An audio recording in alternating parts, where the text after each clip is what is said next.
Why Does the Saintess Like Undead? Necromancer Reincarnated as a Saint. Volume 2 by OK. Audiobook by Masquerade Audiobooks. Chapter 62, Twin Pact. Time flew by in the blink of an eye. Before I knew it, I had become a third-year student.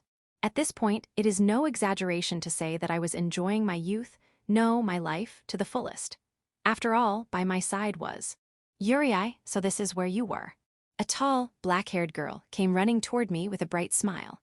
Now in her third year and serving as the student council president, Anastasia shone even more brilliantly than before. No, wait, she was practically radiating an overwhelming aura of mana, or rather, not mana, but pure aura. Anna. When I called out to her, Anastasia flashed a dazzling smile and wrapped herself around my arm. Her aura intensified even further. Ah, how blindingly radiant she was.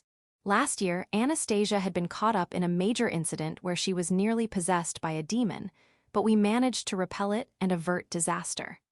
After that incident, our relationship grew rapidly, and before I knew it, we had become best friends. Best friends, best friends. Following that incident, Anastasia had apologized to the headmaster and various others.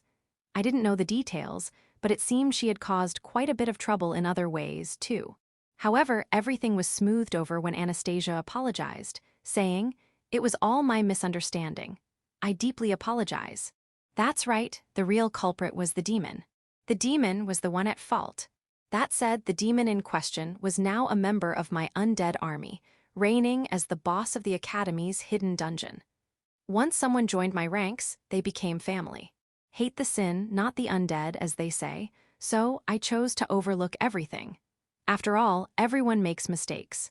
In my past life, when I failed to resurrect the ancient saint, no one forgave me. It wasn't like I wanted to fail, yet I was hunted down for my life. It was truly heartbreaking. But this life was different. I was now in the position to forgive. Thanks to my forgiveness, the headmaster, Cameron, Pina, Nadia, and the others didn't blame Anastasia either. After hearing her apology, the headmaster even praised her for her admirable attitude of reflection. And in the end, everything was washed away like water under the bridge. And so, having overcome her trials, Anastasia grew tremendously. Strangely enough, after that incident, a single lock of her once pitch-black hair, like a starless night, turned the same silver-white as mine. Anastasia, Claudius Elenagarden van Garlandia. Age, 14. Gender, female. Base rank, SS. Gift, Black Charisma. Titles, The One Who Overcame Sin, Blessing of the Holy Mother, Canonization of the Saint. Compatible Undead. Unknown SSS, 16%. Now, having taken over the position of student council president from Ferial, Anastasia had truly become the academy's top figure in both name and ability. There was a gift I hadn't seen before, but this was a new one that appeared after her great sin of envy vanished. Its true nature was unclear, but since her compatible undead remained unchanged, it was likely an evolution or sublimation of her previous gift. As for her titles, my appraisai had also evolved, allowing me to now see something called titles. However, not everyone had them. Most students didn't, so it seemed these were only visible for special individuals. That said, I wasn't entirely sure what the titles meant. They didn't seem to match the nicknames students used. For example, Anastasia's famous epithet, Black Rose, wasn't there. Ah, by the way, I was sometimes called White Lily. Hee hee. Looking at Anastasia's titles, I noticed an unusual number of them contained the character for holy. Also, the title canonization of the saint wasn't unique to her. I could see it on Wolf, Nebula-chan, Cameron, Pina, and Nadia as well. I wondered what that meant, but well, it wasn't that important. The most crucial thing was that Anastasia was my best friend. Best friend? Shall we have lunch together, Uriai? Of course, Anna. Today, like always, I headed to the cafeteria with Anastasia for lunch. That's right, I had finally graduated from eating alone, and my companion was Anastasia. Ah, what bliss. On the way to the cafe, students passing by called out to us in various ways. After all, we, especially Anastasia, were among the most prominent figures in the academy. Some even shrieked from a distance as they watched us. Ah, Rose Lily Sama, how wonderful. What are you talking about? It's Lily Rose Sama. Truly the twin jewels of the academy, so beautiful. The Academy's Blanc Noir, how divine. That's right, after the incident, Anastasia and I had formed a sisterhood pact.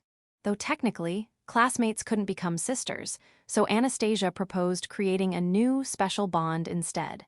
Its name, Twin Pact. This pact exploded in popularity across the Academy. While sisterhood was a high hurdle, twins were another matter. Soon, close girlfriends everywhere began forming pacts.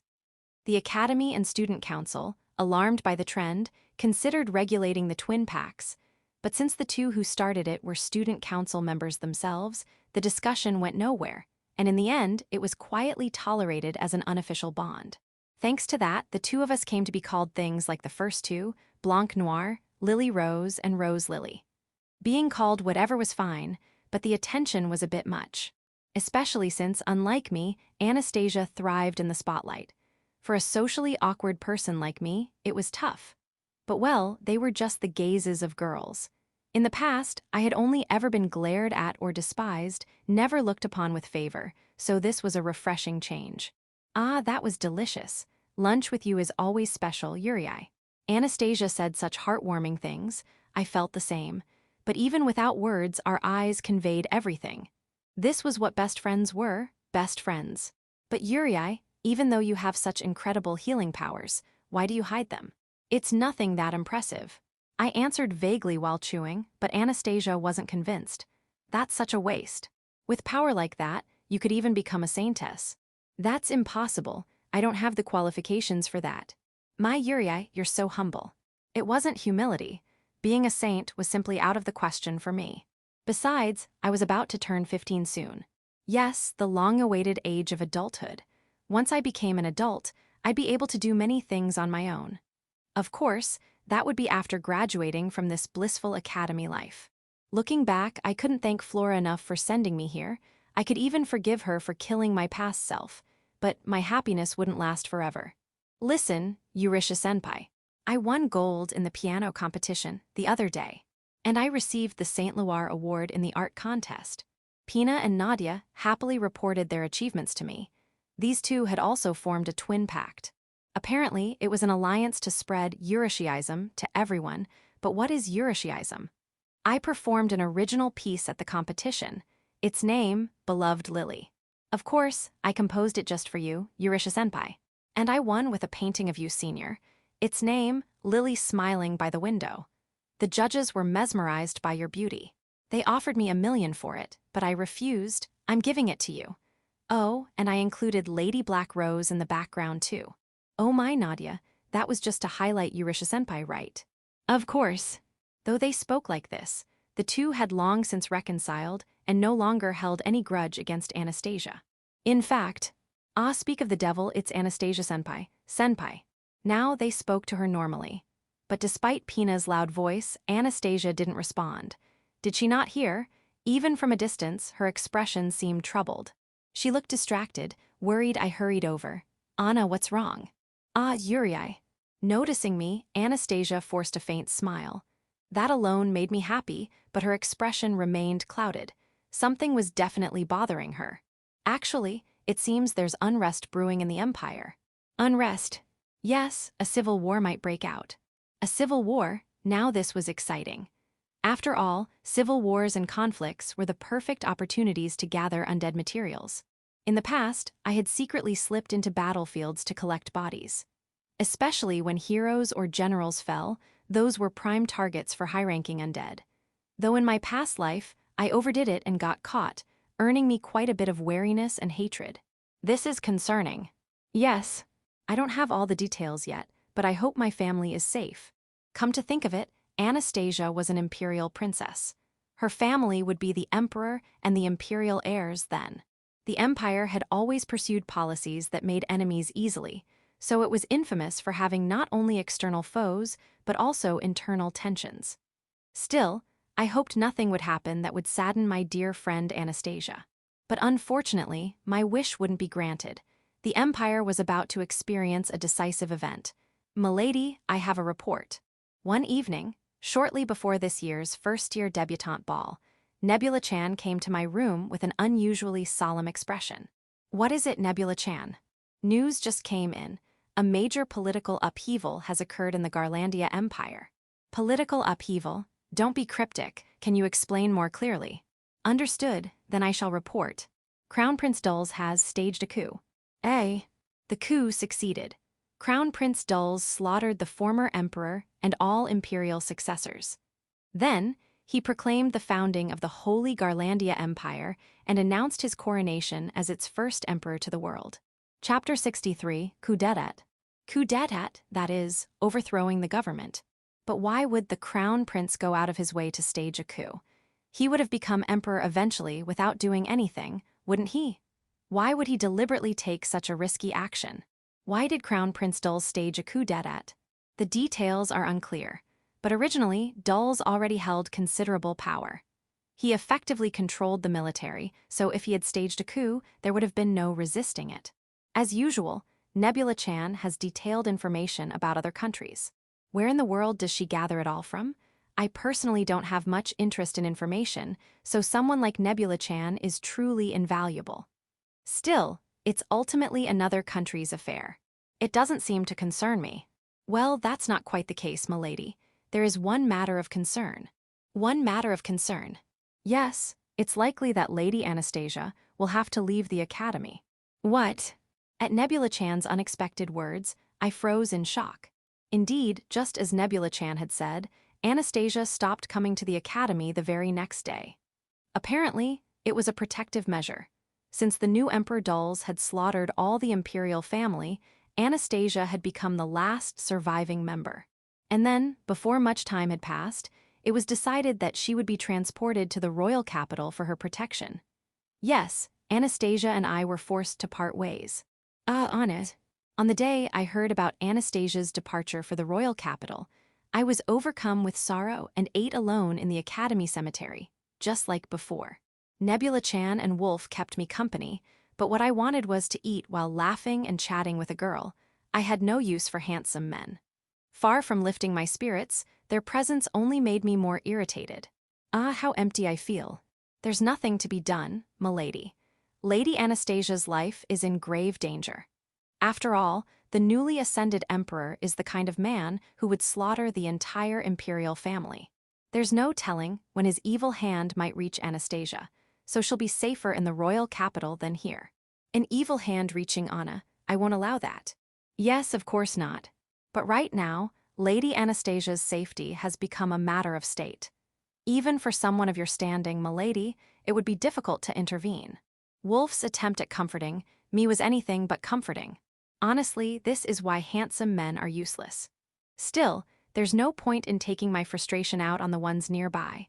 The one to blame is that fool Dulles, or whatever his name is. Dulles, I'll never forgive you. I feel the same, milady. After all, Dulles is the very man who destroyed my homeland. Come to think of it, Wolf's homeland had been completely wiped out. I'll have to retrieve his people as undead someday. I'll definitely save the souls of your people. You would avenge them for me, thank you, milady, but please don't push yourself. Our enemy isn't just one man, he's now the emperor. Opposing him means making an enemy of the entire empire. Speaking of the empire, I actually found a gate leading there.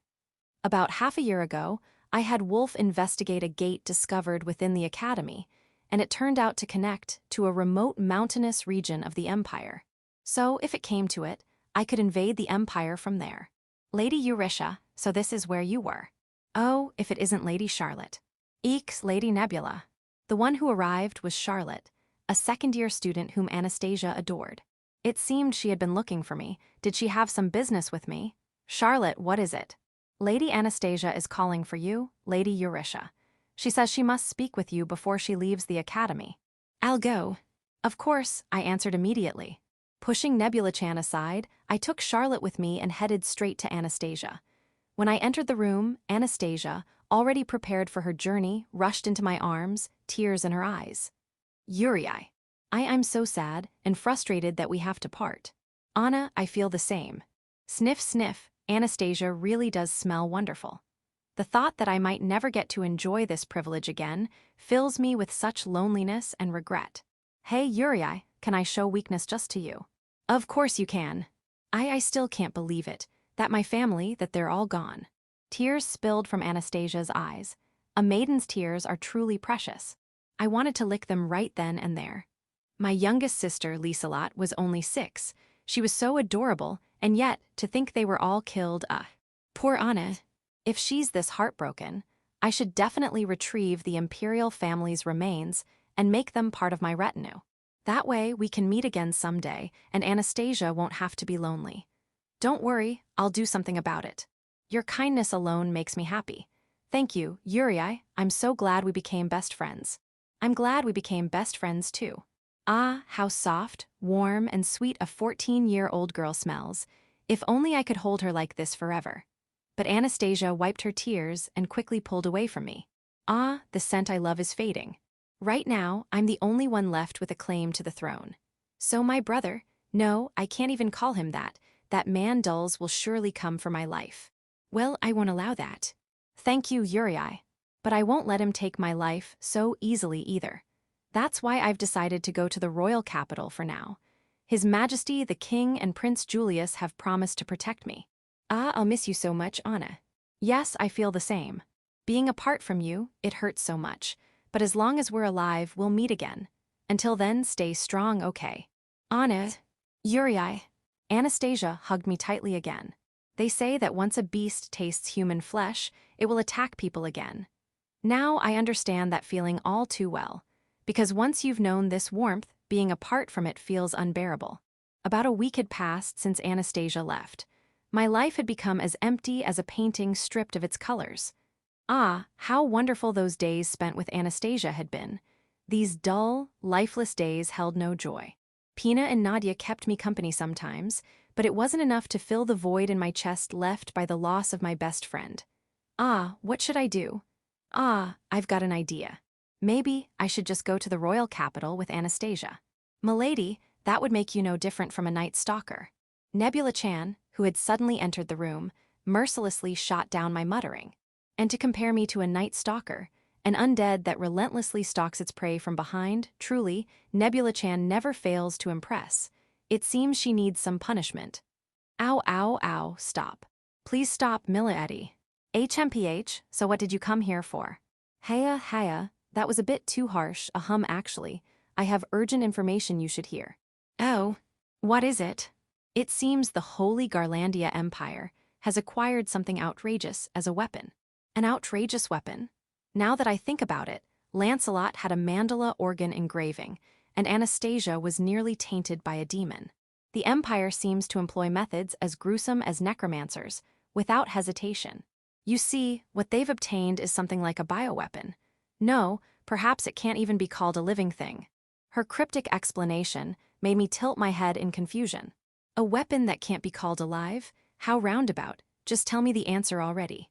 Very well, but don't be shocked, okay.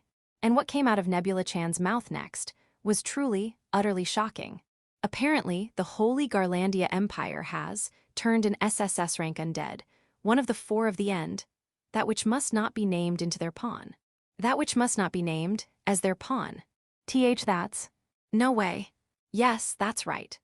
Rumors suggest that the Holy Empire, through some means, has gained control over that which must not be named, in other words, the undead form of the ancient great Saintess, and is manipulating her as part of the Imperial army. Crash! The sound of my cup falling and shattering echoed through the room, but I didn't hear it. No way.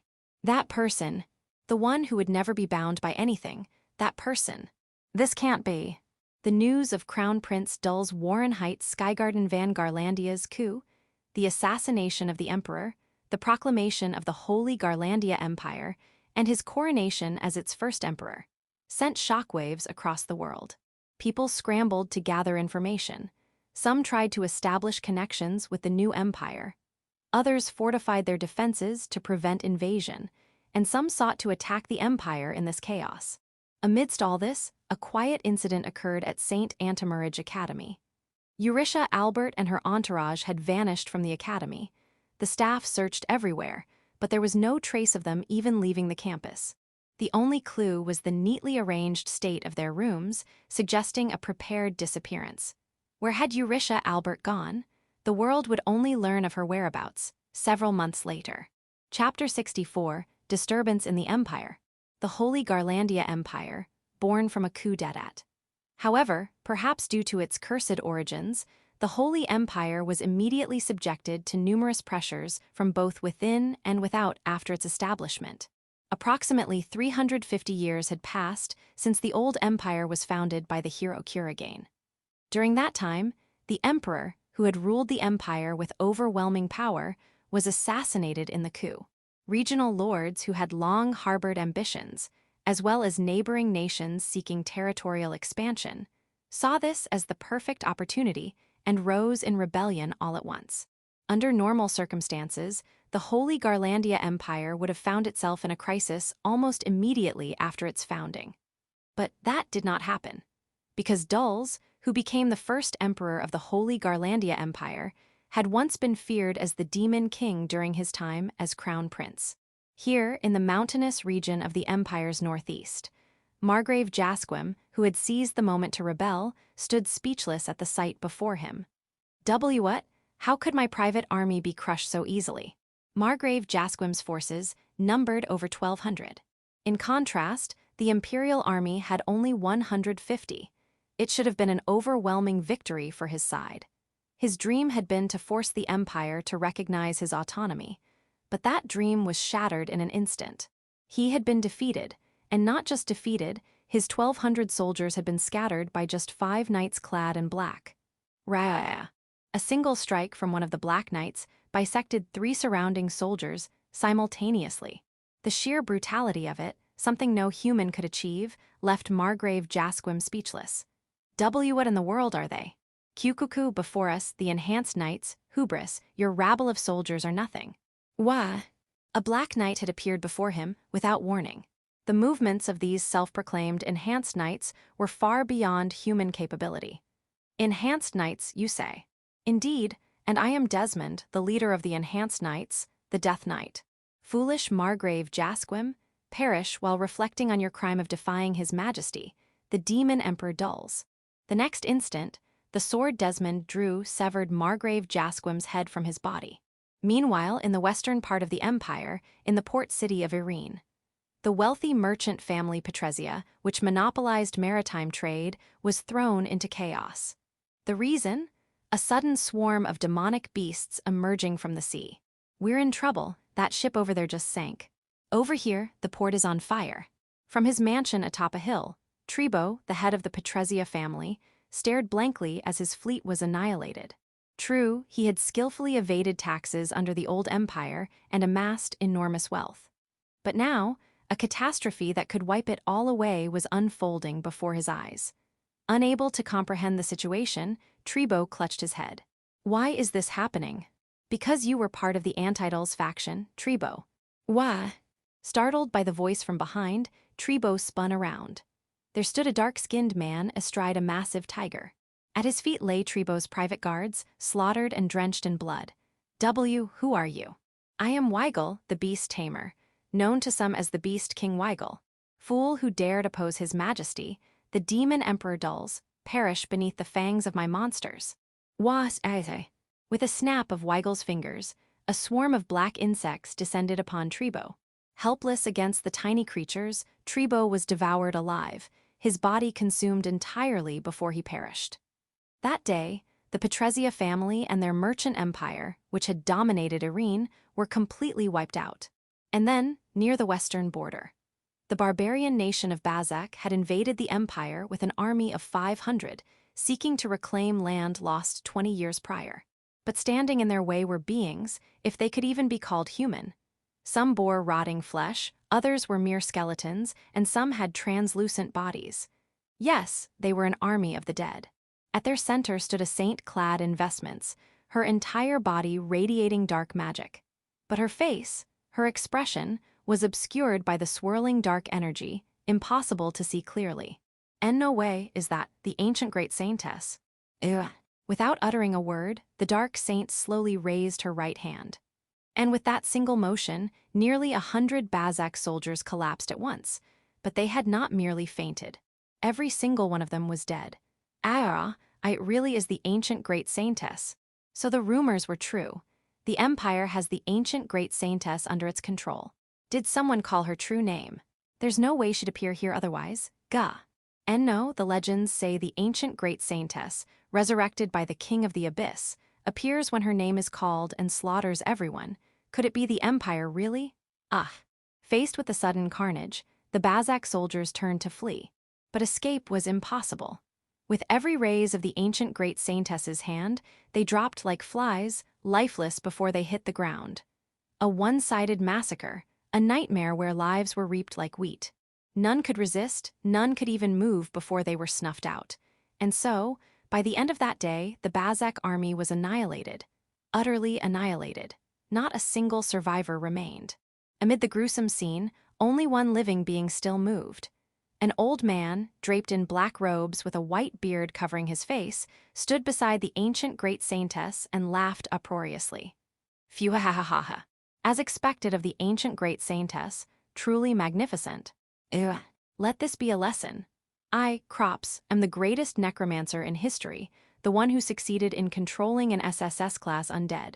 Well, not that there's anyone left alive to hear it. Phew ha ha ha ha. And the next day, the ancient great Saintess appeared in the capital of Bazak. Phew ha ha ha ha, die, all of you perish. I am Crops Reincarnated, the SSS-class necromancer, the Lord of the End. You fools who dared oppose his majesty, the demon Emperor Dulls, become fodder for the ancient great Saintess and rot away. Ugh. Helpless, the people of Bazak were harvested like wheat. It was nothing short of a hellish spectacle. In the end, 40% of the population perished, and the survivors fled the country in desperation. The barbarian nation of Bazak was completely annihilated in a single day. By the army of the dead, led by the ancient great Saintess. And so, Demon Emperor Dulls, the new emperor of the Holy Garlandia Empire, achieved complete control over the empire in just over 2 weeks, effortlessly stabilizing it. Amid the violent upheavals within and outside the Holy Garlandia Empire, a small anomaly was about to occur in the empire's northern lands. This region was home to the Alenagarden mountain range, perpetually covered in snow and ice even in summer. The harsh environment meant few lived here, and the only people who ventured into the mountains were hunters during the brief peak of summer. But now, in late spring, too early for summer, 3 figures descended from the Alenagarden mountains. One was a tall man clad in animal pelts. Another was a woman dressed in a maid outfit, entirely out of place. And the last, a girl in a white cloak, her silver hair spilling from beneath her hood.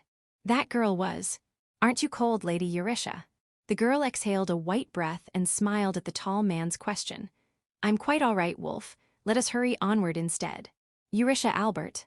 With Wolf and Nebula in tow, she had appeared in the northernmost reaches of the Holy Garlandia Empire, the Alenagarden mountain range. Chapter 65. The Saintess of Healing who appeared in the Empire's northern frontier. "Milady, I can see what looks like a village in that direction." Nebula Chan, who was serving as our scout, called down from atop a tree while still in her maid outfit. That girl is truly useful. Though I'll refrain from saying out loud that she reminds me of a snow monkey.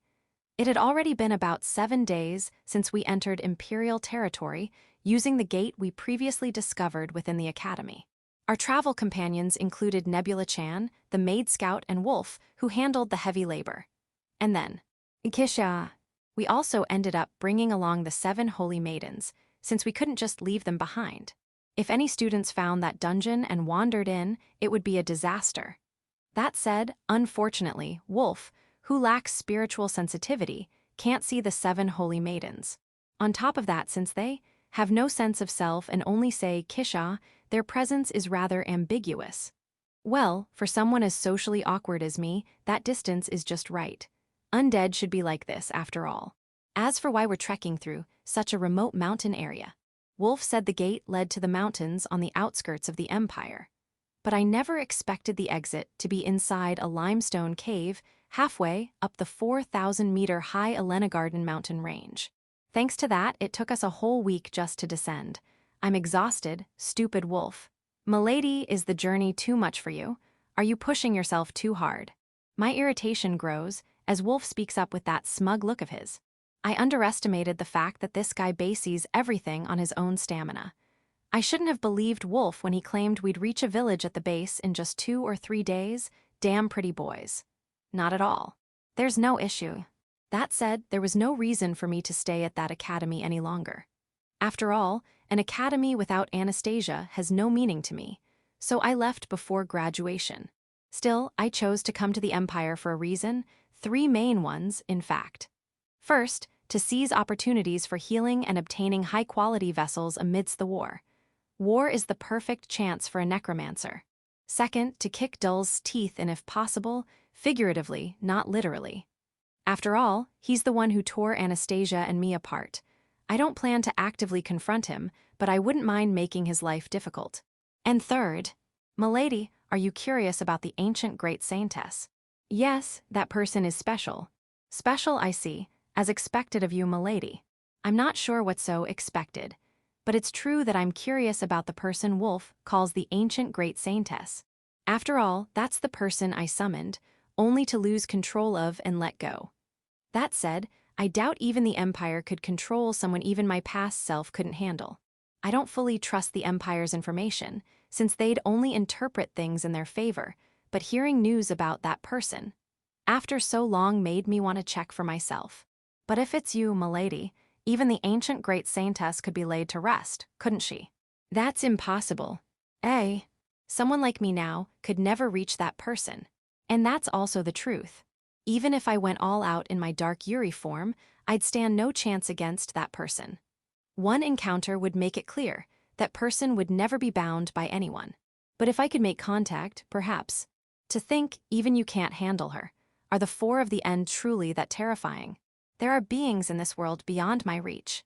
Honestly, I don't think I could win against my master Hades in a serious fight, and the other 4 of the end are likely the same. Not that I have any intention of fighting them now. What are you talking about? Let's hurry up. I want good food, a bed, and a bath. Perhaps growing impatient with our conversation, Nebula-chan climbed down from the tree. I'd like a bath too. A bath is like a treasure chest filled with happiness. By the way, Milady, you don't smell at all, even though Wolf reeks this much, sniff sniff. WH what? Nebula don't know. How come you're fine, without bathing for a whole week, Milady? That's probably because I constantly keep a healing spell active over my entire body. Originally, I did it to strengthen my magic power. I'd always wondered why my body stayed so clean. If healing magic can be used like this, it's not so useless after all. I see, so there's a trick like that. I've been desperately making hot water with water and fire magic to wipe myself down alone. Should I cast it on you too, Nebula-chan? No, thank you. If you did that, I'd ascend to heaven. Ah, right, Nebula-chan is undead. Her communication skills are so good I completely forgot. Milady, could you cast healing magic on me too? Oh my, is Wolf bothered by what Nebula-chan said? He does smell a bit beastly, and I'd rather not be subjected to the sight of a pretty boy bathing. Fine, I'll cast healing magic on him. Ah, thank you, Milady. Feel free to ask any time. I still want to soak in a bath, though. Nebula-chan seems to really like bathing. Has her heart become as girly as her appearance? Soon, just as Nebula-chan said, the shape of a village came into view deep in the forest. Since we're on the mountain now, it should take about an hour to descend and reach it. But what's concerning is the multiple columns of smoke rising. It's not mealtime, so there was no smoke like that earlier.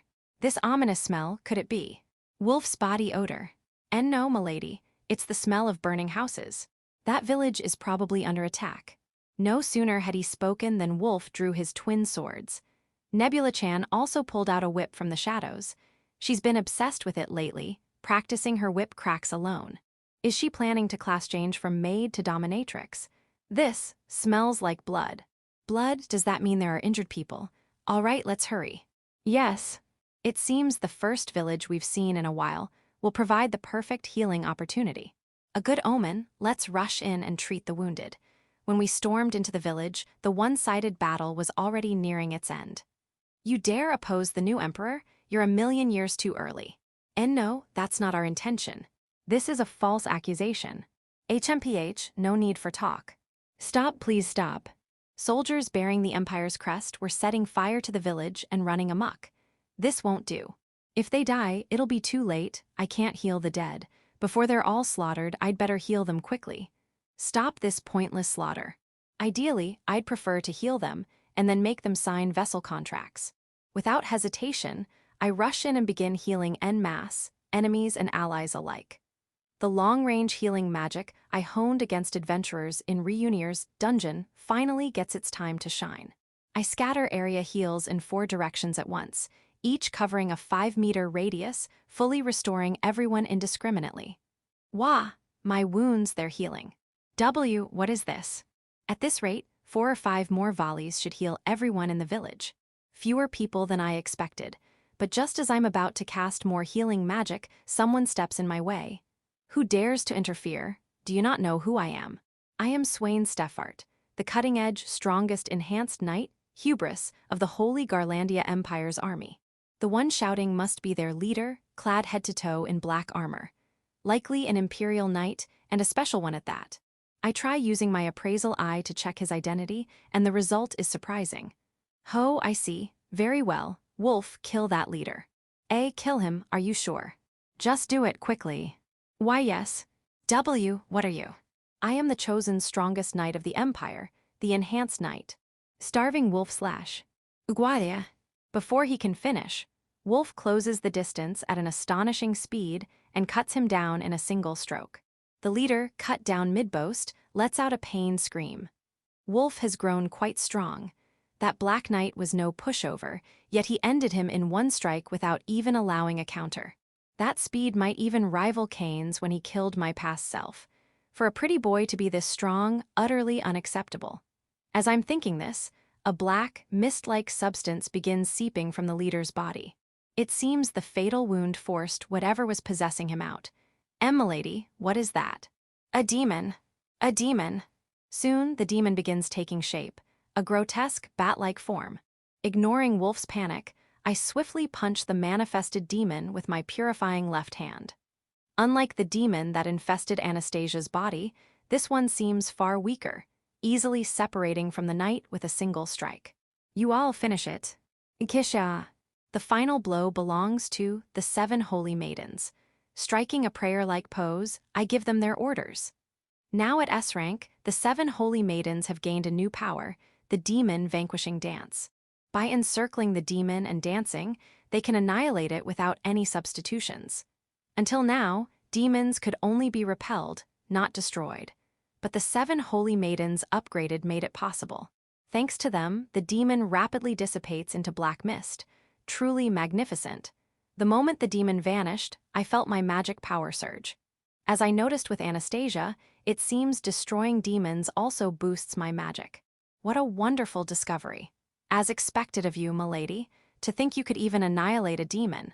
Since Wolf can't see the 7 holy maidens, he seems to think my prayer alone destroyed it. Well, correcting him is too bothersome, so I'll let it slide.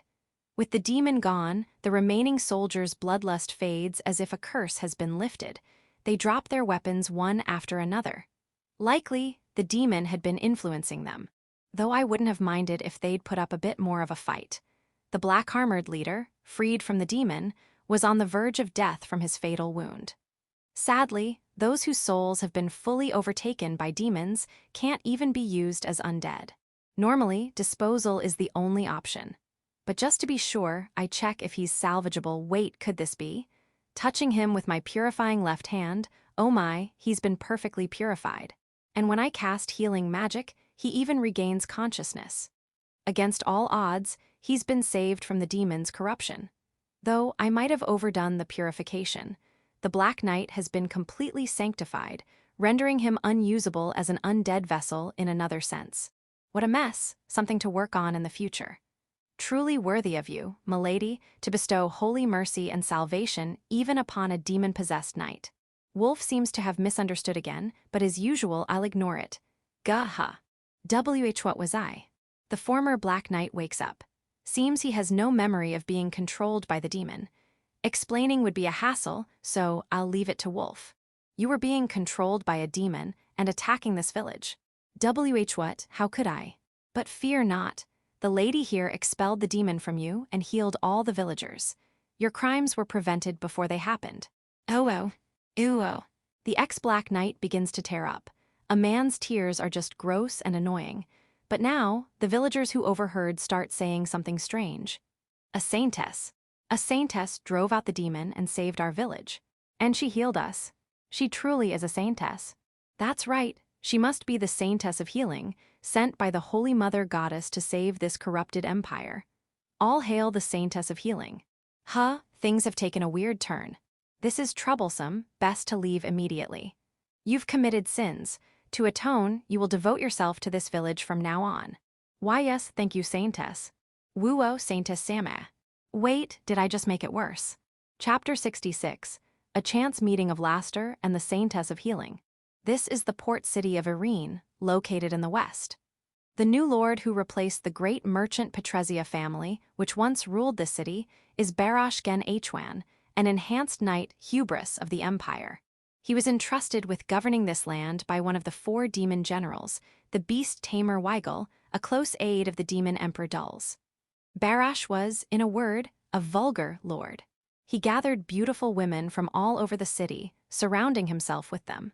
He scattered money freely, only to seize it back later. Drowning in daily extravagance, he indulged in his power like the petty man he was.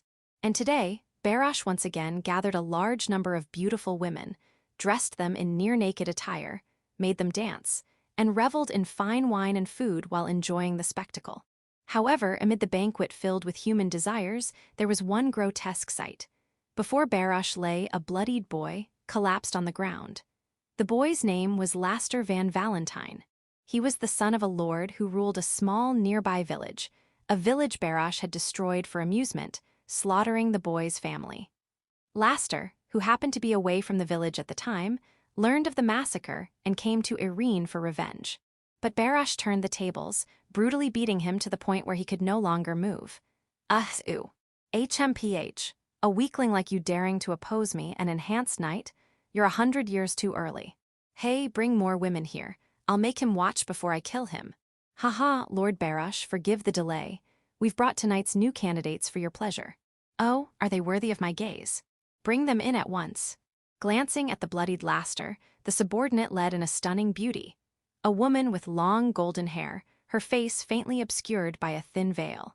Even among the gathered beauties of this banquet, her appearance was extraordinary. Her overwhelming beauty made Barash's breath grow ragged. Oh, how exquisite! Woman, come closer. Yes. Perhaps out of shyness or to tease him, the golden-haired beauty wore long sleeves that concealed her arms and legs, making her attire modest. This only further stirred Barash's desires, already dulled by the sight of near-naked women. Gyuhuhu, I won't treat you badly. Now let me feel that soft skin. How repulsive. Huh. What did you just? Your rotten blood isn't worth drinking. Black magic, shadow bind. Why? The next instant, Barash's entire body was wrapped in dark, thread-like bindings. He couldn't move at all. No matter how he struggled, the threads didn't budge. Why you, what are you? Ah, that was disgusting. Even if I was forced to cross-dress, being assaulted is where I draw the line. The golden-haired beauty stood up and glanced toward the entrance. Everyone else in the room had already collapsed, apparently asleep. Only now did Barash realize he had allowed an enemy to infiltrate. Who the hell are you? Me. Just a passing maid.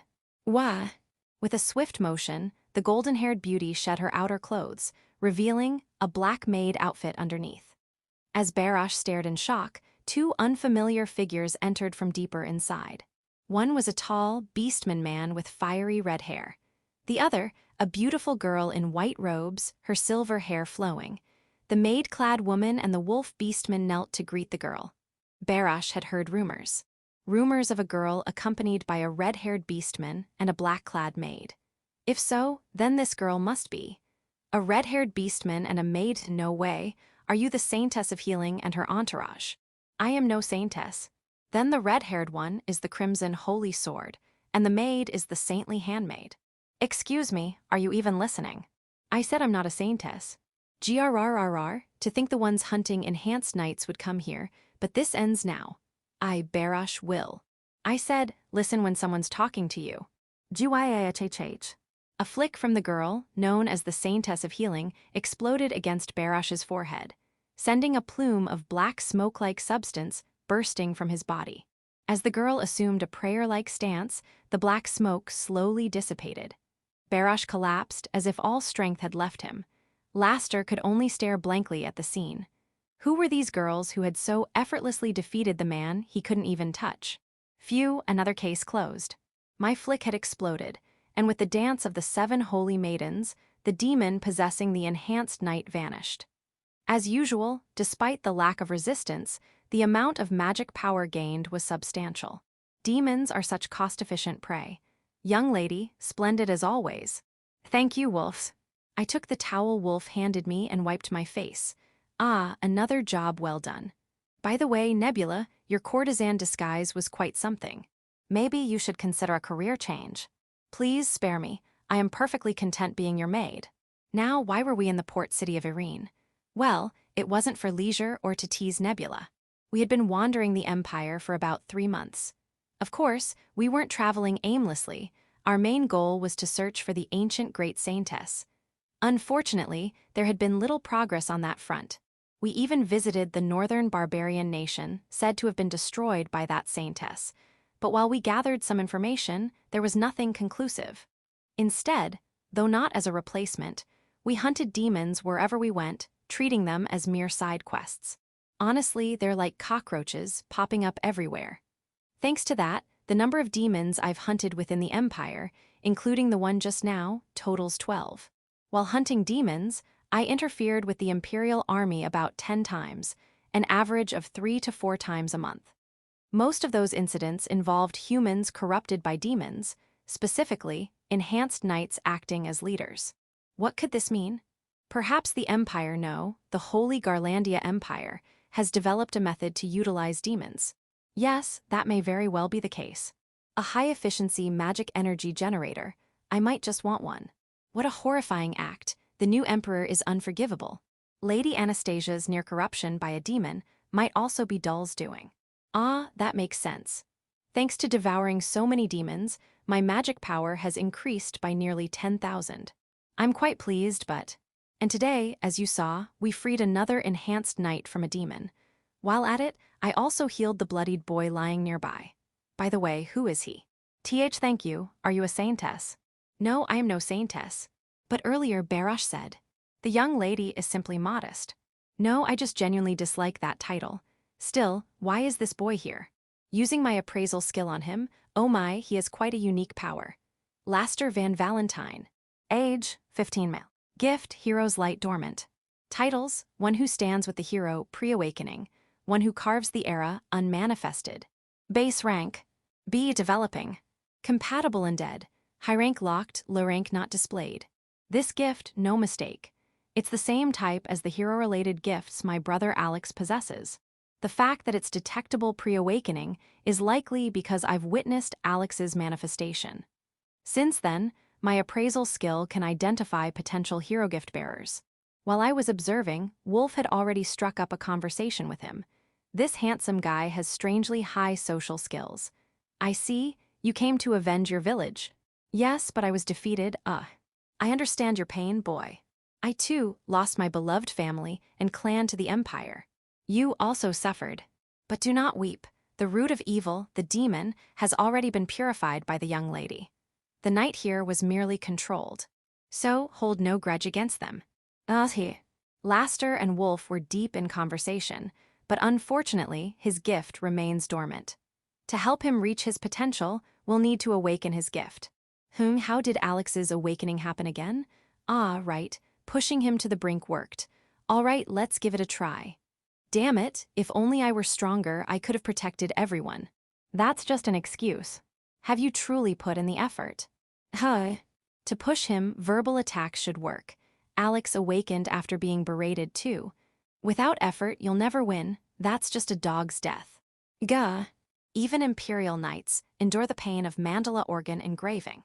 It's agony akin to hell. Do you have that resolve? I too once engraved mandalas on all my organs in my past life. It was brutal. The process was hellish, and activating them was excruciating, enough to make you vomit blood. I'm not telling you to overexert yourself, but lamenting your weakness without effort is pointless. My cold words left Laster silent. Oh, did I just make him depressed? The young lady speaks harshly out of concern for you. There's no need to force what you cannot do. GRRs. Well, he does have talent, so he should be capable. Even if it doesn't work now, he might awaken later. Let's keep our hopes up for him. Where am I? Just then the former enhanced knight, now freed from the demon, finally regained consciousness. Why you, Barash? Wait, boy, he was merely controlled by the demon. He remembers nothing of his actions. What am I doing here?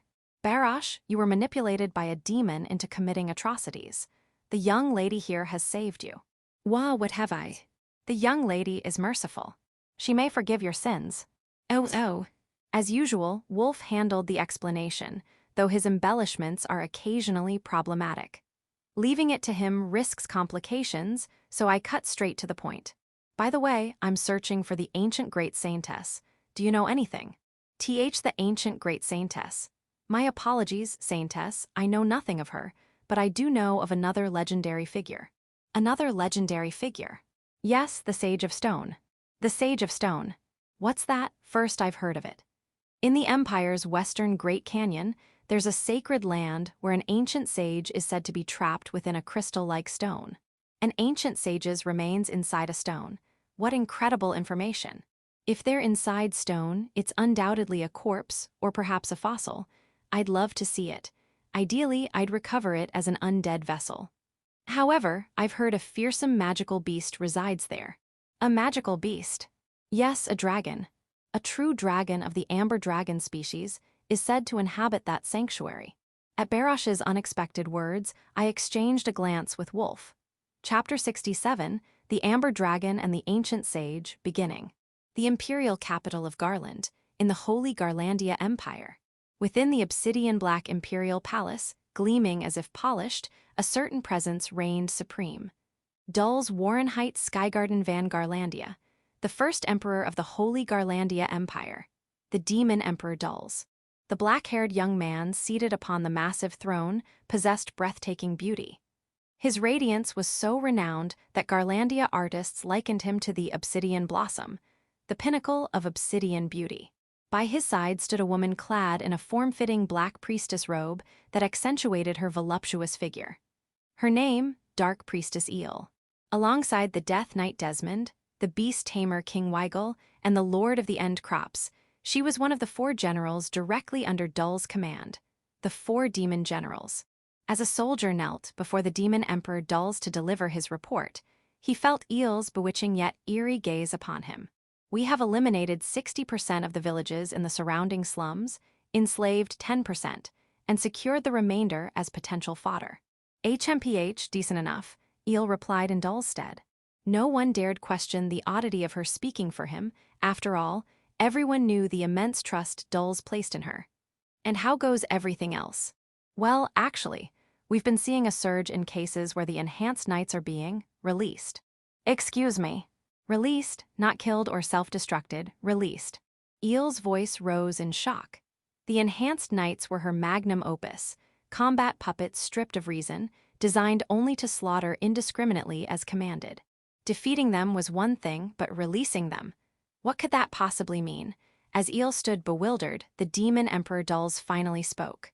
Eel, weren't you the one who said that once the enhanced knights take root, reversal is impossible? So how are they being released? Why yes, exactly as you say, Emperor Dul's, but you there, what exactly is happening? It seems, a figure known as the Saintess of Healing is interfering. The Saintess of Healing? Didn't we just bury one of those? Has the Holy Mother Church sent another? As Eel muttered in confusion, Dul's lips twisted into a wicked smirk. Cuckoo, then why not pit a Saintess against a Saintess?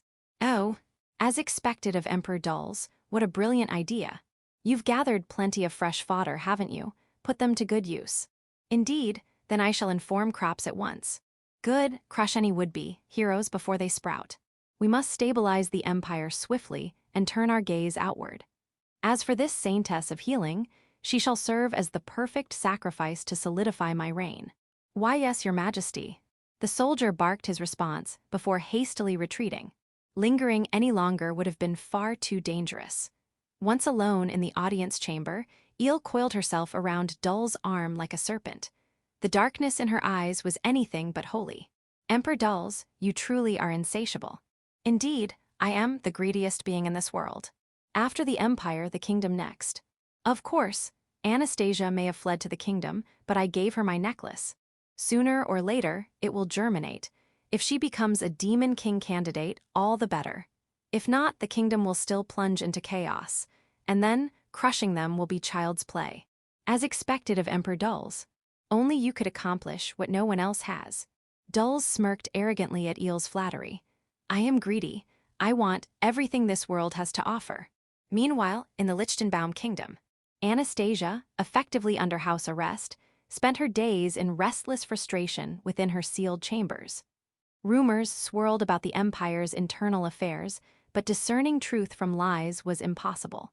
Some even claimed that northern barbarians had invaded the empire, only to be utterly annihilated, their entire nation wiped out.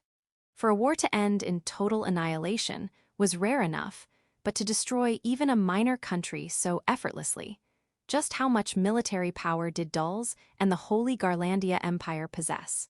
Lady Anastasia, my brother has returned. Your Highness, pardon the intrusion. Oh, Lancelot, you've returned safely. Charlotte, who had left the academy with Anastasia, now served as her maid and bodyguard. Her brother Lancelot had infiltrated the empire to gather intelligence, hoping to lift Anastasia's spirits, and had just returned. What news from the empire? It's worse than I imagined. The empire's territories are in chaos. Fear has degraded the quality of life drastically. As I feared. However, the usurper Dulles, who styles himself the Demon Emperor, rules through terror using his enhanced knights, horrifying black knights. Those who resist are burned alive, village and all. Such cruelty. Anastasia was left speechless by the sheer horror of it. And, did you learn anything about my sisters or your parents? Unfortunately, no. Information is tightly controlled. I couldn't uncover a thing. Whether my own kin still live, but there is one strange rumor. Brother, don't say unnecessary things. A strange rumor.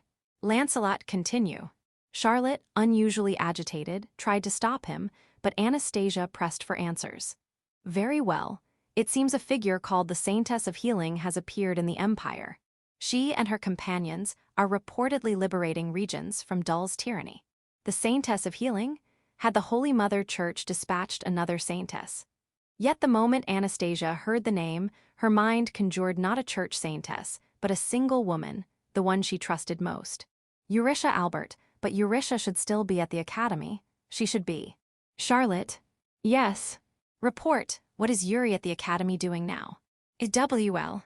What is it? I kept this quiet, but Eurycia Albert has been missing for about 3 months. What?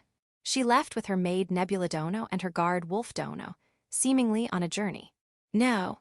Anastasia felt as if the ground had crumbled beneath her. Why did you keep something so important from me until now?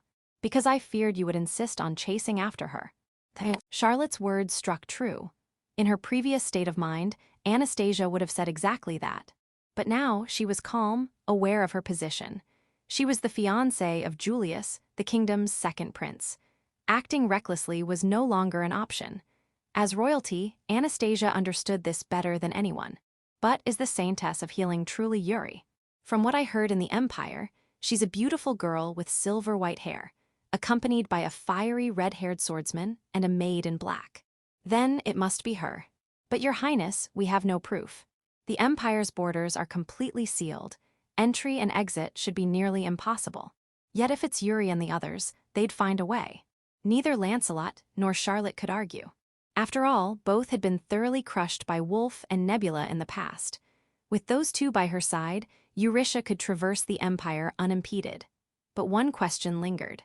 Yuri, why did you enter the Empire? Could it be for my sake? No answer came to Anastasia's whispered question. Intrigued by the former Black Knight Barash's fascinating information, I left the cleanup of the port city of Irene to him and headed toward the rumored lair of the so-called Amber Dragon.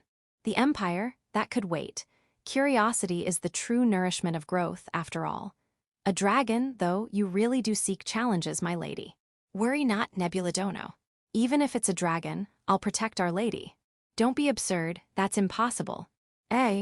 Wolf looked shocked at my dismissal, but he was severely underestimating dragons. Dragons are the strongest creatures on land. Their lifespans span centuries, sometimes millennia, and their combat prowess can easily annihilate entire cities. Humans stand no chance against them in a direct fight. However, dragons are exceedingly valuable as materials. Even a newborn dragon's corpse would rank as an A-class undead. My prized dragon bone skeleton, crafted from an elder dragon's remains, is SS class. That alone should tell you how formidable dragons are. I don't know how powerful this amber dragon is, but I have no intention of fighting it head-on. Though, I wouldn't mind if things went favorably. I can guide you to the Amber Valley. The one who volunteered was Laster, the hero candidate I'd treated after he was covered in blood last time. He'd been sulking after my earlier remarks, but now he seemed refreshed, as if he'd moved past it. After 3 months wandering the unfamiliar empire without guidance, I wasn't about to look a gift horse in the mouth. Having him as a guide was killing 2 birds with 1 stone, especially if I needed to preserve a specimen. Then I'll train you along the way. Thank you, Master. Wolf now had both Alex and Laster to train 2 budding heroes. If they awaken their potential, all the better. After 3 days of travel with Laster as our guide, we arrived at a peculiar valley. The land was split as if cleaved by a massive sword, the chasm stretching endlessly deep. Whoever first discovered this place must have been daring indeed to consider descending such a cliff. Actually, there's a dimensional gate at the bottom. My village was its keeper.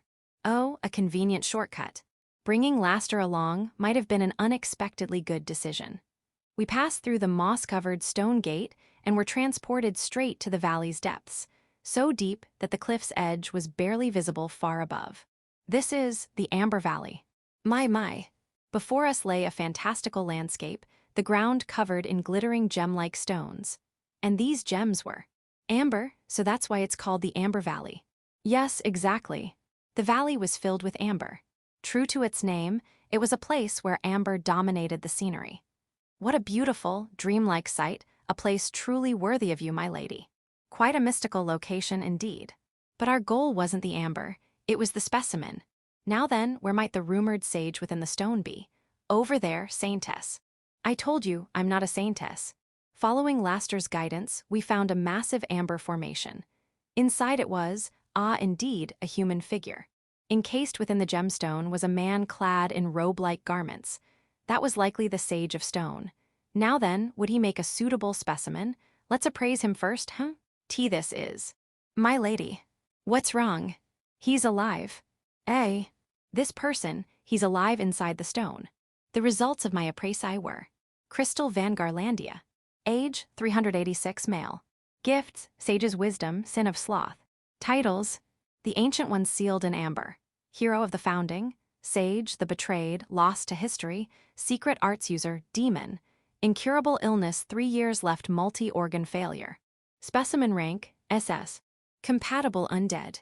Extra Nightmare Ghost, SS. Wise Man Spirit, SS. Ether Magiphantom, SS. What is this? The sheer number of compatible undead.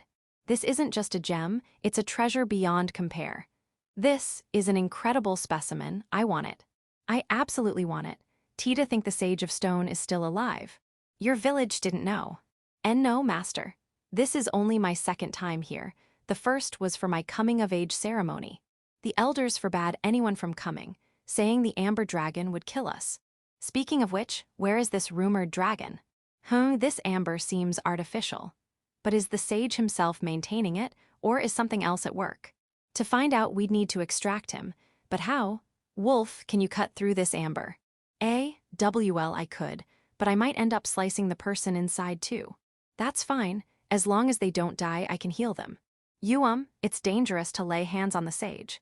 Dangerous? What exactly is dangerous here? Grrrrrrrrr. Then it happened. A deep rumbling sound echoed from the earth. Was that Wolf's stomach? And no, it wasn't me. Indeed, the sound came from behind. Turning to look, I saw. Intruders, do not touch him. The Amber Dragon. A massive green-scaled dragon, the rumored Amber Dragon, flicked its tongue and spoke. Chapter 68, The Amber Dragon and the Ancient Sage, Middle. You there, do not lay a hand on that one. The one who spoke these words was a massive dragon with scales that shone like amber, its body larger than a house. This must be. Amber Dragon. Luster uttered the name in a trembling voice. I see, so this is a living dragon. Even for someone like me, this is my first time seeing one alive. This is a rare opportunity, so let's try appraising it. Amber Dragon Amity. 370 years old, female. Race, Dragonstone Dragon, Amber type rare. Gifts, Dragon Soul, Amber Breath, Amber Scales.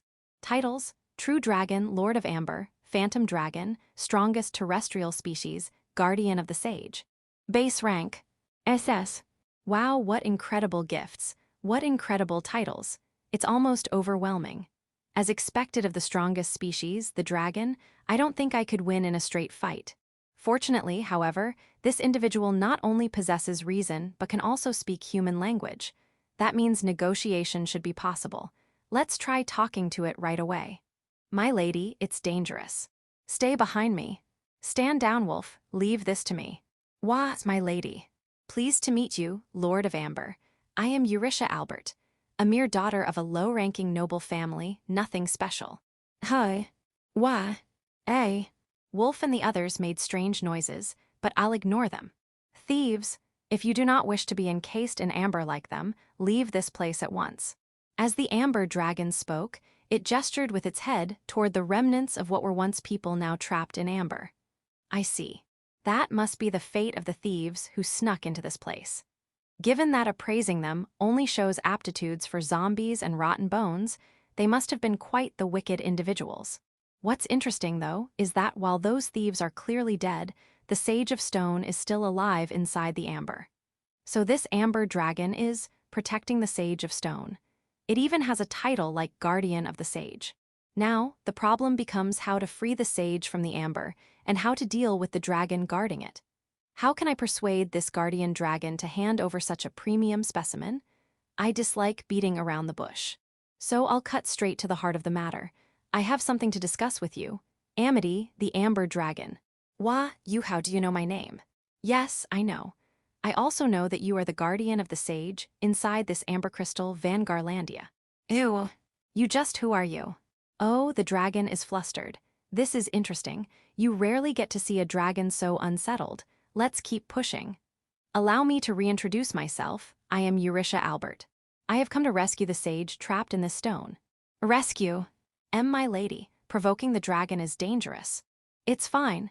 This dragon has only encased the sage in amber to protect him. And for over 300 years at that. What? 300 years. Whoa, that's amazing. But how does my lady know that? Well, I'm just stating what I learned from appraisal. But since I haven't told anyone about my appraisal, they're all surprised I know. The dragon in particular seems suspicious. Phew. I flash a cryptic smile to dodge the question. I wonder what will happen if I keep pretending to know more than I do. Will they grow wary, or? The gamble paid off in my favor. The dragon, unable to bear the tension, spoke first. You know that much, could you be the prophesied one? What's that, the prophesied one? Never heard of it.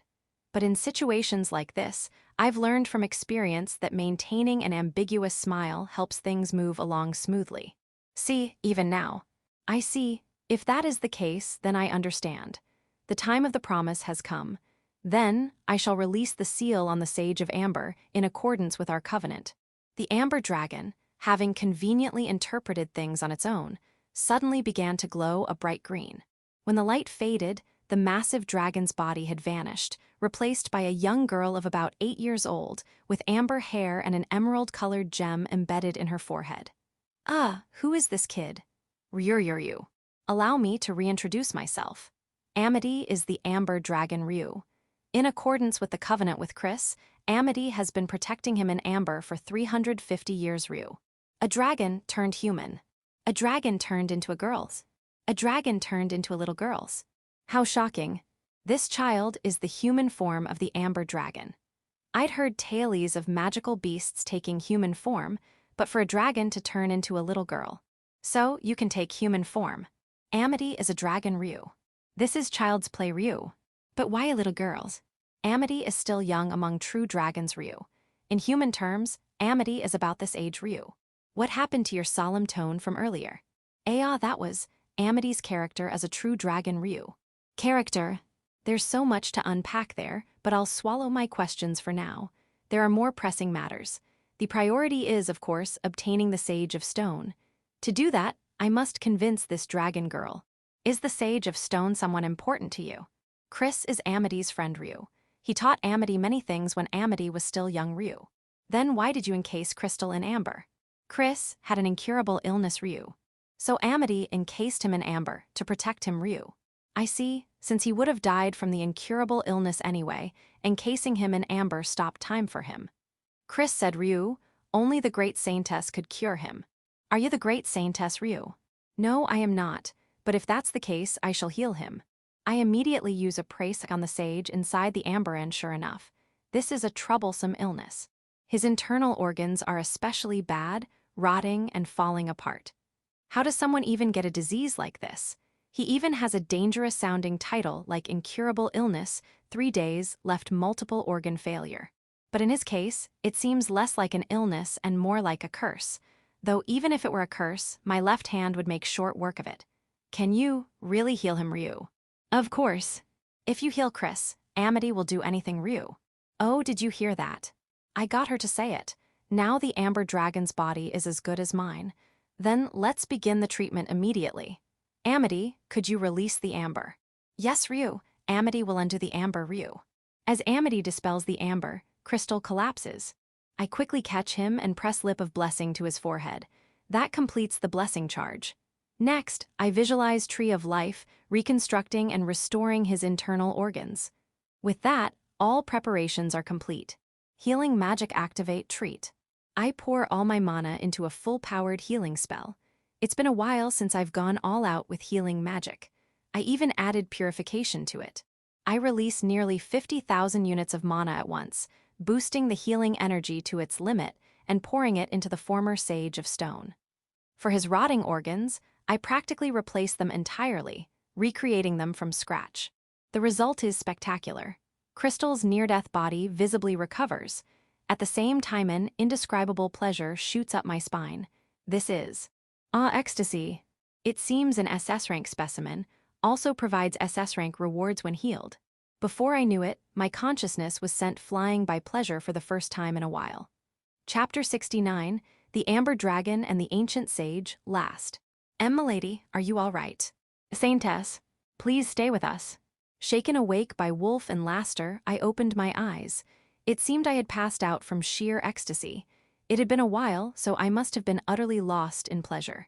Teh, never mind me. What about Crystal, the Sage of Stone? WL about that. Before Wolf could answer, an unfamiliar man's voice reached my ears. Ooh, what a pain. Guess I'm awake now. Chris, you're alive, Ryu. You Amity. You got big. Wait, didn't I die from an illness or something? So it seems the Sage Crystal has awakened. The healing must have been successful. On top of that, I can feel my mana surging.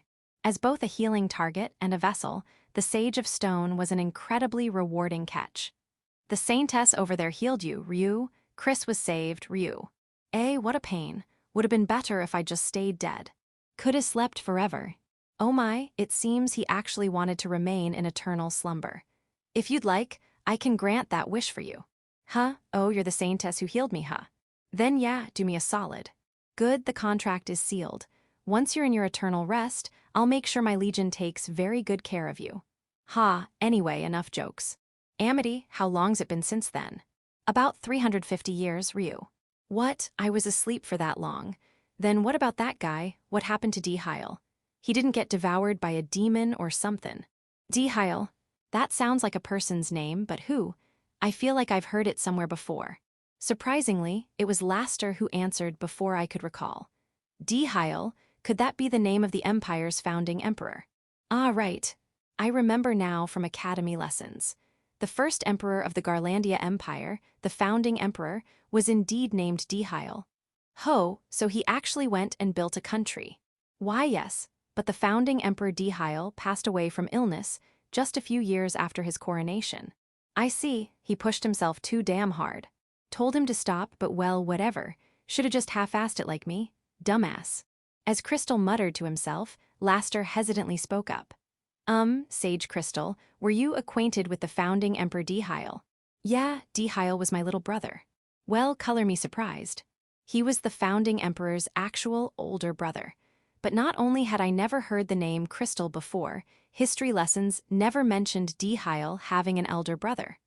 What could this mean? Perhaps it's related to the titles revealed by my appraisal, the betrayed, or the one buried in history. Could it be that you and your brother Dihyle didn't get along? Hiya, the Saintess cut straight to the point, huh?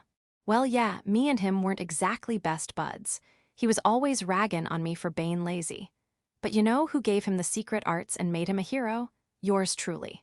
Secret arts? What secret arts? He had the same kinda gift as me. The name of it, the Great Sin of Pride. A gift said to be the vessel of the Demon King. That's similar to the gift Anna had. Hers was the Great Sin of Envy, I believe. Anna? Who's that? My dearest friend.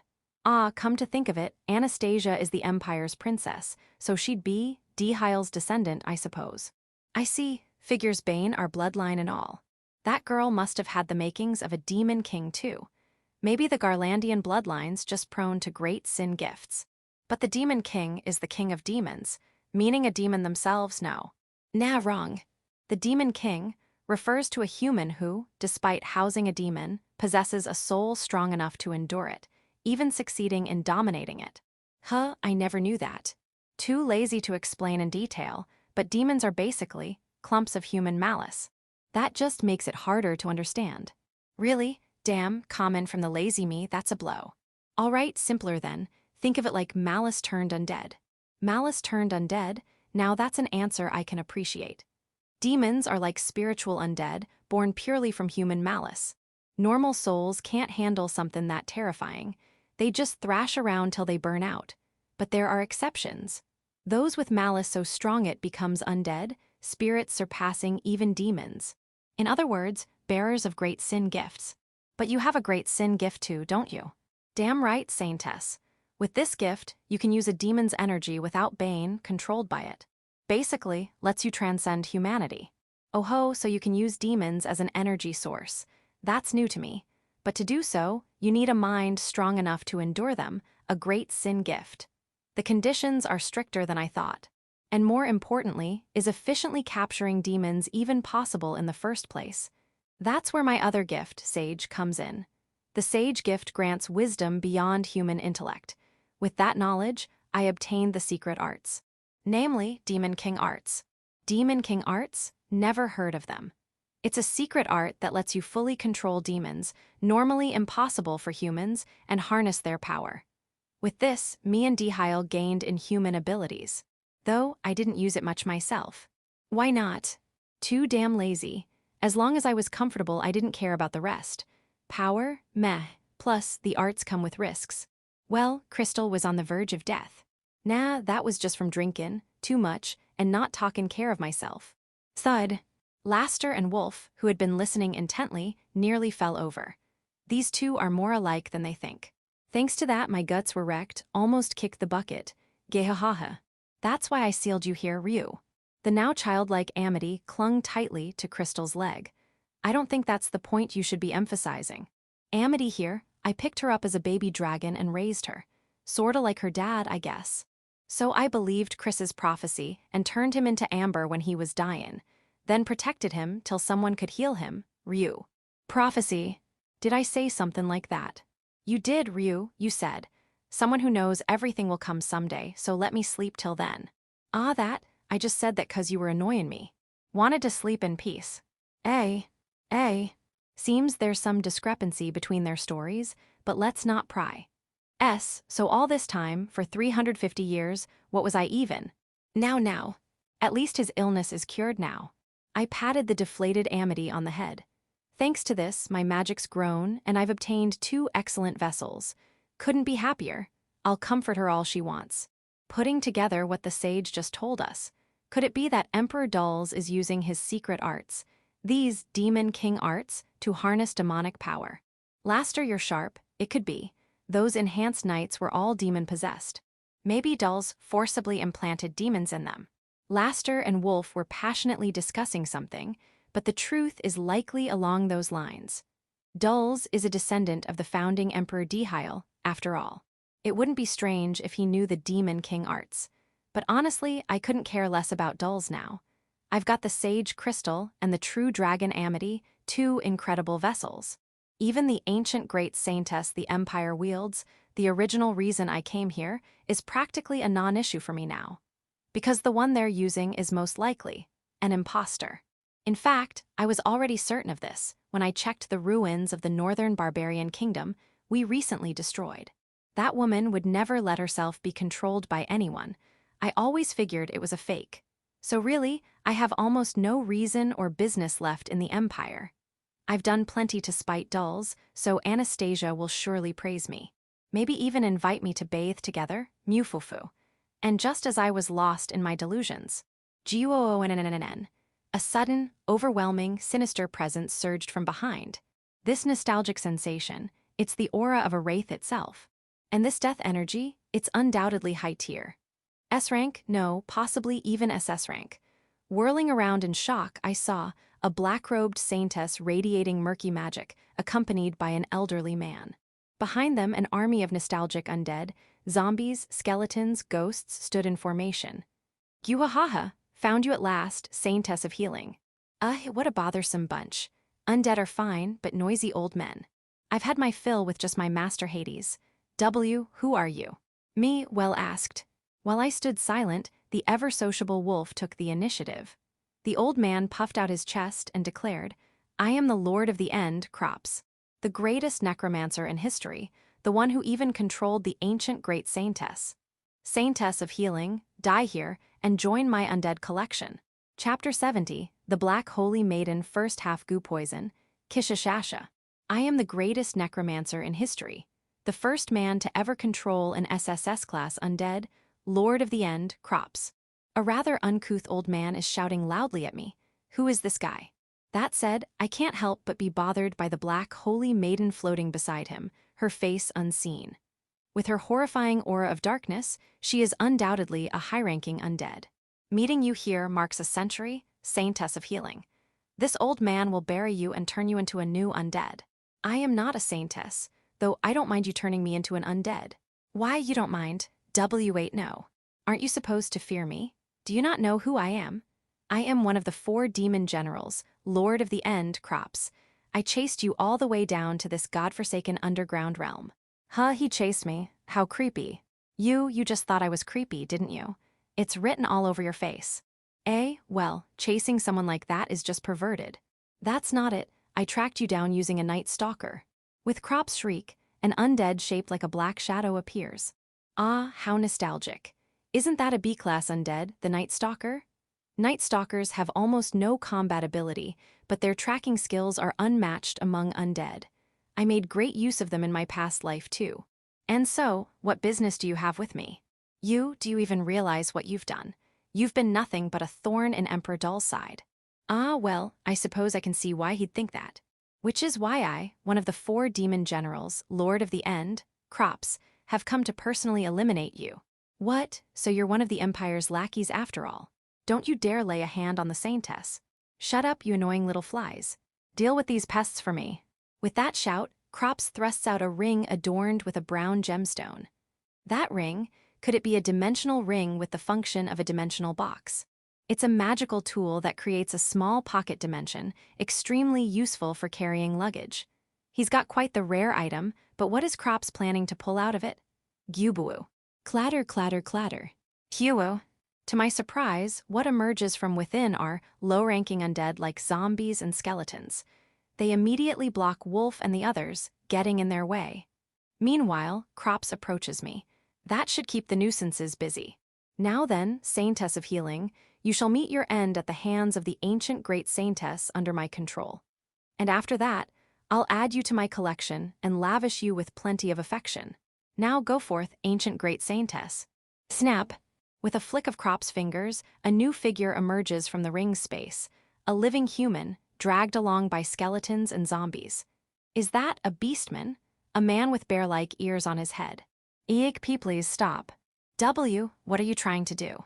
Wolf raises his voice, but Crops ignores him, giving the skeletons instructions using the hand signals commonly used by necromancers. Now then, lowly beastman, become nourishment for the glorious Black Holy Maiden. Following Crop's orders, the skeletons throw the bear beastman in front of the Black Holy Maiden. Then, a line splits open across the Holy Maiden's pitch-black face, revealing a gaping, blood-red mouth. Is that a smile? Vuwuwun. Stop, don't do this. Will my healing make it in time? I hurriedly cast a long-distance healing spell toward the bear beastman, but it's too late. The moment the Black Holy Maiden raises a hand, the bear beastman suddenly foams at the mouth and collapses on the spot. Just to be sure, I used a précis, but, as expected, the bear beastman was already completely lifeless. There wasn't even time to heal him. Ah, what have you done? That bear beastman had such promising potential, what a waste. This is nothing but reckless squandering of a specimen. He's dead, and the Saintess is sad. Because she couldn't save him. Of course our kind lady would be, but you, how could you do something so cruel? Laster and Wolf tremble with rage as they fight off the low-ranking undead. Ah, but please don't treat those undead too roughly. That said, I'm in a rather foul mood myself right now, because a perfectly good test subject, a growing bear beastman, was pointlessly killed. No, it started even earlier than that. The moment I laid eyes on the Black Holy Maiden. Because the Black Holy Maiden under Crop's control is something I find utterly unacceptable, an existence that disgusts me to my core. Nebula, who had just flown over through the shadows, whispers in my ear. My lady, is that the ancient great Saintess? No, it is not. Please do not compare that person to such a thing. It's not the ancient great Saintess. Then what is it? Nebula, even a necromancer of your caliber doesn't know. No, I can tell it's an incredibly powerful ghost, saturated with immense resentment, but it's no wonder Nebula is confused. After all, this is the first time I've seen it in person too. That is, well, a form of goo poison. Goo poison. Goo poison is an ancient method of creating potent toxins. It involves pitting poisonous insects against each other, and the sole survivor is used as a catalyst to produce a curse capable of emitting a deadly poison. However, the resulting toxin is not only extremely powerful, but also difficult to control.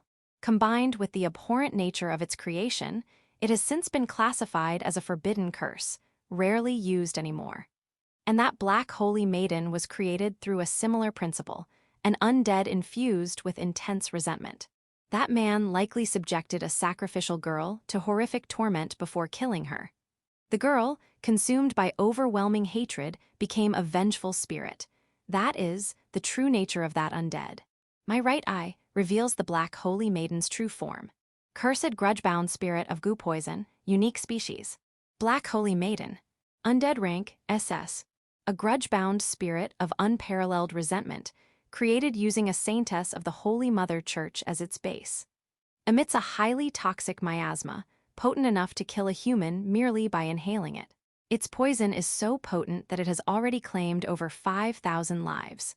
However, due to its overwhelming hatred, it indiscriminately despises all living things, making it impossible to control. Even we necromancers have taboos. One of them is creating undead with our own hands by killing. There is, of course, a reason for this. Most undead created this way harbor hatred toward their killer, refusing to obey. Similarly, when using a corpse that died with lingering resentment, the resulting undead often rejects the necromancer's control. I describe such a state as mad. A mad undead cannot be controlled. This is why I rarely utilized specimens that carried grudges, yet Crops deliberately uses them. So how does he control a mad undead? The answer is sacrifices. He controls the mad undead by offering it living humans as food. What a vulgar, foolish, no, even worse than bestial method. No, calling it a method is too generous. It's nothing more than dangling bait. Not only does he personally kill to create undead, but he employs such despicable means, without a shred of respect for the specimens. That someone like him dares to call himself a necromancer is something I cannot accept. True, the Black Holy Maiden is a high-ranking undead, swirling with intense resentment. But if one disregards morality, even I could create something like it. A man who casually violates the necromancer's taboos, unworthy of even being called a necromancer. That is the true nature of this man, Crops. And worse, he uses this mad undead, created through such cruel means as goo poison, to falsely boast of himself as the ancient great Saintess. To compare that thing, a mad undead forcibly crafted through such brutality, to that person is utterly unforgivable. What an insult, what disrespect. I will not forgive. I will never forgive this man for tarnishing someone so dear to me. Chapter 71, The Black Holy Maiden, second half the name of that being. Before I knew it, Nebula-chan spoke to the Sage Crystal, who had come to my side. Sage Sama, do you not possess any means to counter that undead? Ah, Nebula-kun, right. Well, I am a sage, but unfortunately, I'm not good at fighting, you know. Chris, you're just trying to slack off again, Ryu. Then why don't you handle it, huh? I am fundamentally a strictly defensive type true dragon, Ryu. Crystal and Amity were bickering about something, but I had no intention of leaving the disposal of this man, the fake necromancer crops, to anyone else. Do not interfere, this is my fight. I won't let anyone else lay a hand on him. I will deal with the Black Holy Maiden myself. Milady, facing such an undead is dangerous. Allow me to. Impossible. That Black Holy Maiden is an undead that emits a deadly poison. No matter how skilled your swordsmanship is, you cannot match her. More importantly, Wolf, treat those undead over there with respect. Do not handle them roughly. Why yes, as expected of our noble lady, to show mercy even to the undead. When I visited the ruins of the barbarian nation recently destroyed by the Black Holy Maiden, the residual toxins left at the site led me to deduce that the true identity of the one the Empire had falsely claimed to be, that person, was an undead that emits a violent poison. That's why I had already prepared countermeasures. No one else, I alone will guide that pitiful child to her next path. What's this? The Saintess of Healing intends to face my greatest masterpiece. You, a fraud who prepared a fake version of that person, and then boasted lies about being able to control her, have no right to speak. Gah. Whether it was because the truth stung too much, Crop's face turned bright red as he screamed, spittle flying from his mouth. You wench, how dare you speak such nonsense?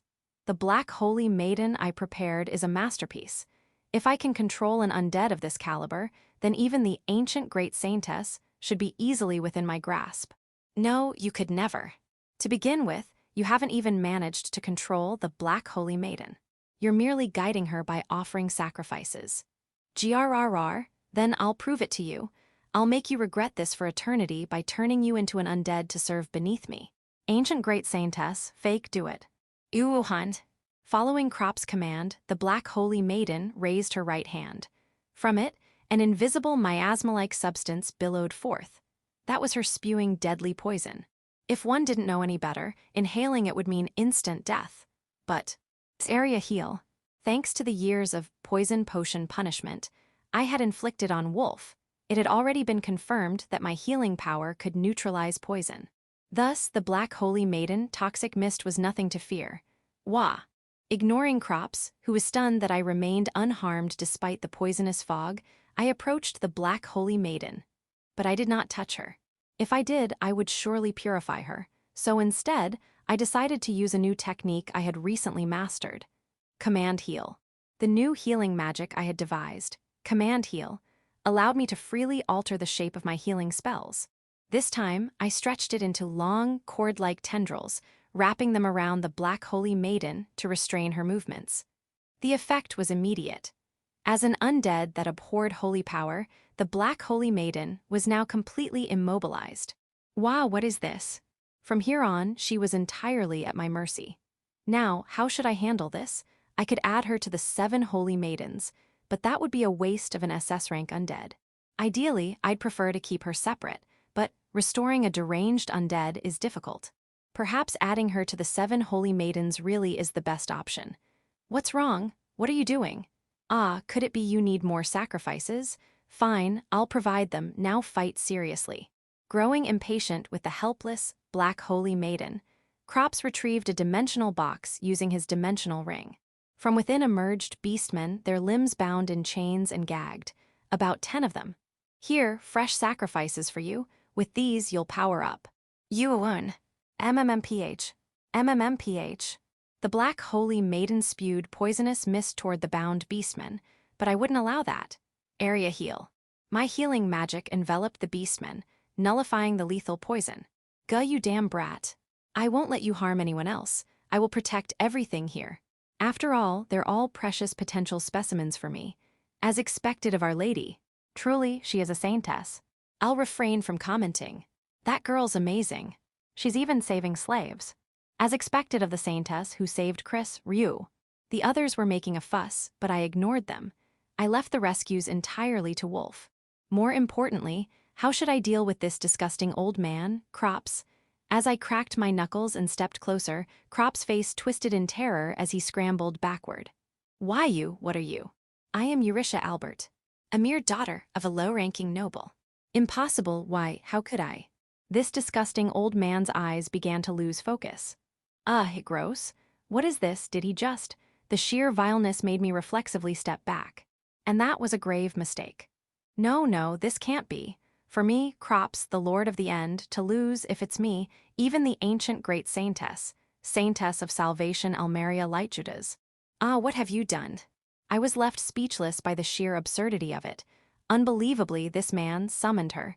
The name that should never be spoken. No, this is bad, very bad. She will come, she will truly come.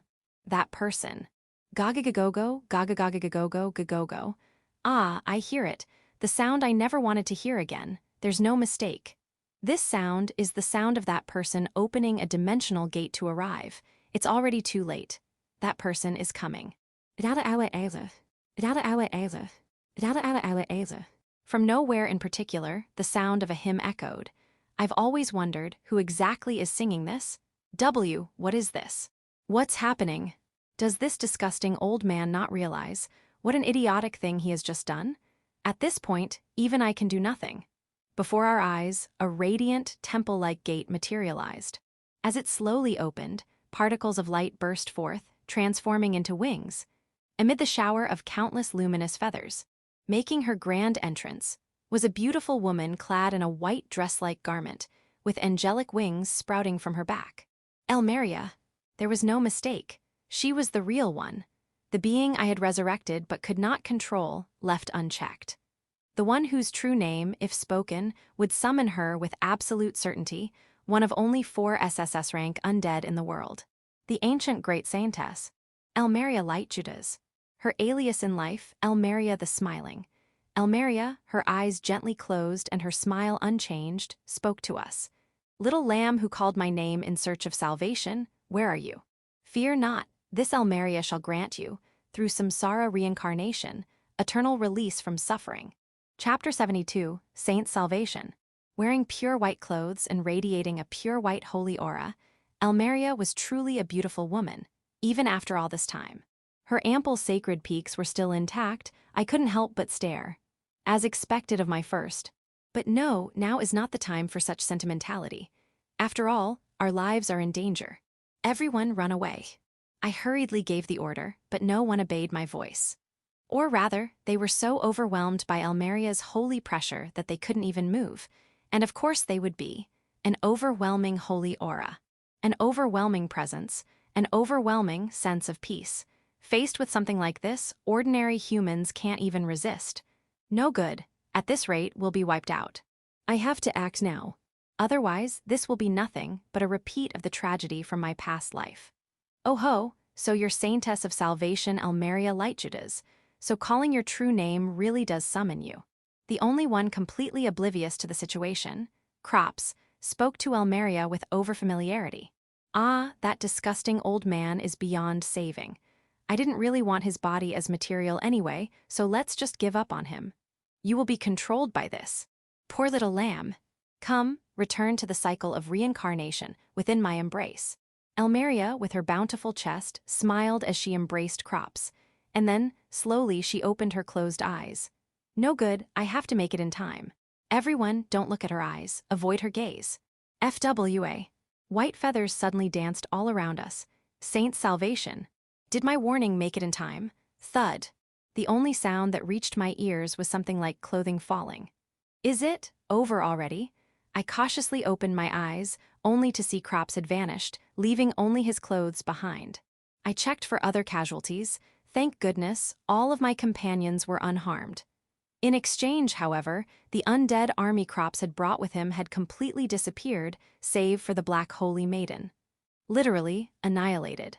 On top of that, about a third of the beastmen crops had brought along were also gone. The damage from the first strike was severe, but even so, I somehow managed to minimize the losses. Beside me, Nebula-chan, overwhelmed by Almeria's immense holy aura, opened her mouth. WH what in the world just? Crops and the other souls have just undergone reincarnation. Hi. That is her ability, Saint Salvation El Reincarna. Yes, this is the terror of Almeria. The ancient great Saintess is not an existence that kills. She forcibly, unconditionally, sends her targets into reincarnation. What did you say? She didn't kill them. No, it's different, reincarnation. She forcibly sends their very souls into the cycle of reincarnation. Reincarnation, a sublimation of the soul itself. Thus, there is no way to defend against Almeria's Saint Salvation. In fact, when I first turned her into an undead in my past life, over 90% of my helter-skelter at the time was forcibly subjected to reincarnation. It was such catastrophic damage that rebuilding was an unimaginable struggle, truly unbearable to witness. Similarly, when the Holy Mother Church once summoned her, only the cardinals and saint-class individuals barely escaped reincarnation, while all other clergy were sent into the cycle. After that, they concealed her existence as that which must not be named, and in turn, became obsessed with hunting me down, an ironic turn of events. I wouldn't dream of trying to control her, but if I may ask, can't you use turn undead on her? Impossible. After all, Almeria is holy attribute. Hi. Yes, Almeria is an undead with the exceedingly rare holy attribute. In other words, anti-undead magic like turn undead has no effect on her.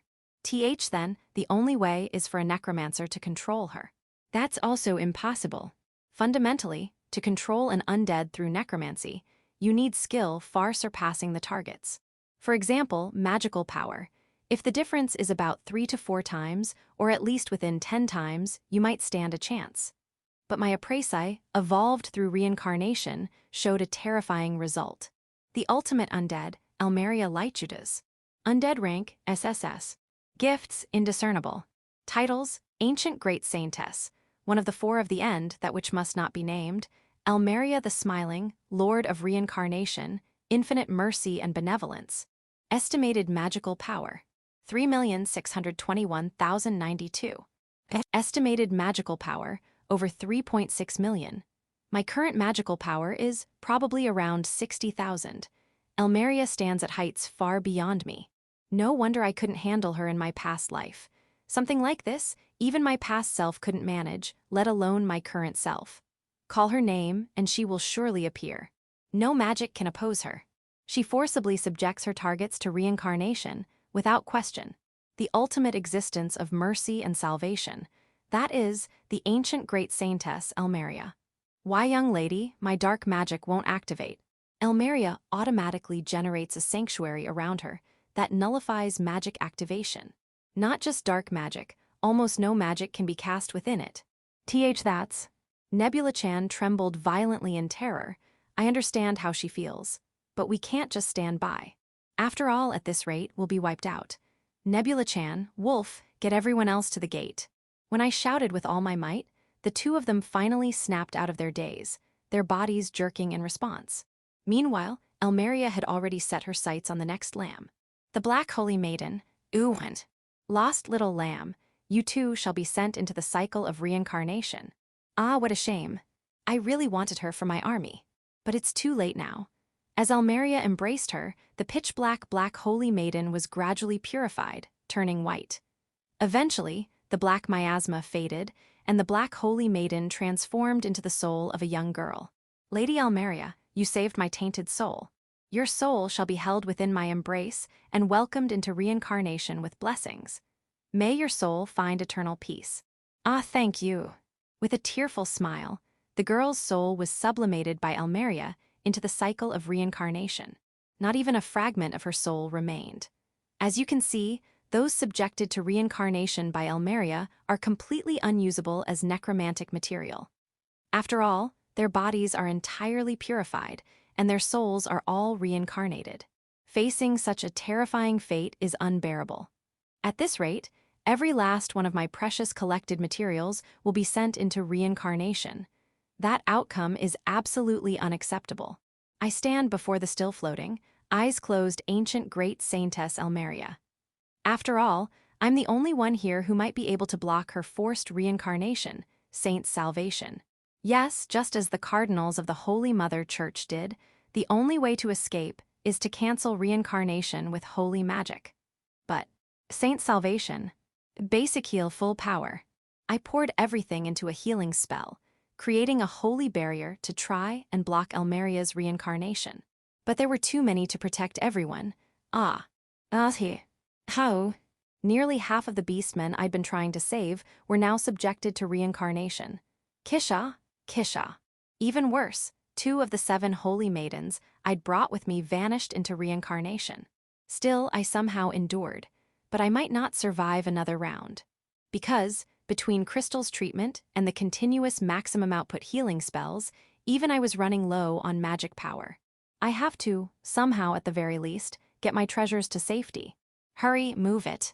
Wolf, having regained his senses, began evacuating the beastmen first. Thanks to his efforts, several made it to the gate, and even the trembling Laster boy was thrown in.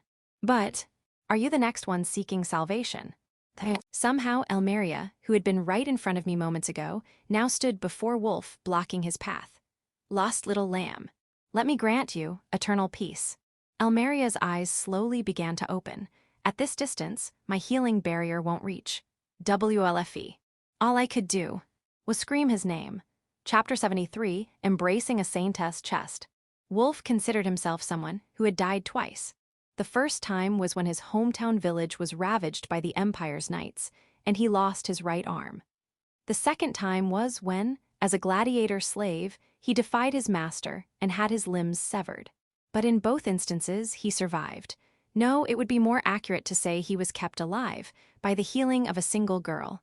Yet now, a third death loomed before him. Lost little lamb. Allow me to grant you eternal peace. No way, the ancient great Saintess was appearing before him. Wolf recalled a story he had heard as a child from the elder of Garrow village. A child had once jokingly called out the name of the ancient great Saintess, only for her to actually appear and annihilate not just the child, but the entire village. He had always dismissed it as just a tale. But now, that very being stood before him. The ancient great Saintess was breathtakingly divine and beautiful. Had someone told him this was a god, the old wolf might have believed it. But the wolf of now had already pledged his life to another, an irreplaceable existence. Eurisha Albert, the one and only being to whom he had sworn his undying loyalty, and that was why he knew. This being, the ancient great Saintess, was no god. If she were, then why would his beloved milady be screaming at them to run with such desperation? Yet, he also understood that the being before him was an opponent he stood no chance against. If things continued like this, would he die? Unthinkable. To die without being of any use to his milady. WOLFEA. The voice of his beloved young lady reached Wolf's ears, but his body wouldn't move. As if bound tightly by invisible chains, his limbs refused to obey. No, he couldn't fall here, because he had yet to do anything for his young lady. GRRAAAAAH. Wolf roared. It was a scream of the soul. He absolutely could not die. That fierce determination. Yet mercilessly, Almeria's eyes slowly opened, and the gate to reincarnation began to unfold. For Wolf, who possessed little magical power, there was no way to resist. Once those eyes fully opened, he would vanish, tossed forcibly into the cycle of reincarnation. He knew it instinctively. There was no escape. He was done for. Milady, I'm sorry. Wolf is going ahead. You don't give up. Then, Wolf heard it, that voice, a familiar, nostalgic voice, the voice of his most beloved, lost over a decade ago, this voice, Sanatoria. When he opened his eyes, before Wolf stood, the figure of a young girl. Without a doubt, it was his beloved little sister, Sanatoria. Sanatoria, why are you here? Oni-chan, I've been your guardian spirit all this time. Guardian spirit. He had heard of such things before. The spirits of deceased ancestors sometimes lingered to protect their descendants. Wolf had always regretted failing to protect Sanatoria. He had wanted to see her again, even knowing it was an impossible wish.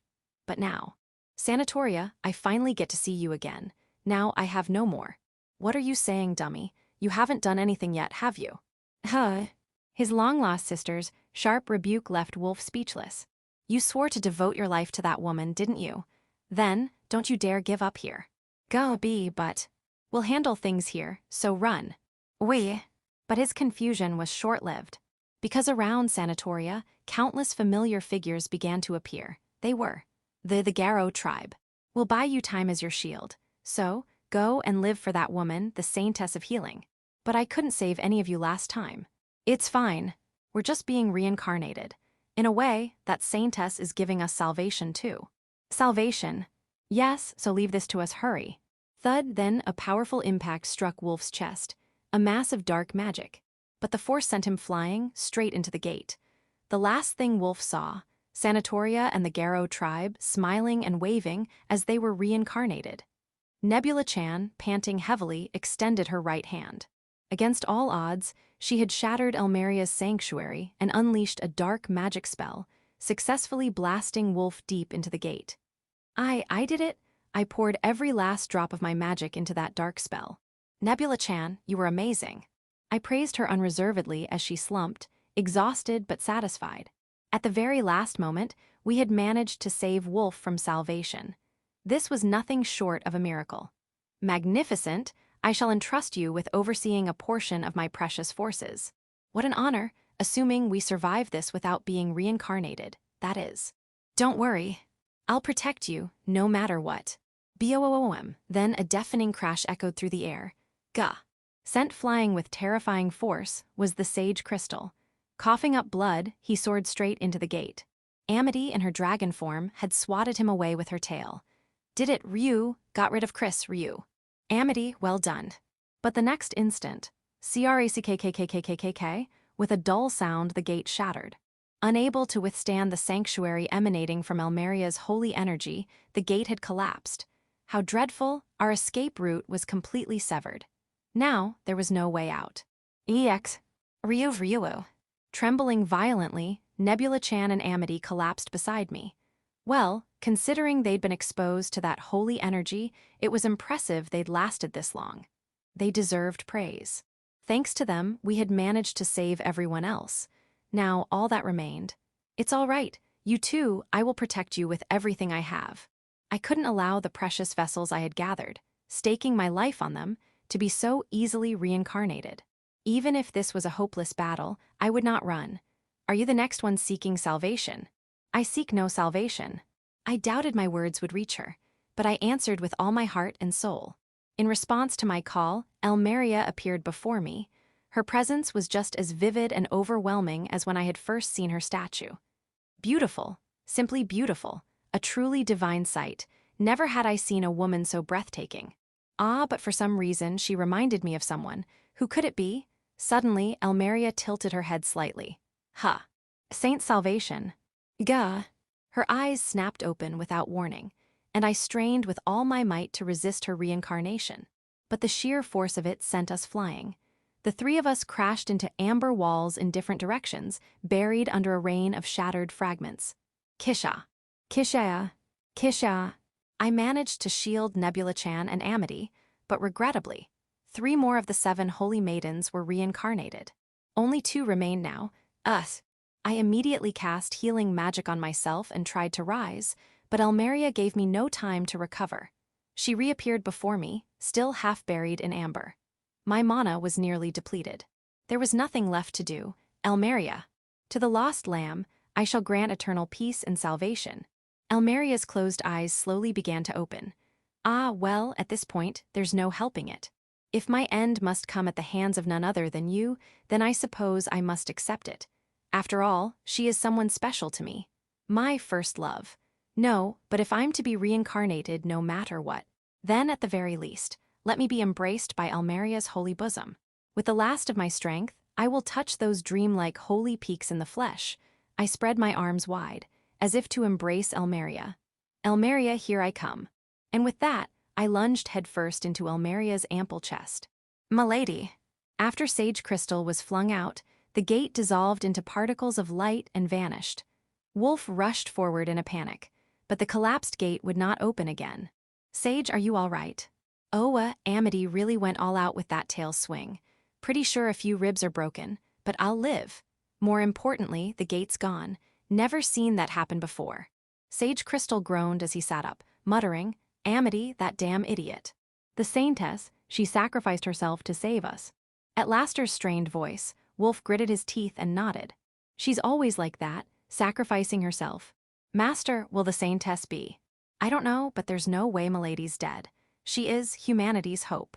After the gate's collapse, Wolf searched the building where it had been but found nothing.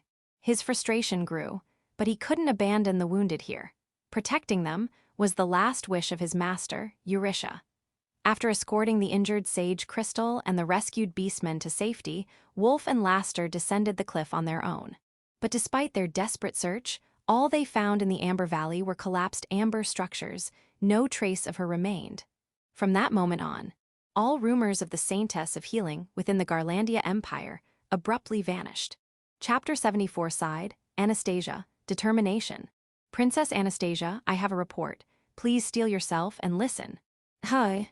The Saintess of Healing has engaged in battle with one of the 4 demon generals, the Lord of the End Crops, as well as the ancient Great Saintess under his control. Afterward, both parties have gone missing. Why? When she received that report from Charlotte, Anastasia felt her vision go dark. The cup she was holding slipped from her hands, spilling tea across the floor like a stain. And no way, Yuri. The Empire is spreading the word that the two sides annihilated each other. In fact, there have been no further reports of Saintess of Healing appearing anywhere. Eurisha is dead. She fought for my sake. To save the people of the Empire, she perished alongside an enemy general. That's a lie. I can't possibly accept this. But this incident is said to have occurred approximately 3 months ago.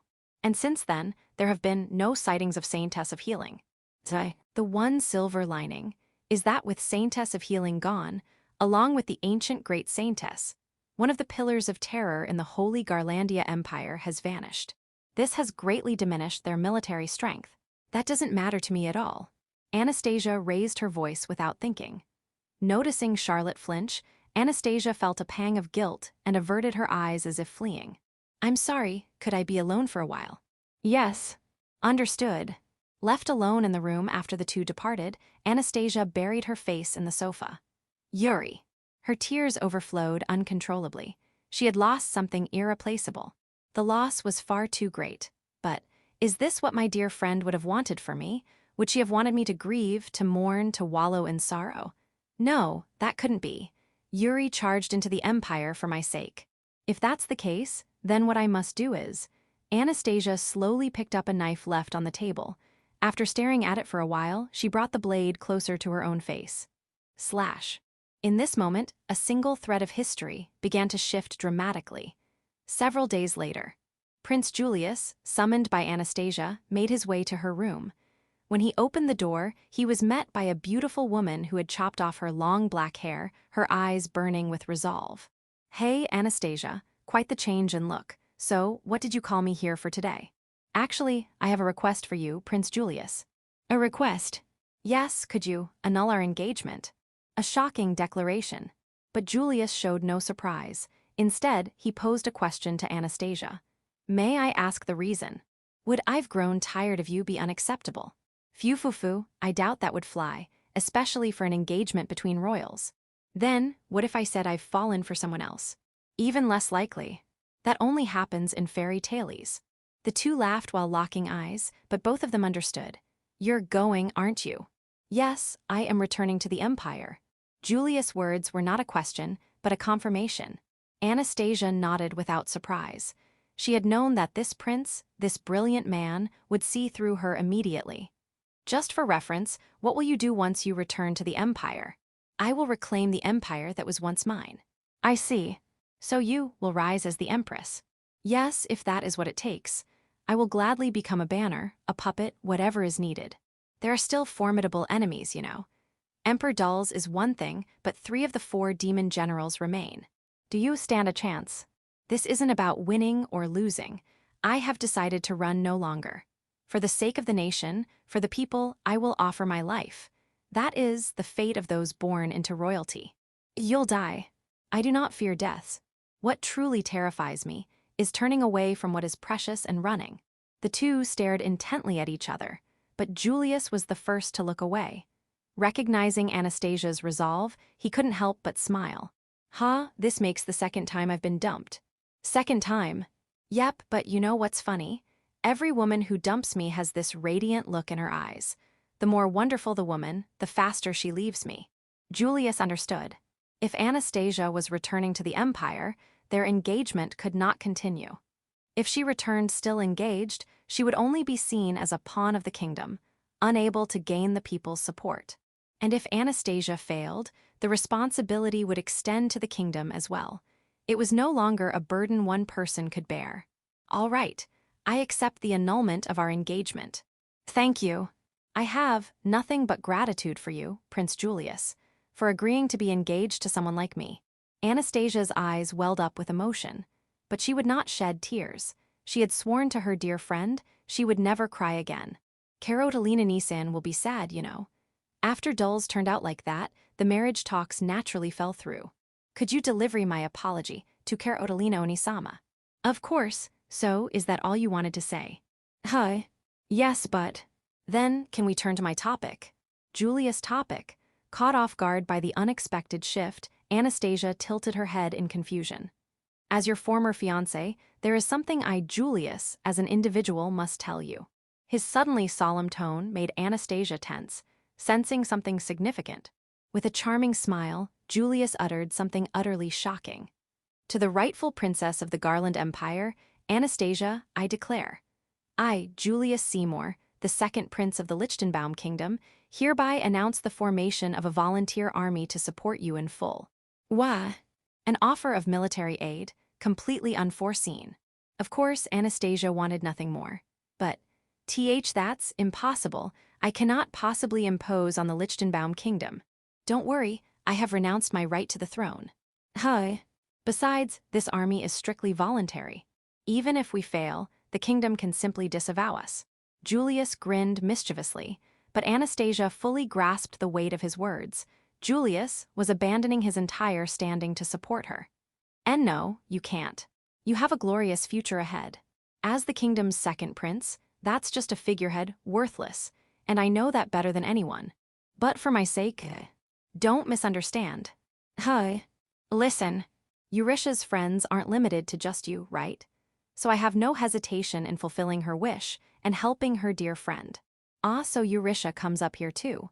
How much had she done for my sake? Anastasia's eyes wavered, though she had vowed never to cry again. Besides, my army has some powerful fighters. Leading them is General Xandal, the Thunder God, the one they call the kingdom's strongest warrior, and the Sword Emperor Knight Cain Albert and the former Saint Flora Albert, a married couple. That's Yuri's. Yes. They said they wanted to help their daughter's dear friend. Why? The heroic couple who had slain the King of the Abyss were offering their aid, but for things to fall into place so neatly. You anticipated this, didn't you, Julius? That I would fight. Foo-foo, well, I figured you wouldn't stay silent after hearing the rumors about the Saintess of Healing. After all, you're Eurydia's best friend, aren't you? To Julius' question, Anastasia answered with pride. Yes, I am. I don't believe Eurydia is dead, so searching for her is actually another goal of mine.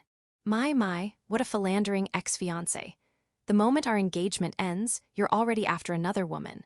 That's rich coming from the one who unilaterally called it off. The two laughed, locking eyes. It was a genuine, unreserved laughter. If I find her first, this time, I'm taking Eurydia for myself. If I can have her, I couldn't care less about being royalty.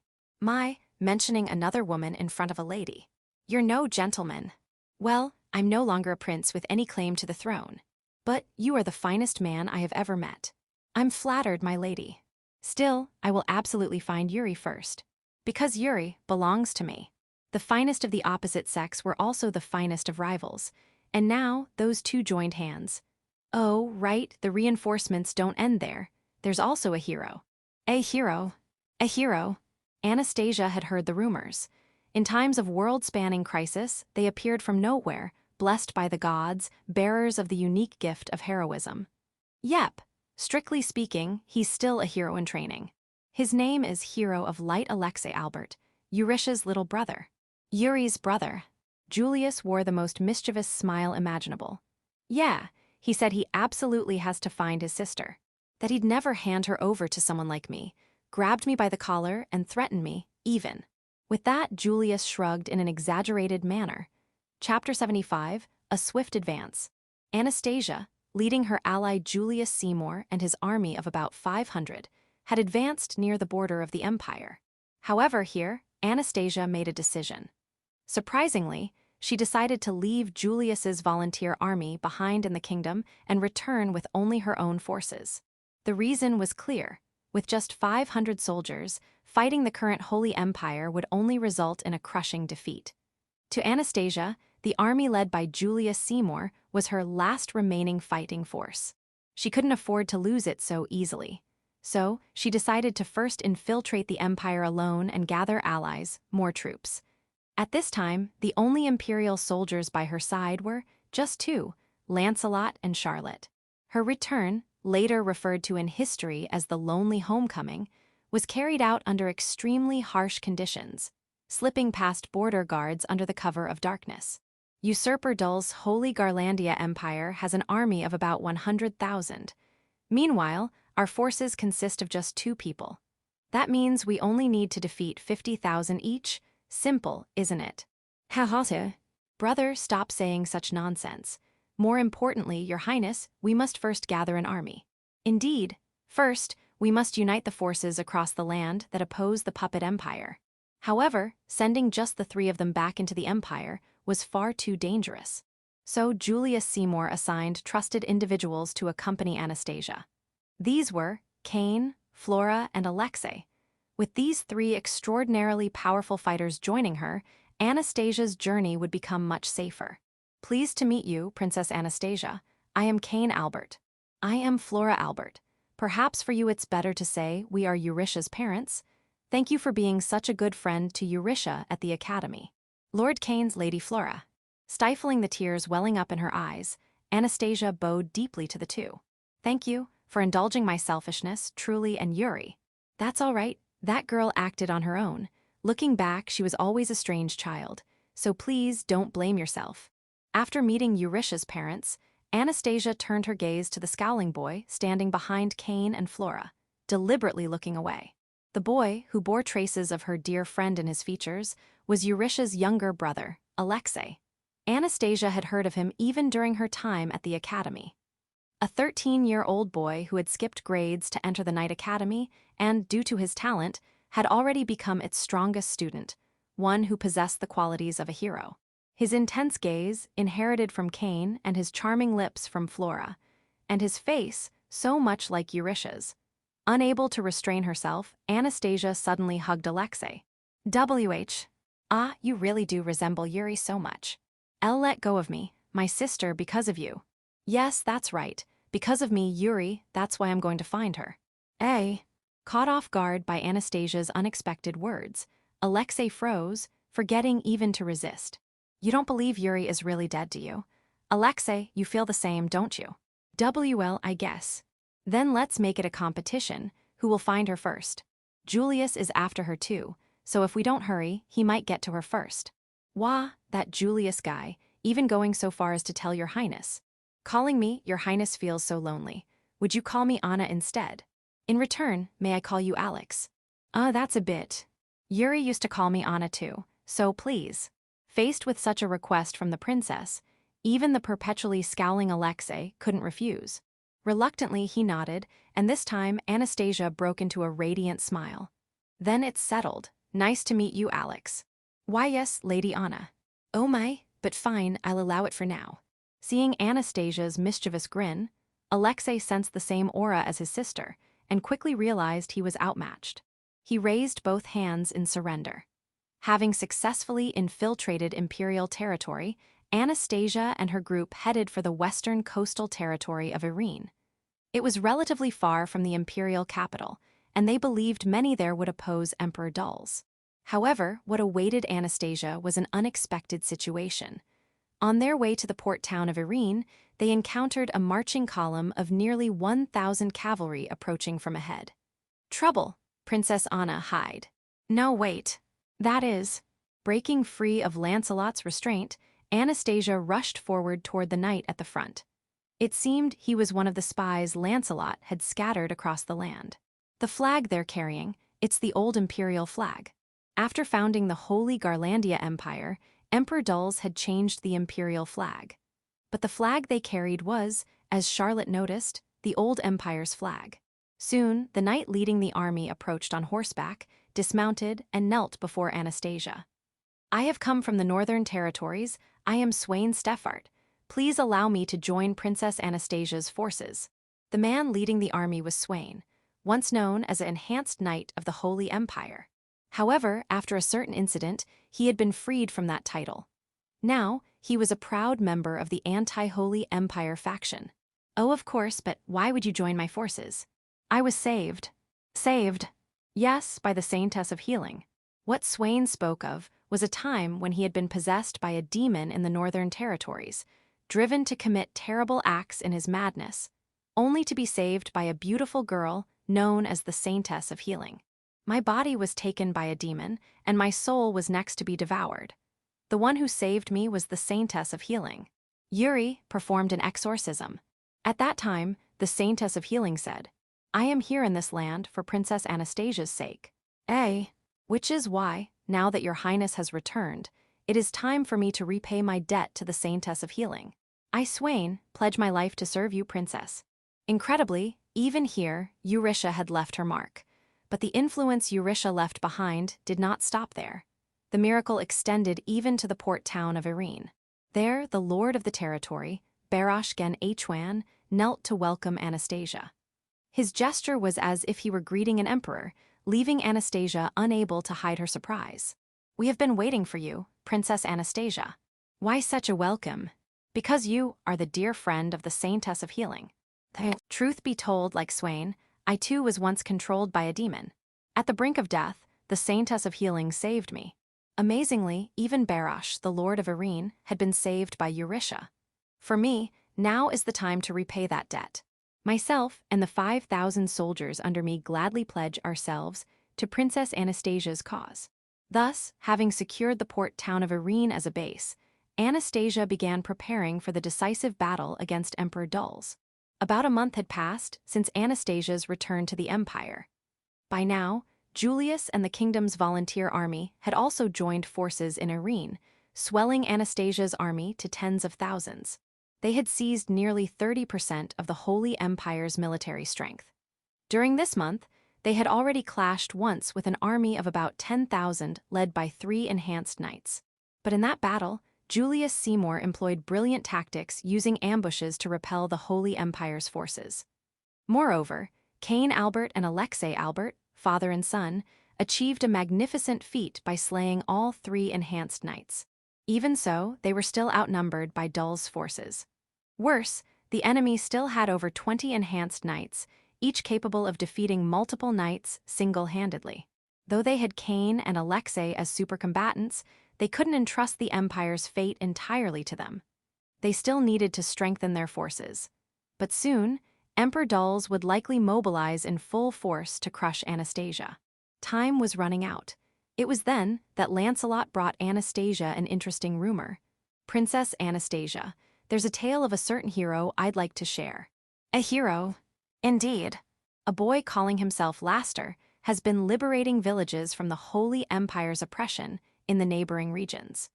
He and his group have been urging the people they save to rise against Emperor Dulles and join Princess Anastasia's faction. My, how wonderful. I'd love to have him as an ally. And this hero, Laster, says something else rather amusing. Amusing? That he is an apostle of the Saintess of Healing. An apostle of Eurytia. That meant this boy Laster might have been extremely close to Eurytia during her time in the Empire. As Anastasia looked up in surprise, Lancelot shared more. Incidentally, the boy travels with 2 companions. One is a middle-aged man who calls himself the Sage. The other is a red-haired beastman of the wolf tribe. My word. They've been liberating beastmen villages from oppression and have already defeated several enhanced knights. That's could it be? I hear they plan to rendezvous with us here in Irene soon. It would be best to hear it from them directly. Several days later. Your Highness, it's incredible. The rumored boy Laster has arrived. The moment she heard Lancelot's report, Anastasia rushed out of her temporary residence to greet them. What she saw was, "It's been a while, Lady Anastasia." Wolf, a beautiful wolf beastman swordsman with long red hair. The figure of Wolf, the attendant who had always followed Eurytia. Chapter 76, Holy Imperial Army versus Imperial Army. It's been a long time, Lady Anastasia. Wolf, whom she hadn't seen in a while, looked considerably haggard. But given Anastasia's current position, she had to treat the young boy named Laster and the man called the sage with equal importance before addressing him. Suppressing her eagerness to hear the details, she turned her gaze to the dignified-looking boy. "Pleased to meet you, Princess Anastasia. I am Laster Van Valentine. I lead a group primarily composed of beast folk working to liberate people from Dales's sinister grasp. I've heard rumors about you. Liberation swordsman Laster and the sage, Lord Crystal. Haha, my bloodline sure has produced some fine beauties. You're a masterpiece of the family, no doubt about it, gahaha. Lord Crystal, please stop. You'll get yourself executed." Well, that be a problem, gahaha. Though the sage Crystal was behaving quite rudely, Anastasia found herself strangely unbothered. If anything, she even felt a sense of familiarity. But what did he mean by bloodline? Well, let's save our talk for later. More importantly, you want to hear about the Saintess of Healing, right? That's too much of a hassle to explain in detail, so I'll let Wolf over there handle it. But we believe that girl, Eurytia, will return if we stay here. Eurytia, finally, her name was mentioned definitively. So the Saintess of Healing really was Eurytia. Anastasia hadn't doubted it, but hearing it outright made her feel like she was finally getting closer to her. Lord Crystal is lazy, so he's bad at explaining, but to put it simply, we were saved by Lady Eurytia. But to protect us, she went missing. Meanwhile, Wolf was bowing deeply to Cain and Flora. "My apologies, Master, Mistress, Lord Alexei. What are you saying, Wolf? First and foremost, I'm just glad you're safe." Yeah, I bet Yuri dragged you into something reckless again, didn't she? Always causing trouble, that girl. While Wolf was tormented by guilt over failing to protect Eurytia, Cain and Flora smiled gently to comfort him. But Alexei was different. His eyes bloodshot, he grabbed Wolf by the collar. "Wolf, what the hell were you doing when you were supposed to be with her?" "I'm sorry, Alex. What happened to Milady was my fault. May I hear the details of that story as well?" Unable to hold back any longer, Anastasia interjected, and at last, everyone learned what had happened to Eurytia. At the academy, found a gate and escaped. Freed people possessed by demons one after another. Confronted a true dragon and healed the first emperor's brother of an incurable illness. Faced the ancient great Saintess and went missing. Yes, the young lady, along with Nebula Dono and the Amber Dragon, Lady Amity, has gone missing. Every part of Wolf's story was unbelievable, leaving Anastasia and the others utterly speechless. Each event sounded like something out of a child's wild imagination. Among them, what shocked Anastasia the most was the existence of the sage Crystal, whom Eurytia had rescued, and the secret of his demon king arts. "You're my ancestor." Well, guess that's one way to put it. Semir, you can hug your grandpa if you want. "I'll pass." Ouch, rejected her, gehaha. More importantly, it's about Dulasnei-sama. Dulasnei-sama is using demon king arts to manipulate demons. Probably, the secret arts I taught Dihile must have been passed down through the generations somehow. Could it be the summoning ritual? When Anastasia mentioned the secret ritual only given to imperial successors, Crystal nodded. Probably that. With it, Dulz obtained demon king arts, the power of demons. And Dulz is likely a great sin gift-bearer who can control demons. He's hosting demons within himself, dominating them, and has become a demon king. Though from what you've said, it seems his mind has been heavily influenced by the demons. The truth revealed by Sage Crystal. Emperor Dulz had seized the power of the Demon King and usurped the throne. Well, if that's the case, I'll lend a hand, troublesome as it may be. I'm useless when it comes to war, but you can count on my knowledge. And Crystal's gaze grew distant. I owe those guys big time. If I don't help you, their dear friend, karma's gonna bite me in the ass. A week after Raster's group joined Anastasia's forces, the Holy Garlandia Empire, having finally lost patience, began marching toward the port town of Irene with 80% of its total forces. Leading them was Marshal Desmond, the Death Knight. Second in command was General Weigel, the Beast Tamer King. Additionally, 25 enhanced knights. Their army numbered a staggering 80,000. And alongside their soldiers, they brought nearly 1,000 beasts tainted black, monsters. Against them, Anastasia's imperial army had roughly 30,000 troops. Even with the 500 reinforcements from the Lichtenbaum kingdom, they were outnumbered by more than double. How? Their forces were supposed to be below 70,000. Those bastards are doing something awful. Seems they're forcibly subjecting civilians to demonic influence and brainwashing them. Why? The shocking revelation came from Sage Crystal.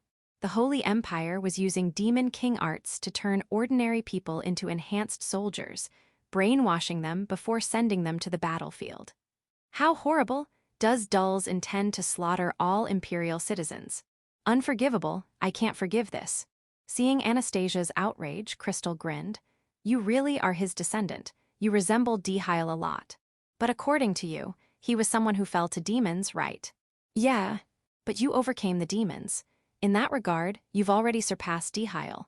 Being praised by the first emperor's brother didn't feel bad. But how were they supposed to fight against such numbers? With no clear path to victory, the battle began. Charge, annihilate all who defy Emperor Dulles. To reclaim the Empire's freedom, give it your all now. Thus began the battle later known as the Sacred War of Exavite, the de facto final clash between the old and the new empire. The battlefield, skillfully guided by Julius Seymour, whose genius for tactics had blossomed, was the Exavite Valley, a terrain flanked by large mountains that negated the numerical disadvantage. Anastasia's imperial army placed General Gen at the forefront, with Lancelot holding the right flank and Swain the left. The Holy Imperial Army, meanwhile, positioned their enhanced knights at the center, aiming for a swift breakthrough. 25 enhanced knights gives me the chills. You too, Laster, but I won't lose in how many I take down. Ha, Alex, let's make it a contest. Who can slay more enhanced knights? Being close in age, Laster and Alexei were already in sync, exchanging competitive glares. This would be the first time these two, later hailed as heroes, fought side by side. Holy Imperial Army, 80,000 versus Imperial Army, 30,000. The ultimate clash between the strongest forces with the fate of both sides at stake. Whoever dominated this battlefield would shape the Empire's future. Everyone present felt it. The Imperial Army had prepared formations to mitigate their numerical disadvantage. But the Holy Imperial Army wasn't without strategy either. The first to clash were the enhanced knights and Kane's team of heroes. But what they them? They're fighting in teams of 5. Against Raster, whose swordsmanship had awakened after parting with Eurytia, and the supremely powerful individuals Alexei, Wolf, and Kane. The Holy Imperial Army had the enhanced knights attack in coordinated teams of 5. Even Kane's group struggled to take down 5 enhanced knights at once. Worse, when injured, the knights would rotate with another team, maintaining equilibrium. And by drinking a black liquid, they could heal their wounds and return to the front lines immediately. While Kane's group was fully occupied, the soldiers also clashed. But without decisive moves, the battle remained a stalemate, wearing both sides down without a clear victor. In the end, with neither side gaining an advantage, the first day's battle concluded at sunset as both armies withdrew. The situation was even, but the difference in strength was more than double. What's their deal? They're not pushing aggressively. If this turns into a war of attrition, we're in trouble. If soldiers were lost at the same rate, the side with fewer would lose. The Holy Imperial Army was leveraging their numbers for a war of attrition. Damn those Holy Imperial Army, they've really done it now. Even General Zandel praised the enemy Marshal Desmond's strategy. A true warrior, Zandel never hesitated to acknowledge even an enemy commander's skill. A nasty bunch, but their tactics are sound. We need a decisive move, or we'll be ground down at this rate. General Zandel and Kane discussed with other Imperial officers, but no effective strategy emerged. The Imperial Army did have a secret plan, but using it at the wrong time would render it meaningless, making timing crucial. Then, night raids, night raid. The sentries' shouts sent officers scrambling from their tents. What greeted them was an assault by countless insects and bats. The Holy Imperial Army had launched a night raid using monsters. The beast tamer King Weigel's monsters were leaping over the camp to attack. Damn it, you've gotta be kidding me. Why bugs? There are bats too. If they bite you, it's trouble. Be careful, enemy soldiers might be hiding in the dark. The monsters, insects and bats, attacked intermittently. Between their assaults, arrows and magical bombardments rained down from hidden troops. Though the Imperial Army managed to repel them through desperate counterattacks, the midnight raid left them all sleep-deprived. And the next day, the Holy Imperial Army, having rotated in fresh troops, launched relentless wave attacks. Fierce battles by day, monster raids by night. After a week of this, the once-even battlefield gradually tilted in the Holy Empire's favor. Though they hadn't suffered major losses, neither had they dealt any significant damage in return. The only notable feat was Kain slaying a single enhanced knight. Unable to find an effective countermeasure, the Imperial Army wore down day by day. The Holy Imperial Army's war of attrition left the Imperial Army with no clear response. The deepening exhaustion slowly eroded their morale. And then, the Holy Imperial Army finally made its move. They played their trump card. What is that? No way, war elephants. General Weigel of the Holy Garlandia Empire deployed his reserved monster elephants, 30 war elephants, onto the battlefield at last. Foolish bitch Anastasia, let my demonic elephant legion offer your blood to Emperor Dulles. Weigel grinned wickedly atop an elephant. The overwhelming destructive power of the demonic elephants easily shattered the exhausted Imperial Army's formations. With Kain's group tied down by the enhanced knights, there was no way to stop the rampaging elephants. Imperial soldiers were trampled, flung aside by the maddened beasts. A frenzy of blood was about to begin. This is bad, at this rate we'll lose. Isn't there anything we can do? They barely avoided total collapse, but holding out was only a matter of time. To everyone, it was clear a rout was imminent. Anastasia glared sharply at the battlefield, while the genius strategist Julius Seymour gritted his teeth. A critical situation. The Imperial Army's defeat seemed certain. Then, a miracle occurred, a glint. People saw something soaring high above the Exavid battlefield. Blocking the sunlight, that presence was. Hey, what is that? Look at the sky. Could it be a dragon? Its amber scales glimmered under the sun, the king of the sky, a true dragon. And astonishingly, the true dragon carried a person on its back. Standing atop the true dragon was a beautiful girl who shone as if bearing all the world's light. No way. Anastasia reflexively covered her mouth. Otherwise, she might have forgotten her position and screamed. Hee, you're late. Julius Seymour smiled tiredly as he gazed at the girl riding the dragon. There was no mistaking it. Because that girl was. Why you were I? Later immortalized in song by bards, spreading instantly across the world and told for generations, the sacred war of Exavid. This moment was recounted thus. When Anastasia, the Black Rose queen and restorer of the Garlandia Empire, faced death at Exavid, she descended from the skies. To save her dear friend. To bring true salvation to those ensnared by demons. Saintess of healing Eurytia Albert. Astride the amber true dragon Amity, she descended upon the sacred war of Exavid. Many tales surround her, Eurytia. Particularly, legends of her childhood are shrouded in mystery, with much uncertainty about what is true. And in truth, this was the first time in history the Saintess of healing Eurytia clearly appeared on the world's stage. Chapter 77, Return of the Saintess. The people saw it, the figure of a dragon soaring through the sky. The people learned of it, that there exists a noble being whom even the dragon, the apex of the ecosystem, obeys. Rua ara ara, double exclamation mark. Suddenly, the dragon roared. Dragon's roar. Receiving the legendary dragon's cry said to be infused with magic, the magical beasts of the Holy Imperial Army fell into panic all at once. Even the previously unstoppable demonic elephant legion was no exception, as the elephants instantly went half-mad and began rampaging uncontrollably. But even that frenzy would be quelled by a single girl. That girl stood atop the dragon, her silver-white hair flowing in the wind. Soon, she surveyed the battlefield and raised her right hand high. What she unleashed was Area Heal, modified Great Healing Hand. A massive white magic in the shape of a right hand. A healing spell, rained down upon the soldiers of the Imperial Army like a shower. Ooh, and my wounds. They're healing. And my fatigue is gone too. Ah, a miracle has happened. Next, the girl raised her left hand. Purifying healing hand. The holy light released from her left hand showered down upon the rampaging demonic elephants. Bathed in the light, the elephants, which had been thrashing about wildly, quickly calmed down. What's this? The demonic elephants are settling down. Ooh, this is nothing short of a miracle. A goddess, no, a saintess. A saintess has come to us. I know who that is. That's the Saintess of Healing. The Saintess of Healing is alive. She has descended to save us.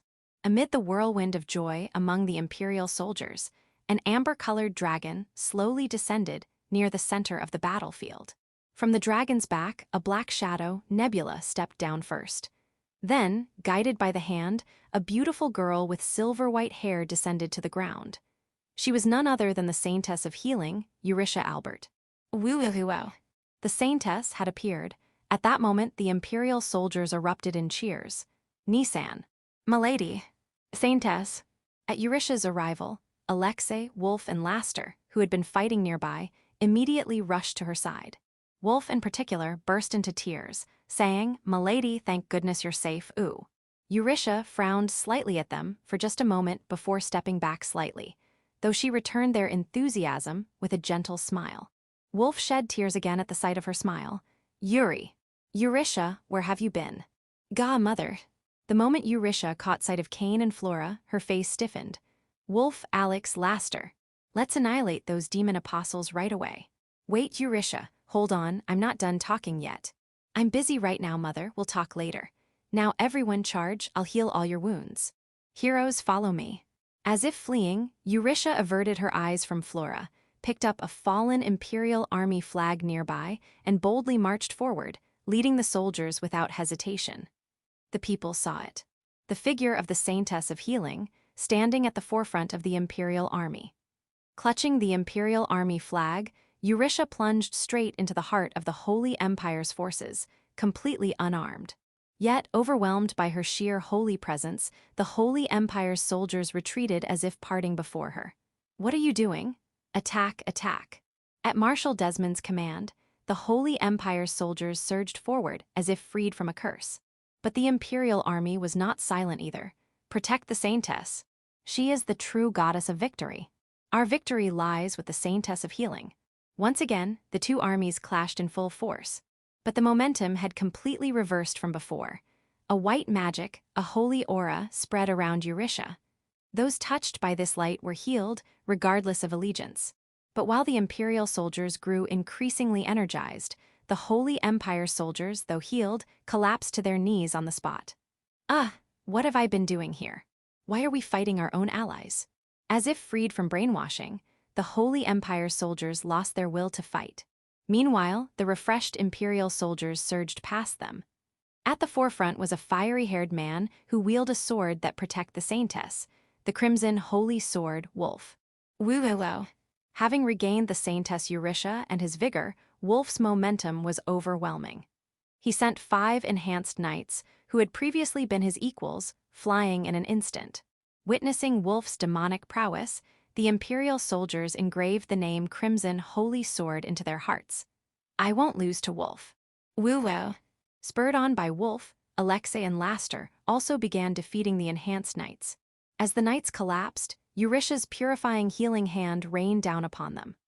Watching the younger generation, their own children and others, fight so valiantly, Cain and Flora gazed with pride and admiration.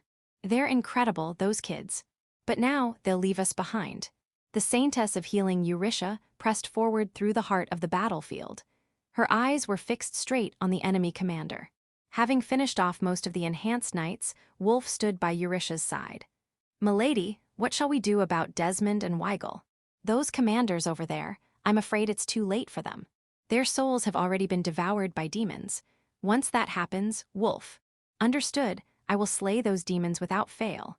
Eurisha's word was absolute. Having reaffirmed his devotion to her through this ordeal, Wolf brandished his twin swords and charged toward the enemy commander, Marshal Desmond. Why, how did it come to this?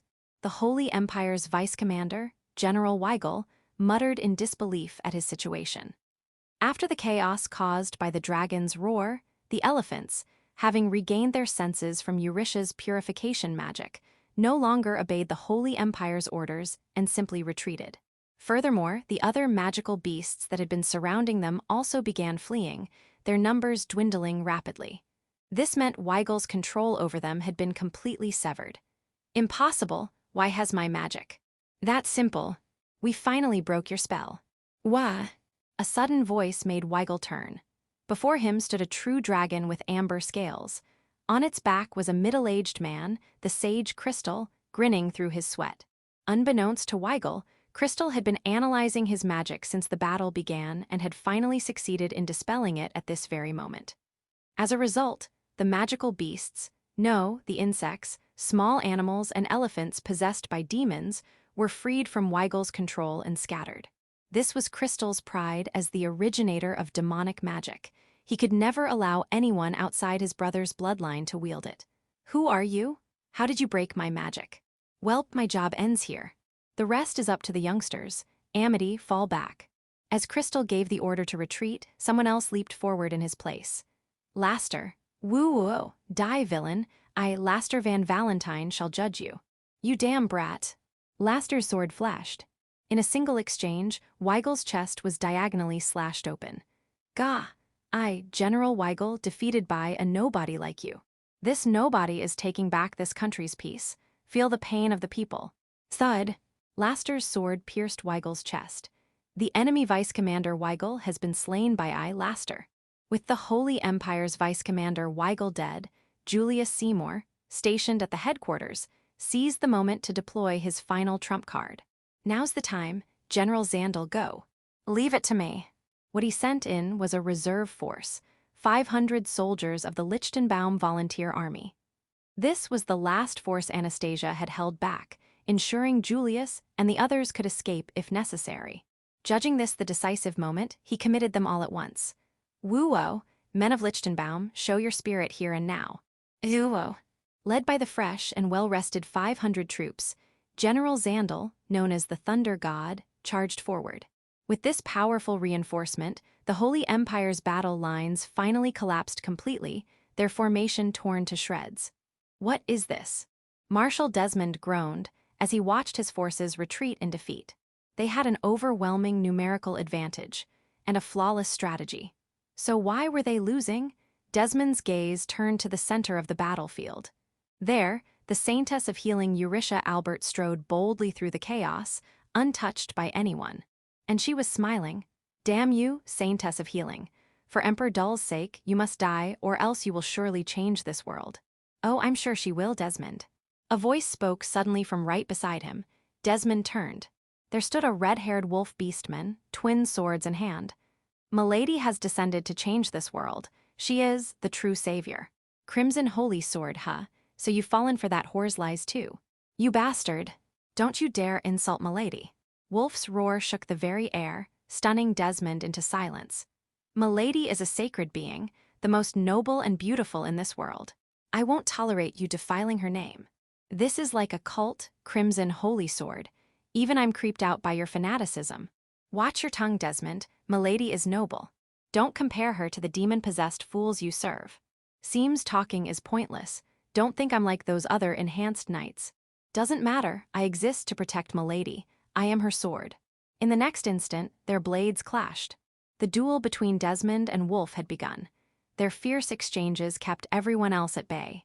Desmond, with your skill, why serve dulls? Why slaughter beastmen villages?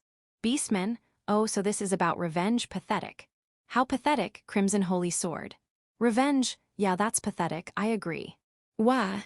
Wolf had already reunited with Sanatoria, and he owed it all to Eurisha. Sanatoria had told him to live for Eurisha's sake. So I'll kill you, for Milady. Wolf's body glowed crimson. That light became power, his sword becoming a red meteor as it struck Desmond. Gyuuo. Once, Desmond had held lofty ideals.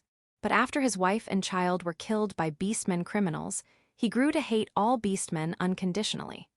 That was when Dark Priestess Eel ensnared him into Dull's faction, and he fell under a demon's sway. But now, Crimson Sword Art, Twin Scarlet Stars. Wolf's twin blades pierced faster than the eye could follow. Drawing red trails, Desmond's head flew through the air. It's over, Sanatoria. Wolf exhaled deeply, looked up at the sky, and whispered farewell to his beloved sister, who had surely already been reborn. Marshal Desmond had fallen in battle. With their marshal and general dead, the Holy Empire's army had no choice but to retreat. Worse yet, most of their soldiers regained their senses and defected to Anastasia's side. Thus, the sacred war of Exavide ended in a decisive victory for Anastasia's imperial army. After the fierce battle, one scene remained etched in people's hearts. Eurytia, accompanied by Wolf and the others, walked through the battlefield strewn with corpses, searching for survivors and healing them one by one. There was no distinction between friend or foe. The Saintess of Healing simply healed all wounded soldiers equally. When she saw the bodies of Desmond and Weigel, Eurytia shed tears. How regrettable. She must have lamented being unable to save them. The people were moved by the Saintess's boundless compassion. But Nebula, standing nearby, heard her whisper something else. This one could have been a Dullahan vessel, but it's useless now. Ah, what a waste. Chapter 78, The Truth Behind the Miraculous Survival. Wow, war really is a deliciously profitable hunting ground, isn't it? Just today, I slaughtered over 50 demons and healed tens of thousands of injured people, which massively boosted my mana. My mana value has probably exceeded 100,000 by now. What a thrill. But it's still not enough. Someday, I'll reunite with Elmeria, and before that happens, I need to raise my strength as much as possible. I can't afford to let such precious opportunities slip through my fingers in the future. By the way, regarding the undead specimens this time, I already had my eye on some good ones, and there weren't any other noteworthy specimens, so I didn't bother with them. Being too greedy isn't good, after all. Uri. After finishing my big job and returning to the Imperial Army's camp, I was greeted by Anastasia, who hadn't seen me in a while, with a passionate hug. Ah, this is it. This soft, sweet feeling. Girls really are the best when it comes to hugs. I'm so glad you're alive. I was really worried about you. Sorry, Anna. I thought you Uri wala. There. Good girl. Even though I decided I wouldn't cry ye, wah. The people watching our reunion cheered loudly while shedding tears. Are they jealous of me being hugged by a beautiful girl like Anastasia? Too bad, I have no intention of giving up this position to anyone. Uri, are you hurt anywhere? Oh, Seymour, you're here too. Long time no see. You're as carefree as ever. Do you have any idea how much we worried about you? Well, normally, people would assume we were dead, that we had undergone reincarnation. No one would think there's a way to escape the ancient great Saintess. So, where have you been all this time, and what were you doing? It's Flora. Behind her, I see Kane, Alex, and even Laster and Crystal. This is troublesome. I glance at Nebula-chan and the humanized Amity, silently pleading for help. Understood, my lady. If I may be so bold, allow me, Nebula, to explain what happened to you. Nebula-chan, sensing my gaze, throws me a lifeline and takes over the explanation. As expected of my most trusted subordinate, I'll reward her later. To be honest, the reason my lady and the rest of us survived was thanks to a certain secret hidden within the body of the ancient great Saintess. A certain secret. Wolf parrots the question back, and Nebula-chan nods. Yes, in fact, within the body of the ancient great Saintess, there was a XXX. Hi. Why? Hi. A. Hi. Several months earlier. Driven into a corner by Elmeria with no options left, I decided to at least embrace her chest and undergo reincarnation. But then I accidentally discovered something astonishing. What appeared to be Elmeria's sacred twin peaks was actually... I immediately activated holy magic. An intense recoil followed, and I was flung out of Elmeria's sanctuary at tremendous speed. As a result, I was slammed into a wall, but I couldn't afford to complain. Gah. My lady, are you all right? You were spitting blood, and now you're already healed. Phew foo foo, I found it, a way out. Huh? A way out. I had finally found it. A way for all of us to survive Elmaria. The hint was in Elmaria's chest. Her breasts. Huh? There was a gate, or dungeon, in Elmaria's sacred Twin Peaks. Why? Until then, Elmaria's sanctuary had been active, so even my appraisal skill hadn't noticed. But when I got inside the sanctuary, my eyes caught sight of a certain singularity. There was a singularity right in the middle of Elmaria's chest. It was probably a gate or a dungeon. What?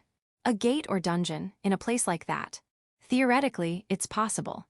Elmaria's mana is beyond normal. Her very existence is a singularity. Gates and dungeons are born in places where abnormal mana swirls. Elmaria nullifies all magic and causes reincarnation with just a touch. But even she can't chase us into a gate or dungeon that manifests within her own body. Yes, this was a golden opportunity brought about by sheer coincidence. The only way for all of us to escape Elmaria was to dive into that singularity. Nebula-chan, Amity, will you too entrust your lives to me? Entrust? If there's any other way to survive, I'll take it. That thing sucked up my power, and now I can't even transform. My life has always been in your hands, my lady. Hearing their responses, I rushed over to the remains of crops nearby. I was looking for that thing. Where is it? If I don't find it soon, Elmaria will. Ah, there it is. I picked up a ring that had fallen among Crop's clothes. This was what I was searching for, the dimensional ring. Both of you, I'm storing you inside this. Huh? My lady, are you serious? The slaves were kept in here, so there's air. It might be a bit dark and cramped, but it's better than reincarnating. Or, would you prefer charging into Elmaria's sanctuary in the flesh? Watching the two shake their heads violently, I released the ring's power and shoved them into the dimensional hole that appeared nearby. For good measure, I also tossed in the last two remaining of the 7 holy maidens there. Now, preparations are complete. Here we go, Elmaria. I took a deep breath and then leaped straight into the singularity in Elmaria's chest. The place I landed in was a strange space filled with flickering lights, like a starry night sky. This feeling, it seems the singularity wasn't a gate, but a dungeon. Thank goodness. If we'd been sent to a place like the Pandemonium, where there's no air, we'd have died instantly. Looks like luck hasn't abandoned me yet. Where is this? Where are we? Nebula-chan and Amity, who had emerged from the dimensional ring, looked around in confusion. Can't be helped, I'll explain. This is a dungeon, and it seems to be an extra dungeon, high-dimensional labyrinth. But my words didn't seem to click, as the two tilted their heads in confusion. What's an extra dungeon? An extra dungeon is an extremely special, high-level dungeon, where abnormal phenomena that don't occur in regular dungeons take place. Extra dungeons are exceedingly rare. Unlike normal dungeons, they possess unique inherent traits. For example, being filled with lethally toxic air that kills instantly, housing monsters of a completely different caliber, being plagued by deadly contagious diseases, and so on. Eek, seriously. Yes, ordinary adventurers call them death dungeons and avoid them. My lady, doesn't that mean we're still in danger? But if you ask me, it's still far better than facing Elmaria head-on. Besides, my appraisal skill has already analyzed this extra dungeon's characteristics. This extra dungeon's trait seems to be time. Time? Yes, it appears time passes slightly slower here compared to the outside world. The difference is roughly several times over. Sputter. Nebula-chan spat in a very unladylike manner. So, does that mean if we leave, a ton of time will have passed outside? Yes. But since it's only a few times over, I doubt centuries will have passed when we get out. Maybe one day here equals 5 outside, something like that. Well, we're long-lived, so it doesn't matter much. Still, if we take too long, everyone outside might turn into old men and women. Honestly, it'd be easier if they just turned to bones by then. For now, let's press forward. If we leave through the entrance we came from, Elmaria will just chase us again. Let's explore the dungeon and see if there's another exit. Fortunately, the dimensional ring crops left behind contained a considerable amount of food. With this much, we should be able to last several months. Also, extra dungeons have a higher chance of yielding rare magical items. Ooh, I love magic items. Who knows? We might even find something that helps with my lady's dark Yuri transformation. Yes, let's take this chance to hunt for treasure inside the dungeon. And so, the three of us set out to challenge the extra dungeon, the Great Saintess's dungeon. Chapter 79, The Great Saintess Dungeon, First Half. An extra dungeon located within the sacred twin peaks of the ancient Great Saintess Almeria, dubbed the Great Saintess Dungeon. True to its name as an extra dungeon, this place not only had a slower flow of time, but was also riddled with traps. However, fortunately for me, I had reliable companions by my side. Whoa, arrows are flying at us. Clink! I blocked them with my scales. Scales, they just look like normal skin to me. Dragons retain the same defensive power, even in human form. This was my first time traveling with a living true dragon, but it seemed Amity was a dragon highly specialized in defense. Even arrows that would easily pierce ordinary armor were effortlessly deflected. And then there was Nebula-chan. There appears to be a poison gas dispenser over here. Whoosh! My shadow magic has deactivated the device. It's safe now. Nebula-chan, you are quite suited for dungeon exploration, aren't you? Even I once discovered the Hades dungeon all by myself, you see. Ah, I almost forgot. Nebula-chan was also Hades Shishu's disciple. If she could reach that place, she must have possessed the qualities of an excellent adventurer. And so, our dungeon exploration proceeded smoothly. On the first day, we focused on recovering our magic and stamina, but after a full day of rest, we had mostly recuperated. After that, the three of us aggressively pushed forward through the dungeon. That said, this was an extra dungeon, after all. It wasn't going to be easy. No monsters are appearing. This is the first time I enter a dungeon, but is this normal Ryu? That couldn't be right. Dungeons and monsters were practically synonymous, and defeating monsters to obtain their cards was part of the standard process. This was the perfect chance to obtain dungeon-exclusive undead. Ryu, did the Saintess just say something she definitely shouldn't have? Amity-sama, that must have been your imagination. Imagination. In any case, the dungeon was vast and filled with deadly traps. That was the gist of the Great Saintess dungeon. I'll handle the mapping. I will scout by scent Ryu. Amity-sama, won't you transform into a dragon? If I turned into a dragon in such a cramped place, I'd get crushed. Still, the lack of monsters might have been a blessing in disguise. While these three excelled in exploration and defense, they weren't necessarily suited for combat. Amity was tiny in her little girl form, and Nebula-chan specialized in one-on-one battles rather than fighting multiple enemies. Oh, I found the first treasure chest. Nebula-chan, acting as our scout, had finally located a treasure chest. This was one of the highlights of dungeon exploration. Though the exact principles were unclear, dungeons that spontaneously appeared in nature sometimes contained objects called treasure chests, and the items inside these chests were often magical artifacts imbued with mana. No traps. Shall we open it? Yes, please do. When Nebula-chan opened it, inside was, "Is this a doll? And there's something like a letter here, Ryu." Inside was a simple doll of a girl, crudely stitched together from cloth, along with what appeared to be a poorly handwritten letter. Picking it up and reading it, the contents were as follows. To Anna, Almeria's precious friend. My lady WH, what is this? It looks like a child's handwriting. It seems this was one of Almeria's treasures. Normally, dungeons contained magical artifacts, but this was clearly just an ordinary doll, completely devoid of mana. Why would something like this be inside an extra dungeon's treasure chest? Moreover, Almeria could only refer to the ancient Great Saintess herself. For now, I stored the doll inside my dimensional ring, and we continued exploring. Another treasure chest, Ryu. The next chest we opened contained a holy staff, the kind wielded by high-ranking clergy. Is this a staff used by clergy? It has the owner's name written on it, Ryu. Let's see.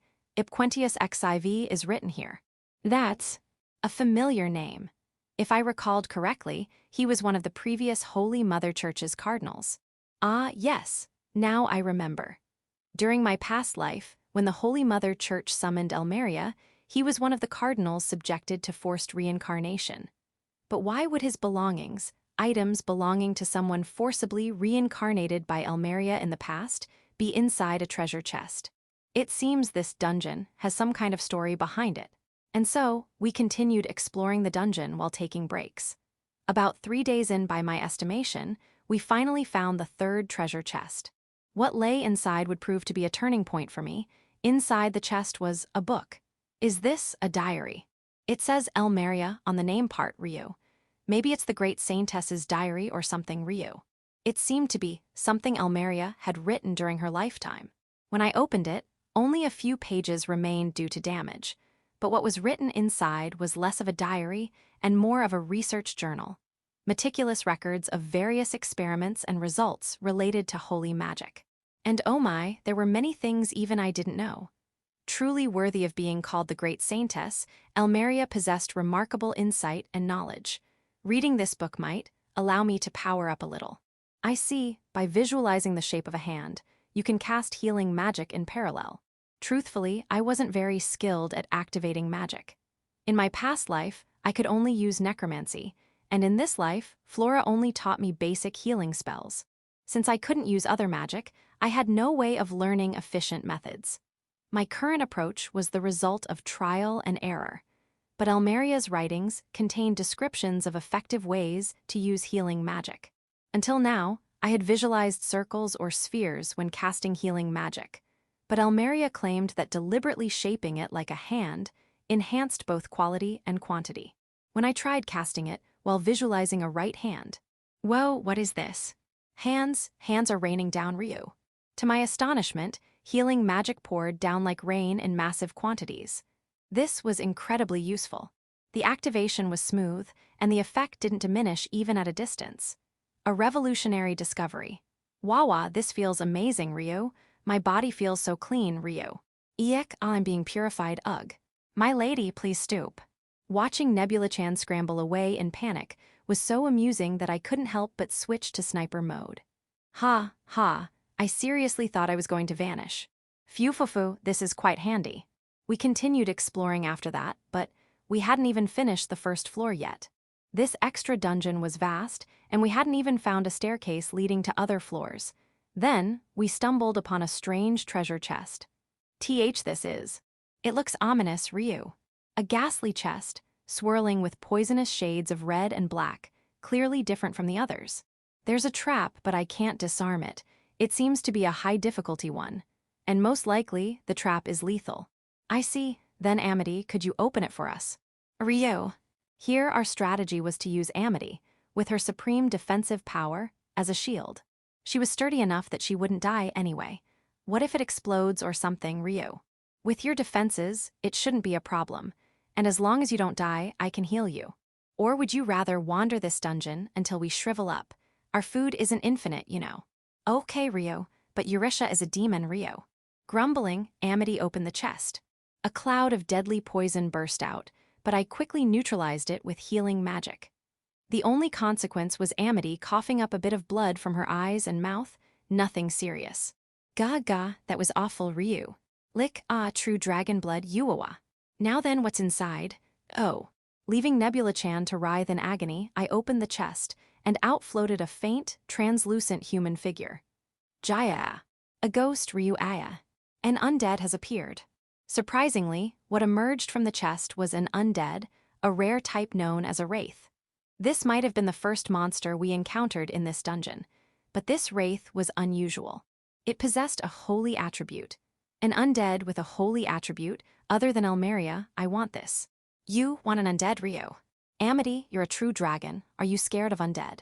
No, Ryu. But what are you going to do with this undead, Ryu? Obviously, I'm going to incorporate it. Incorporate Ryu. I summoned the remaining 2 members of my original 7 holy maidens, now reduced in number, and assimilated the wraith. Good, the replenishment was successful. To my surprise, the 7 holy maidens now possessed a holy attribute.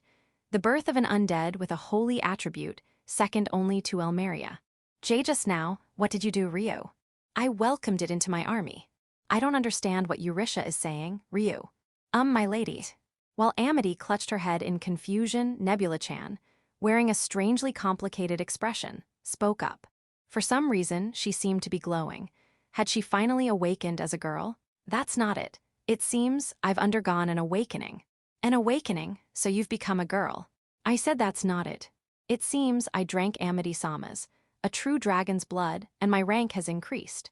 When I appraised her, I was shocked. Nebula-chan had class changed from vampire to vampire noble. I'm surprised you're fine after drinking true dragon blood, Ryu. For a normal human, it's instant death, Ryu. Ha well, I am the young lady's maid. Indeed.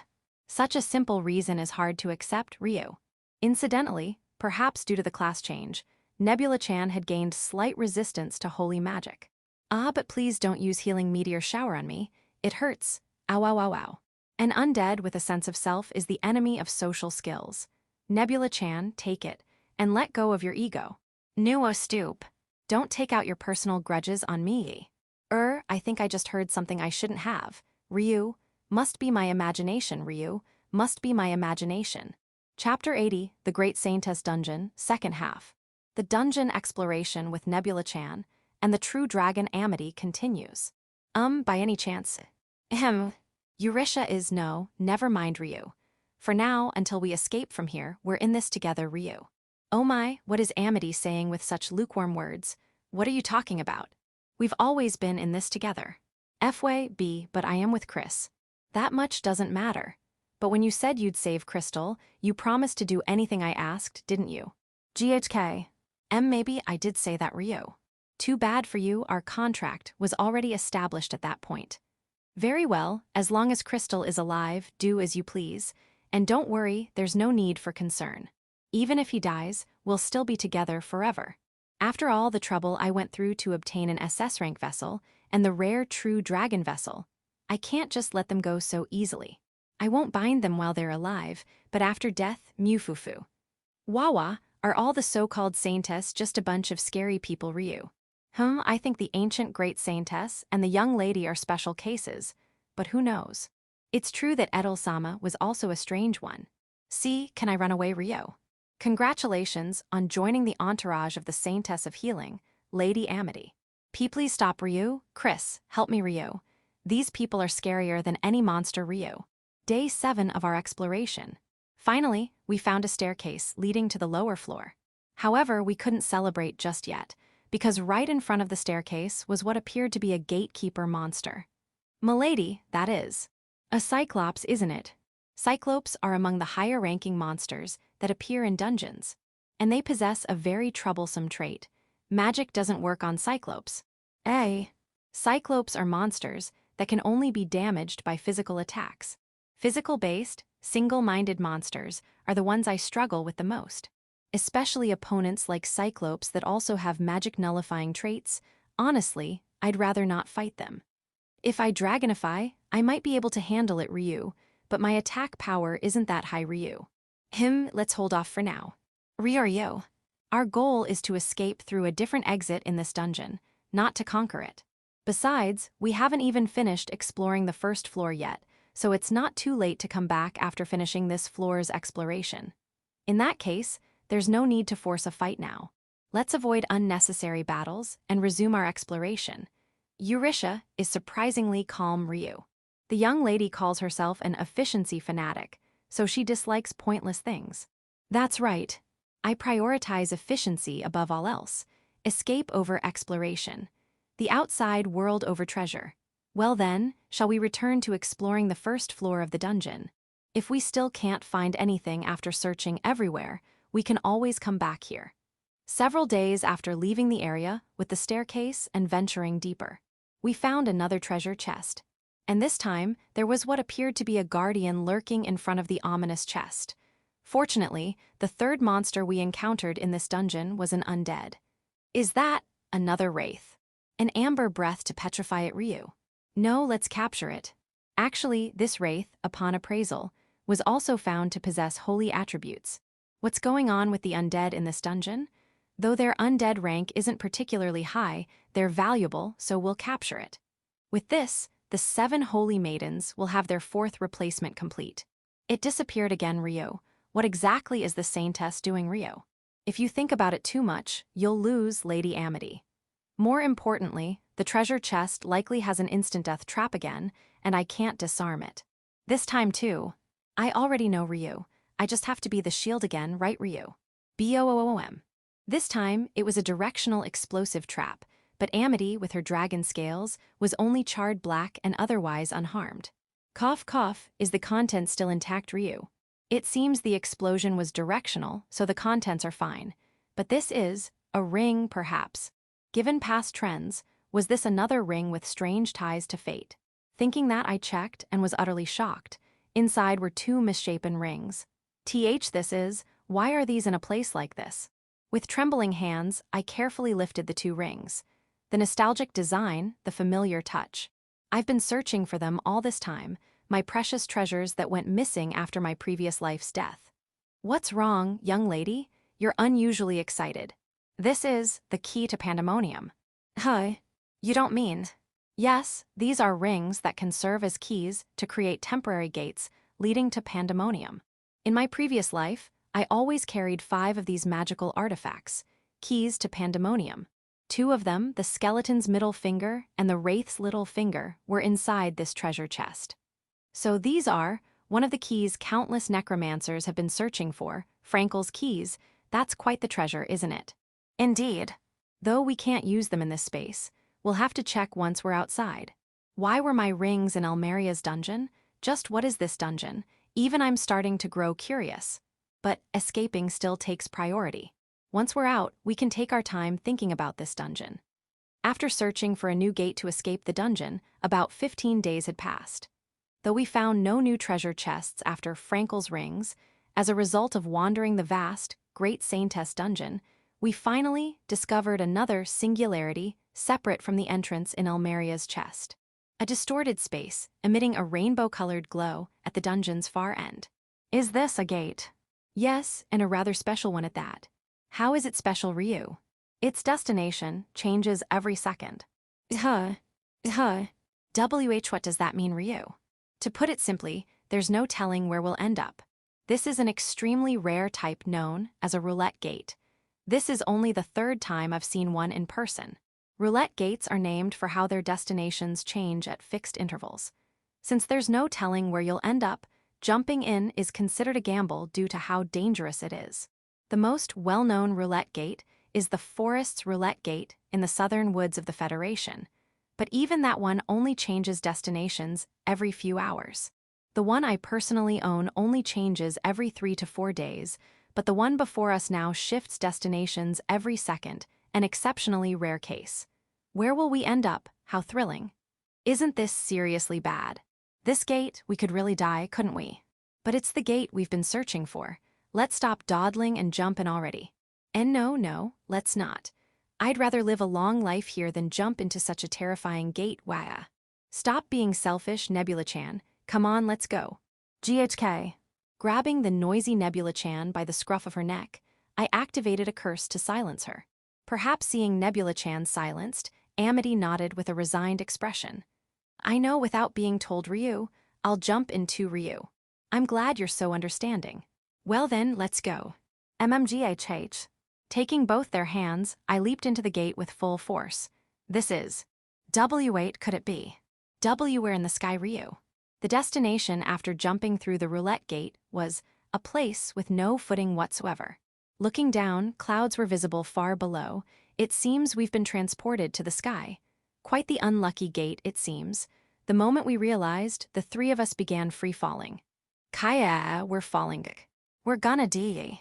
This is troublesome. Amity, can you handle it? Eurisha is calmly holding her skirt even while falling, Ryu. But, got it, Ryu, true dragon form. Amity's body was enveloped in light, as she transformed into a massive true dragon. Seeing her like this, she really is a dragon, isn't she? Ouch. This is my first time riding a dragon's back. Scooped up onto Amity's back, we slowly descended. Passing through the clouds, the state of the ground came into view. But something was off. Tens of thousands of people were clashing, fighting over something. This is a battlefield, isn't it? Oh, it seems so. And upon closer inspection, the ones fighting were the Holy Imperial Army and the Imperial Army. Oh, and I also sense the familiar magical energy of some people. This might just be a jackpot. Is this also that woman's whim? Young lady, did you say something? No, nothing at all. More importantly, it seems we've arrived at the perfect spot. Let's charge right in. Amity, full speed ahead.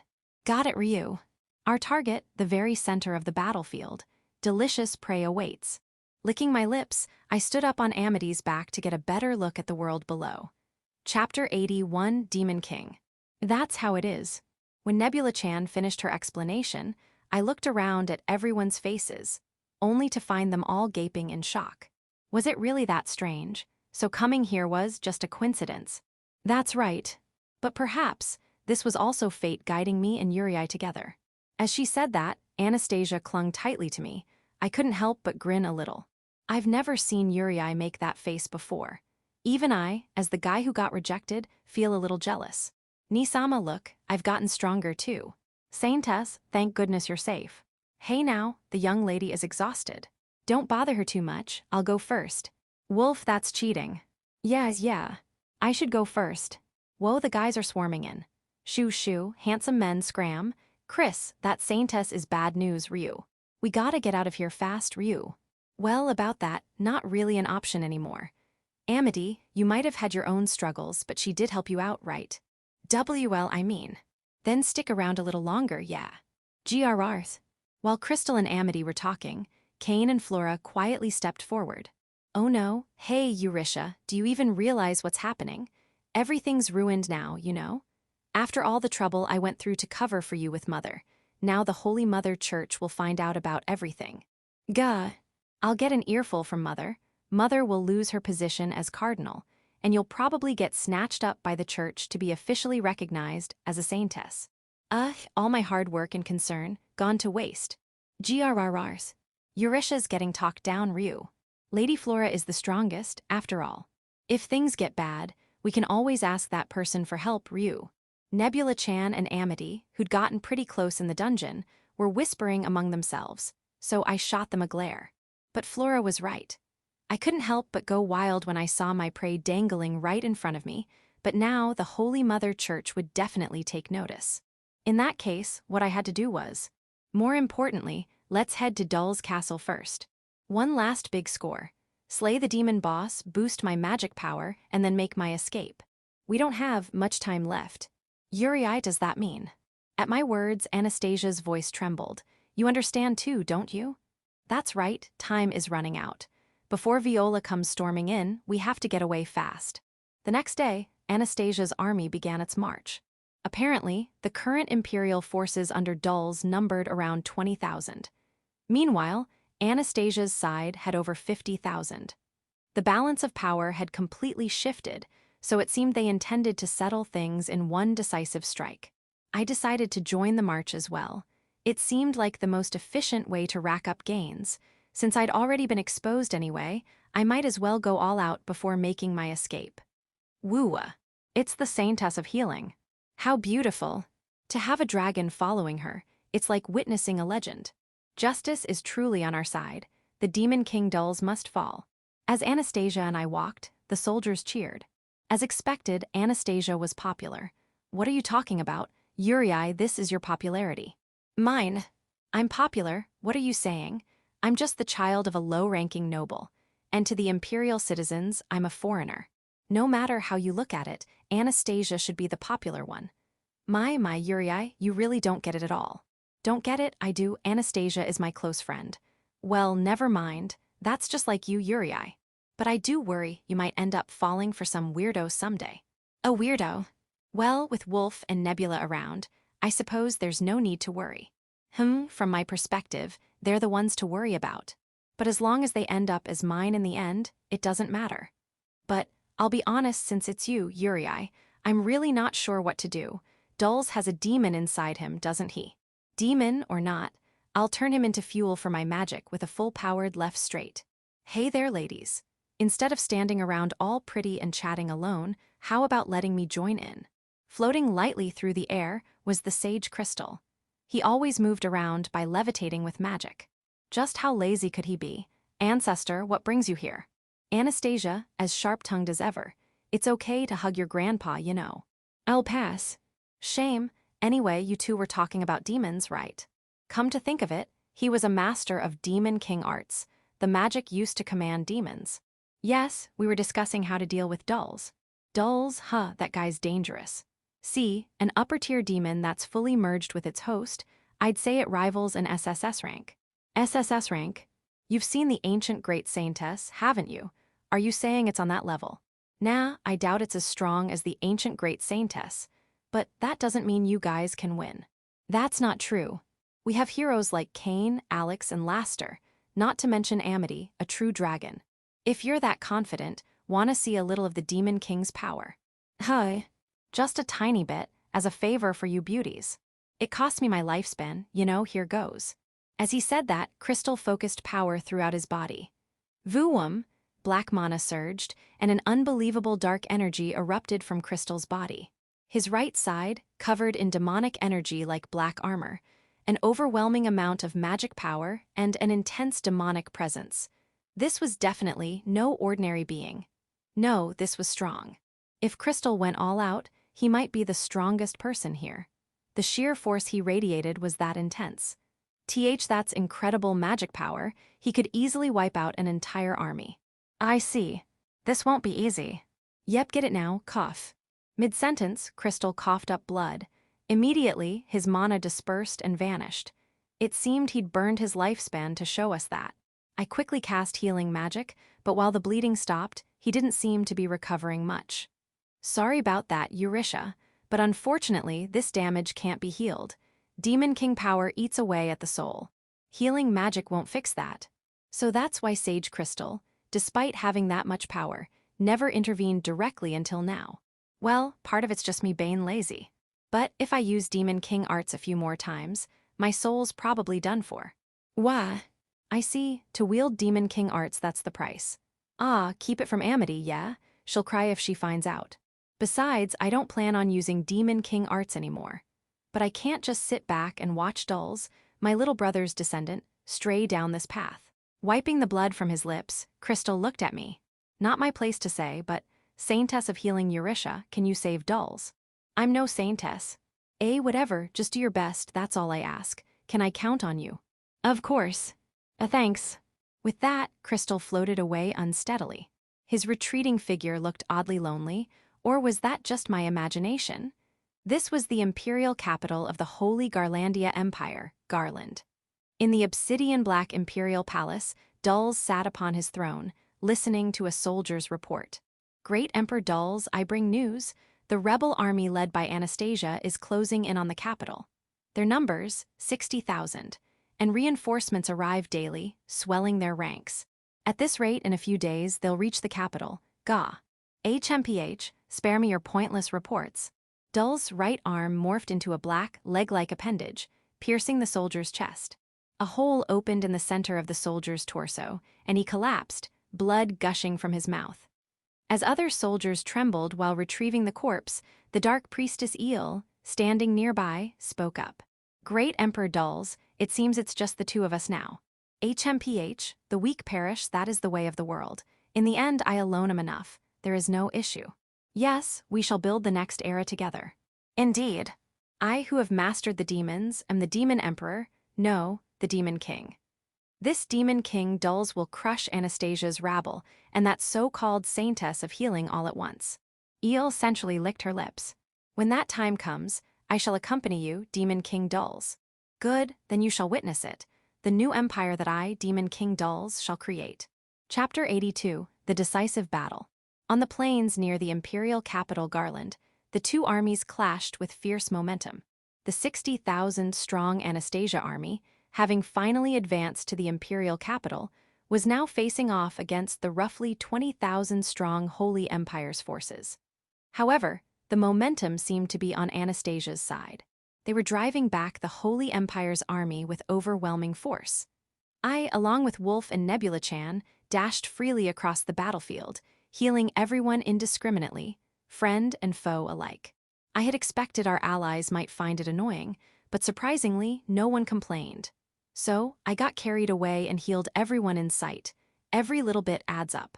This healing spree was sure to give me a decent boost in magical power. Woo-oh, the Saintess. We have the Saintess of Healing on our side, healing even the enemy. Does this mean we shouldn't harm our fellow imperial citizens? This is the Saintess Mercy. This is the Saintess Love. Everyone, justice is ours. charge forth without fear. Ew. Am I some kind of victory idol or something? At one point, the Holy Empire's forces deployed enhanced knights possessed by demons. I'd been waiting for this time for a bonus round, Purifying Healing Hand. I expanded the gift in my left hand into the shape of a hand and showered the area like rain, purifying the possessing demons all at once. That must have purified at least 10 of them in one go. After that, I just had Wolf and the others finish them off while I healed them, and bam, job done. This netted me a huge amount of magical power. War really is profitable. The only downside is that since no one's dying, I'm not making any progress collecting bodies. But once they're dead, I can't farm magic from healing them, so it can't be helped. Priorities, you know. Still, it looks like the bonus round is about over. Staying on the battlefield any longer wouldn't be efficient. Most of the enhanced knights worth farming are already gone. It'd be better to go after the demon boss for a bigger magic boost. Wolf, Nebula-chan, we're heading to Dull's location. To Dull's? How will we get there? With a gate, of course. In castles like this, there's usually a hidden gate somewhere. After all, royalty always prepares escape routes in case of emergencies. Among the magical items found in dungeons, there are occasionally short-range self-contained gates, which the nobility uses to secure escape routes. Ordinary people wouldn't know where these hidden gates are. But I had already asked Anastasia for the general escape routes passed down through the royal family, just in case. We arrived at a cemetery a short distance from the imperial castle. Naturally, there were no soldiers in a place like this. Young lady, a cemetery. Yes, young lady really does love cemeteries. Yes, I do. Got a problem with that. This place is nicely decayed and perfect for a necromancer's tastes, but that can wait. I immediately used a précis. Found it. It seems this gravestone itself is the gate's magical device. As expected of the imperial family, quite elaborate. A hidden gate here. Unlike natural gates, magical gates emit a strange kind of aura, making them easy to spot. I channeled magic into the gravestone, and it activated immediately. This was a magical door, an artificial gate. Unlike natural gates, passing through these consumes a fair amount of magic, but for me right now, that's no issue. There really was one. As expected of the young lady. Let's go in.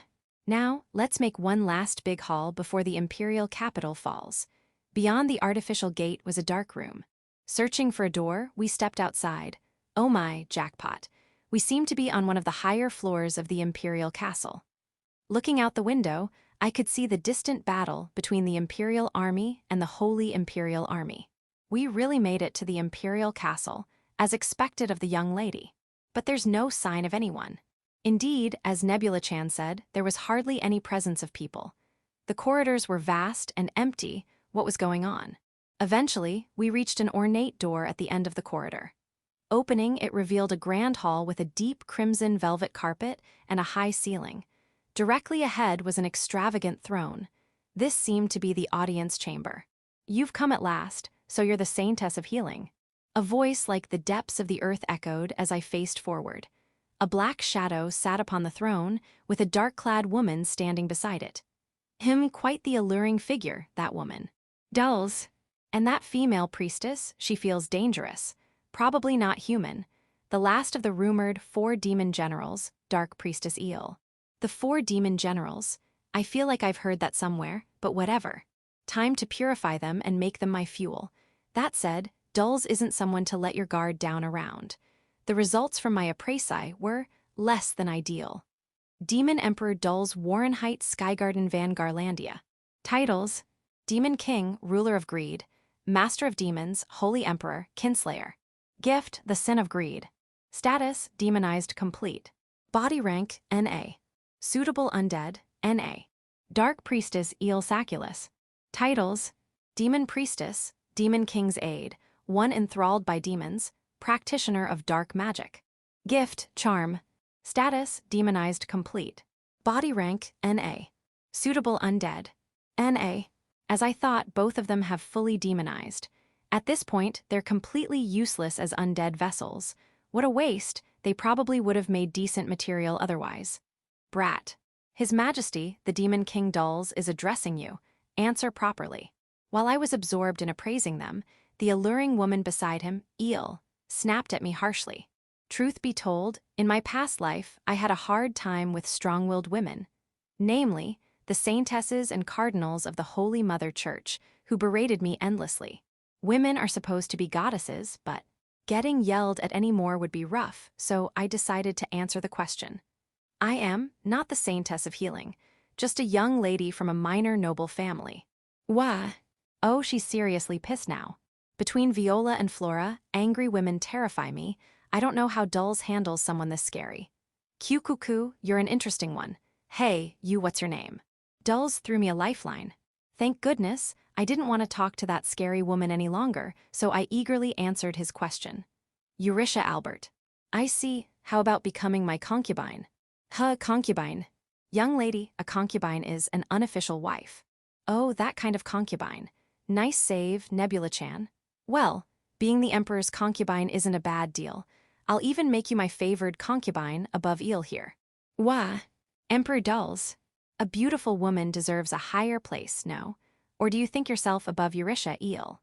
Of course, I'll prove it by cutting this brat's head off right here. Scary lady's back. This is a problem, Dulls, can't you do something? I looked to Dulls for help, and the next moment. Thud, gah. A dull sound, and something black pierced through Eel's chest. Dulls had extended something like a black leg from his back, impaling her. Eel coughed up black blood. Why, Dulls, my lord. Pathetic, truly pathetic, Eel. I am greed incarnate. I spare no one who tries to take what's mine. That's not. Die, Eel. With a sickening squelch, Eel's body rapidly withered away. Ah, what a waste of a nice body. Now then, Saintess Eurisha, what will you do? Become my concubine, or wither away and die like Eel? My answer, it was obvious. Of course I refuse. As I answered, Dulls twisted his lips into a grin. I see. You'd refuse even after seeing this? Then I have no choice. I'll take everything from you, die and become mine. Crack, crack, crack, crack. With a series of dull sounds, Dull's back split open, and something emerged. It seemed he was revealing his true form as a demon. Squelch, squelch, squelch. A sound like something massive being dragged. From Dull's back, 8 segmented, leg-like appendages stretched outward. Shudder, my spine tingled all at once. Cuckoo, behold, the true form of the Demon King. The avatar of greed that takes all. Wolf stepped in front of me, trying to shield me. But I had already seen it. Dull's transformed figure. A body larger than an elephant, covered in black fur, bloated like a balloon. A face barely retaining human features, with dozens of glowing red eyes. And 8 massive, segmented legs, each as thick and long as pillars. That form was. I can't believe it. Of all things, he had to become that. Dulls had transformed into an impossibly enormous black spider. The moment I saw it, Chapter 83, Demon King Arts. Have a weakness for spiders. Especially giant spiders. I absolutely can't handle them. Small spiders are still manageable. They sometimes nest in the undead, and graveyards are practically their natural habitat. I don't like them, but I can deal with them. But giant spiders are a no-go. The truth is, in my past life, I had a terrible experience with a giant spider. It was a high-rank monster called Gigantia spitula that nested in a dungeon. I got caught in its trap and nearly got eaten. When its paralyzing venom left me numb and it planted a massive amount of eggs inside me, I genuinely prepared for death. Fortunately, whether it was because my drug-saturated flesh tasted awful or something else, the baby spiders that hatched nibbled on me a bit and sucked my fluids before all dying off, so I barely survived. But I was almost turned into a full-on spider nursery. Ever since then, I just can't handle giant spiders. And yet, this time, Dulls transformed into a demon one that looked exactly like a giant spider. So I couldn't help but let out a scream. Milady, are you all right? Unbelievably, I ended up clinging to the handsome guy. But there's no helping it right now. There's a spider here, so even the invincible young lady has something she fears. Eek, spiders are a no. Any existence that dares frighten milady, this wolf shall cut it down. In times like these, the reliable wolf draws his twin swords and charges at the giant spider Dulls. But, clang, gah. Wolf's sword is deflected by Dull's black leg. Cuckoo, did you really think you could wound this emperor's supreme body? Foolish, utterly foolish, die in regret. Gah! A thick leg strikes out with unbelievable speed for something so massive. Though Wolf barely blocks it with his sword, he's sent flying. As expected, pretty boys are useless. Can't even serve as a shield. I'll toss him a healing spell, but that's the extent of my support. The moment I catch sight of that black, savage bulk. Ayik. Nope, still can't handle it. A chill runs down my spine, and I hurriedly look away. This is bad. I never thought the young lady would be rendered useless. At this rate, our only option is to flee. Cuckoo, you fools. Do you think I'd let you escape? Nebula-chan uses dark magic to gather me and Wolf, attempting to make a run for it. But Dulls, now a spider, charges at us with terrifying speed. Wah, the giant spider is coming. Just as we're about to be caught. Boom, the wall beside us explodes as if a bomb had gone off. NGH. Debris rains down, burying Dulls. It's not enough to deal damage, but it seems to have stopped his movement. But who destroyed the wall? Sunlight streams in through the collapsed corridor, illuminating the area. Then, a massive shadow appears. So this is where you were, my adorable descendant. Spider, giant spider, emerging from beyond the wall, were the amber dragon Amity and the sage Crystal riding on her back.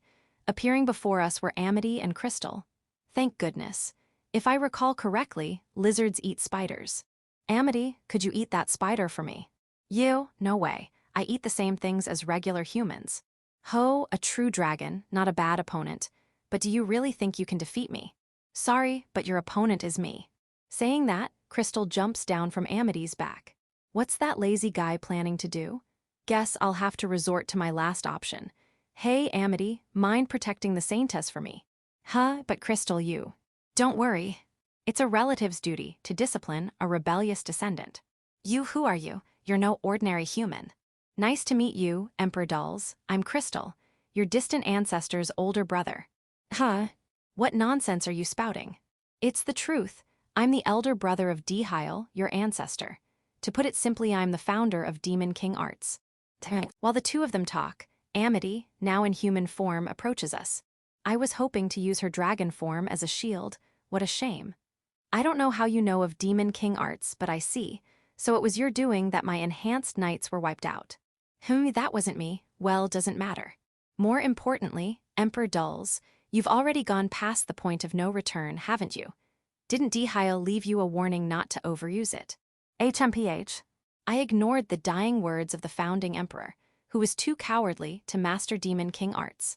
I see, then there's no helping it. Family flaws must be resolved by family.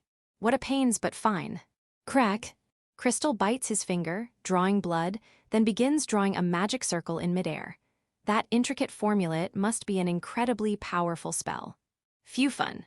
No matter what spell you use, do you really think it can? Demon King Arts, final formula Demon King manifestation. Crackle, Crystal's back splits open, revealing black insect-like wings. Then, his forehead extends, transforming into a massive horn, and his eyes split apart, turning into multiple glowing red compound eyes like Dulls. Finally, Crystal's form morphs into that of a giant beetle. Wow, what this? Thinking you're the only one who can do Demon King transformation, dumbass descendant. I'll make you cry and beg for Grandpa's forgiveness. Why, you insolent weakling? The Demon King, Dullswill, sees everything. I'll finish you off quick and get back to my lazy days. The giant spider and giant beetle clash, the collision of greed and sloth. This is surreal beyond words. Milady, what should we do? But there's nothing we can do to support in this situation. Healing magic doesn't work on demons, and I don't want to get anywhere near that giant spider, even from a distance.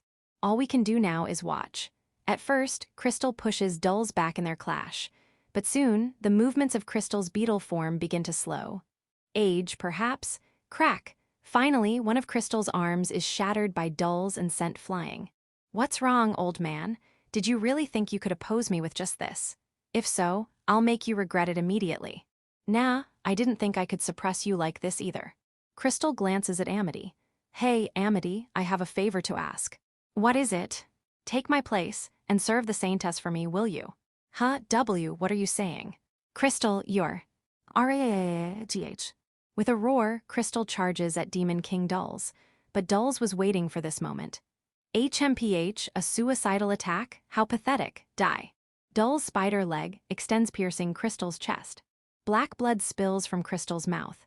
CHRISTOL? Eurisha, can't you do something? Die. Unfortunately, my healing magic doesn't work on demonized flesh. A perfectly good specimen is about to be lost after turning into a demon. Nothing could sadden me more, but Crystal hasn't given up yet. R-O-O-O-O-O-R. Snap, he forcibly breaks the leg, impaling his chest, and charges at Dulls again. Then he drives his horns straight into the spider's abdomen. Lifted into the air, Dulls' spider form writhes. Gross, so gross. Guh, not bad, so-called ancestor. But is this all? If so, then I. Harry Hatters. Why, you, what's so funny? Well, I just realized you're also my adorable blood relative, aren't you? What nonsense are you spouting? Have you gone mad from nearing death? I won't hand over my cute descendant to demons. I'll save you entirely. Save me, you say? Yeah, I could never have done it alone. But now, I have a solution. After all, I'm a sage. Crystal glances at me. That said, I might not have managed alone. In that sense, Eurisha, I owe you thanks. Thanks to me. See ya, Amity, take care. Huh. Crystal. Eurisha, since you've returned once, you'll be fine, right? I'll personally toss this idiot descendant into the cycle of reincarnation. What? Don't tell me. In a way, it's a salvation. I see, now I finally understand. This really is salvation. After all, even I, a sage, couldn't help but cling to its existence. Eternal relief. Eternal salvation. Hey you, what are you planning? How dare you defy me? Grant salvation to me and my foolish kin. Stop. I desperately shout. But Crystal grins, twisting his lips, and utters the decisive name. Answer my call and bestow thy mercy, O ancient great Saintess Almeria Lightjudas. Chapter 84, The Final Salvation. Gagagogo, gagagagogogogogo. Dada awa azeth. Dada awa azeth. Dada awa azeth. Again, the sound of a gate opening from somewhere and voices singing hymns reach my ears. I always wonder, who exactly is singing this? What is this? Phew, she's here. Above Crystal and Dulls, a radiant gate resembling a temple appears. And as it opens, particles of light burst forth like wings. From the shower of light emerges a beautiful woman clad in a white dress with angelic wings sprouting from her back. Lambs who call my name in search of salvation, where are you? Please be at ease. I, Almeria, shall grant you eternal liberation from suffering through reincarnation. Ah, she's here again. The one who appeared, ancient great Saintess Almeria Lightjudas. An SSS-ranked undead who appears without fail when summoned, one of the four of the end. The master of reincarnation and my first love. What is this woman, an undead? You don't know, Dulls. She is the ancient great Saintess. Why? You called the ancient great Saintess? Well, no matter, whoever the opponent, I Dulls. Whoosh! Almeria gently embraces Dull's massive spider-like body. Poor little lamb. Come now, return to the cycle of reincarnation within my embrace. Saint salvation. Close your eyes. At my shout, everyone who has experienced Almeria's reincarnation before immediately turns their gaze away. But Dulls doesn't know that. Gah, this is the ancient great Saintess. No way. Despite being unable to use holy magic, Dulls put up a decent fight. But even the Demon King is nothing more than a lost lamb before Almeria. My world, everything. His body crumbles bit by bit, until finally the Demon King Dulls turns to ash and scatters. This was the end of Dulls, who had tormented Anastasia. I had no intention of forgiving the man who hurt my dear friend, but now I can't even lay a hand on him. Perhaps he gambled his soul to save his kin from the demons, and it wasn't just Dulls who vanished. Later, everyone. Even a fool like me, who couldn't save his little brother, can at least save his stupid descendants. I'll be reborn. With those faint words, Crystal, too, turned to dust and disappeared. Chris. Amity cries out in sorrow. But I feel the same. Ah, what a tragedy. Crystal was an exceptionally valuable S-rank specimen.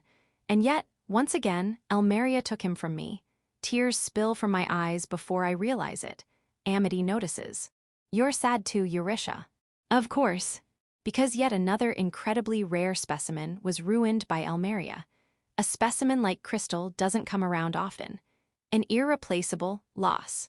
For me too, Crystal was like a parent to me. I wanted him to live longer. As Amity and I grieve, Crystal and Dulls were reincarnated by Elmeria and vanished. At this moment, the Holy Garlandia Empire effectively ceased to exist. But this wasn't the end of everything. After all, right before us, was the outrageous parting gift Crystal left behind. Elmeria. When I call out, Elmeria turns her face toward me. That said, this was an opportunity I had been hoping for, because I had wanted to see her again. There was something I absolutely had to ask her. "Milady, no, it's dangerous. We must flee." "I'll be fine, Wolf. All of you escape now." "Be but, if you're reincarnated this time." "That won't happen. Elmeria won't reincarnate me." "Hi." "Oops, I said too much. This is between me and Elmeria. I'd rather not have others interfere. I'll handle this alone. All of you flee the castle immediately. This time, I can't protect you. I can't just leave you behind. I refuse to be left behind again." But Wolf won't listen. What a troublesome man. Don't you understand? I don't want to lose any of you. Besides, I have something important to discuss with Elmeria. Please, let me handle this. With that, I walk toward Elmeria. Strangely, this time, Elmeria doesn't attack. She simply stands where she saved Dulls and the others. I throw something at her. "You forgot this." What I throw is a doll of a little girl, taken from the dimensional ring. It was found in a treasure chest in the Great Saintess dungeon. Elmeria catches the doll and smiles gently. "My, this is Anna. How nostalgic." "So this really was yours?" "Yes, I've been searching for her. My dear friend from childhood." As we talk, my heart is filled with shock. Elmeria is speaking normally, but she's supposed to be a mad undead. "Where did you find her?" "In the dungeon within your chest." But she tilts her head, as if she doesn't understand. Even that gesture is lovely, making my heart skip a beat. This is bad. This is why I can't handle her. "The dungeon inside your chest was highly abnormal. What exactly was it?" "You don't know? Then never mind. Instead, could you answer another question?" For some reason, Elmeria seems lucid. This has never happened before. I don't know why, but I can't let this chance slip away. While we can still converse, there's something I absolutely must ask her. And that is, "Elmeria, why didn't you come no matter how many times I called you? And why didn't you reincarnate me?" In my past life, when I, as Frankel, first summoned Elmeria, after her saint's salvation reincarnated nearly 90% of Helter Skelter, I truly prepared for death, for reincarnation. But at that moment, I was spared. The beautiful-faced Elmeria approached me, smiled softly, and then vanished. Afterward, Elmeria became known as an undead who appears without fail when her name is called, the one whose name must not be spoken, swiftly recognized as an SSS-ranked undead. But no matter how many times I called, she never appeared for me. The ancient great Saintess, who appears unpredictably when her name is called, for some reason, never showed up when I summoned her. And it wasn't just in my past life. The same happened in this one. I became certain during the last battle.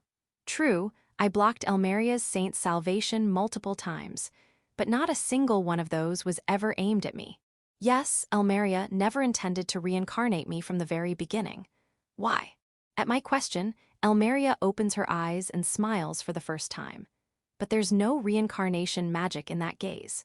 Her beautiful eyes, just as they were when she was alive, I feel like I could get lost in them. Elmeria the Smiling. Just as she was called in life, Elmeria speaks to me. "It's too soon." "Too soon? What to you?" "You'll understand when the time comes. Then we'll meet again." "Wait, Elmeria Lychidas." "But Elmeria."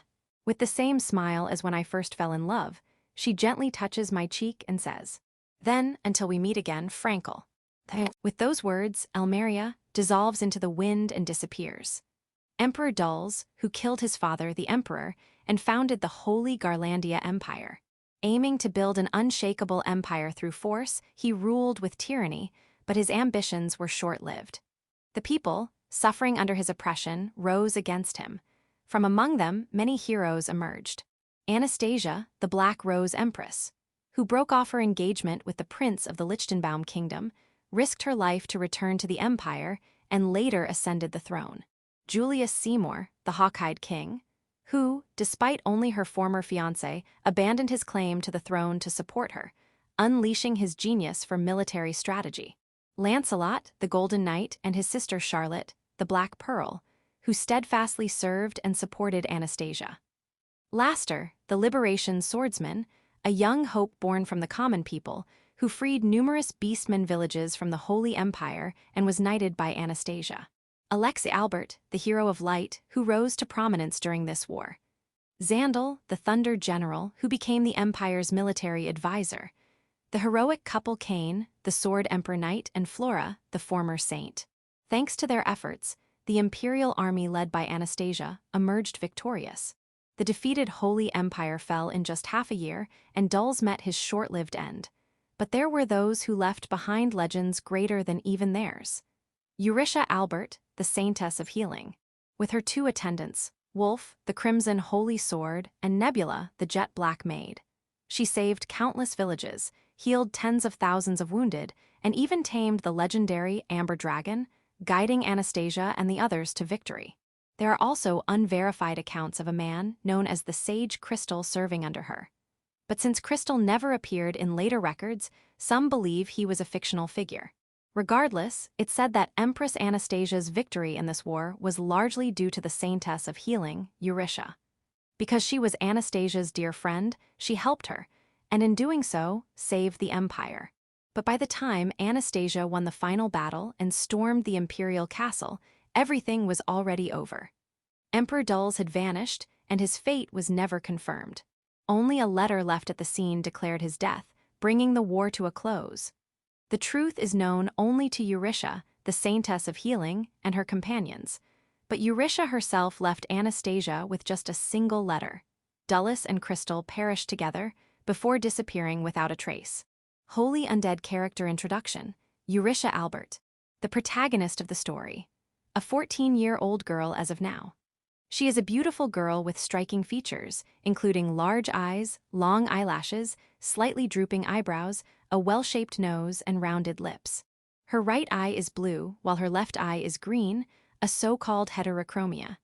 Her pure white, silvery hair is a blessing from the goddess, known as the Holy Mother's hair, a sign of being loved by the gods. She is the reincarnation of a necromancer, known as the King of the Abyss. After failing in a secret ritual to become the undead king, she was reincarnated into the womb of Flora, who was nearby at the time. As a result, she has a rather twisted sense of values. Healing magic is a means to increase her own mana.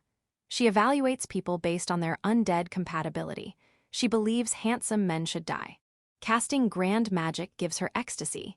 She is a rather destructive character. However, everything she does somehow ends up benefiting the world and people around her, and those who admire her never stop doing so.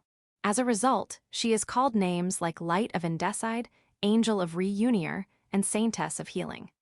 Additionally, during the Imperial War arc, her abilities are finally exposed, and she becomes fully recognized as the Saintess of Healing. In addition to the gifts listed below, she possesses many cheat-like abilities, such as the intricate human body blueprint tree of life, and an innate ability to easily find gates and dungeons. In terms of healing, she is capable of using high-level healing magic, including long-distance and area healing. However, she seems to have no combat abilities whatsoever. 5 gifts. Immerse, a magical eye in her right eye that allows her to see detailed information about others. However, Eurycia only uses it to check undead compatibility. What a waste! Healing Right Hand, a right hand with healing properties. Lip of Blessing, a gift that enhances the effects of magic. Purifying Left Hand, a gift that dispels curses and reflects them. It also has the effect of sending undead to the afterlife. Punishing Left Eye, a gift that curses the target. It is extremely malicious. King of the Abyss Frankel Lichtenbauer, a 38-year-old man at the time of his death. Tall and thin, gloomy and socially awkward. He is Eurycia's past life, a highly renowned necromancer who was killed by Cain and Flora due to his sin of turning the ancient great Saintess into an undead. He wielded numerous forbidden curses and dark arts, and was feared by the world for his special skills like Dead Eye and Tree of Life, as well as his army of undead called the Helter Skelter. He was also famous in the underworld for owning multiple hidden gates and dungeons. Crimson Holy Sword Wulfaros Garrow, a former gladiator slave, one-armed starving wolf, 11 years older than Eurytia, nicknamed Wolf. He is the last survivor of the Garrow tribe, a wolf beastman. His tribe was destroyed by the Empire, and he lost his beloved sister, Sanatoria. Note, during the Imperial War arc, it was discovered that she had become a guardian spirit. She was later reincarnated. He sees his sister in Eurytia and has become deeply devoted to her after being healed both physically and mentally by her. He believes his mission is to protect Eurytia, who will one day achieve great things, and he is willing to dedicate his life to this cause. However, he is somewhat disliked by Eurytia and is regularly poisoned by her. He is one of Eurytia's reverse harem members, Jet Black Maid Nebula-chan. Approximately 10 years older than Eurytia, male, formerly King of Twilight Nebulos, a pitiable vampire who was cursed by Eurytia and turned into a cross-dressing boy. In reality, he is also a necromancer who, like Frankel, took the Hades as his master. Originally, he planned to throw the royal capital into chaos and kill Cain and Flora, but he was instead defeated by Eurytia and forced to submit. Now, he serves Eurytia as Nebula, her maid. Excels in intelligence gathering and interpersonal communication skills. In the Imperial War arc, he drank the blood of the true dragon, underwent a class change to noble, and gained resistance to holy magic. Sword Emperor Knight Cain Albert. A tall, muscular, and handsome man. He is the father of Eurytia and Alexei. Originally a knight, he was granted the title of Sword Baron and became a noble after defeating Frankel. He was originally the illegitimate son of a marquis family, but after becoming independent and working as an adventurer, he became a knight. He is a master swordsman, to the point of being given a title. He is currently the strongest character in the story. Although he is basically a breast lover, he deeply loves his wife. He is completely under Eurytia's thumb, but Eurytia greatly dislikes him. Holy Maiden Flora Wright, the mother of Eurytia and Alexei, a beautiful woman with the gift healing twin peaks and large breasts. She was raised under the strict guidance of her mother, Viola, and is a pure-hearted clergywoman of the Holy Mother Church. However, in reality, she is a super romantic. After marrying and giving birth, she returned her title and became a nobleman's wife, but her devotion to the Holy Mother Goddess remains unchanged. She wants her daughter to fall in love romantically, which makes her a rather troublesome figure for Eurytia. However, she is also a valuable protector against the Holy Mother Church. Alexei Albert, Eurytia's younger brother, 2 years her junior, nicknamed Alex. After being used as a test subject by his sister for various experiments, he has become a severe siskin. Where did things go wrong? After a certain incident, he awakened to a gift called Light of the Hero. He is truly a hero in the making. Currently, after gaining war experience in the Empire, he is called the Hero of Light. Also, he's super handsome. Cold-blooded Holy Judge Viola Wright. One of the 7 cardinals of the Holy Mother Church, she is the head of the legal department. She is Flora's mother and Eurytia's grandmother. Her gift, Guilty Judge, allows her to locate a designated target through divine revelation. She is a strict and severe person, and her harshness may have contributed to Flora becoming a romantic. However, she is weak when it comes to her grandchildren. Her relationship with her daughter Flora is not the best. Count Otto, Cain's uncle, he is the younger brother of Cain's father. He occasionally appears as a mediator between Cain, who has cut ties with his family, and Cain's father. He seems to have a son. Characters from the Royal Capital Turmoil arc. Julius Seymour von Euphrasia Lichtenbaum. 1 year older than Eurytia. Male. He is the son of the consort Chordata and the second prince of the Lichtenbaum kingdom. He was hidden away due to his face being cursed and disfigured by Nebulos. However, because he has the compatibility for an SS rank undead, Platinum Ectoplasm Royal Wraith, abbreviated as Purwa, he becomes a target for Eurytia. As a result, Eurytia lifts his curse, and he becomes extremely handsome. Grateful for being saved, he has fallen head over heels for Eurytia, making him a pitiable prince. Though he mustered the courage to propose to her, he was swiftly rejected.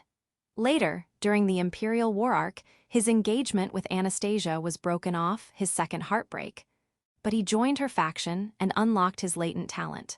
As a genius tactician, he led Anastasia's forces to victory, earning the title Hawk-Eyed King. Currently, he resides in the Empire as a guest commander, dumped prince. Consort Bloomingart, Anna Mary. The third consort of the kingdom, a side consort. She is a childhood friend of Flora, having trained together in the same convent. She suffered from a strange illness but was saved and healed by Eurytia. She adores Eurytia like her own daughter. Lena, Una, Mana. Three maids who serve Anna Mary. They love teasing Eurytia. In truth, they are famous graduates of the academy.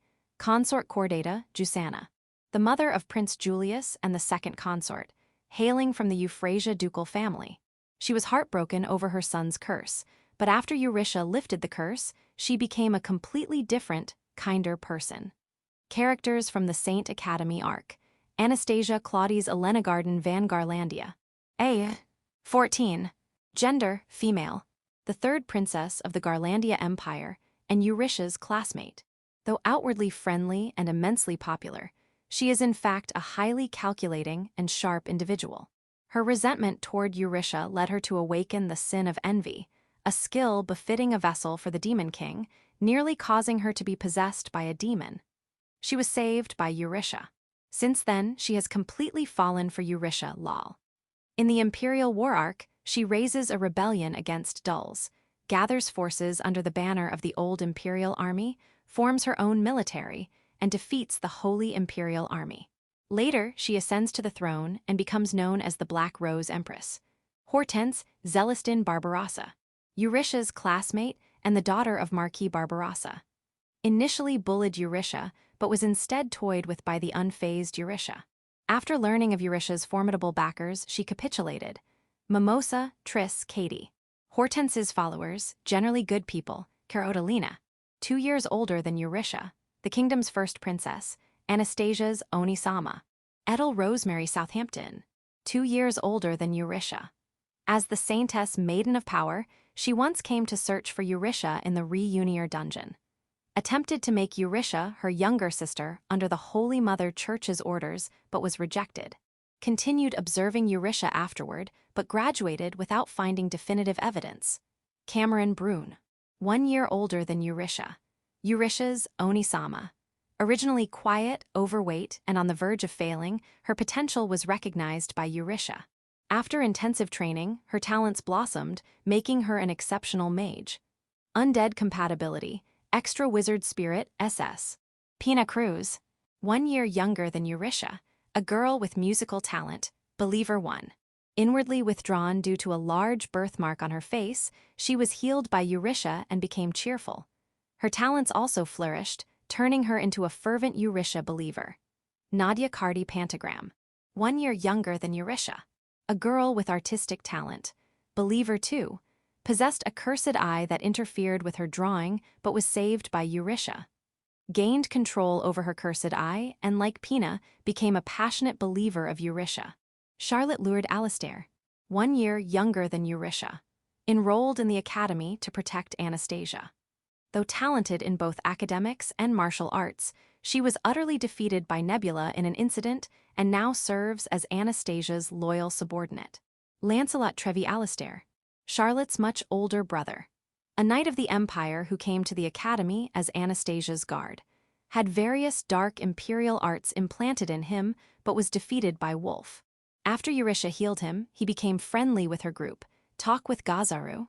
Characters from the Imperial War arc. Laster Van Valentine, a man 1 year older than Eurytia, possesses the gift light of the hero, and after having his life saved by Eurytia, becomes a devout follower, borderline fanatical. After an encounter with the ancient great Saintess, his gift awakens fully, and he liberates villages of beastfolk, earning fame as the heroic greatsword wielder liberation swordsman. Later, he is dramatically promoted by Anastasia to become a knight captain, a handsome man with a dignified face. Crystal Van Garlandia. Age, 386. Gender, male. The elder brother of Dihyle, the founding emperor of the empire. Suffering from a terminal illness, he was sealed in amber by Amity for 350 years. The creator of Demon King Arts, the forbidden magic used by Dulles and others to control demons. Ultimately, he and Dulles kill each other in battle, sending them both into the cycle of reincarnation. A generally lazy man who can't be bothered with most things. Also, a ruggedly handsome older gentleman. Amber Dragon Amity. Age, 370. Gender, female. A rare true dragon of the amber dragon species, still a child by dragon standards. Saved by Crystal shortly after birth and came to see him as a parent. She offers herself to Eurytia in an attempt to save Crystal, becoming the vessel for Eurytia's true form. After Dulles' defeat, she disappears alongside Eurytia. Swain Steffart and Barash Gen Hwan. Both former enhanced knights of the Holy Empire. After being saved by Eurytia, they defect to Anastasia's faction and later become prominent generals. The 4 demon imperial generals. The 4 strongest generals of the Holy Imperial Army. Lord of the End Crops. According to Eurytia, a low-tier necromancer. Looks like an old man. He murdered a Saintess, turned her into an undead, and passed her off as the ancient great Saintess, controlling her by sacrificing living souls. However, when faced with the real ancient great Saintess, he was swiftly sent into the cycle of reincarnation. Beast Tamer Weigel. A high general of the Holy Empire. Granted a fragment of the Demon King arts, allowing him to control lowly insects and beasts. Defeated and killed in battle by Laster. Death Knight Desmond. A marshal of the Holy Empire. An enhanced knight who had fully fused with a demon. Defeated and slain by Wolf, who was empowered by Eurytia's full blessing. Dark Priest Eel. In charge of sex appeal. Annoyed Dulles and was swiftly eliminated. Demon Emperor Dulles. Full name. Dulles Warrenheit Skygarden van Garlandia. Anastasia's elder brother. Originally an ordinary man, but after undergoing the imperial succession ritual, he was corrupted by a demon while also gaining superhuman abilities, eventually becoming the 3rd demon king of greed in human history. His combat prowess is monstrous, with no equal on the battlefield. In truth, he possesses terrifying abilities like physical nullification, magic nullification, and energy drain. Had he fought Eurytia seriously, who knows what would have happened? But before he could unleash his full power, he was sent into reincarnation by Crystal's suicidal ultimate technique. How pitiful. He was supposed to be the mid-story boss, but he ended up as an underwhelming, unrewarded villain. Other related characters, Exrot Wings of Light, an adventurer team that will later become S-rank. The leader is Edel. All members have the surname of the orphanage they came from. Edel Sliver, 4 years older than Eurytia.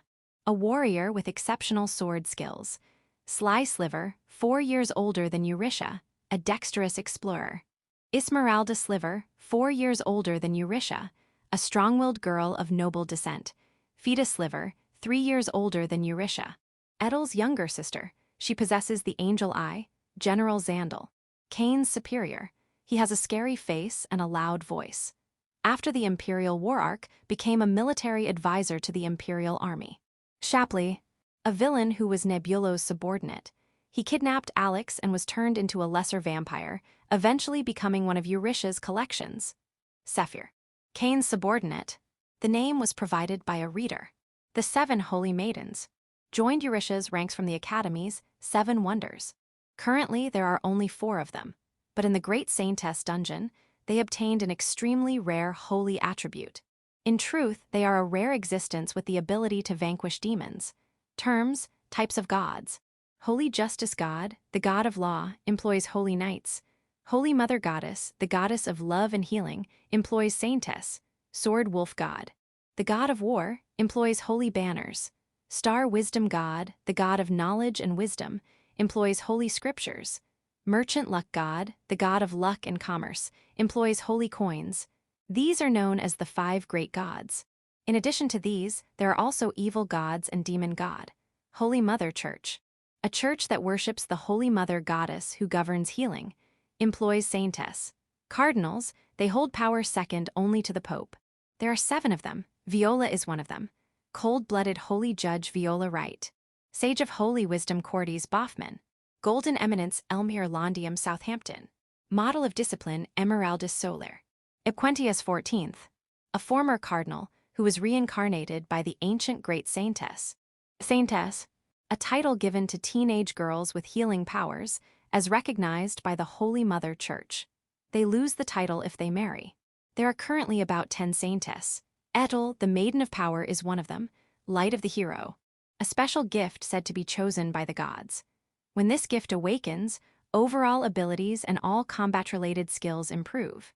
It's quite a cheat. Lichtenbaum Kingdom, the country where Eurytia lives. The royal castle is Schwanschloss, also known as the White Egret Castle.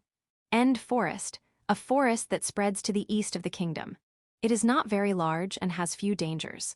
Endeside, a village located near the End Forest. It is the territory of the Albert Sword Baron family. Residents of Endeside. Darien, the former village chief of Endeside, deceased, Jimmy. Darien's son and the current village chief. Middle-aged, Baldo, a migrant, a bear beastman with great strength. Rabia, a migrant, a rabbit beastman. Saint Antimarage Academy, an all-girls academy. Knight Academy, an all-boys academy. Marquis Barbarossa, Wolf's former slave master. He has a bad relationship with Cain, a blonde pig bastard. His daughter Hortense is Eurytia's classmate, Duke Euphrasia, the head of the faction that Marquis Barbarossa belongs to. He is also the home of consort Chordata, and after the incident with Prince Julius, he took a liking to the Albert family and brought them into his faction.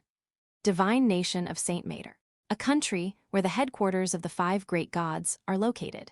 It is a religious nation ruled by a grand pope who is elected from among the popes of each religion, commonly known as the Divine Nation. The capital is the divine city of Fyria, Grand Cathedral Ecclesia, the headquarters of the Holy Mother Church, located in the divine city of Fyria. Garlandia Empire, a militaristic nation, destroyed Wolf's homeland. Capital, Imperial City Garland. Port City, Irene. Dulles, Crown Prince, First Prince. Anastasia, Third Princess. All the other siblings were killed by Dulles. There's actually a hidden setting where a younger sister is still alive, but it's unclear whether this will come up in the future. Federation, a nation formed by a union of several small countries, governed as a republic.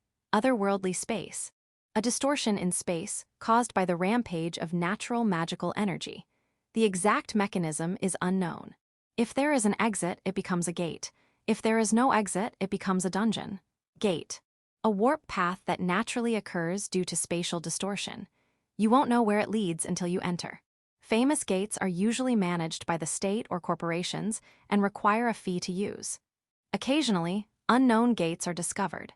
Dungeon, an otherworldly space that naturally occurs due to spatial distortion. It is inhabited by creatures known as monsters. Various materials that can only be obtained here are produced in the form of cards. As a result, they are more valuable than mines and are primarily managed by states or large corporations, which periodically harvest the materials. Extra Dungeon, a very rare and special dungeon. It is filled with deadly traps, and those who enter almost never make it out alive. Of course, no one has ever cleared it. Monsters, strange creatures that inhabit the otherworld. They disappear when killed and occasionally drop cards. Hidden plot points, behind-the-scenes settings. Helter Skelter, an undead army that Frankel has hidden in a secret place called the Pandemonium. It is filled with extremely dangerous undead, capable of destroying an entire country. Members: SS rank, Dragon Bone Zombie. S rank, Backbeard, Vampire Wraith, Royal Spectre, 7 Holy Maidens modified. A rank, Lesser Vampire, Shapley Skeleton Necromancer, Frankel's Bones. Pandemonium, the dungeon where Frankel hides his Helter Skelter. Its location is unknown, and necromancers are desperately searching for it. It is said to be located in a place with no air. The 4 of the End, Last 4. The 4 SSS rank undead said to exist in the world. Hades, Vampire Lord. The Ancient Great Saintess, Hades the End Profundum. Frankel's Master, also Nebulo's Master. A necromancer feared as the strongest, highest, and most terrifying. He is also said to be a Nosferatu, one of the 4 highest-ranked, SSS rank, undead confirmed in the story. According to Eurytia, he is just a senile old man. Ancient Great Saintess Almeria Lightjudas, a supreme summon, not really, that sends all beings, friend or foe, into the cycle of reincarnation when her name is called. Undead rank, SSS. Gift, indiscernible. Titles, Ancient Great Saintess, one of the four of the end, that which must not be named, Almeria the Smiling, Lord of Reincarnation, Infinite Mercy and Benevolence. Estimated magic power, 3,621,092. One of only 4 supreme, SSS class undead in the world, whose true name guarantees a 100% summoning success rate. She possesses an ability called Saint Salvation, which forcibly hurls souls into the wheel of reincarnation, indiscriminately sending both allies and enemies into rebirth, an extremely troublesome existence. Summoning her almost certainly guarantees annihilation. She's beyond a disaster, an overwhelmingly dangerous being. Almeria has a unique ability called Sanctuary, which nullifies all other magic, and as a bonus, her holy attribute makes her completely immune to all undead magic. An utterly broken cheat. Defeating her is impossible, or rather, her existence is practically divine. No, she is a god. No wonder even Frankel couldn't handle her and just left her be. By the way, within her chest lies an enigmatic extra dungeon known as the Great Saintess Dungeon. Magic and magic circles. Magic is activated by specific movements of magical energy. However, since the movements of magical energy are delicate, it is common to use some mechanism to increase reproducibility. A simple method is to use incantations, but incantations are prone to errors, and if a mistake is made, it can cause a misfire. Using a catalyst results in it being consumed or degraded. One solution to these problems is to engrave magic circles into the body. This is called a magic circuit. Magic circuits. Magic circles engraved into the body in the form of tattoos to activate specific spells. Since the tattoos are engraved into the body, they do not degrade due to natural healing, which is why many mages engrave magic circles into their bodies. Using magic circles causes pain, and if engraved into the body, the pain becomes more intense over time. Demon drug, a drug that increases mana at the cost of destroying the body. It is a banned substance. Mandala organ engraving, a high-level magic circle engraved into the organs using magical energy. It increases mana but puts a strain on the organs, so it is banned. Booster, a magical tool that amplifies mana. However, it often has recoil effects on the body, so it is usually banned. Chapter 85, The Federation and the Adventurer Guild. This is a certain dungeon located somewhere in the world. This dungeon, almost entirely unknown to the public, is colloquially referred to as the Netherworld Dungeon.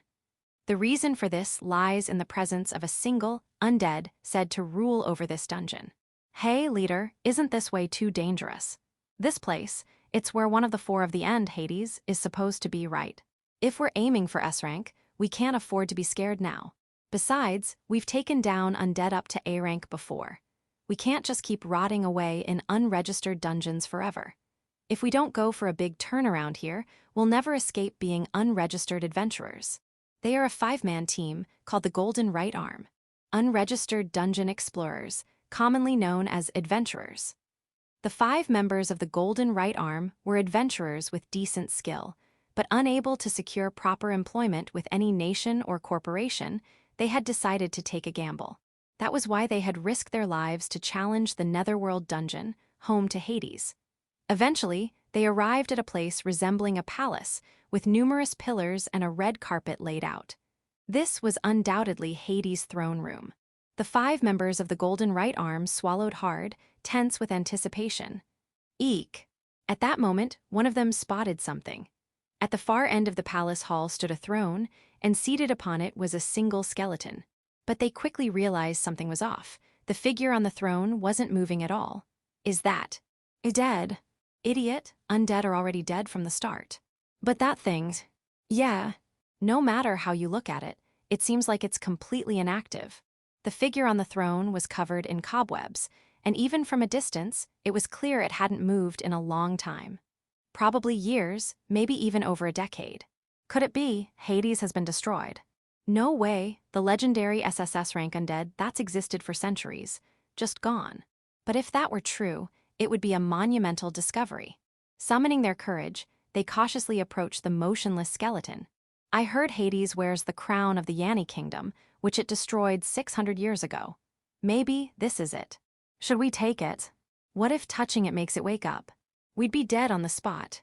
More importantly, let's head back and report this to the guild. Even just this much is a huge achievement. Let's not push our luck and throw our lives away. Following the leader's decision, they ultimately chose not to touch the skeleton and instead returned to report their findings. However, thinking it would be a waste to leave empty-handed, they steeled themselves and searched the dungeon for any of Hades' supposed treasures, gold, silver, and other valuables, to take back with them. But strangely enough, almost none of the expected treasures were found. In the holy capital Feria of the divine nation of Saint Mater, within the headquarters of the Holy Mother Church, the Grand Cathedral Ecclesia, an elderly woman was preparing to depart through a small back door. "So you're really resigning as cardinal, huh?" Viola right. "Yes, that's right, Cordy's Boffman." But Viola's expression, as she answered Boffman, was oddly serene. "Aren't you resentful of your daughter and granddaughter? Because of their deception, you lost your position as cardinal, didn't you?" "HMPH, I never cared much for this position anyway. I was always ready to quit. That said, I won't be satisfied until I've punched them at least once. To think they'd outmaneuver me like that." "I see, so that's why you look so refreshed. You never liked being cardinal in the first place, did you?" "It's not about liking or disliking. I just never approved of this system that mass-produces Saintess as if they were idols. At the very least, I tried to act as a barrier so powerless girls wouldn't be chosen.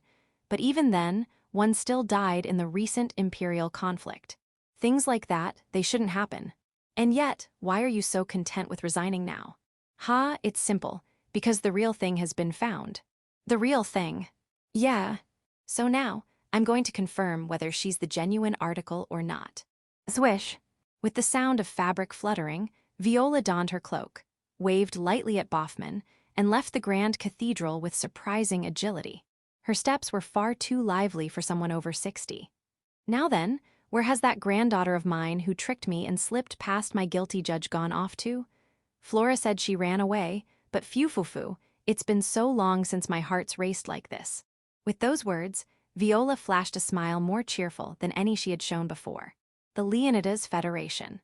Commonly referred to simply as the Federation, this land was formed by a union of several small nations.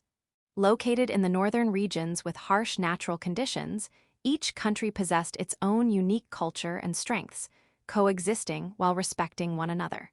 The Federation was governed by a federal council composed of representatives from each royal family, with one king from the member nations being elected as the federated king every 3 years to decide major policies. However, since the Federation largely respected each nation's autonomy, the position of federated king, which mostly just meant extra work, was typically passed around reluctantly. The member nations had no interest in a king who was little more than a figurehead, harsh climate, limited resources.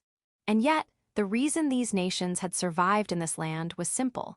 The Urinil mountain range in the north, where the Leonidas Federation was located, was a treasure trove of dungeons. All 15 member nations of the Federation owned at least one 3-star, the highest rank dungeon, and each possessed at least one strategic-class magic tool excavated from these dungeons. Weapons said to be capable of annihilating entire nations in a single strike. 15 of them existed here. Moreover, the Federation had a mutual defense pact in place. If any nation outside the Federation attacked, they would face retaliation from all 15 strategic weapons. With little to offer beyond dungeons and little incentive for invasion, the Federation had remained largely untouched by foreign powers, preserving its existence in near isolation while developing under its own unique system. In the city of Gasterhorn, located in the center of the Leonidas Federation, there was a relatively large-scale adventurer guild. The Adventurer Guild acted as an employment agency for unregistered dungeon explorers, so-called adventurers, offering them day-to-day work. Occasionally, there were even job offers for exploring registered dungeons within the Federation. But since official positions were typically reserved for elites who had passed national exams, adventurers were only ever hired on a temporary basis. The Guild's main operations involved managing these adventurers, arranging jobs, and sometimes providing medical treatment, loans, guarantees, or purchasing recovered cards and magic tools. The Adventurer Guild also handled the registration of newly discovered dungeons and gates, though such discoveries were rare, perhaps once a year at best. And of those, 90% were so-called junk dungeons, unranked and yielding almost no treasure. Valuable 1- or 2-star dungeons or gates were considered lucky finds if discovered once every few years or even decades. A 3-star discovery would be a world-shaking event. Even so, many so-called gate hunters roamed the mountains, hunting and searching for gates and dungeons in pursuit of their dreams. They, too, operated out of the Adventurer Guild as their base. Given this background, the Adventurer Guild in Gasterhorn should have been a gathering place for roughnecks between jobs or reckless youths chasing quick fortunes. But right now, the guild's waiting room was filled with an unusually calm atmosphere.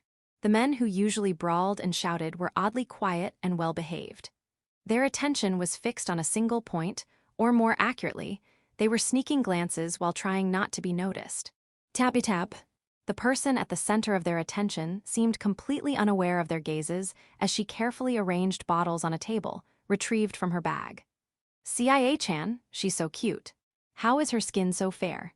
Maybe she's from a noble family. I heard rumors she's the daughter of a fallen noble from the Imperial War. I heard she might be the daughter of some noble's concubine from the kingdom. Beside the girl called CIA was a young child with tribal markings on her face, looking like a foreign barbarian, helping arrange the bottles. That kid, her sister. Nah, I heard she's from some southern tribe that worships dragons. Apparently, CIA-chan picked her up and is raising her. Not only does she have the face of an angel, but she acts like one too. I can't take it. Either way, the fact remains, CIA-chan is like a goddess who descended into this dump of an adventurer guild. You all know the rules, right? Yeah. Don't touch her, don't bother her unnecessarily, don't start fights. Keep a respectful distance and admire from afar. That's the unspoken rule of the Gasterhorn Adventurer Guild regarding observing CIA-chan, the magic pharmacist. Eventually, after arranging nearly 30 bottles, CIA blinked her long eyelashes and raised her head. In response, the tribal girl beside her pulled out a small flag from the bag and planted it on the table. Written on the flag in soft letters were the words, "Sia's Magic Pharmacy, now open." Then the tribal girl raised her voice, echoing through the guild. Okay, sorry for the wait, Ryu. Sia's Magic Pharmacy is now open, Ryu. We have recovery potions that heal wounds when drunk, and today we also have antidote potions, Ryu. But if you don't line up properly without fighting, we won't come back to sell any more, Ryu. So please behave and come in order, Ryu. Chapter 86, Magic Pharmacist. Finally, I turned 15 years old. To be precise, my birthday had already passed during the war in the Empire, but it had been lost in the midst of all the turmoil. At 15, one is considered an adult. I, too, have become a proper adult. An adult girl. An adult woman, haha. Now, adulthood comes with various advantages and disadvantages. For example, one advantage is being able to leave parental protection and become independent. Marriage is another, though that's irrelevant to me. Starting a business or joining the Adventurers Guild isn't permitted unless you're an adult. Having an adult guardian is an exception, but in my case, with my parents keeping such a tight watch, it was impossible. The most inconvenient part was that minors couldn't pass through regulated gates without a guardian. That's why I couldn't use public gates until now. But once you're an adult, you can handle all of that on your own. In short, you gain freedom. On the other hand, there are, of course, disadvantages. What I feared most was the stagnation of growth. It's not widely known, but it's said that magical growth stops once you reach adulthood. How much you can develop before then is the key. So, for these past 15 years, I've desperately worked to increase my magical power. Thanks to that, I've now acquired a little over 100,000 units of magical power. This is an exceptionally high number, unmatched among humans. But it's not enough. One day, I'll have to face the ancient great Saintess Elmeria again. For that, I'll need at least 3 times my current magical power. Unfortunately, now that I've reached adulthood, I thought my magical growth would stagnate. That's what I initially believed. But, for some reason, my magical growth hasn't stopped. I don't know why, but this is an opportunity. I must grow my magical power, even more. So, after Almeria disappeared, I decided to flee, taking Wolf and Nebula-chan with me. Oh, and since it's a good opportunity, I brought Amity too. After all, with Crystal saved and her feeling down, leaving her alone might lead to someone else snatching her away.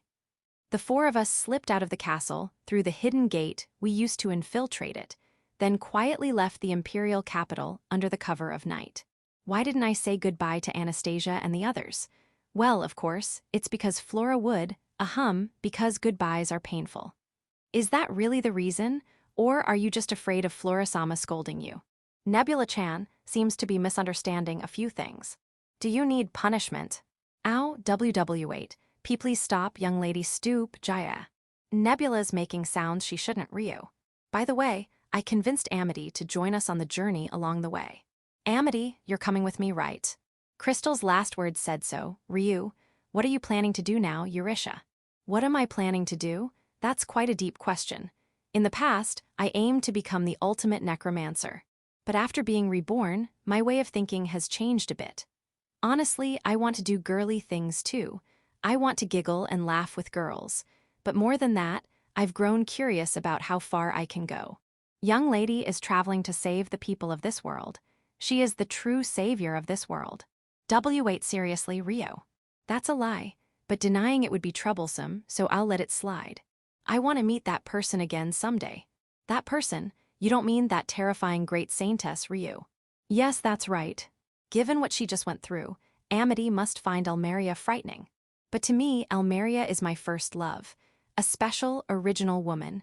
But not now, it'll be much later. Until then. Let's become adventurers. Hi. Why? Hey. After leaving the imperial capital, we headed to a small, overgrown thicket in a nearby forest.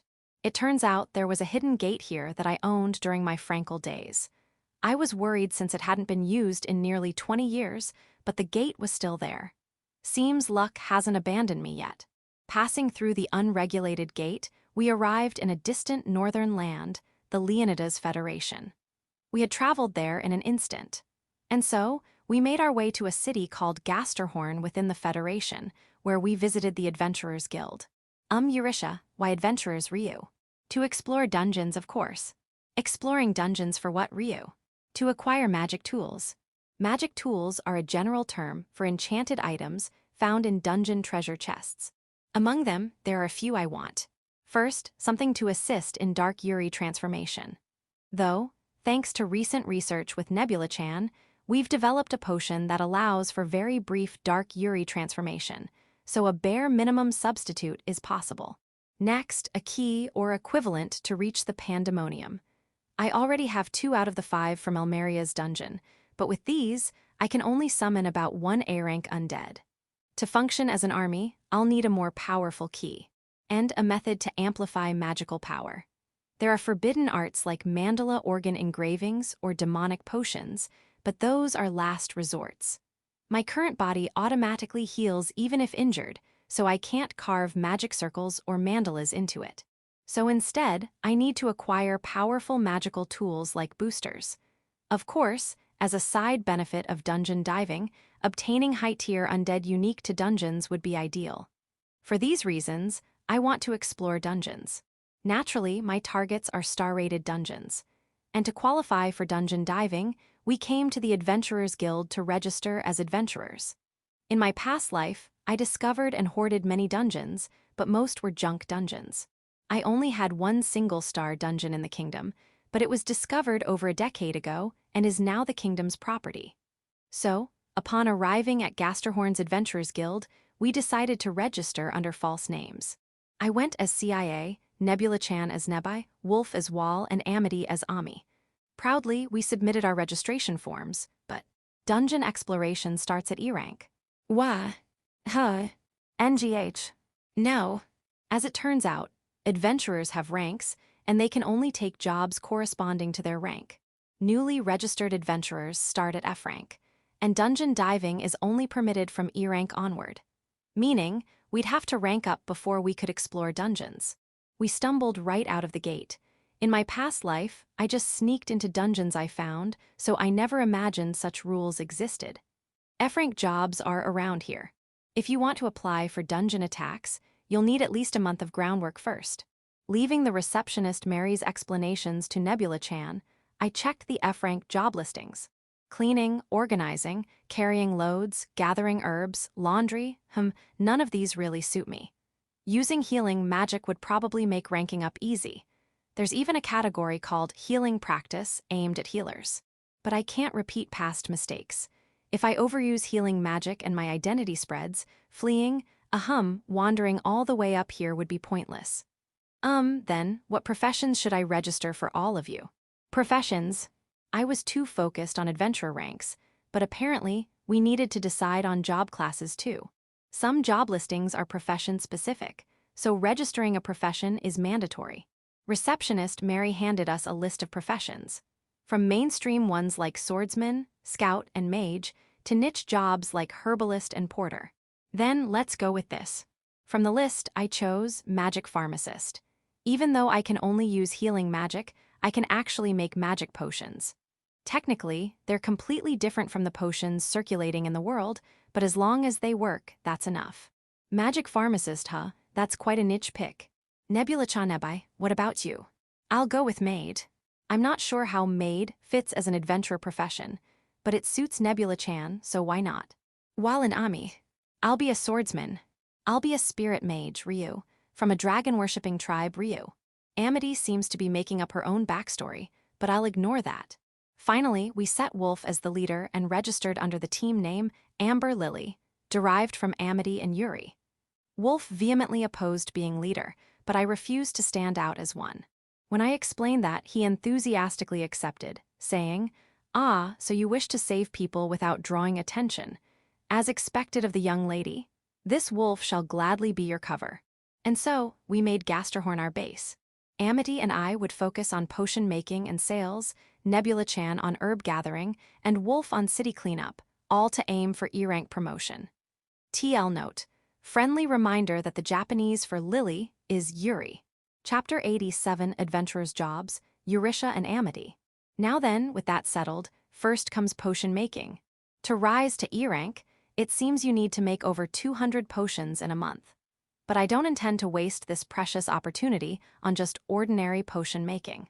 After all, I'm an efficiency fanatic. There's no way I'd spend time pointlessly. Since it's a good chance, I'll try challenging myself in various ways. Normally, potions are made by boiling medicinal herbs, then infusing them with magic to alter or enhance their effects. But I've devised a different method of potion making. The trigger was Wolf. While making a poison potion for Wolf, I noticed the poison's effects were disappearing. Why, Eurisha, were you trying to poison Wolf or something? Well, there's a bit of a backstory to this. It was just because I hated pretty boys. What I discovered was that whenever I try to make a potion, the effects of healing right hand and purifying left hand naturally activate. Whenever I use my hands to create something, the blessings of healing and purification affect everything I make. Potions are no exception. Poisons get detoxified, and even wound medicines turn into plain water. That's not good, is it? That's where my other gift, Lip of Blessing, comes in. If I apply it beforehand, then, when I let my lips touch the glass container holding the potion's ingredients, it sparkled, and a faintly yellow potion was complete. Here, it's done. This, is this really a potion? Curious? Then let's have Wolf drink it. Wolf, could you come here? Yes, milady, as you wish. Since my special potion would send Nebula-chan into ecstasy if she drank it, Wolf will be the test subject this time. Wolf, could you drink this? Ooh, this, could it be milady's special potion? It's been so long since you bestowed one upon me. Ah, before drinking, could you lightly injure yourself? Understood, milady. Huh? With a strangely delighted expression, Wolf lightly cut his arm with his sword, then chugged the yellow potion while bleeding. Amity was watching with a suspicious look, probably because Wolf was drinking the potion with such unsettling enthusiasm. Wolf, how is it? This is delicious. No, the taste doesn't matter. And strength is surging through my entire body. This, what incredible vitality, what incredible energy. It's like my whole body is on fire. Woo-yo. Wolf let out a roar as if some switch had been flipped, which was annoyingly loud, but at least the healing effect seemed intact. I confirmed that the cut on his arm healed instantly. As expected, Lip of Blessing doesn't just amplify and prolong the effects of my gifts, it also seems to contain them within things like potions. This is a new discovery. Right now, I feel like I could even take on a Demon King. As expected of a potion made by Milady, this wolf will cleave any creature on Earth in two with a single stroke. Is this really a potion? Isn't it more like a panacea at this point? Don't be silly, Wolf's just overreacting a bit. Really? Woo-woo. If you're curious, do you want to try it too, Amity? And no thanks. True dragon have different bodies from humans, after all. I see. I pull back the potion bottle I was offering to Amity. The healing effect was confirmed with Wolf, so that's enough. Not only that, but I also managed to confirm the additional effect I was hoping for. It seems that even when healing via this potion, I still receive bonus mana from healing. In other words, I can heal others without having to perform healing magic myself by using this potion. This is a happy miscalculation. Now then, the special potion is complete. All that's left is naming it. Lady Eurytia's Healing Water. Rejected. Is Wolf an idiot? Does he even understand why I'm using a fake name? How about Holy Water of Healing? The name, Holy Water, is no good. The church would take notice. A normal potion name would be fine, but since I'm going to distribute it, I'd like to give it a proper name. Come to think of it, this potion has a faint yellow tint. If you look closely, it could even be called golden. I've thought of a good name. Maiden's Golden Water, how about that? Ooh, Maiden's Golden Water, a splendid name. As expected of Milady. I feel like you should really reconsider that name. Amity, is there a problem? My dragon intuition is telling me that name is a bad idea. I don't know what this dragon intuition is, but fine. It does feel vaguely ominous, so I'll pick a different name. For example, since our team name is Amber Lily, how about Lily Potion? Lily as in purity, purity as in Milady, not bad. Somehow, I'm getting tired of thinking about it, so I'll just accept Amity's suggestion. Alright, let's go with Lily Potion. A fine name, as expected of Milady. Phew, somehow I feel relieved. Now that the name's decided, next is sales. I'm not great with people, so I'll leave the selling entirely to Amity. W8, I'm the one selling. You need to raise your adventure rank too, right? Among the tasks for ranking up, there's also item sales. Shall I assist Milady with sales? Rejected. Wolf is out of the question. I don't want to sell potions side by side with a pretty boy. In that sense, Amity is at least a woman. Well, in her case, it's less woman and more female animal. Okay, I'll try. Chris did tell me to get used to humans, after all. Commerce is the best way for that. I see, then I'll do my best. This girl's pretty easy to handle. Next is the sales location. When I consulted Mary, the receptionist at the Adventurers Guild, it was settled easily. She agreed to lend us one of the tables in the guild's waiting area. Girl adventurers like you are more than welcome. So I'll lend it to you for a month, as a special favor. Thank you. Do your best, I'm counting on you. The shop's name is Sia's Magic Pharmacy. The only product is Lily Potion. I set the price at 5,000 L. Normal potions go for 1,000-3,000 L, so it's a bit expensive, but I don't intend to undersell my skills. With preparations complete, I'll start selling right away. Step right up, step right up. Sia's Magic Pharmacy is now open. Right now, Sia's special Lily Potion is available for 5,000 L each. As a special purchase bonus, you'll also get my smile. Oh, a potion shop. That's rare. Did you make this, little lady? Impressive for such a cute girl. Golden color, that's unusual. Does it actually work? People suddenly started gathering around, and as someone with poor social skills, I panicked a little. But surprisingly, Amity seems to have high interpersonal skills, deftly handling the customers. She's doing pretty well. Hey, a cute little lady, huh? Sell me a potion, would ya? And how about letting me have a taste too? Annoying, some weirdo just showed up. And all the customers who had gathered earlier scattered like spiders fleeing. What a nuisance. This won't do. Ami, take care of it. Take care of it, are you sure?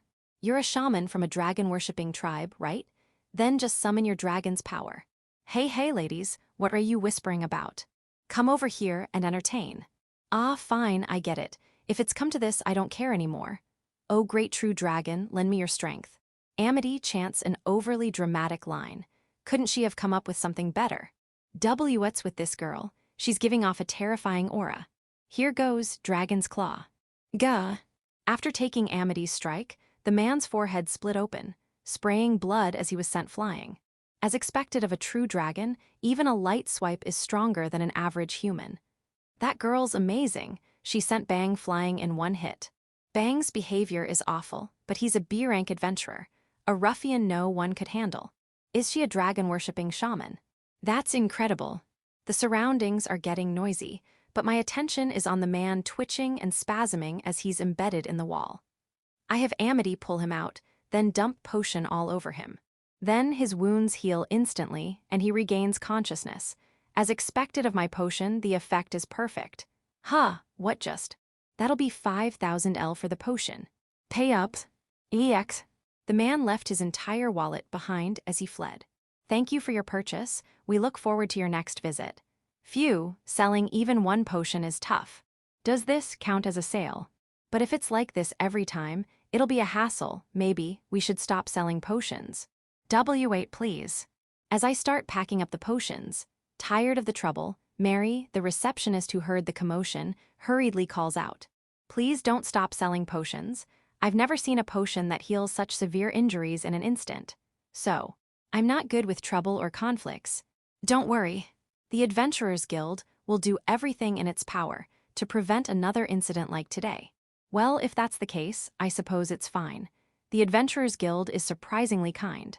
In my past life, when I was a wanted criminal, I was constantly targeted by bounty hunters who were failed adventurers, so I didn't like them much. But this has made me reconsider a little. Understood. If you insist, I'll come back to sell again. Thank you. I'll make sure to inform the guild master as well. It seems the start of our business is going well. At this rate, I should be able to reach E rank in a month. Hey. Chapter 88 E rank. The Sia's Magic Pharmacy had opened inside the Adventurer Guild. Business was going well, and lily potions began selling out quickly. It seems I have a talent for commerce as well. Not just necromancy, but even business. Ah, how terribly gifted I am. That said, interacting with others is painful, so I've left all customer service to Amity, and I'm currently listening to reports from Wolf and Nebula-chan, who dropped by the guild. Are they properly handling their own work, I wonder? How about you, Wolf? I've been doing things like cleaning the city's gutters and trash, but I've been making all sorts of discoveries I never expected. You must have assigned me this job with that in mind, milady. Truly brilliant. I have no idea what's so brilliant about it. I just sent him far away because he was annoying. But I'll keep that to myself. He seems satisfied after all. However, a lot of girls in town keep approaching me, and it's a bit troublesome. They offer to help with my work and such, of course. I refuse since it's my job, but sometimes they bring me towels or snacks. The people in this town are also kind. No, I think that's just because you're handsome.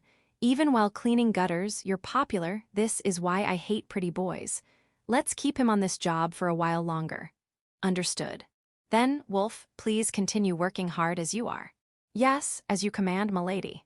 Now, what about Nebula-chan? I've been gathering herbs, though not to the point of wiping them out. Nebula-chan's necromancy skills are only decent, but when it comes to dark magic, she's reached the level of a master. For herb gathering, she uses a spell called Dark Thousand Hands to collect dozens of herbs at once. Less than an hour of actual work yields enough herbs for a week. Dark magic and herb gathering really do go well together. She's a true professional in her field. I see, so, has anything unusual happened? Unusual, you say?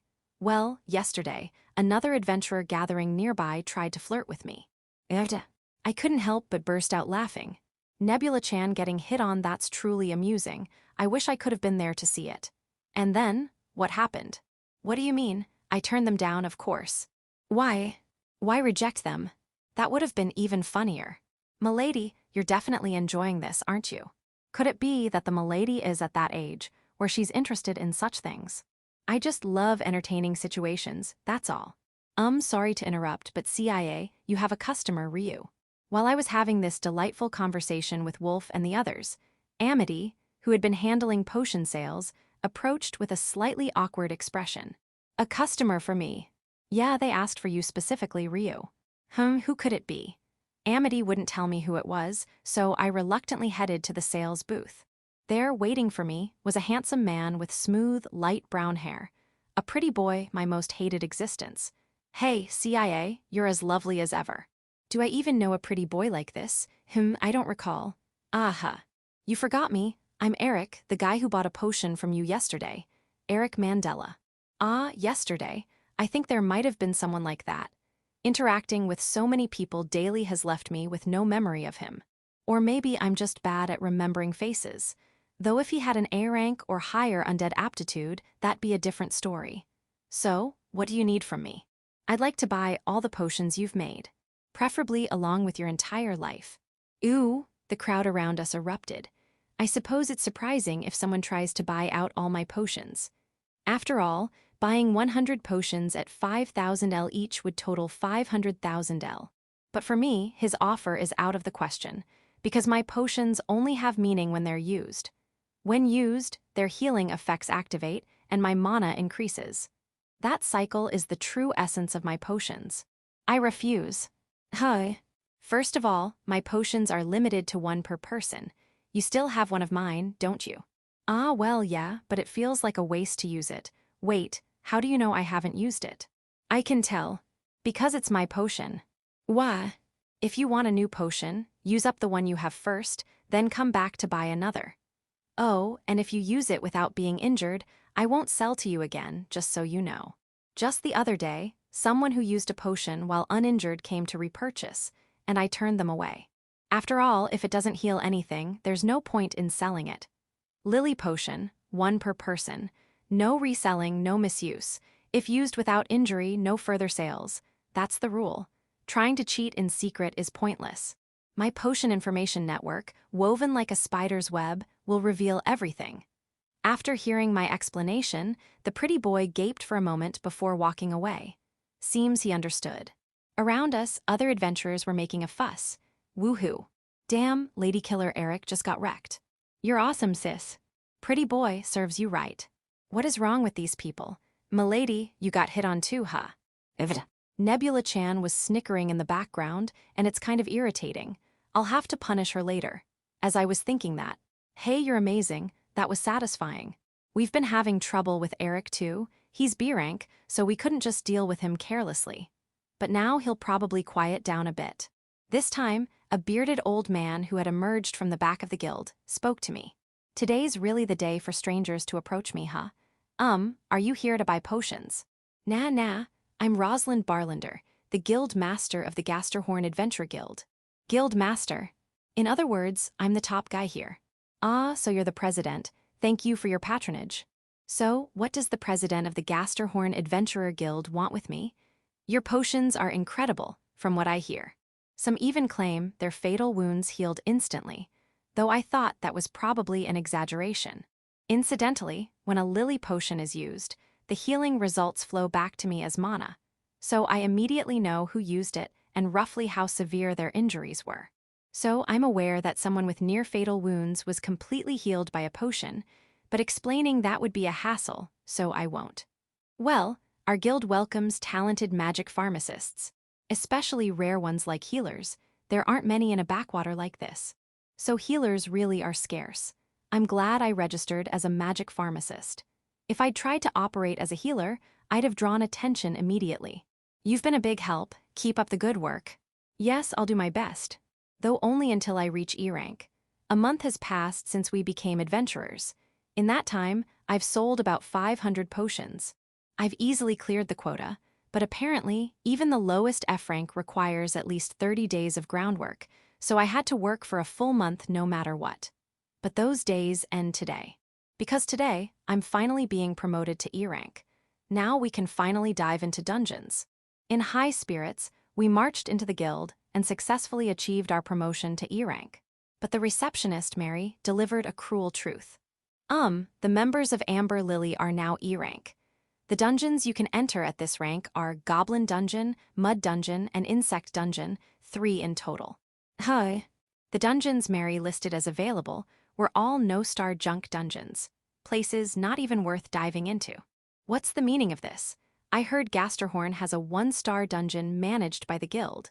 Normally, starred dungeons are managed by nations, major nobles, or large merchant associations, making them inaccessible to the general public.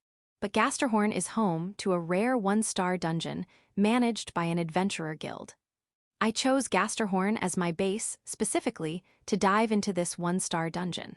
And yet, the guild-managed 1-star dungeon, Rondo of Death, is extremely dangerous with a high mortality rate, so only A-rank or higher adventurers are permitted to explore it. How dreadful! E-rank adventurers can't enter a 1-star dungeon, and the requirement is A-rank or higher. That's way too far off. I don't have that kind of time to spare. What should I do? To enter other starred dungeons, I'd have to become a government official or join a major merchant association. Even if I managed that, most of the magical items obtained would be confiscated. That wouldn't fulfill my purpose. This is troubling. Hey, I heard there's a magic pharmacist named CIA here.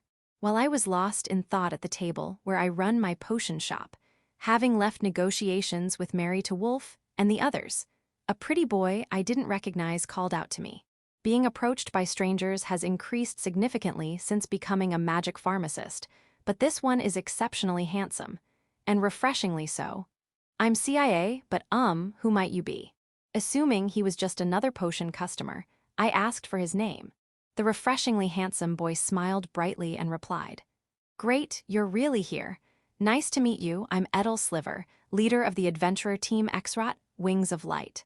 Actually, I came all this way for your potions." Chapter 89, Wings of Light. When he introduced himself to me, the surroundings suddenly erupted in murmurs.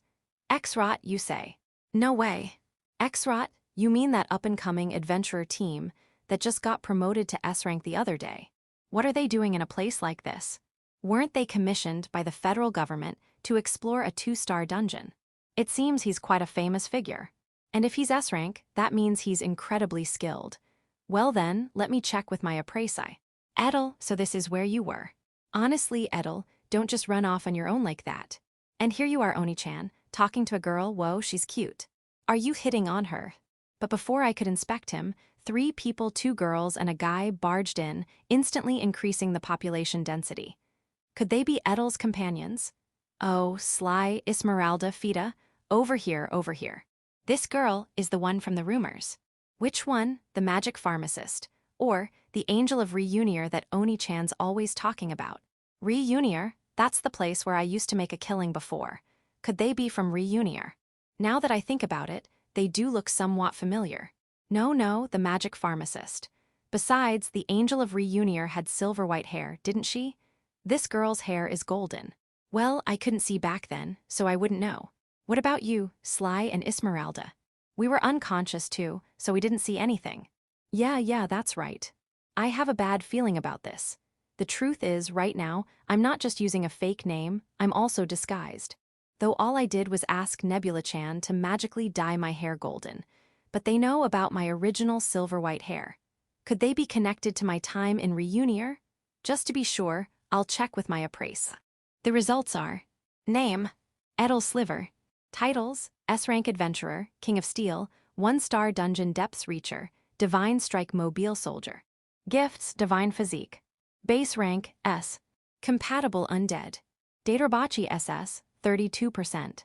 Dullahan Knight, S 88%. Name, Sly Sliver. Titles, S-rank adventurer, Godspeed Ninja, 1-star dungeon depths reacher, master of 1,000 techniques. Gifts, I Dayton. Base rank, compatible undead, Silent Assassin S, 77%. Name, Esmeralda Sliver.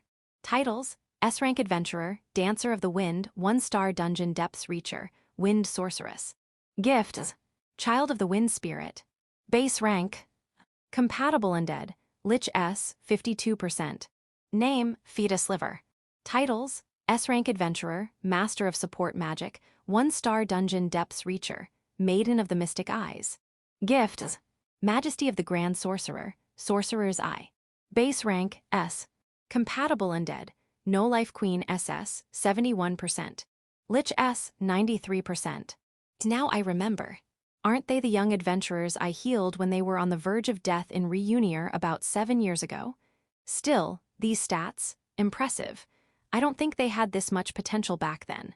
To think they've grown this much in just a few years, it fills me with a sense of accomplishment, exhilaration, and satisfaction, like striking a rich vein of gemstones.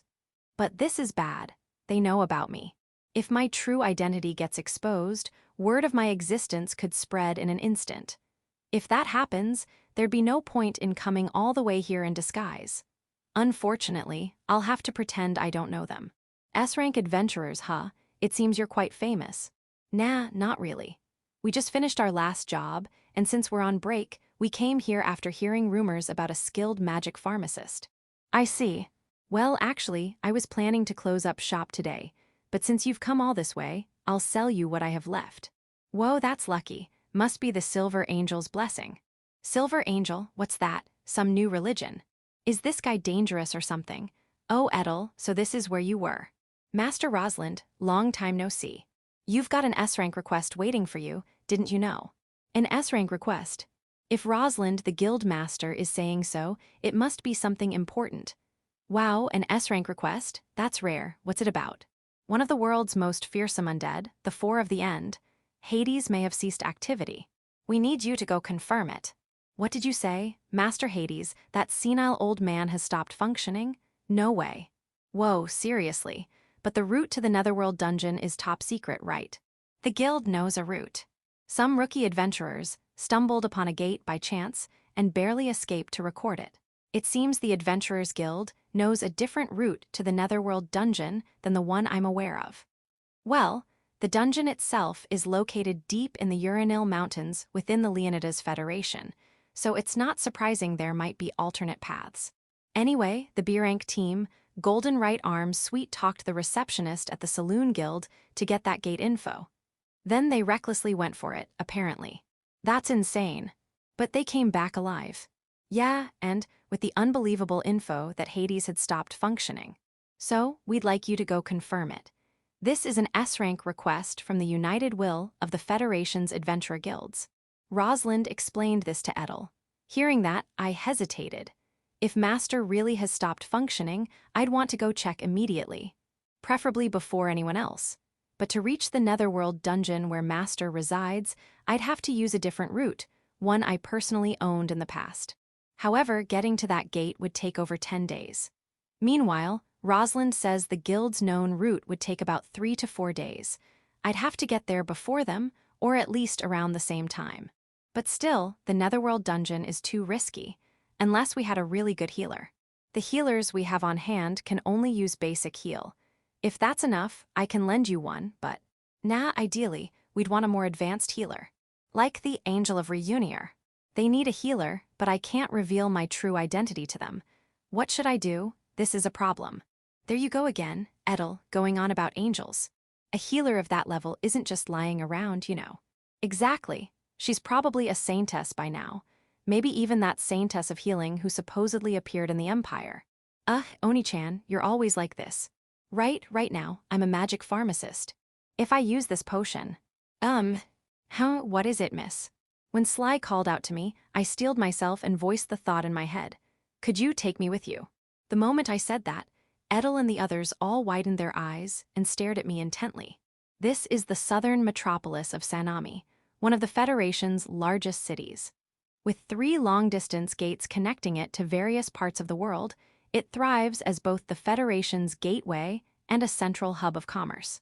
Into this bustling city of Sanami, an elderly woman stepped through the gate from the Divine Nation. Phew, traveling after so long really takes a toll on these old bones. Stretching her back, as she muttered to herself, was Viola Wright, once one of the cardinals of the Holy Mother Church. But no one around her had any idea she was once one of the most important figures in the church. Dressed like an ordinary pilgrim, she drew no attention. But that was exactly the kind of journey Viola wanted. She was enjoying a free, unrestricted trip all on her own. Her goal was, now then, where could that girl be? She had come all the way to the Federation in search of her beloved granddaughter, Eurytia, who had gained unshakable fame as the Saintess of healing in the Empire. Based on Eurydice's past behavior, Viola figured she'd be somewhere she'd never been before. And so, she chose the dungeon-riddled land of the Leonidas Federation. Is that girl, the blessed maiden of healing, from the Holy Mother's primordial prophecy? Until I confirm it, I can't rest easy even in death. The Holy Mother Church had a legend passed down only to a select few, like the Pope and cardinals. It was a prophecy left behind by the Holy Mother, recorded in a text called the original scripture, Testament. The true reason the Church revered Saintess, the archetype of the Saintess. When light and darkness reach their extremes, the blessed maiden of healing and the archmage maiden of dreamweaving shall meet, and the gate to heaven shall open. Viola believed Eurydice might be the blessed maiden of healing mentioned in this prophecy, but she had no proof. That's why she wanted to meet her again and confirm it. If Eurydice truly is the maiden of the Holy Mother's prophecy. Hello there. Viola's thoughts were abruptly cut off by a voice. The speaker was a girl who looked about 10 years old. At first, Viola thought she might be a street vendor, but the girl's attire quickly changed her mind. The clothes were far too high quality for a commoner. Clearly, she was from a wealthy merchant family or nobility. But why would such a girl be out in the city like this? Even more surprising was her beauty. Viola's granddaughter, Eurydice, was, by any measure, a peerless beauty. It was almost terrifying how little she realized it, but even accounting for grandmotherly bias, her looks were extraordinary. Yet the girl before her now was just as stunning, reminiscent of Eurydice at that age. "Oh, little miss, what is it?" Viola kept her tone calm as she spoke. The girl smiled charmingly, like a delicate flower blooming. It reminded Viola of her granddaughter's younger days, and she couldn't help but smile back. "Granny, are you looking for someone by any chance?" "Oh, how could you tell?" "Yes. If it's me, I can guide you to the person you seek, to Eurydice Albert." Why would this girl mention Eurydice's name? Viola immediately tensed, flooding her body with mana as she grew wary. Was this girl some kind of demon? "There's no need to be so cautious. I'm human." "Just who are you?" "Me, my name is Ultima Suri Tool. You may simply call me Ultima. I've been waiting for you to arrive here." The surname Tool rang a bell. If she recalled correctly, it belonged to the royal family of Relattle, one of the Federation's nations known for producing many with shrine maiden qualities. In fact, she remembered a few past Saintess being from the Tool family. So this girl was, perhaps, someone with a gift related to prophecy or foresight. If so. "So, Ultima, you're saying you'll guide me to Eurydice using some kind of ability?" "Yes. And in exchange for my guidance, I only ask one thing of you." "What kind of gift do you?" "I can't answer that. This is a negotiation, Viola, right? I will lead you to Eurydice Albert. But in return..." The girl smiled with an allure far beyond her apparent age, locking eyes with Viola. "Could you take me with you?" Chapter 90 Hades. The walls of the Adventurer Guild are plastered with numerous requests, as well as bounties placed on certain individuals, commonly known as wanted criminals. Primarily, these are individuals who have committed crimes, their heads assigned a bounty and publicly displayed. However, bounties aren't just placed on people. Famous magical beasts and monsters also have them. Among these, the highest bounty ever set was for one of the 4 supreme undead, the so-called 4 of the End. The king of immortality and the sovereign of the undead. The most powerful, most feared, and most wicked necromancer in history. Hades Profundum. The bounty on that being was a staggering 100 billion L. This was an enormous sum, surpassing even the national budget of some small countries. As for Hades, it's unclear exactly when this undead came into existence. What is certain is that it is ancient, having existed for a very long time. The first clear historical record of Hades dates back about 500 years to the destruction of the Yanni Kingdom. Once a great nation that ruled the southern regions, the Yanni Kingdom was destroyed when Hades, acting alone, turned the entire capital's population of over 100,000 into undead. This tale is detailed in the famous legend The Yanni Kingdom and the King of Darkness. To summarize the story, one day, the king of the Yanni Kingdom ordered his subordinates to obtain the greatest treasure in the world. Believing that the King of Darkness, that is, Hades, must possess such a treasure, the subordinates raided his dwelling. Enraged, Hades retaliated by annihilating the Yanni Kingdom in a single day. Even now, the former capital of the Yanni kingdom is said to remain a den of monsters, overrun with countless undead, a city of the dead. And now, Hades has ceased functioning. Since undead lack the concept of death, when they disappear, it is described as being destroyed or ascended. If their remains persist, it is referred to as having ceased functioning. In other words, the Adventurer Guild, upon receiving the report, concluded that Hades may have met its end as an undead while leaving its form intact. If this were true, it would be a matter of grave importance. Hades was not only feared for its existence, but was also believed to possess vast treasures, countless magical artifacts of strategic weapon-grade power. Someone had to secure Hades' legacy before anyone else. Thus, the Federation's Adventurer Guild decided to dispatch its most trusted, elite adventurers to confirm the situation. The ones chosen were, Hey, seriously, young lady. You're for real. Wait, are you actually serious? When I asked to be taken along, Sly and Esmeralda hesitated before questioning me. By the way, Sly is a green-haired, somewhat frivolous-looking handsome guy. No doubt he's made plenty of women cry. Unforgivable. Meanwhile, Esmeralda is a blonde beauty with curled hair. Her lack of curves and sharp, upturned eyes are a bit of minus point, but coming from an environment where only men and female, animal existed, she's nothing short of a feast for the eyes. Ah, I'm late introducing myself. I'm Sly, nice to meet ya, cutie. I'm Esmeralda, so you. I'm CIA. CIA, what's your adventure rank? I just reached E today. That's not just a rookie, that's practically a newborn. No way. Esmeralda's eyes narrow even further, making her a bit scary, but I can't back down either. Confirming my master's fate is a disciple's duty. Master Rosalind. What's the reputation of her potions? Pretty good, don't know if it's true, but I heard they can even heal major injuries. But Edel, even so, a rookie. Then she can serve as a substitute healer. Why? Oh. It seems Edel is on my side. He's grown into quite the reliable one. Maybe I'll give him special treatment when he joins my helter-skelter later. Huh, Edel, what kind of nonsense are you spouting? Don't get so mad, Esmeralda. You're scaring CIA. Wah, you're already calling her by name, just because she's a stunning beauty, even though she's barely an adult. Or is it that Edel has a thing for young girls? Or did Sly's womanizing habits rub off on you? Whoa, calm down, Esmeralda, you're ruining your beauty. Besides, if she's an adult, she's a proper lady. Love is free, I thigh. Shut up, Sly. Gah. Edel, Esmeralda, and Sly start arguing. As I wonder what to do, Edel's younger sister, Fida, speaks to me. Hello, I'm Fida Sliver. Edel's sister, I'm 18 this year. And you? I'm CIA, I'm 15. Wow, you're young. Can I call you CIA? In return, call me Fida. Okay, Fida. Unlike Esmeralda, Fida is very sweet. She's a fair-skinned beauty with blue hair like Edel's, and most notably, she has ample curves. Not only that, she possesses two rare gifts. She'd make excellent undead material.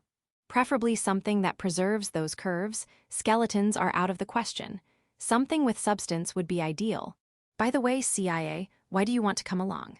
You don't seem like the usual starstruck type. I'm all for having a cute girl like you with us. Sly, shut up. Ahaha, sorry about Sly and Esmeralda being noisy. So, why do you want to come? I need to go there. To that place. I can't exactly say. Actually, Hades is my master, so I give a vague answer. Surely they won't accept that. Got it, we'll take you with us. Hi. Why? Hey. Hi. Why? I accidentally let out a wah. Too, but unexpectedly, Edel agreed without hesitation. Lucky, I was prepared to use my left eye as a last resort, but this saves me the trouble of convincing them. Thank you, Edel. Wait, Edel, what are you thinking? This is way too reckless. Not at all, Esmeralda. I sense something in CIA, something reminiscent of that person. The Silver Angel of Reunier. The Silver Angel of Reunier, could that be me? Nope, definitely not. I'm a completely different person. Of course I know you're not her. The age is close, but your hair color's totally different. By the way, Fida, what do your eyes see? Fida's eyes, come to think of it, she has the gift of magic eyes. She used to be blind, but after being healed, she must have awakened to some gift. Well, I can't see anything. This is a first. How strange, even though this power was granted by the Angel of Reunier. A power I granted. Me, did I have such an ability? If even Fida's eyes can't see, then she must be special. So it's decided. CIA is now a temporary member of Xrot, Wings of Light. Ulu. The moment Edel declares it, the surrounding adventurers erupt in cheers. Congrats, CIA. Even if temporary, you're now part of an S-rank party. With your potion skills, you'll be a huge help in Xrot. It's sad to see you leave, but come back someday. All hail our angel CIA. My, everyone's so supportive. Thank you. Well, no time to waste. Let's get moving. Wolf and the others, negotiating with the receptionist Mary, notice the commotion deep inside the guild. But the crowd is too dense to see what's happening. Did something happen? Seems the S-rank adventurers Xrot, Wings of Light are here. Though Mary informs them, Wolf and the others quickly lose interest. S-rank adventurers mean nothing to them. Other adventurers don't matter. Is there no way to enter a 1-star dungeon without reaching A rank? None at all. You could become an official employee of the Federation's nations, but civil service is highly competitive. But then we wouldn't get to keep the drop items, right? Correct. They'd belong to the state. How long would it take to reach A rank at the earliest? Even if you push hard, at least 5 years. 5 years. In the end, their discussion with Mary yields no way for Wolf's group to enter a star-marked dungeon. But if we can't enter a star-marked dungeon, what will Milady say? After the discussion, Wolf hangs his head as he heads back to where his master is likely waiting at their usual table. She'll surely be disappointed. The thought only deepens Wolf's gloom. But when Wolf and the others return to the guild's seating area, they finally realize Eurisha is gone. Where did CIA go? As Wolf stands dumbfounded, Amity asks a guild staff member. The answer they receive is, that pretty young lady. She left with the S-rank adventurers somewhere. Chapter 91, Party Interaction. Having become a temporary member of the S-rank adventurer team Xrot, I set out from the city of Gasterhorn with them right away. Apparently, we need to check on the condition of my master, Hades, before anyone else does. Sorry about the rushed departure. Was it all right not telling anyone? No, it's fine, Edel. There is no particular problem. I left without telling Wolf and the others, but they aren't children, so it should be fine. Sly will explain the travel route to me. To head to the Netherworld dungeon, we need to pass through 2 gates and 1 dungeon along the way. It should take about 3 to 4 days to arrive. Understood. Honestly, as someone who's basically shy, I was anxious about traveling with people I'd barely spoken to. But I soon realized this journey was unexpectedly enjoyable. After all, there are 2 real girls close by. Where are you from, CIA? The Divine Nation, Fida. I see, so that's why you're so gentle. I have this impression that people from the Divine Nation are calm. Can you use any magic? No, Esmeralda. I'm utterly hopeless at anything besides magic potion creation. How strange, you somehow give off this strong vibe like you can use magic, though. It's just the vibe. I see, but no matter what happens, I'll protect you too, CIA-chan. It's not for nothing that we're S-rank adventurers. That is reassuring. Fida was kind by nature, and Esmeralda was also a rather kind woman once she accepted me as a member. Like now, she's considerate and starts various conversations with me. For me, who hasn't had many chances to talk to women, excluding dragons, since leaving the academy, this is a very happy thing. Wait, isn't this maybe more fun than being with Wolf and the others? Lucky, I want to talk to CIA-chan too. No way, Sly, you just hit on her. We'll take care of CIA. Boys shoo. Even when Sly or Edel try to bother me, the 2 of them immediately back me up. It somehow reminds me of my time at the academy. It feels like a distant past, but I wonder if Hortensia, Pina, and Nadia are doing well. Eventually, Fida's story shifted to the angel we met in the city of Reunier before, in other words, the story of my past self. Apparently, the team name Xrot also originated from something the angel said. Did I really said something like that? Xrot, I don't remember it at all. So both my brother and I have been searching for that silver angel ever since that time. They say she's a girl with silver hair who uses incredible healing magic. The thing is, besides my brother, no one actually saw her. I was blind back then, and apparently she was wearing a mask to hide her face anyway. That person healed Sly and Esmeralda, who were nearly dead, and made my blind eyes able to see. Actually, what awakened then was the gift called Magic Eye. This gift lets me see an opponent's strength to some degree. Ho, it gives me the impression of a sort of inferior version of a praise eye. Actually, a praise eye can also see an opponent's strength, but it gives too much information and is a hassle, so I block it. But for some reason, I can't see Sia's strength. I wonder why. That's probably because my mana far exceeds Fida's, isn't it? When I appraised Almeria before, I couldn't see her abilities either. I suspect the same phenomenon is happening here. It's interfering with the information. By the way, CIA, you have a lot of potions, right? Where do you usually keep them? Yes, right here. A, is that a dimensional ring? Whoa, amazing, that's super rare grade. It's an heirloom from my grandmother. So it's something important. Our party has one that Esmeralda owns, but we were overjoyed when it dropped in a dungeon. Hey, CIA, if it's okay, could you open the entrance and let me see inside? Sure. I opened the entrance to the dimensional ring, as Fida asked. A black hole forms in the air. Jaya. I forgot I left the 7 holy maidens in there. This is bad. I hurriedly closed the dimensional window. Hey, CIA. I think I heard a strange voice from inside. It's your imagination. But it went Jaya. It's your imagination. After forcefully convincing Fida, I take out the potions from inside again. When I hand her the golden the lily potion I made, Fida made a surprised expression. What's this? It's amazing, it's overflowing with healing power. CIA, you're really skilled. Thank you, I was trained by my mother. Your mother, since you're from the divine nation, is she some skilled priestess somewhere? I'm sorry, private matters are a bit. Sorry. I asked a lot of things. When I say things to hint like this, Fida interprets it on her own and is satisfied, which helps. She's truly a good girl. I'd like to somehow keep her as a base material. After showing the guild permit to prioritize going through the gate in the city of Gasterhorn, we arrived in the Federation's largest city, Sanami, in no time. If it were a more leisurely trip, I'd like to explore the city, but since we're in a hurry, we left the city immediately without staying, heading for the nearby mountain, Mount Damavar, which forms part of the Uranil mountain range. Sorry, CIA. It's gonna be a forced march, but we're in a hurry. It's no problem, Esmeralda.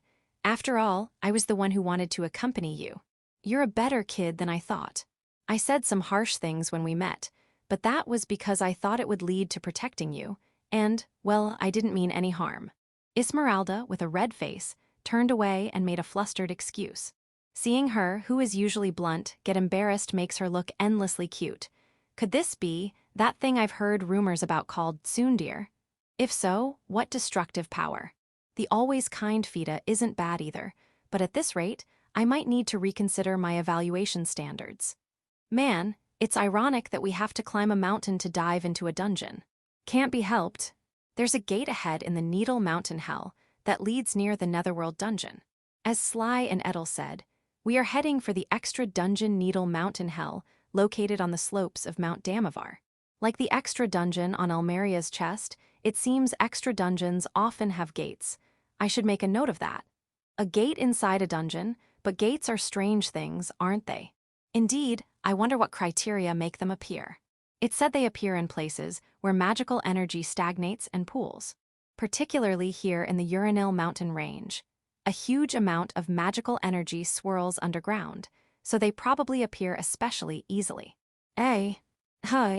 Edel and Sly made surprised expressions at my explanation. Could it be they didn't know? Is that your personal theory, CIA-chan, or did someone teach you that? I thought it was general knowledge.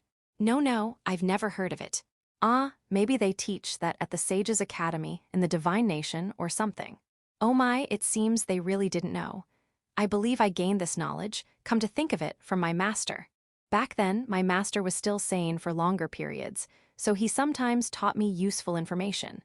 But as time passed, communication gradually became impossible, and feeling my life was in danger, I left my master's side. Hey CIA, the extra dungeon we're about to challenge is a highly difficult place that involves life-threatening danger. Even though we're S-rank, it's so tough we can't enter without getting hurt. That's why we secured you, a skilled recovery specialist.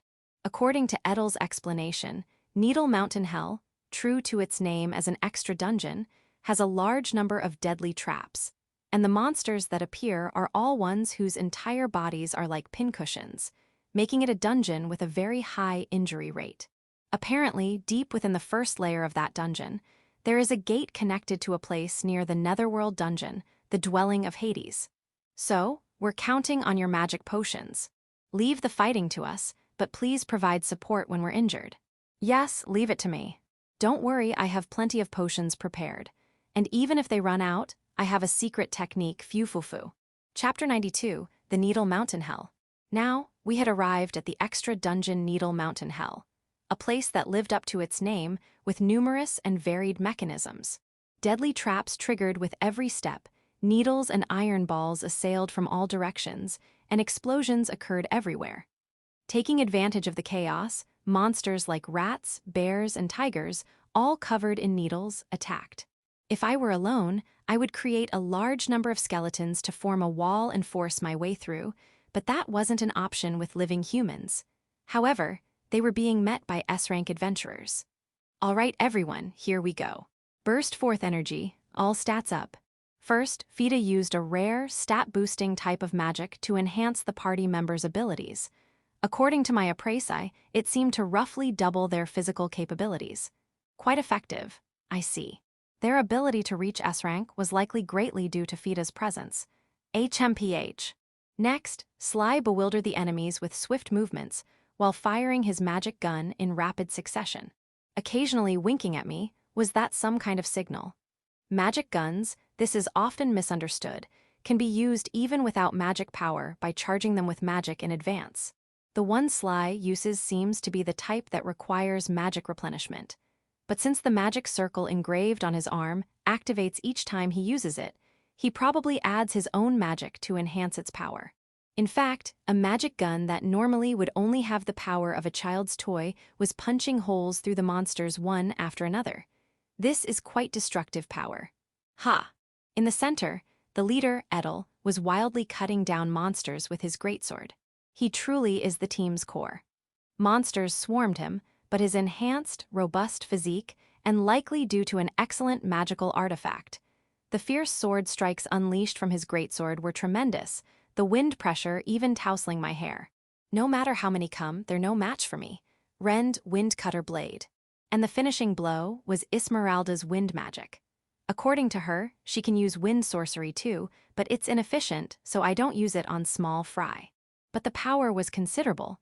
The magic released from Esmeralda's staff became 1,000 blades that assailed the monsters, shredding them to pieces. I see, it makes sense that they are S-rank adventurers. Societally, the evaluation of adventurers is very low, largely seen as the last resort for those who can't hold a proper job, irregular laborers, ruffians, or the dregs. This is because, if you want to officially explore dungeons, you should become a state civil servant or get employed by a major corporation that owns a dungeon. Those who still become adventurers to explore dungeons are seen as either simply reckless or people with shady pasts who can't get proper jobs. A bottom-tier occupation. I heard that Edel and the others, being orphans, had a very hard time finding employment. And ultimately, to earn money, their only choices were to commit crimes or become adventurers. Though adventurers are often viewed as having low status in society, there are exceptions. Those are the S-rank adventurers. They build up achievements as adventurers, rising from the starting F-rank through E, D, C, B, and A, and only those who leave behind significant accomplishments can obtain the title of S-rank. However, to become S-rank, recommendations from at least 3 organizations, either dungeon-owning nations or corporations, are necessary, meaning not just ability, but also high trust is required to be promoted to S-rank. Those who become S-rank adventurers after such hardship are granted considerable honors. For example, priority mediation rights when support requests for nationally owned dungeons come to the guild, ownership rights to some drop items when providing support in star-rated dungeons, and priority gate passage rights. S-rank adventurers are heroes who have risen from the poor masses, a goal, an object of admiration. Actually, I think Edel and the others possess both the ability and character worthy of it. They are breaking through the traps and monster offensives of an extra dungeon that would instantly kill an average person, almost unscathed. Indeed, it's understandable why the Adventurers Guild commissioned Exrot for this job. Ouch! That said, no matter how strong they are, being completely unharmed amidst the explosions occurring everywhere and needles raining down like rain is impossible. They occasionally get injured. And Exrot has no one who can use healing magic. Fida's support magic can enhance self-healing abilities, but it's not effective for major injuries. That's where I come in. Here, a potion. Whoa, thanks, CIA-chan.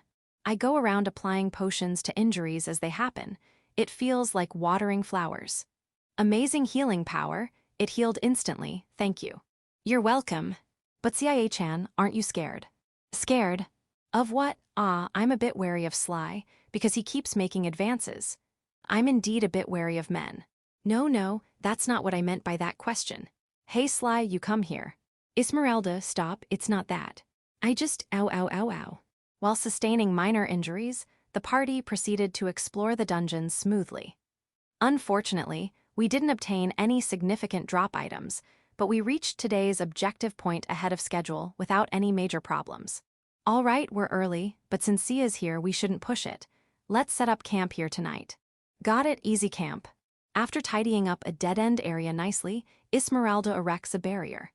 A special barrier to keep monsters away. With a safe space secured, Edel takes tents, tables, chairs, and such out from his dimensional bracelet, not a ring, and Sly and Fida set them up. Watching them work deftly, I was at a loss, not knowing what to do, feeling flustered. CIA, you sit here. We'll handle the preparations. Why, yes. Right next to me, Esmeralda stretches a rope across the midpoint of the space, hanging a large curtain to create a partition. So the men's space is over there, the women's is here. Pulled along by Esmeralda, who ignored Sly's complaints, I was ushered into the women's space. Women's space, what a wonderful ring it has. After a simple dinner prepared by Fida, we took turns keeping watch while resting. At night, we take turns on watch just in case, but outside of that time, we can relax leisurely. Right now, Sly is on watch, so the female members started wiping their dirty bodies with towels inside the tent. What a magnificent sight. The downside of camping is not being able to take a bath. All we can do is wipe ourselves down. But hey, CIA smells really good, doesn't she? Hi. Really? I was startled when Esmeralda sniffed me, sniff. Having a lightly dressed woman smell me, I feel like I might awaken to something new. Yeah, not sweaty. Hey CIA, why do you smell so good? I smell good. I keep myself clean since I have constant self-healing active, but I can't say that, so I make up a reason on the spot. That is, perhaps because I wipe myself with potions. With potions, wah. You use them so extravagantly. Well, I make them myself. Would you like me to wipe you down with some? Yeah, please. I pour a potion onto a towel, wring it lightly, and wipe Esmeralda's body. Direct touch on bare skin. I often touched Flora during aesthetic treatments, but a teenager's body definitely has more firmness. Unintentionally, my interest grew let me recompose myself, and I secretly pour in some healing magic. What is this? It feels amazing. Is that so? I'm glad. It's incredible. I might get addicted. I can wipe you down every day if you like. Really? Can I ask you again? Hey, it's not fair if only Esmeralda gets it. Hey CIA, please do me too. Of course, that's fine. And so, I legitimately got to touch two beautiful women directly, over and over. What heaven. Is this the appeal of forming a party and adventuring together? I was always alone in the past, so I never experienced happiness like this. I joined for the reason of reaching my master's dwelling, but parties aren't so bad either. I feel like I'm forgetting something, but well, if I can't remember it, it probably isn't important. Well then, good night. Sandwiched between Fida and Esmeralda, I fell asleep while feeling happy. Chapter 93, Netherworld Dungeon. The next morning, I woke up feeling great and was startled to find a girl's face right in front of my eyes. Good morning, CIA. Phew. Good morning, Fida. This was the first time in my life a girl had been this close to me, and my heart wouldn't stop pounding. Flora doesn't count. Somehow, my skin feels really nice today. You're right, it's like my hand sticks to it. so smooth and bouncy. Is it thanks to CIA? No. What's this? You girls seem to be having fun all by yourselves. Let me join in too. Shoo Sly. Get lost. After shooing Sly away, the three of us looked at each other and couldn't help but smile. Ah, teams are truly wonderful. All right, then today we're going to push through the dungeon all the way to the gate. Following the declaration of our leader, Edel, we once again advanced through the dungeon today. By the second day, we seemed to have gotten into the swing of things, and Sly started trying to talk to me even during combat. CIA-chan, you're amazing. You're so cute, yet you're a skilled magic pharmacist. Cute, me. Ah, I suppose that's what they call a social courtesy. As expected of a playboy, the pickup lines seem to come out naturally. Thank you, but aren't all women cute? I think CIA-chan is super cute. No, that's not true at all. When I genuinely denied it, everyone else's movements stopped for a moment. Could it be, are you serious? You don't realize you're cute. Is that like one of Sia's good points? But somehow, I'm starting to feel worried. What does that mean? As I stood there confused, Fida came closer to me. Hey, CIA, what's your type? My type? If we're talking undead, I like the skeletal type. They don't rot and are resistant to mold. Of course, I mean your type in men. Just between us, by the way, Esmeralda has a thing for Oni-chan. Type in men. Could this be what they call a love talk? I've read about it in books, but this is my first time actually experiencing it. I thought it was something that only happened in stories and legends. It's just that I don't really have much interest in men. I see, yeah, that figures. By the way, I guess I like kind people. It'd be great if there were a gentle, soft-spoken man like CIA-chan. Does that mean I'm her preference? Ah, of course, I mean if CIA-chan were a man. I'm also kinda not great with men, and besides my brother and Sly, I can't really talk to them well. No, despite how I look, my inner self is masculine. No, having said that, I am currently a woman, and a lady at that. Surely with Fida it's, hey CIA, what about types like Oni-chan or Sly? Edel and Sly, I'm very interested in them as undead base materials. I'm interested in both. Ah, is that so? Those two are always surrounded by girls squealing over them. Since CIA kinda keeps her distance from them, I thought you weren't into that sort of thing. I'm not interested in them as men. Then what are you interested in them as? As base materials, I suppose. Base materials? Ah, I mean I'm interested in them as strong adventurers. That's no good. I accidentally let my true feelings slip. I hurriedly corrected myself, but Fida didn't seem to mind. It's true they're both strong. They've gained a lot of power over the last few years. Even though they're only 1 star, they've even reached the deepest parts of dungeons. That's amazing. Is it really? We became adventurers because we wanted to escape poverty, but now our goals have changed a little. The goals of S-rank adventurers, I'm a little interested. We want to become a strength for the Silver Angel. BFFs. I accidentally spat, but quickly covered it up by coughing. Cough. CIA, are you okay? Sorry, I choked. But I'm fine, so why do you want to become a strength for that, Angel-san? Ever since we were saved by the Silver Angel, we kept thinking about how we could repay her. At the same time, we wondered why she provided healing free of charge. It was to enhance her mana. And so, the answer we arrived at, we came to think that she must be the savior who will save this world. So we started to feel that we wanted to use these lives we were given for her sake. I see. But no matter how much we searched, we couldn't find the Silver Angel. At some point, she and her beastman attendant suddenly went missing. Well, I haven't been to Reunier since that time. I only met her briefly when I was blind too, but somehow I feel like her aura is similar to Sia's. Well, that's because we're the same person. Maybe that's why. Oni-chan is also really interested in CIA. If CIA doesn't mind, could you maybe consider Oni-chan as a potential romantic interest? Romantic interest. What was romance again? Love and affection, that is. That was just me talking to myself, so don't mind it. But if CIA were to become interested, I'd support it.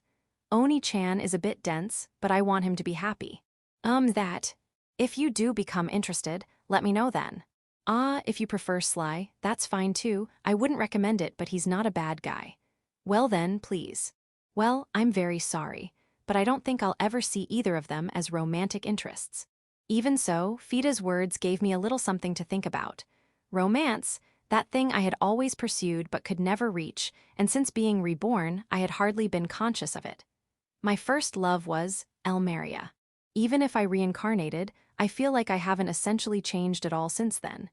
If that's the case, then Just then, a trap activated simultaneously near Sly and Edel, and both of them were injured. Flustered, I instinctively activated healing magic without using a potion. The injuries. This is bad, I have to cover it up immediately. I took a potion from my dimensional ring and smashed the bottle against Edel and Sly. Take this. Smash, gah. Lahe. Good, now everything's fine. It seemed like the wounds just healed naturally. It was the potion. CIA-chan, why did you hit us in the head with the potion bottle? It was an emergency. No, but the injuries weren't that. It was an emergency. I stated firmly, and the two of them didn't say anything more. Phew, it seems I managed to cover it up. That was close. This is the place. Eventually, we reached a dead end. I can indeed see a stagnation of mana, so it seems a gate exists here. But it's impressive that someone without a praesai managed to find this gate. It's a terribly rough gate. It's an unmanaged gate, after all. Let's be extra careful and thickly coat everyone's bodies with mana. Yeah, wouldn't want to get torn apart by the gate. Getting your body torn apart by a gate is an accident that happens when you don't properly channel mana while passing through. In managed gates, the manager stabilizes it by channeling mana, but with unmanaged gates, that's not the case. However, I have a praesai. I've never had a problem passing through a gate before. No matter how unstable the gate to me, it's like diving into calm waters. Shall I stabilize it for you? But CIA, I thought you couldn't use magic. I can't use magic, but I'm quite good at mana control. It's the same principle as making potions. It's a lie, though. Even so, I can't have them dying pointlessly here, so I channel mana to stabilize the gate. Amazing, the gate calmed down in an instant. Even without engraving a magic circle, that's magician-level mana control, you're incredible. It's all thanks to the potions. It's a lie, though. After stabilizing the gate, we passed through it with Edel leading the way. We arrived at a world of pure white, entirely covered in snow and ice. The white heavens divine throne Asla Ayla, located in the deepest part of the Uranil mountain range. A point on its mountainside. I see, so there was a gate in a place like this. It's been a while since I last saw the imposing sight of Asla Ayla too. I was captivated by the breathtaking view for a moment, but the cold soon assaulted us. It's cold. I'll manipulate the wind to block the cold air, cycling currents. I'll warm us up with support magic, raise body temperature. All right, we're ready, then let's go. Over there is the Netherworld dungeon, with Esmeralda and Fida's magic making the extreme cold somewhat bearable. Edel led the way as we advanced along a pathless way buried in snow and ice. After proceeding for about half a day, with Sly cautioning us about ice breaks, finally, a familiar, nostalgic landscape came into view. Found it. This is it. This is Hades's stronghold, the Netherworld dungeon. My master's base, the Netherworld dungeon, looked like nothing more than a windhole or something from the outside.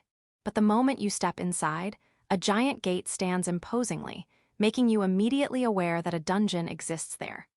Passing through the large door, whose very existence was the entrance to the dungeon, what leapt into view was a staircase continuing endlessly deep. Magical tools installed on the walls were lit, casting a soft light. It was as if they were inviting us to the depths of the earth. How long has it been since I came here? Probably about 30 years. However, it doesn't feel like it's being maintained like it was back then. First of all, where did the two skeleton swordmasters who served as gatekeepers, Musashi and Kajiro, go? No signs of anything moving. Yeah, but let's carefully proceed deeper. We descended the staircase, which must have had hundreds of steps, and advanced further down a narrow passageway, until we arrived at a place like a beautiful palace. It was a nostalgic place where I had spent nearly 10 years of my former life. However, the palace lacked the liveliness it once had. Back then, I was the only living person, but numerous undead controlled by my master roamed the halls. But now it was dead silent. I couldn't even see the great spirit Aiswen, who commanded the large number of skeletons, or the Dullahan Jevorden, whose role was to repel intruders. Just what happened here? Hey, there it is. As I stood there dazed for a while, I heard Edel's voice from where he was exploring the deepest part of the palace. Hurrying towards Edel while desperately trying to steady my ragged breath, what was there? There was no mistaking it. My former master, Hades, was seated on the throne, just like in those days, in a state where all functions as an undead had completely ceased. Chapter 94, Master. To say it myself, but my master was a truly peculiar person. I met my master approximately 40 years ago now, I suppose. It was around the time when my previous self was about the same age as I am now that various coincidences aligned, leading to a fateful encounter. Back then, I had looks that made women find me creepy, and I was a young man who couldn't properly hold a conversation with others. However, I had comparatively more mana than the average person, and I genuinely believed that if only I could use magic, I would definitely be popular. When my talent was recognized and I was accepted into the Sage's Academy, I was overjoyed. I didn't even realize it was nothing but a foolish delusion. In fact, I was immediately plunged into the depths of despair. The conclusion was that I had absolutely no talent for magic. Although I had mana, I could hardly ever activate any spells. Moreover, the mana I thought was abundant was lackluster compared to other geniuses. With this, I had zero qualities that would make me popular. Just a slightly more magical power than average, socially awkward, ugly guy, that was my true nature. Having given up on life, I ran away from the Sage's Academy, where I was enrolled at the time, and wandered aimlessly through the forest searching for a place to die. And then I lost my footing and fell from a cliff hidden within the thicket. I thought I was dead. This was the end of my life, hollow, but that was reality. However, fate guided me down an unexpected path. By chance, there was an undiscovered gate on the cliff face, and without even realizing it, I had tumbled right into it. The place I was transported to was the far northern Uranil mountain range.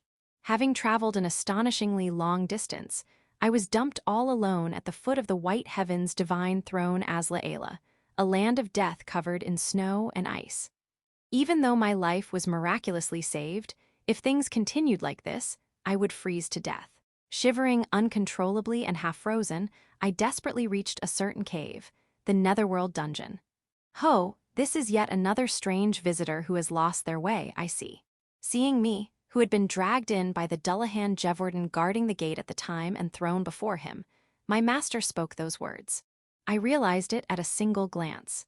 That the being before me was the legendary SSS-class undead, the so-called Undying King, Nosferatu, who had existed for over hundreds of years, the entity known as Hades, the End, Profundum. I'm going to be turned into one of his undead subordinates. Although I thought that, I was already as good as dead. I had resolved myself to accept any outcome, but my master didn't say anything more after that, and for some reason, I was completely left alone inside his palace. I had become a strange guest in an undead kingdom, but I had nowhere to run to, and to begin with, I was all alone in the world with no place to return to. Having steeled myself, I decided to just stay put in the Netherworld dungeon. My master was a tremendously skilled user of necromancy. He had S-rank undead littered around like common pawns. Hundreds of undead obeyed his commands and served him. Moreover, he was also a first-rate magician. He possessed enough mana to even create simple dungeons and gates, and he would effortlessly kill the adventurers who came with subjugation purposes on rare occasions instantly, adding them to his pawns. In fact, Musashi and Kajiro, who later became gatekeepers, were the end result of those S-rank adventurers. Having run away from the Sage's Academy with nowhere to go, I began to learn the necromancy he used by observing and imitating. Although I was utterly hopeless with other magic, for some reason, I had an aptitude for necromancy. My master was a man of few words and rarely spoke to me directly, but he generously demonstrated the secrets of his necromancy to me. I also imitated my master's techniques, absorbing them rapidly. From this time on, I became my master's, Hades Profundum's, disciple.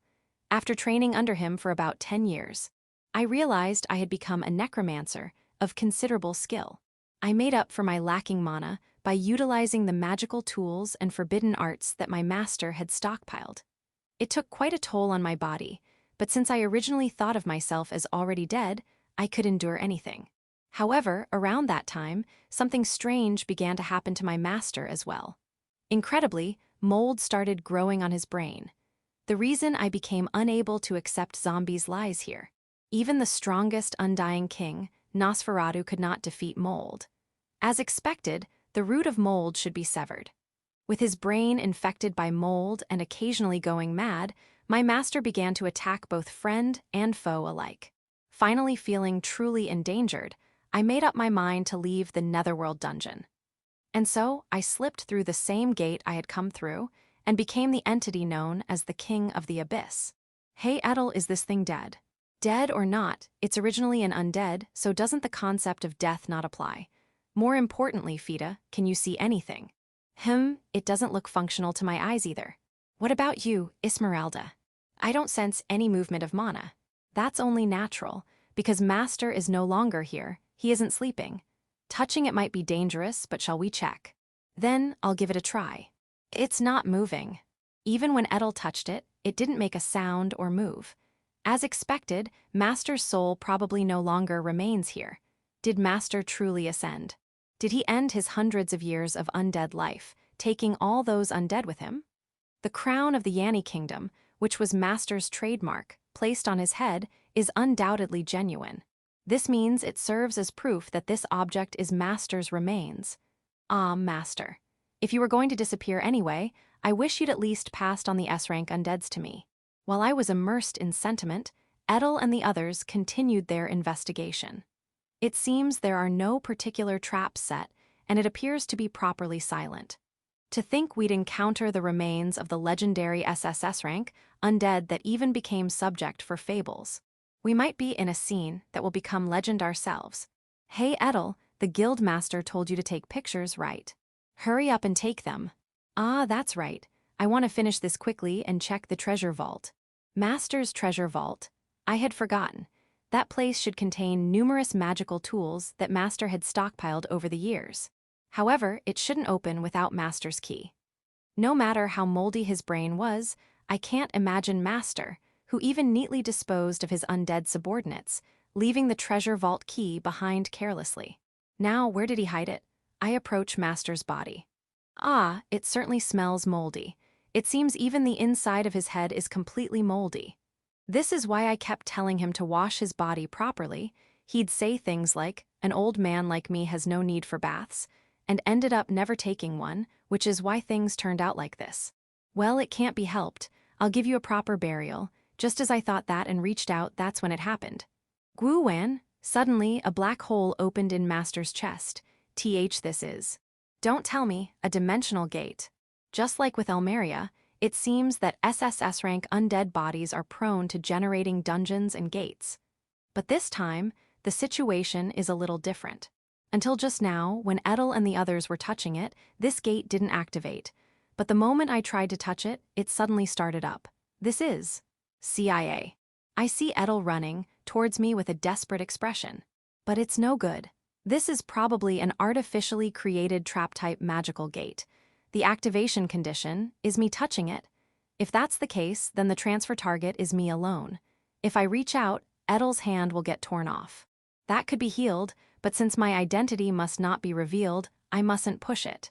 But it seems there was no need to worry, as Edel was repelled just as she got near. As expected, this seems to be a trap prepared specifically for me. Which means, as Edel sits stunned on her rear, I smile and wave. It seems my journey with everyone ends here. It was fun, but well, it was probably time. Fida, Esmeralda, let's sleep together again sometime. Sly, handsome men should die, and then my body was easily swallowed by the gate. Magical gates are a special form of magic that only high-level magicians can use. They involve artificially creating simple gates, and to my knowledge, the only ones who can use this magic are Elmeria and Master. In other words, this gate is probably a trap that Master set to activate when I came to check. If so, then wherever I'm sent, there should be something related to Master. The light subsides, and my vision slowly returns after the glare. The place I was sent to is indoors. It looks like an ordinary room, like a room in an inn or similar place. Or rather, isn't it some in? A faint scent of flowers even drifts through the air. And then, right before my eyes, is the figure of someone completely unexpected. You are Eurisha. Gee, grandmother. How, it's my grandmother, Viola Wright, standing in the center of the room with a surprised expression on her face.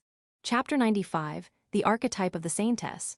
Why was I sent to Viola's presence, the person I least want to see right now? Could this be my master's final act of spite? Sending me to someone I have trouble dealing with, truly an SSS rank undead, their actions are utterly wicked. However, Viola also looked quite surprised. It seems my appearance was unexpected for Viola as well. Eurisha, why have you appeared here? That I don't know either. I fell into a dungeon trap, and when I realized it, I had been sent here. Really, such a coincidence. But I suppose this also matches Ultima's prophecy. While uttering the name of an unfamiliar person, Viola turned to the side, and there stood an expressionless girl I had never seen before. At a glance, she appears to be about 10 years old. This child is the young lady of the Toole family, a distinguished house of the Federation, Ultima Surrey Toole. Thanks to this child's gift, I was guided to this in Sanami. Pleased to meet you, Eurisha Albert. Please feel free to call me Ultima. Why yes, it seems I had been sent to an inn in the town of Sanami. Since it was an artificial gate, I thought I hadn't been sent very far, and indeed, it was nearby. But this girl named Ultima that Viola introduced. Then, I will wait in the next room until Viola's business is concluded. Ah, thank you, Ultima. I'll be done once I have a little chat with this girl. After that, I'll hand it over to you. Thank you for your consideration. Then excuse me. It seems Viola and Ultima had already spoken beforehand. It feels somewhat unpleasant, but more importantly right now, how to overcome the formidable enemy before me is crucial. Viola Wright, a cardinal of the Holy Mother Church, the central figure who drove my previous self to death and my current self's grandmother. What are you doing standing there blankly? Sit in the chair. Yes, excuse me. But Viola didn't immediately bring up a topic. It feels like being slowly strangled by raw cotton. I sit in the chair with an uneasy feeling. Since she chased me all the way here, Viola must be quite angry. What exactly is she going to scold me for? Lying about not being able to use healing magic? Running away? Or, there are so many things that come to mind. And even though she's my grandmother, she is a proper cardinal of the Holy Mother Church. The possibility that she's chasing me under some secret mission cannot be denied. But what Viola brought up was, "What's this, Eurisha? You've dyed your hair blonde." I used magic to dye it. That hair was too conspicuous. Is that so? But because of that, I had a very hard time finding you. If it weren't for Ultima, I might never have found you. That child is only 10 years old, yet she possesses quite a powerful prophecy ability. Why yes. By the way, what happened to your beastmen and maid companions? I heard a little girl recently joined you too. We got separated. You said you were sent alone by a dungeon trap. Well, those left behind must be worried. Viola is misunderstanding on her own, but I keep a smile plastered on my face and simply nod. Since Viola has the gift guilty judge which sees through others' lies, I cannot carelessly tell a lie. By the way, Eurisha, you seem to be misunderstanding various things, but I'm not actually angry about you hiding that you can use healing magic or anything like that. Besides, I'm now unrelated to the Holy Mother Church. I've resigned as cardinal. What? Viola resigned as cardinal? Viola, a user of holy magic of that caliber. Why? Letting go of someone of her stature, the Pope must be insane. She was the closest to being the next Pope. Surprised? Yes. Listen, I kept insisting in the Cardinal Council that you weren't a Saintess candidate. And then you had to go and do such flashy things in the Empire, healing tens of thousands. Repelling demons? Isn't that going too far no matter how you look at it? Because of that, even I was put in a difficult position. I am very sorry. Do you truly think you did wrong? Yes. Don't tell lies with a straight face and no expression. Viola states decisively. A cold feeling runs down my spine. As expected, I'm no good with Viola. Even if I've reincarnated, I don't feel like I can win against her. But it's fine, since I've already resigned. I've been freed from troublesome connections and feel much refreshed. Thanks to that, I can focus on what I want to do. What grandmother wants to do? Ah, you see, there is someone I've been searching for my whole life. Who is it? The Blessed Maiden of Healing, that's who. Who could that be? I haven't heard of her, you don't know. No, I don't. Seems you're not lying. Then I'll specially tell you. The Blessed Maiden of Healing is a person who appears in the oracle of the Holy Mother Goddess, recorded in the Testament passed down only to the upper echelons of the Holy Mother Church. Then Viola recites in a sing-like voice. When light and darkness reach their extremes, the Blessed Maiden of Healing and the Archmage Maiden of Dreamweaving shall meet, and the gate to heaven shall open. Is a passage from the legend. Actually, the Holy Mother Church searches for Saintess partly to find this Blessed Maiden of Healing. I see. And you see, I think you might be this Blessed Maiden of Healing. Excuse me. What is Viola saying, me? A person from the Holy Mother Goddess prophecy? The Maiden of Healing? No, that can't be right. After all, I'm a necromancer. That is, forgive me for saying this, but isn't that just familial favoritism? You'd think so, right? But actually, I received an oracle from the Holy Mother Goddess around the time you were born. An oracle, the words of God that only the highest-ranking clergy can hear. I always thought such things were either clergy's delusions or mad ravings, or false claims to gather believers, but you don't believe it, do you? Eek. Well, whether you believe it or not doesn't matter to me. But I certainly received an oracle. It went like this: thou shalt encounter the Blessed Maiden of Healing. What a vague oracle. When I received this oracle, at first I didn't know what it meant. But when I saw your hair after you were born, I thought perhaps you might be the Blessed Maiden of Healing. I see. But both Flora and you said you had no healing power. I believed those words. No, honestly, I didn't care either way. If it was true, then so be it, and if it was a lie, then you are the Blessed Maiden of Healing. The Cardinal Council and Saintesses would no longer matter. Viola's explanation is difficult to understand, but to summarize, it seems Viola didn't quit because of me. Somehow I feel relieved. And so, Eurisha, allow me to use my true gift on you. Excuse me. True gift wasn't Viola's gift, guilty judge, the gift that sees through people's lies. Haha, that's only one aspect of the guilty judge ability. This thing's true ability is, it will always answer any question I pose with yes or no. That's amazing. Even if the person themselves doesn't know, it will always answer yes or no. However, it can't be used unless the target is present, and it can't be used if I have doubts in my own mind. Additionally, I must explain the ability to the other party beforehand and have them accept it. It's quite a troublesome thing. What? A shocking fact. So Viola's guilty judge wouldn't have seen through my lies if I hadn't accepted it beforehand. Well, I don't easily reveal the secret of my ability either. I intentionally spread that my gift is a thing that sees through lies. By doing so, the other party has already accepted my ability by the time we meet. Sue such a thing. I was completely fooled. If I hadn't known about Viola's ability from the beginning, my lies wouldn't have been seen through. But Viola used the conditions of her ability to her advantage and spread that her gift was a thing that sees through lies. Those who hear that accept that Viola's ability is a thing that sees through lies. As a result, Viola's ability becomes a lie-seeing ability. What a schemer, as expected of Viola, right?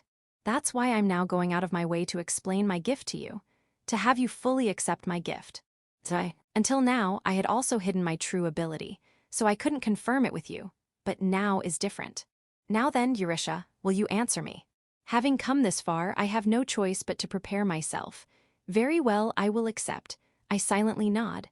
Viola smiles, looking happier than I've ever seen her before. Then I'll ask, are you the Blessed Maiden of Healing?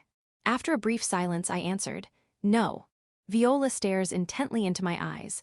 I also look straight back into her eyes. How long did we stare at each other? I see. After muttering that, Viola, hesitating slightly, pauses before speaking again. I see, as I thought you are. But Viola lightly shakes her head after saying that much. After staring downward for a while, when she lifts her face, it has returned to Viola's usual expression. I understand well enough now. After this, do as you please. And also, you seem to have been misunderstanding all along. But before I am a cardinal of the Holy Mother Church, I am Flora's mother and your grandmother. What's wrong with a grandmother caring for her granddaughter?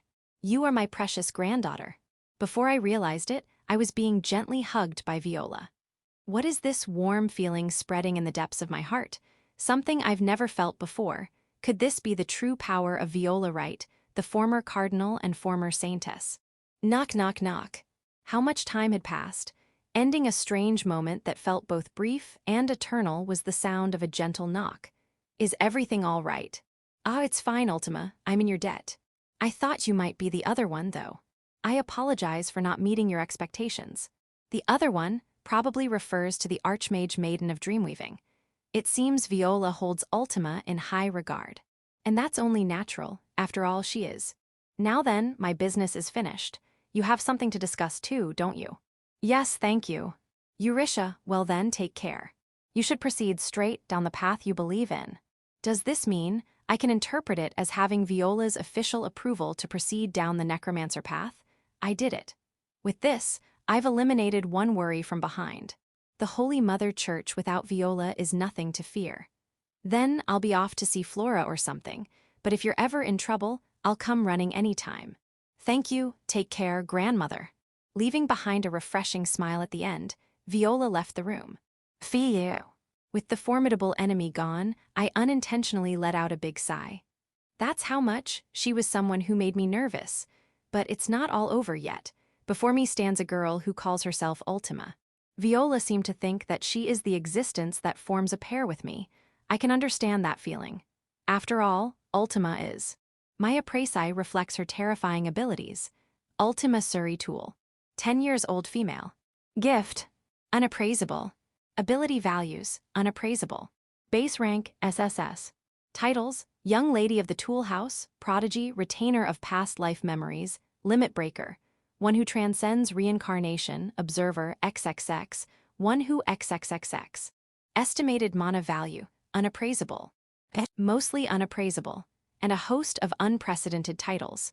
Moreover, it includes ones that can't even be deciphered, and the fact that this is a mere 10-year-old girl. But conversely, this unbelievable appraisal result naturally leads me to the answer of who she is.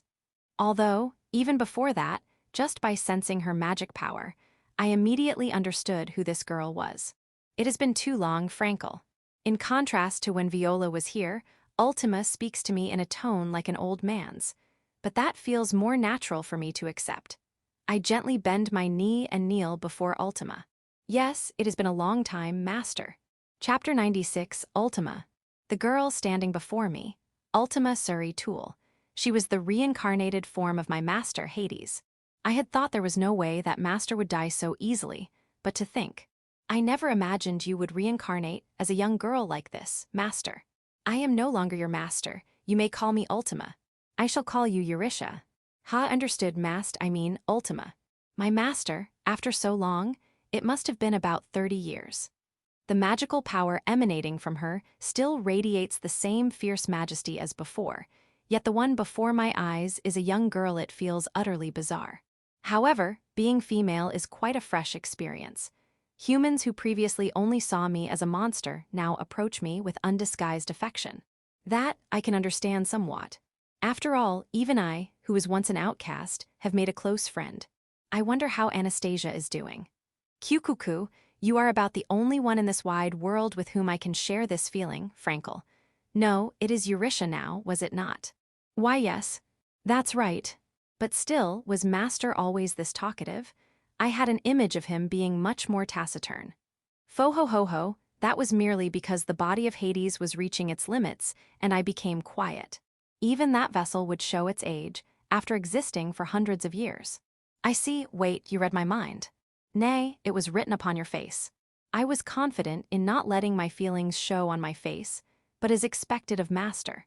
So then why did Ultima reincarnate, or rather, become a young girl? You wish to know the reason. Yes. Could it be to conquer the world? For one who has mastered magic to the degree Master has, that would be easy.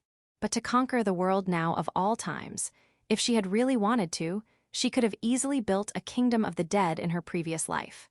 If that's the case, then what was Master's reason for reincarnating? It is I grew bored. Bored?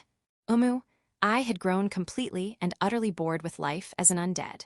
What Master spoke of next was a secret story concerning the birth and the end of the ultimate undead, one that no one had ever heard before. It was several hundred years ago now, no, perhaps even 1,000 years ago. It was so long ago I do not remember clearly, but I was alive in a great country that existed at the time. Its name was the Magic Kingdom of Ira Deltra. It was a country where magic was developed to a degree incomparable to now. There, I was an excellent magician, devoting myself to various researches. According to Master, magic was far more developed in the past than it is now. It was an advanced, magical civilization to the extent that magical tools were commonly used in daily life. Gates and dungeons were also more commonplace than they are now. We even made our own magical tools. You made your own magical tools? That's amazing. Currently, man-made magical tools are very limited. They are mostly simple things like projectors and magelights. However, in the era when Master lived, they had apparently developed magical tools like cars powered by magic, magi railways that could transport hundreds of people, and even flying magi craft that soared through the sky. That is utterly unbelievable. It sounds like a story from another world. But even with that much power when it comes time to fall, it happens easily enough. The trigger was the failed experiment of a single magician. Master said this with a lonely expression. That fellow tried to freely manipulate a mysterious mass of magical power that existed at the world's origin and created gates and dungeons. We called it the root magic mass. But he failed and it went out of control. A rampage of magical power that creates gates and dungeons. It's terrifying just to imagine. If such a situation occurred, a country would easily be. It was destroyed. This land, the mountain range now called Uranil, is actually a mass of mountains born as a result of that magic mass rampage. A rampage of immense magical power enough to create a vast mountain range, no matter how advanced the civilization. It could not avoid annihilation after suffering a magical disaster that altered the very geography. Because of the magic mass rampage, every last person of the Magic Kingdom died. But at that time, I had just barely completed the ultimate magic. That was the necromantic secret art. Forbidden curse, undead king reincarnation, correct. Having succeeded in the forbidden spell, Master apparently survived the crisis that destroyed the Magic Kingdom by becoming the ultimate undead. Well, since she became an undead, it's debatable to say she survived. The Magic Kingdom was completely destroyed, leaving only me behind. Nothing was left afterward, no. Sometimes magical tools expelled from dungeons include relics from that time, so perhaps a slight amount remains. The treasure from dungeons was from the Magic Kingdom. I would not say all of it. I am keeping hold of the troublesome ones, amongst them the ones that could potentially destroy humanity, depending on how they are used. So those were the strategic class magical tools Master was managing. I see, Master.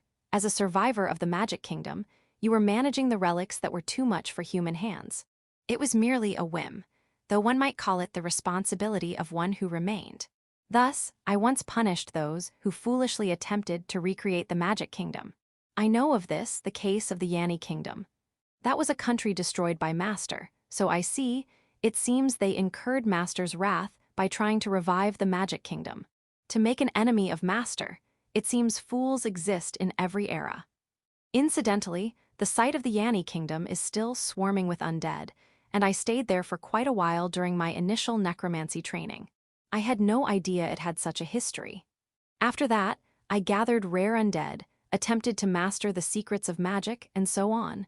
Thus I spent hundreds of years, but I finally reached a point where I had nothing left to do. I had grown completely bored. A mundane person like me could never understand it, but perhaps one reaches such a state of mind when they become an existence like Master.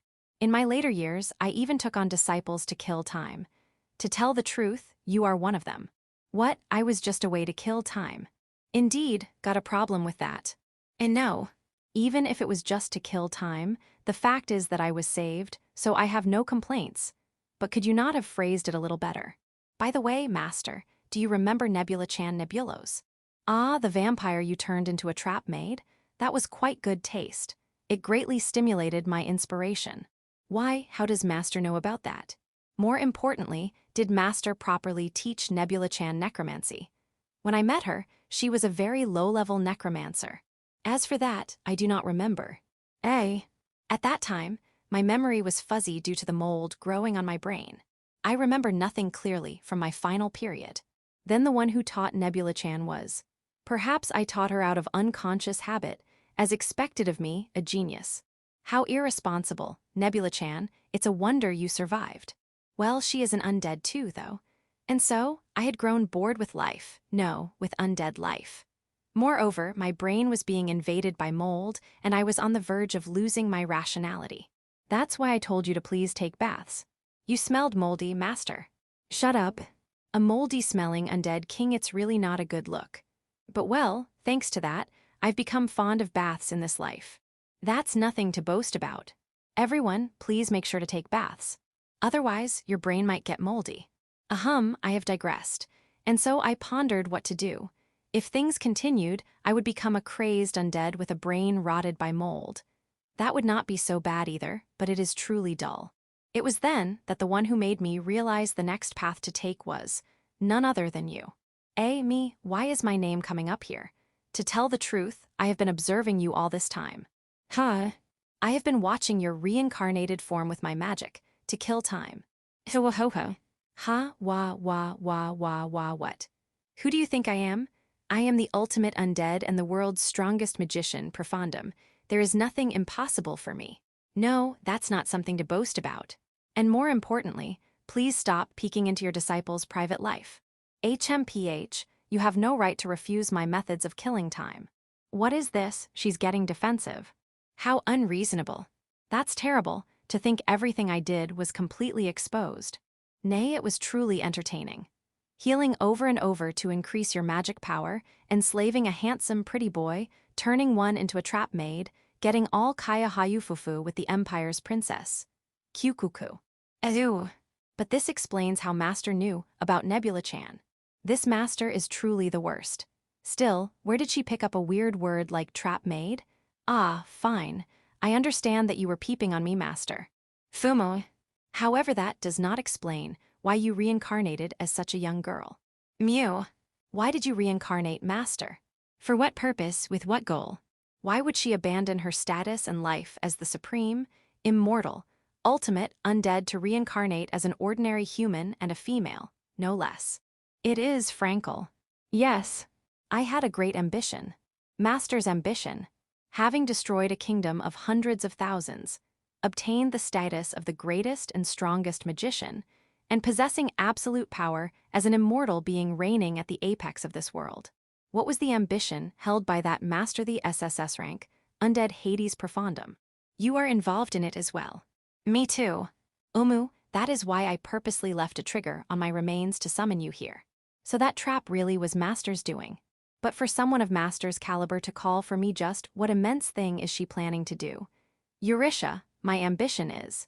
Gulp, I unconsciously swallow. And then, the words that came from Master's mouth were, I want to become an idol. Section, Audiobook by Masquerade at Masquerade Audiobooks. Chapter 97, Ambition. Master spoke these words, I want to become an idol. Idol, what is an idol? I've never heard this word before. You ask a rather profound question. An idol is an object of worship, in other words, the hope of the people. Sorry, I don't get it. To put it simply, they are cute girls who perform songs and dances at venues in the city, receiving applause and cheers from men and women of all ages. Her description changed quite drastically. So, Master, you want to become this so-called idol, is that it? Indeed it is. Ultima puffed out her tiny chest. It seems that, unfortunately, Master's reincarnation was a failure. It appears the mold on her brain is still there. This is not good. Eurisha, why are you casting turn undead on me? Well, sending my crazed master to heaven is the least a disciple can do. I am not crazy. Oh right, Master is no longer an undead. Then let's try healing magic. I don't know if healing magic can remove mold, but it's better than doing nothing. First, use Lip of Blessing to boost healing power. Hey, I told you I'm perfectly sane. Well, listen carefully, Eurisha. As I said earlier, in my final days, I passed the time by observing you. From having a crush on the great Saintess, turning into an undead, getting slain by a hero, to being reincarnated. Your performance was quite impressive, never letting your audience get bored. Now, that wasn't a performance. Besides, if you were watching, you could have helped me before I died. That was impossible. I am an observer, I decided not to interfere. Please don't try to justify your peeping habits. Well, isn't it fine? In the end, you lost your life and achieved reincarnation, solving your biggest weakness. Your insufficient maximum mana, right? Well, that's certainly true. Now I possess immense mana, incomparable to my previous life. My watchful eyes cannot be deceived by something like reincarnation. I saw you enter the womb of the hero's daughter and thought lightly that I'd be able to continue watching something interesting. But, thump! Ultima raised her head. When I saw you were reincarnated as a girl, a shock ran down my spine. That's it, this is it. This is the way, I thought. With a serious face, Ultima crept closer. Until now, I possessed immense mana, the strongest undead army, and tremendous magical power. But all I gave people was no fear. I could not give them things like love, hope, or courage. Well, if Master were to give anything, it'd probably be death or despair. However, you were reborn as a girl. And what do you think happened? You became the object of everyone's affection, and people even started praising you for being cute. You, who were so disliked by everyone in your previous life. Could you please stop casually digging up old wounds? That's when it hit me. That's right, I just need to become a girl. Hi. And if I'm going to become a girl, I should be an idol, nothing but an idol. Idols, you see, were hugely popular in the Magic Kingdom. There was even a lovely 46-member group. You know, everyone was crazy about supporting them. 46 people, what kind of knight order is that? However, in this world, idols don't exist. They vanished with the fall of the Magic Kingdom. There is no one left to give people dreams and hope. Therefore, I thought I had no choice but to revive them myself. I see, so that's why you decided to reincarnate as a girl. Exactly. Fortunately, I witnessed the moment of your reincarnation, so I mostly understood the ritual. Then, all it took was my genius hands. As you can see, the reincarnation was successfully completed. With a twirl, Master No, Ultima spun around, her skirt fluttering. It's kind of cute somehow. And so, Eurytia, why don't we aim for the heights of idolhood together? Excuse me. Now why do I have to become an idol too? I refuse. My, what a cold-hearted one you are. I have a dream of gathering the supreme undeads, you see. I can make that happen for you, you know. How about I give you my collection? Goo, my heart wavers a little. But immediately, the faces of Wolf, Nebula-chan, and Amity come to mind. No, I mustn't. I have to properly add them to my army after they die. And no, I can't. I'll collect the specimens myself. A collection only has meaning when you complete it with your own hands. You didn't take the bait. You're unexpectedly stubborn. Perhaps sensing that I wouldn't be easily persuaded, Ultima changed her approach. I won't say it's for free. I'll properly reward you as well. What Ultima took out from her pocket was a small ring. This ring is. Don't tell me. Indeed, it is one of the keys to your pandemonium. I already have two. To think Master had one of the keys from the remaining three. Using the key as leverage, how sneaky. And that's not all. I will also teach you a means to gain power. The means to reach the level of power that I, or that great Saintess, possessed. What did you say? I can't just let that slide. You wish to reach it, don't you? The same heights as that great Saintess. So you want to know, don't you? The method to further increase your own mana. Goo. For the 15 years since my reincarnation, I've used various means to increase my mana. The number I reached is 100,000, still, it's far from Elmeria's. But Ultima says she will teach me the method to reach that level. Could such a method truly exist? If it does, I want to know. I absolutely want to know. And also, as a bonus, I'll give you a few undeads. Of course, they'll be SS rank. Why? My heart sways unsteadily. No, it's swaying so much it's almost crumbling, that's no exaggeration. Seeing me like this, Ultima finally delivered the finishing blow. Of course, it won't be forever. I believe the prime period for an idol is from 13 to 18 years old. That's awfully specific and vivid. Do you have some basis for that? No, it's just my preference. Wow, this person finally revealed her personal tastes. She's completely unabashed about it since reincarnating. There's not a trace of her former dignity left. She's all worldly desires now. I am currently only 10 years old. That's a bit early for an idol. So before I reach the suitable age, 13 years old, I want to verify the usefulness of idols in this world. With you and me as a unit. A unit, is it? Does that mean I'd be doing idol activities paired with Ultima? Indeed it does. I see, it might be better than being forced to do it alone. It might be a bit of a waste of time, but even if I continue as an adventurer, the amount my mana increases is limited. Rather than that, being taught the methods master possesses might ultimately be a shortcut. All right. Well, if it's not for too long, it should be fine, especially since it's a request from none other than Master herself. Good, well said. Then come, together with me, let us aim for the heights of idolhood. No, I'm fine with that part. And so, Ultima and I began taking our first steps as idols. Chapter 98 Activities begin. Ultima, who is the reincarnated form of my master, and I have decided to begin activities as idols. But I don't know where to start. So we went down to the dining room inside the inn to hold a strategy meeting. Ultima, so what exactly should we be doing for these idol activities? Well now, first let's decide on a unit name. Unit name. Anything is fine with me. Not acceptable. You should discard such careless thinking. The unit name is the most important factor determining the success or failure of idol activities, I tell you. Somehow she suddenly got really intense, this person. In the past, there were idols who, while blessed with good material, didn't gain popularity precisely because their unit name was no good, you know. All right, so we need to think seriously about the unit name. And also our idol names. Idol names. The nicknames we'll use when doing idol activities. While explaining things about idols like this, Ultima was devouring her meal at an incredible pace. Apparently, since she couldn't eat when she was the undying king, she's been starving for hundreds of years' worth.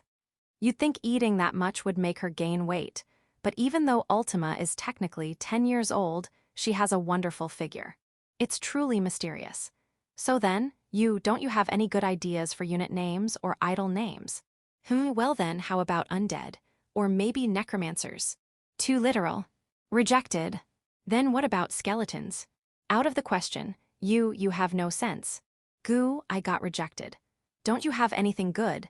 Now that I mention it, Viola was saying something interesting to you. Something about a message from the Holy Mother Goddess or something. Ah, you mean the Testament. So in other words, Ultima, you were eavesdropping on our conversation. Not that I'm surprised at this point. I believe it was, when light and darkness reach their extremes, the blessed Maiden of Healing and the Archmage Maiden of Dreamweaving shall meet, and the gate to heaven shall open. Or something like that. Interesting. All right, decided, let's go with that. Yes. Eurisha, you shall be the blessed Maiden of Healing Yuri, and I shall call myself the Archmage Maiden of Dreamweaving Yuru. And together we shall open the gate to heaven, that is, the gate leading to the pinnacle of idols. This is the concept of our unit. You plan to just rip off the Holy Mother Church's testament. Isn't that going to be bad? I don't want to hear that from you, who went and resurrected the great Saintess without permission. When she says that, I have no retort. But won't Viola and the Holy Mother Church get angry? Now, who do you think I am? Don't worry about it. Even if she puffs her chest out about that, well. Speaking of which, Ultima, why were you traveling with Viola? I voice a question I just remembered.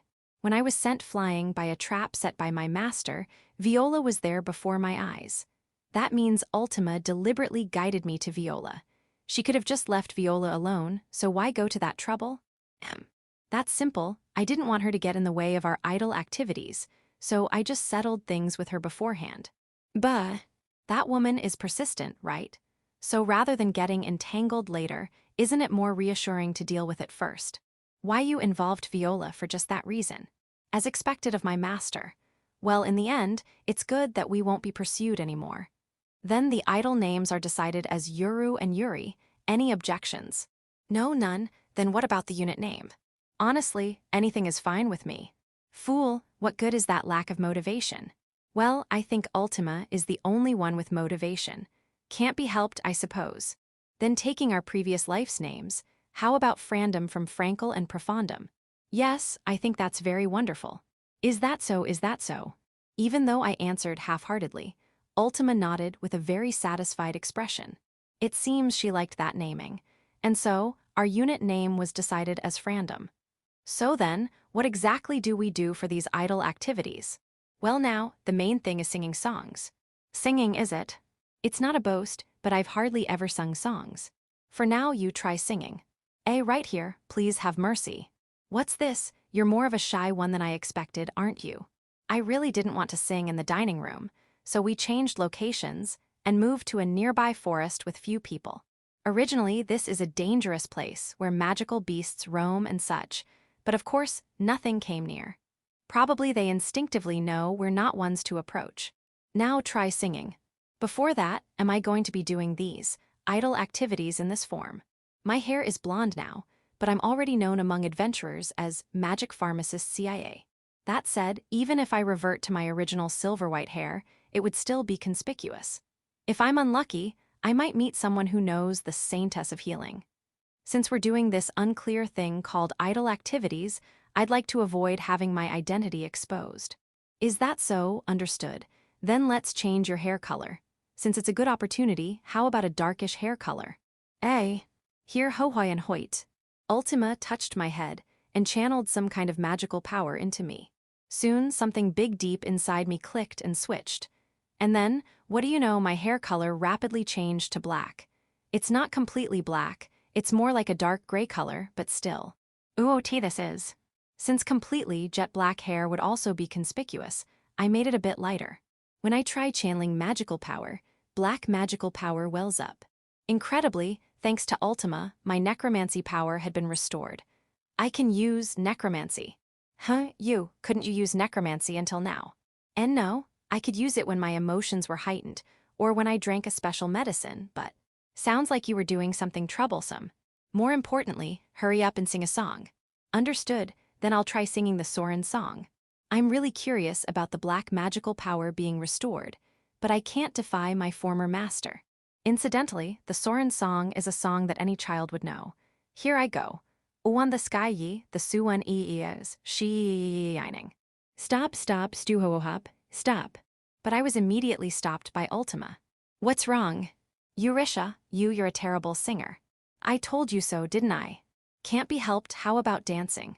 Even in the era of the Magic Kingdom, there were members who, while bad at singing, gained popularity through dance.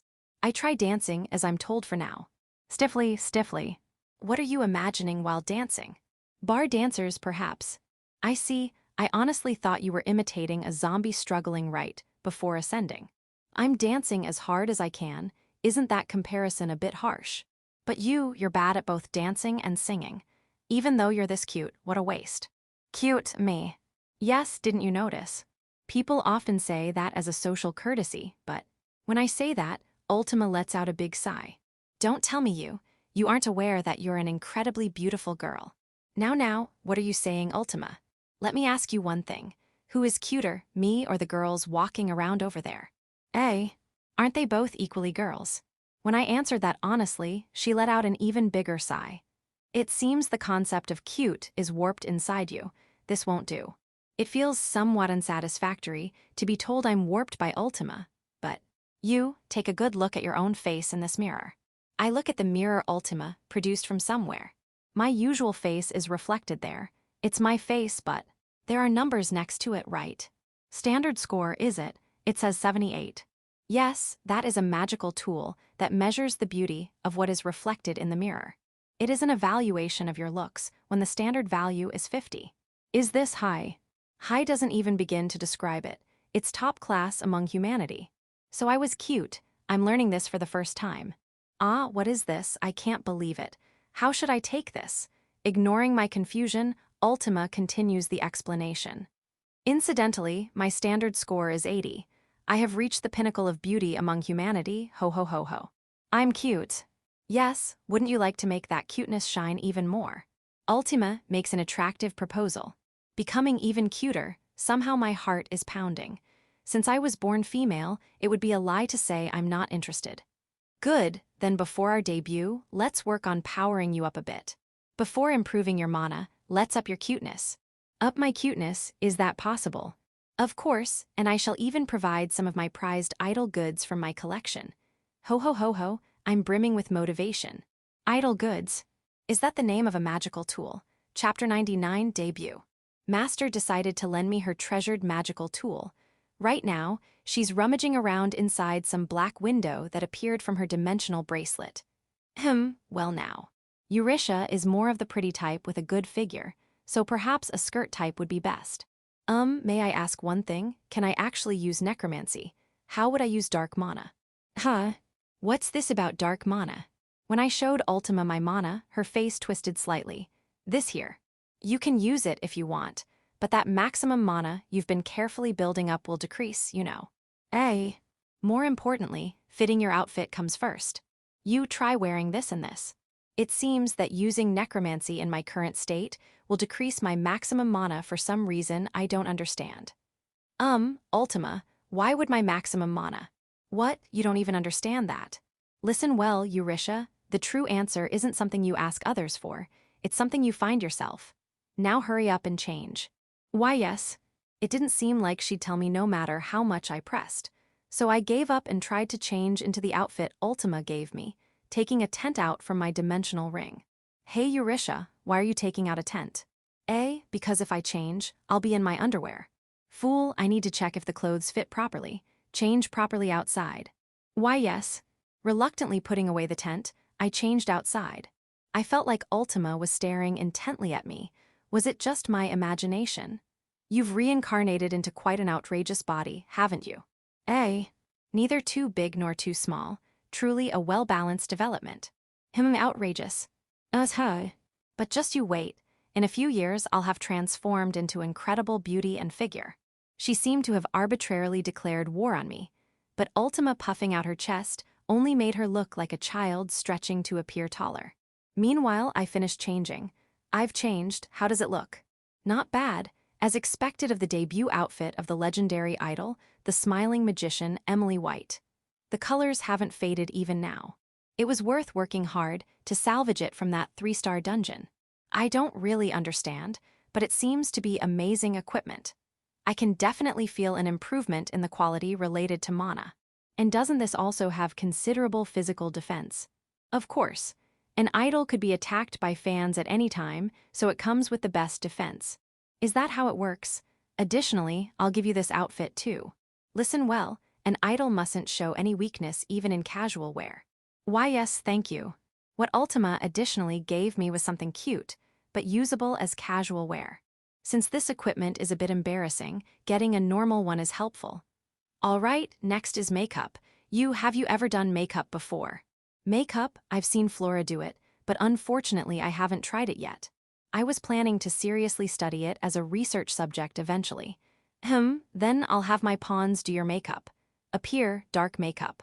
When Ultima touched the bracelet on her wrist, 2 undead appeared. B-rank undead dark makeup. They're soul type undead, but since their base bodies are female, they're undead I've had no connection with. Their characteristic is probably. That's right, these are undead specialized in makeup. Dark makeup, apply makeup to Eurisha. Rurararara. By the way, the cosmetics are super latest products from the Magic Kingdom era. Even after hundreds of years, their quality is preserved. Following Ultima's instructions, the 2 undead began applying my makeup. Cough, cough, the powder made me cough, and having various things applied to my skin feels unpleasant. After being left to their mercy for a while, they applied various things all over my face. Forehead, nose, cheeks, lips, is this really okay? Seems like it's done. Phew, makeup is really tiring, isn't it? Nevertheless, it looks better than I expected. Really? Here, take a look in the mirror. Appear Phantom Demon Mirror. QEI, the C-rank undead Phantom Demon Mirror that Ultima newly summoned. Reflected in the giant mirror-shaped Tsukimagami type undead was an overwhelmingly beautiful girl dressed in lovely clothing. This is me. Indeed, you wouldn't be embarrassed to appear anywhere like this. Even someone like me who has no interest in human beauty can tell. It's like I'm a completely different person. This is dangerous. Actually, I had this much potential for growth. Yufufu. Now, don't get lost in your own world. Called by Ultima, I snapped back to reality. That was bad. I was completely captivated by my reflection in the mirror. Makeup, it's truly a dangerous magical tool. Good, the outfit is decided. Next is singing and dancing. But, as you saw earlier, I'm not good at. You can acquire those skills later through practice. Besides, you have the extra ultimate unique gift, don't you? Yes. I feel like my master just said something incredible. What? You don't even know about the gift you possess. Well, I know I have 5 of them. 5s? Ultima looked at me intently. Even though she's my master, being stared at by a girl makes my heart pound unexpectedly. I just can't get used to this. Eurisha, do you even know what a gift is in the first place? Personal talent, I suppose. That's skill. Skill and gift are different. Skill and gift are different? This is the first time I've heard that. Explaining is bothersome. All I'll say is that skills can be acquired later. Then perhaps I've been confusing gifts and skills. Figure out the rest yourself. Knowing the essence of gifts is the shortcut for you to reach the summit. It seems Ultima doesn't intend to explain this in detail either. Extra ultimate unique gift, it's a lengthy name, but I'll keep it in the corner of my mind. So, even if you have no talent for singing or dancing now, you can awaken to them later. That said, we don't have time, so you'll learn through practical experience. Practical experience, you say? Indeed, let's begin idle activities immediately. Already. Strike while the iron is hot. And so, I found myself being dragged back to town by Ultima. Sanami Town has several plazas. These are utilized for widely publicizing events in this town where information methods aren't well developed. Ultima and I were standing in one of those plazas. Passers-by were glancing at me in my flashy outfit. It's a bit embarrassing. So, what are we doing here? Of course, we're going to do idle activities. Ultima, dressed in flashy clothing similar to mine, waved her dimensional bracelet again, taking out shining platforms and objects like ornaments. Moreover, she had somehow summoned 2 expressionless men in identical uniforms to help. Jawa, Juwa. Ultima, who are they? Have you forgotten? It's Musashi and Kajiro. Of course I remember Musashi and Kajiro. But they were supposed to be skeleton swordmasters. Not to worry, idle activities require security too. I've temporarily given them incarnation. Why yes, summoning undead in the middle of town. As expected of my master, she does things boldly. Eventually, passers-by who noticed the strange group of 4 preparing in the plaza began to gather around noisily. Seems like we've gathered a crowd. Let's begin soon. What should I be doing? Just stand on the stage for now, then let's begin. A shining, glittering small magic wand-like object appeared in Ultima's hand. It's a microphone, she whispered before I could voice my question. Gripping the microphone tightly, Ultima called out to the gathered audience in a bright voice I'd never heard from her before. Everyone, thank you for gathering here despite your busy schedules. I'm Yuru from the idol group Frandom debuting today. Nice to meet you. And standing over here is my partner, Yuri. Ew. What's this? What's an idol?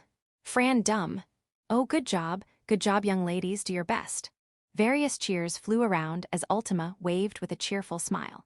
Now we'll perform our song and dance for you. Everyone, please cheer us on. The song we'll perform is Blue in the Sky. John, an incredible sound came from somewhere. It seemed the sound was coming from the magical tools we prepared earlier.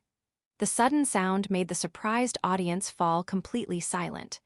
The next moment, lively music began to play, and Ultima started dancing to the rhythm. What in the world? I was so surprised I lost my words. Ultima's dance was highly refined, yet unlike anything I'd ever seen before.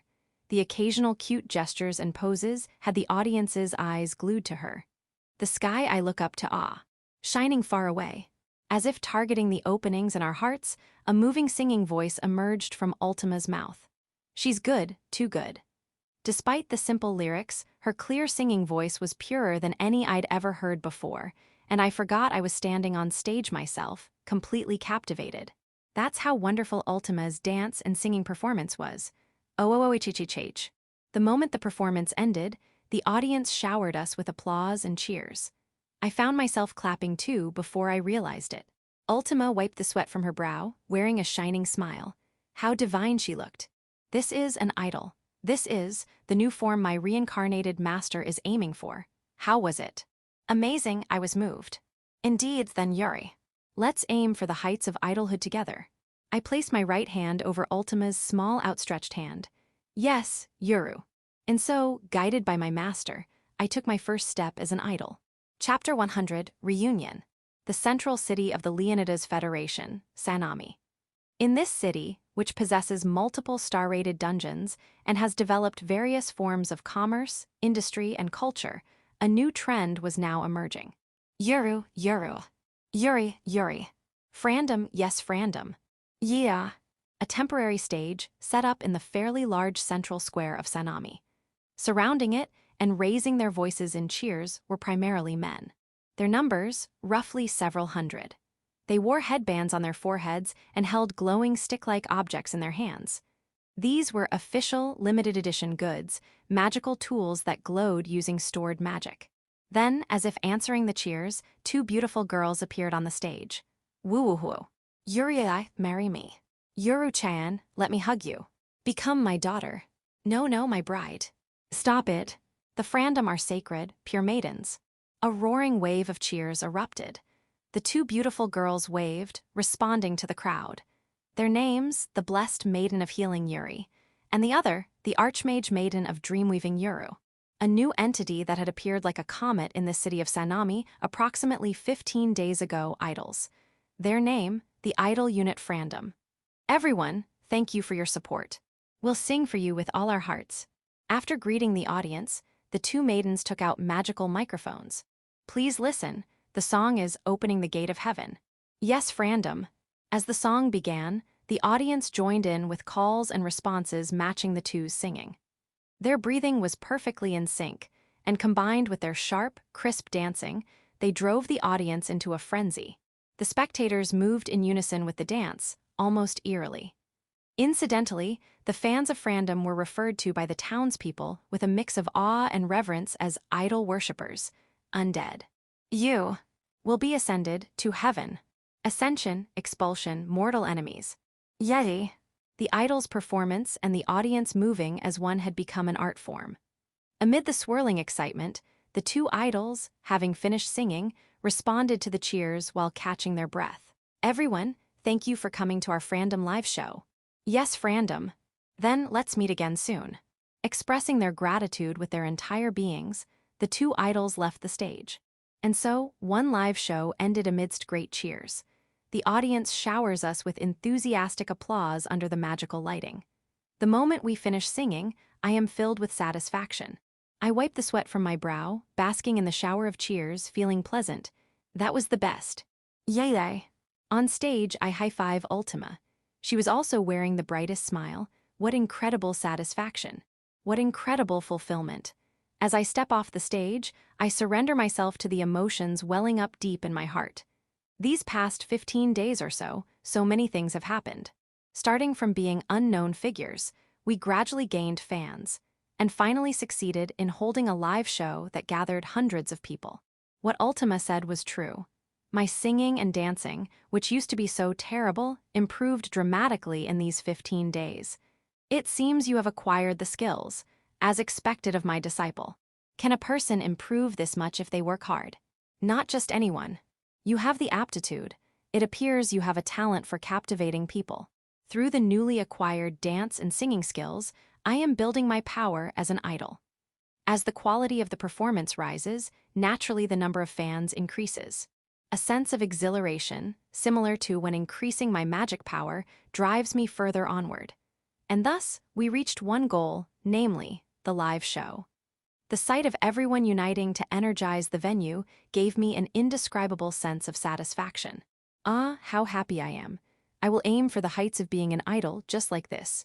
I found you. Suddenly, a familiar voice made me turn around. And then, Milady. Milady, what are you doing in a place like this? Eurisha has gone crazy Ryu. Standing there were Wolf with his white eyes, Nebula-chan, and Amity. Gah. What do you mean, gah, Ryu? You will properly explain the reason you left us behind Ryu. By the way, escaping is not allowed, Ryu. Amity's face twitches as she firmly grips the sleeve of my clothes. It seems my happy times have come to an end. change of location. Here is the usual inn's dining hall.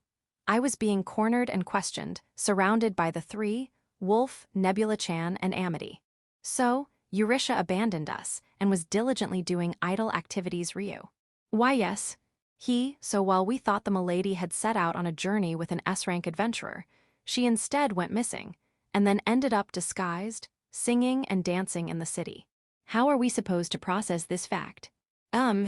Even though I'm being blamed so much, Ultima, the very one who dragged me into this swamp, is acting dumb with a "I was just caught up in it and am unrelated" vibe, and is completely feigning ignorance while greedily eating her meal alone. See cruel. We searched for Eurisha for nearly 20 days, Rio. In the end, we managed to find her using our noses, Rio. She has a nose as good as a dog's. If only she weren't here, I could have enjoyed myself a little longer. When we checked at the Adventurers Guild, a search request had been filed by the Wings of Light, given its milady. I didn't think she'd just drop dead somewhere, but I never dreamed she'd be dancing in the middle of the city. So a search request was filed for me. I thought I waved properly when I was sent through the dimensional gate. Now, you two, shouldn't we first be glad that milady is safe? Muscle brain, be quiet, Ryu. This is a matter between me and milady. Wolf, who tried to help, is instantly shot down. Useless guy. First of all, the milady's objective was to delve into dungeons, was it not? When Nebula-chan says that with cold eyes, I gasp involuntarily. That's right. I had completely forgotten, but my goal is to reach the heights as a necromancer. For that purpose, increasing my own magic power should be the top priority. And yet, why had I become so engrossed in idle activities? Coming to my senses abruptly, I realize I can't understand my own actions at all. It's as if I was feverish and seeing a bad dream. And furthermore, you've even seduced such an innocent young girl. What were you thinking, milady? Nebula-chan presses the attack relentlessly, seizing the opportunity. Remember this, you'll be punished later. By the way, does Nebula-chan not realize the true identity of this innocent young girl right in front of her? No, surely the milady has deep reasons she cannot tell us. Well, I was just egged on by my master. So, milady, are you going to continue these so-called idle activities? If you like, would Nebula-chan and Amity like to join the activities too? No. We refuse, Rio. It seems the fun idle activities are over now. It was a slight detour, but upon regaining my senses, further activity is meaningless. I feel a slight reluctance, but I must return to my original goal. Just then, bam! With a loud noise, the inn's dining hall door was flung open. The one who entered was a single middle-aged man, breathing heavily from his shoulders. With a desperate expression, he called out to a person who seemed to be the innkeeper. It's terrible. Hey, what's wrong? Getting so worked up. Something awful has happened. Something terrible? What in the world happened? What is it? What happened? Well, you see, the one-star dungeon Emerald and Ruby near this city. It's turned into an extra dungeon. A normal dungeon turning extra. I've never heard of such a thing. Hey now, the Emerald and Ruby dungeon is an important one that often yields precious metals, right? Losing Sanami's important mine shaft is a huge blow. No, this isn't that simple. Apparently, the dungeon's monsters have become ferocious and are overflowing from the dungeon. If this continues, this city might be in danger too. What did you say? Monsters overflowing naturally from a dungeon is practically unheard of. After all, monsters, with some exceptions like contracts through necromancy, are basically creatures that only inhabit dungeons. For them to come outside is clearly an abnormal situation. Just what is happening? The answer to the question I harbored was provided by my master, Ultima. Stopping her hand from eating the massive amount of food, she muttered in a whisper near my ear. It seems it has occurred. Occurred meaning? Indeed. Without a doubt, this is Dungeon Outbreak Stampede. Chapter 101, Dungeon Outbreak. Time rewinds just a little. This is the one-star dungeon Emerald and Ruby, located a short distance from the town of Sanami. At its deepest point, there were 3 people, or rather, 3 beings. Before these people, these beings, a shining white sphere about the height of a person was slowly rotating. Is this the dungeon core? It's beautiful, just like sunlight. Does it please you, princess? Please stop, Farallon. I'm not cut out to be a princess. And you're a special being with immense power, right? What was it, Vampire Ramen? Vampire Lord, my princess. But it is nothing significant. For now, I am merely your loyal servant. Jayashu. Gustav says the same. The ones conversing are a woman, likely a young girl wearing a hooded cloak pulled deep over her eyes, referred to as princess. A middle-aged man dressed entirely in black named Farallon who attends to her, and the tall, lizard-faced Gustav. Even Gustav, his true form is that of a giant dragon. Why would amazing people like you do this for me? That is because we are drawn to your beautiful heart, of course, princess. Really? Yufufu, I'm embarrassed. The princess blushes, while Farallon and Gustav smirk to themselves. Now then, princess, please pour your power into this core. If I do that, people will become happy, right? Yes. After all, you are the Blessing Princess. Blessing Princess, that seems to be the formal title of the person called Princess. With your power, the core will surely gain strength and bring even more abundant blessings to the dungeon than before. Okay. Then I'll try it. Activate Blessing Right Hand. As the girl called Princess holds up her right hand, a sort of black light pours into the dungeon core. Ooh, its power is increasing, as expected of the princess. You think so? However, suddenly the dungeon core begins spinning as if gone mad. This is no good. It seems the dungeon core has begun to go out of control. Jayasu. Even as they stare in shock, the dungeon core continues to turn increasingly black, and its rotation speed keeps rising. No good. It seems we've failed. Such a thing. Unfortunately, it is dangerous to remain here any longer. We must withdraw immediately. But this, isn't it dangerous? Is it all right to just leave it like this? It's fine. Jayashu. Persuaded by the two, the princess reluctantly agrees. Okay, but will it be all right? I think there was a large town nearby. A runaway core won't last long anyway. More importantly, princess, failure is the foundation of success. Let us accept this outcome honestly and move forward. Then, as Farallon raises his hand, a black hola dimensional gate appears before the three. The next instant, their figures were sucked into the gate. Dungeon Outbreak Stampede. Master said those words. It's a name I'm hearing for the first time. Ultima, what is a stampede? A stampede is when a dungeon runs amok. It can occur if one meddles with a dungeon excessively. To tell the truth, the fall of the Magic Kingdom I told you about before was also triggered by a type of stampede. A dungeon running amok, such a thing can happen. The malignization of a 1-star dungeon. Promotion to 3 stars due to an increase in drop card rarity. And furthermore, the monstrous monsters beginning to spill out of the dungeon.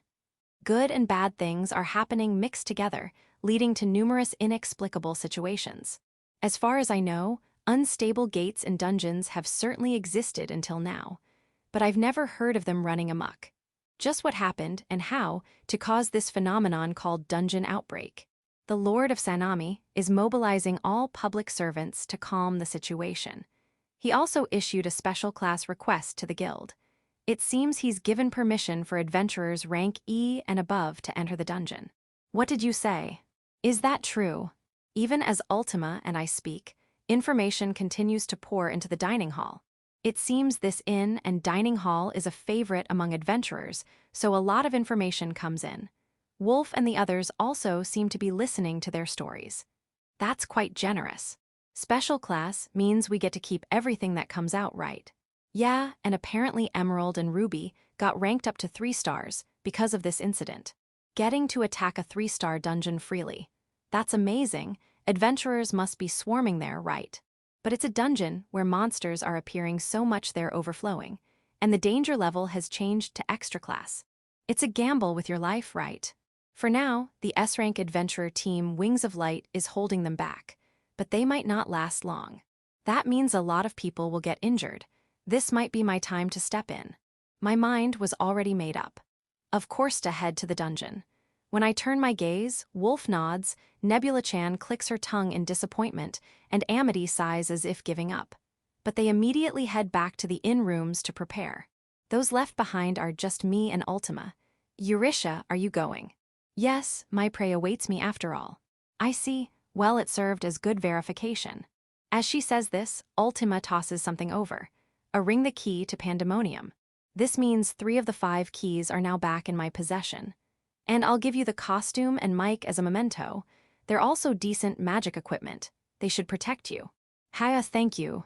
And as promised, I shall teach you the ultimate method to greatly enhance your mana. Conveniently, a dungeon outbreak has also occurred. What does she mean by conveniently? Listen well, the ultimate method to enhance mana is... Ultima whispers into my ear in a solemn voice, as if she had returned to being my master. Eat the dungeon core. Dungeon core. It's the core, located in the deepest part of a dungeon, that forms the dungeon itself. If you do so, you should be able to gain tremendous mana. What does she mean by eat it?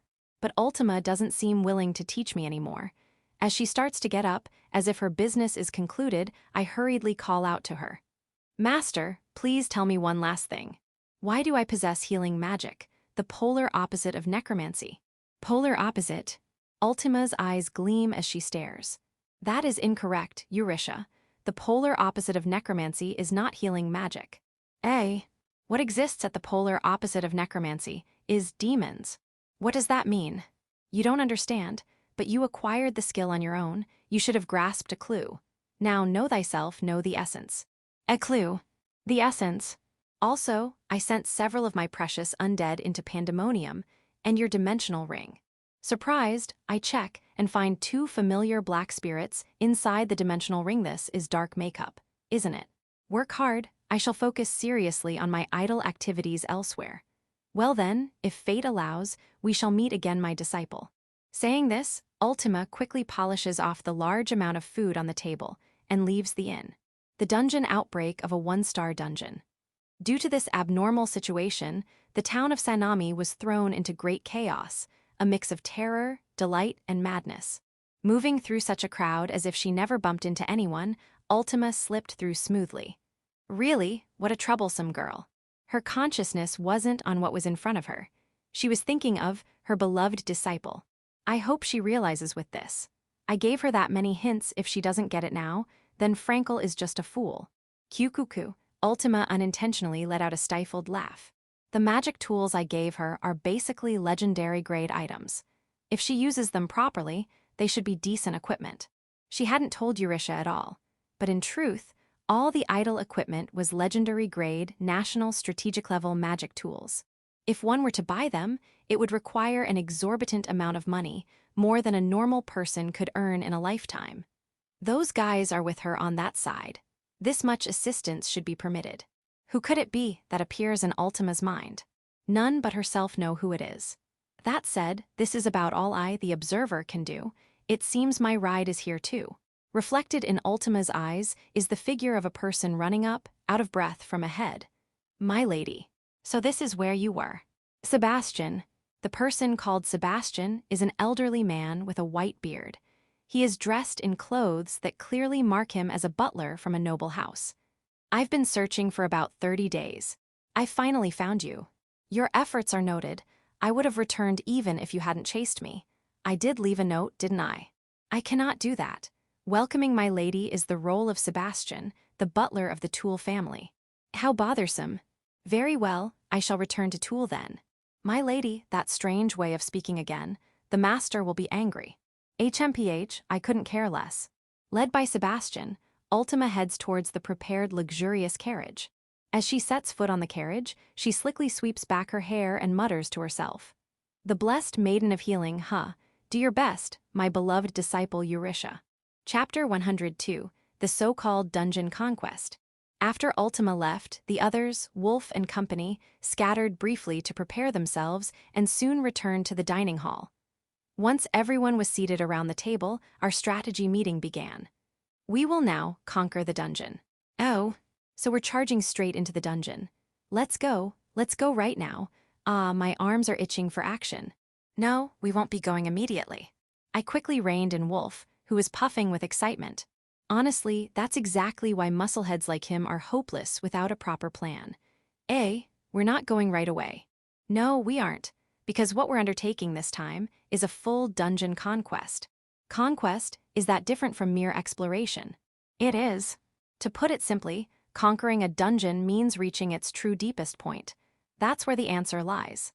As expected of Milady, you've already figured out the cause behind the dungeon outbreak, haven't you?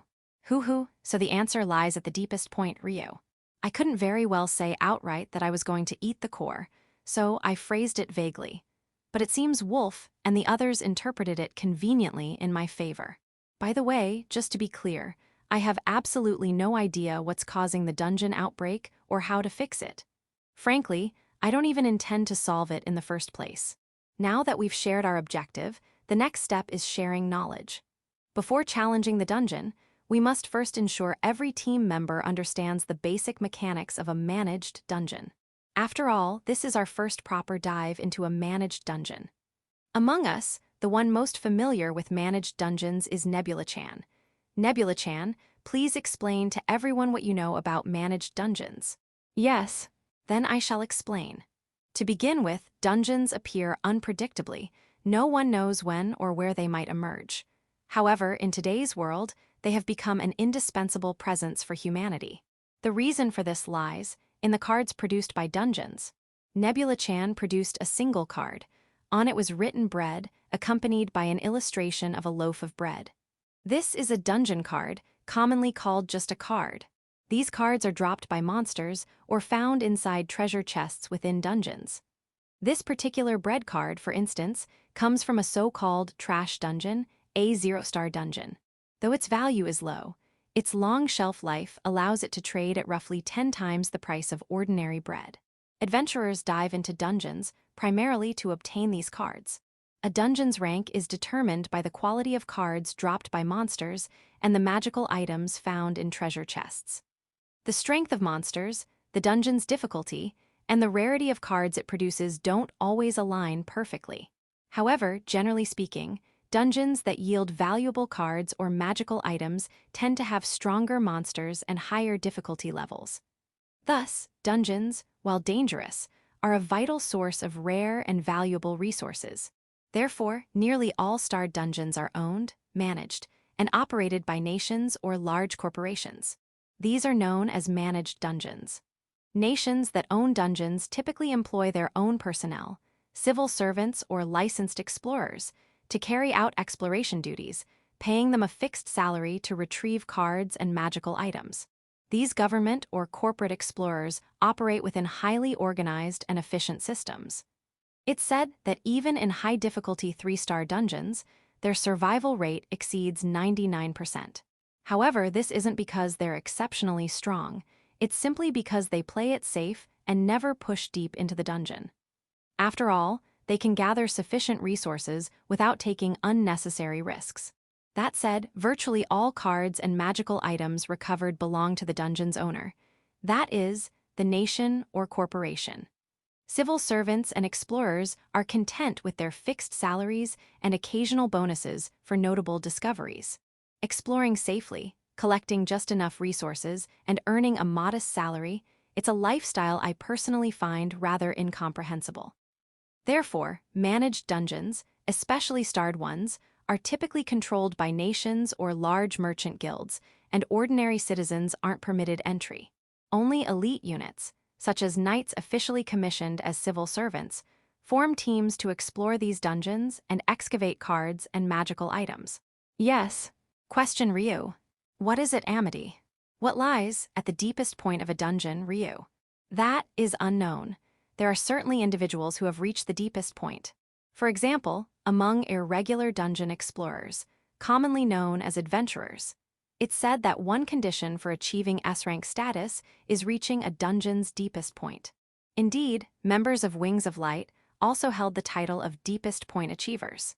But aside from them, hardly anyone aims for the deepest point. Most explorers don't venture very deep at all.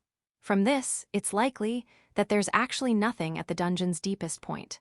Just as Nebula-chan said, there truly is nothing at the deepest point of a dungeon.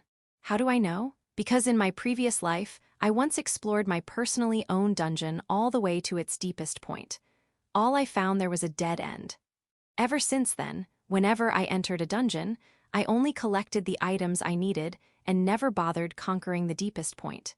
After all, it's a complete waste of time. Nations and corporations probably share this same mindset. If there's nothing to gain by risking your life deep inside a dungeon, naturally everyone will limit their exploration to safe, shallow areas. They treat dungeons like mines, harvesting vast wealth in the form of resources and magical items with as little risk as possible. That is the true nature of managed dungeons. But Master told me just earlier, eat the dungeon core.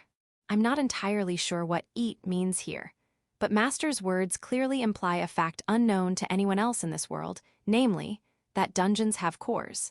Judging by the name, a dungeon core is probably a massive concentration of magical energy. If I could somehow consume it, just imagine how much I could grow. The thought alone sends shivers down my spine. And if I'm going to eat one anyway, it's obviously better to go for a high-class dungeon rather than some zero-star trash dungeon. Conveniently, thanks to the current dungeon outbreak, we now have access to a 3-star dungeon. I absolutely cannot let this perfect opportunity slip by. I see, so Milady suspects something unusual is happening at the deepest point of the rampaging dungeon. That's why you intend to conquer it. Yes, but that will be our final step. First, we must lay the proper groundwork. Challenging a dungeon swarming with countless monsters with just 4 of us might not be impossible, but it would be extremely inefficient. Last time I conquered one alone, I summoned hordes of undead and overwhelmed everything through sheer numbers and brute force. But right now, since the gate to Pandemonium hasn't opened yet, that's a card I can't play. Therefore, cooperation with other adventurers is essential. Wolf, please report the situation you gathered in town. Yes, milady. I just visited the Adventurers Guild, and it seems there's a problem. A problem? Yes. Apparently, the Lord of Sanami refuses to release the dungeon map. They're keeping the dungeon map confidential. According to Wolf's intel, the rampaging dungeon, Emerald and Ruby, has 5 floors. Attempting to tackle such a deep dungeon without a map would make the conquest take who knows how long. That won't do at all. It would make our efforts extremely inefficient. Well then, I suppose I'll have to step in myself. Understood. I'll handle it, leave the rest to me. Is Milady acquainted with the Lord of Sanami? No, I've never met him nor even heard his name. But I do possess the ultimate weapon. Yes, thanks to meeting Master, I've awakened to a new power. Are you sure this is all right, milady? There's no problem whatsoever. Say, Wolf, did you know? I unleash Ultima's secret technique, idle skill, the sexy wink of absolute death. You see, I'm incredibly cute, aren't I? Chapter 103, The Lord of Sanami. The Adventurers Guild in the town of Sanami was located on the 1st floor of a large building in the town center. And for good reason. The Adventurers Guild here in Sanami was an organization directly under the Lord himself. Even within the Federation, a region known for its abundance of dungeons, Sanami stood out as owning an especially large number. Specifically, 1 2-star dungeon, 3 1-star dungeons, and 6 0-star dungeons scattered around the surrounding area. Regarding the 0-star dungeons, Edward Land Sanami, the Lord of Sanami, had entrusted their full management and operation to the Adventurers Guild in exchange for a set admission fee. The Adventurers Guild, as the entrusted party, earned considerable profits from managing these normal dungeons. Occasionally, they also took on additional tasks upon request from the Lord himself, such as dispatching high-rank adventurers for day labor or even administering civil service exams on his behalf. But then, suddenly, an anomaly erupted within the 1-star dungeon Emerald and Ruby. Yes, a dramatic transformation so extreme it could only be described as a full-blown rampage. Monsters grew stronger and multiplied in number. Drop items increased in rarity, causing the dungeon to be upgraded to 3-star status. And worst of all, the dungeon had become lethal. Lord Sanami maintained a dedicated civil service force of approximately 250 personnel specialized in dungeon exploration, a number considered exceptionally large even by neighboring countries' standards. Yet even mobilizing nearly all of them proved utterly insufficient against the overwhelming flood of monsters pouring out of the dungeon. If this continued, the Sanami territory would suffer devastating damage at the hands of these monsters. Action had to be taken before it was too late. Thus, Lord Edward of Sanami issued a directive to the Adventurers Guild, requesting their support. As an incentive, he offered an unprecedented condition. In lieu of standard payment, I shall grant you special rights to half of all cards and magical items you acquire. Normally, it was virtually unheard of to grant ownership of managed dungeon drops to irregularly employed adventurers. It would be like giving miners ownership of the ore they extract from a stay-toned mine. But this time, Lord Edward made a special exception.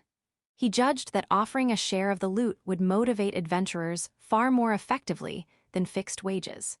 The townspeople praised Edward for this bold and wise decision made for the sake of protecting their home, while adventurers were instantly electrified by this unexpected opportunity. This was an unparalleled golden chance to earn riches like no other. However, a problem soon arose. Lord Edward of Sanami refused to release the dungeon map. Generally speaking, the deeper one ventures into a dungeon, the higher the chance of obtaining rare magical items. Thus, pushing deep inside was the most effective way to earn profits. Consequently, dungeon maps were practically treasures to the lords who managed them.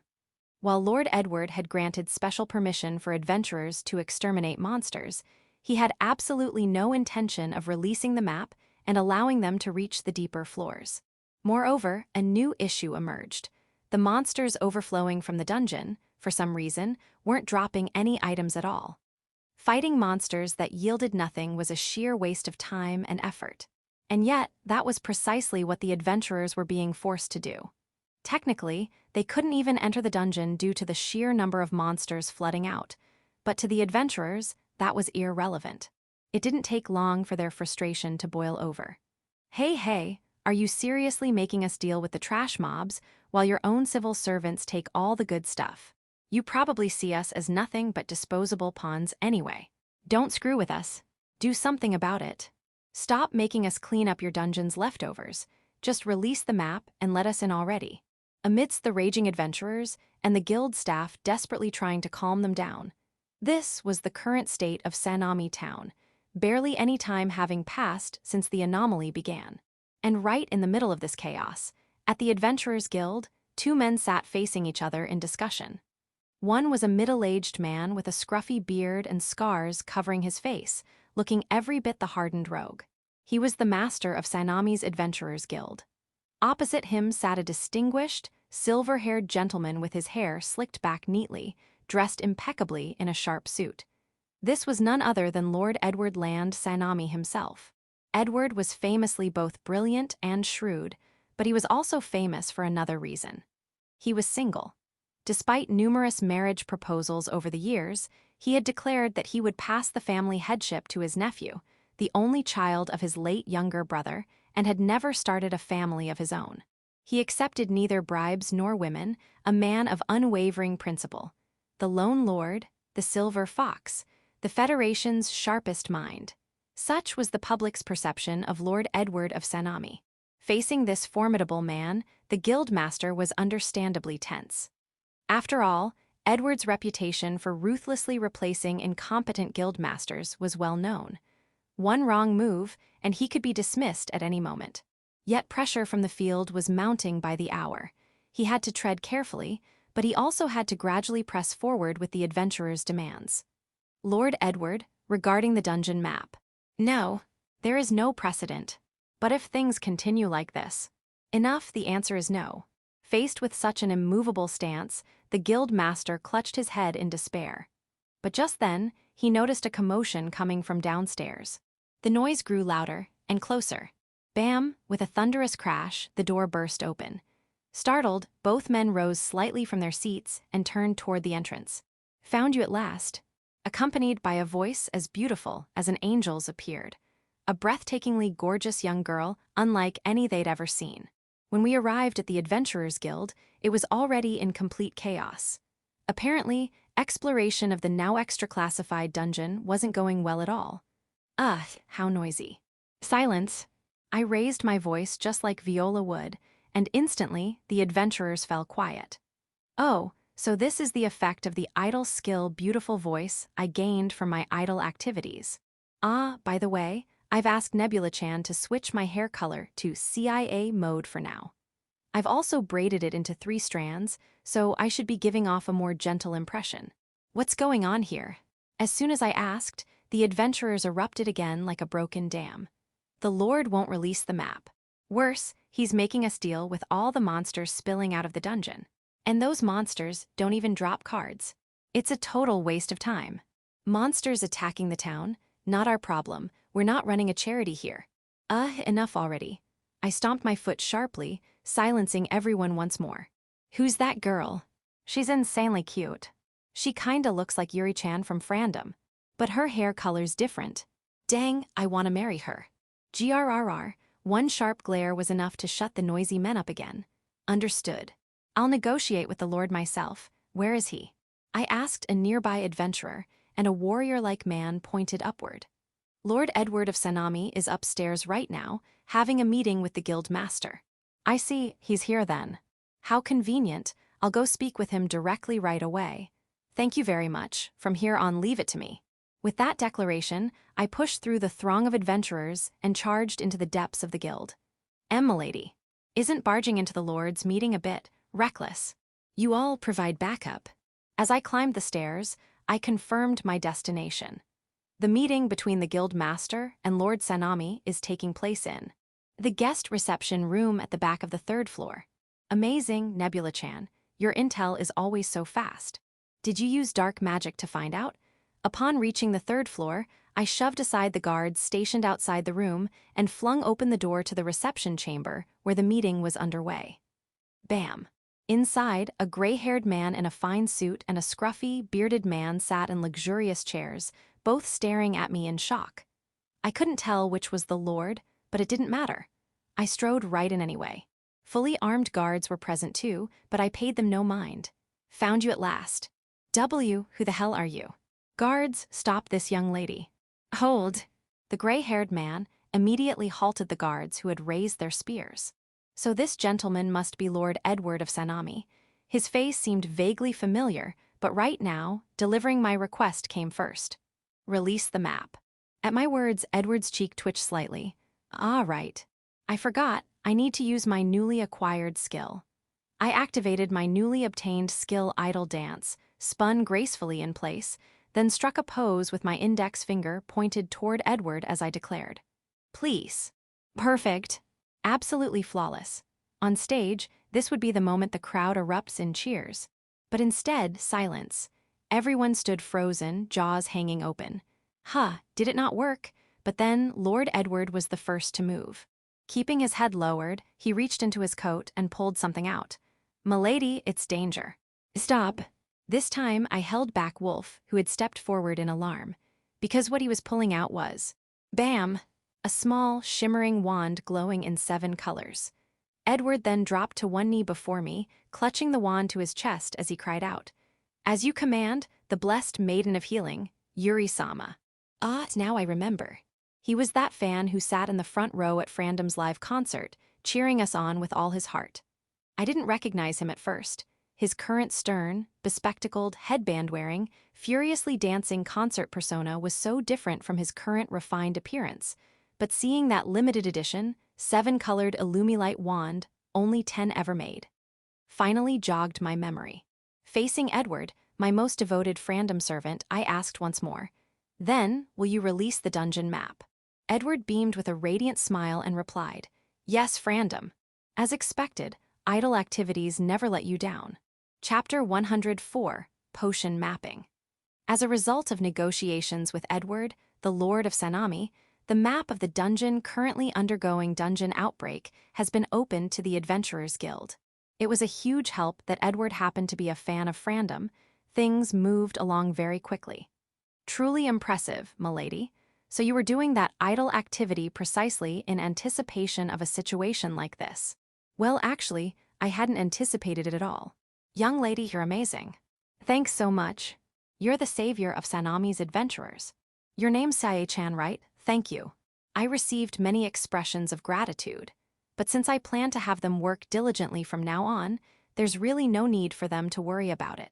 Adventurers, thrilled by the map's release, united as one and finally succeeded in wiping out all the monsters that had spilled out from the dungeon. Thus, The minimal preparations necessary to tackle the 3-star extra dungeon Sapphire and Ruby, revised, have now been completed. So then, milady, it's finally time for the dungeon conquest, isn't it? Not at all. Wolf, as ever the muscle-headed one, was all fired up. But unfortunately, it's still too early to dive into the dungeon. Wolf visibly drooped like a scolded dog, but that's none of my concern.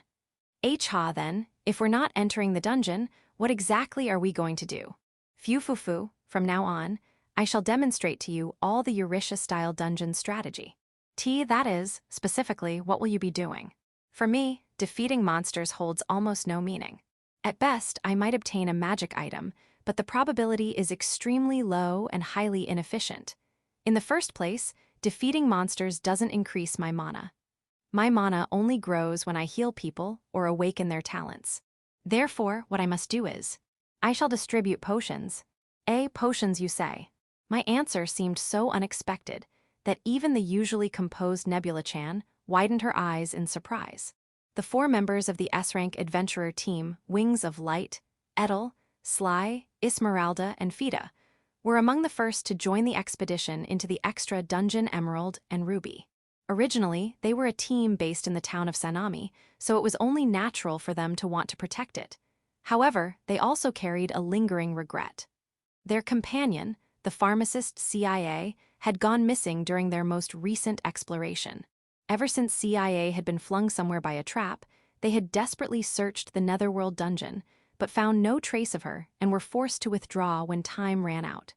CIA, she's definitely still alive. I just feel it. Hearing these words from his younger sister Fida, team leader Edel made the painful decision to retreat, yet he couldn't bring himself to give up entirely. He even filed a missing person search request with the guild. But they couldn't keep searching for CIA forever. After all, they were S-rank adventurers with many other requests awaiting them. Now, they stood on the front lines, fighting to repel the monsters pouring out from the suddenly rampaging extra dungeon. The monsters from the extra dungeon had grown significantly stronger. It felt as though their ranks had increased by about 2 tiers. Goblins had evolved beyond mere hobgoblins into goblin fighters and goblin sorcerers, and even high-tier monsters like ogres and orc lords began flooding out. Exhausted after barely managing to repel the horde, the 4 members of Wings of Light returned to the Adventurers Guild. And there, waiting for them. Welcome, free potion distribution today. Yes, please line up nicely. The potions aren't going anywhere. 5 per person only, no cheating allowed. A crowd had gathered, and at its center, 3 unfamiliar figures were distributing potions that looked strangely familiar. These are Sia's potions. Yeah, they do look similar. I can feel the same magical energy. It's definitely Sia's. She's safe, thank goodness. After lining up and receiving their potions, the 4 realized these belonged to their missing companion CIA. CIA, she's alive after all. Edel clenched the potion tightly and called out to the wolf beastman youth who was distributing them. Sorry to trouble you, but could I possibly meet the person who made these potions? The wolf beastman, however, gave him a cold stare and replied in a tone devoid of emotion. I will not allow those who recklessly abducted Milady to meet her. Besides, she is currently in discussions with the Lord. Edel felt he'd seen this wolf beastman youth somewhere before, but upon learning that CIA was alive and still helping everyone as always, he let out a sigh of relief. I see. Then, could you please tell CIA, no, tell your lady that Edel was worried about her, and that I'm very grateful. If the opportunity arises, I shall convey it. But if you're truly an adventurer, wouldn't your best way to repay her be to contribute your strength to Milady's cause? Chastened by the wolf beastman's words, Edel nodded. You're absolutely right. Then, for Milady's sake, devote your entire being to eliminating these monsters. She will surely be pleased. Yeah, got it. Though he'd hoped to at least catch a glimpse of her face, Edel decided not to press further, realizing it would only disrupt their work. With this many potions being given away for free, CIA-chan must be super busy. Can't be helped, Edel. Yeah, Sly, but as long as Sia's doing well, that's what matters. Exactly. As long as she's alive, we'll definitely meet again. Esmeralda's right, Oni-chan. Comforted by his companions, Edel tightened his grip. All right, let's do our best to protect this town too. Oh, why yeah, Welcome, welcome. Adventurers participating in the dungeon conquest will receive up to 5 free potions each. Yes, yes, no need to push, there's plenty in stock. Any attempt to obtain potions dishonestly or resell them will be met with strict punishment. In a corner of the first floor of the Adventurers Guild, Amity, Nebula-chan, and Wolf were distributing large quantities of potions to adventurers. These weren't like the ones I made back in my CIA days, just plain water infused with my healing power, a simple replica, but they still had decent effects, so it shouldn't be an issue. Leaving the potion distribution entirely to Wolf and the others, I had moved to the VIP room on the 3rd floor of the Adventurers Guild to work on something else with Edward. Might I and my subordinates also be granted some of Yuri-sama's potions?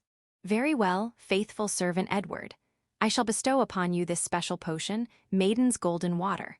Wait, was that really its name? Though I just said it myself, it felt like the naming was slightly off. But well, the name doesn't really matter much anyway. Oh ooh, this golden radiance could it be? It's just a potion. Nuug, I can't hold back anymore. I must drink it right now, Nufu. Edward, for some reason extremely excited, opened the potion bottle with flared nostrils. Was he really that eager to drink a potion? Drinking a potion without being injured is pointless, but since he's been so helpful, I'll let it slide. Gulp, gulp, Edward downed it in one go. Nuwu, it's surging through me. What incredible power. This is Yuri-sama's golden water. It's amazing gah. Did it really have that much effect? True, compared to plain water potions, this golden water does contain a bit of medicinal herbs, so it should provide some basic stat enhancement. But I'm surprised it had such a dramatic effect.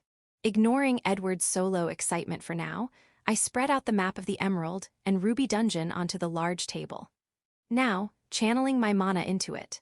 Little white dots began appearing across the map. Oh. Yuri-sama, what is this? Back to your senses already, Edward. This is a dungeon strategy map. I pointed to the glowing white dots. I can tell exactly where the potion's owner is and when the potion was used. Look, this spot just lit up, probably triggered a trap or something. Other lights kept reacting as well. Potions seemed to be getting used quite frequently. As expected of an extra dungeon, the traps are nasty and the monsters are formidable. But thanks to this, potions are being used one after another, and as a result, my mana is steadily rising. Remote healing via potions is proving wonderfully effective. Incredible, so Yuri-sama knows precisely where and how every potion is being used. Yes, and look, this cluster of lights represents your group of civil servants. Impressive, they're very well organized. While conversing with Edward, I continued marking down trap locations and other dungeon hazards based on the real-time data. And my mana kept growing. Ah, how splendid. Updating the dungeon map in real time without even being on site. And as a bonus, boosting my own mana, 2 birds with 1 stone. This is Eurisha-style healing technique, sub-branch secret art, potion mapping. That's right, I was advancing the dungeon conquest right from within the Adventurers Guild. Truly magnificent, Yuri-sama. That's absolutely thrilling. I'm utterly inspired. Yes, Frandom. Thank you, Edward. To Edward, who looked genuinely awestruck, I responded with the new skill I'd recently acquired through my idle training, Sexy Wink. Chapter 105, Strengthening Our Forces. The extermination of monsters in front of the dungeon is proceeding smoothly, and gradually, more and more adventurers are beginning to enter the dungeon itself. However, progress on actually conquering the dungeon itself is painfully slow. 10 days have passed since we first took action, yet we've only just reached the 3rd floor. At this rate, we'll never reach the deepest level. We simply don't have enough manpower. Manpower? Does that mean it's finally time for us to charge in? No, it's still too early. Wolf is starting to act more and more like an eager dog in heat. If I don't let him blow off some steam soon, he might go completely out of control. So what should we do, Rio? We'll acquire additional forces through another channel. Though I answered Amity that way, I don't actually have any particularly good ideas. At this point, adventurers from other towns and countries, having heard rumors of the situation, are arriving one after another through the gate. Yet even with this influx, we're barely managing to keep up with the overwhelming number of monsters, far from turning the tide in our favor. Is there nothing better we can do? I glance at Wolf, who looks like he's been put on hold. Come to think of it, Wolf was originally a gladiator slave. Wolf, beastman, gladiator slave. Ah, that's it. I've just had a brilliant idea. Wolf, does this town have an arena? An arena?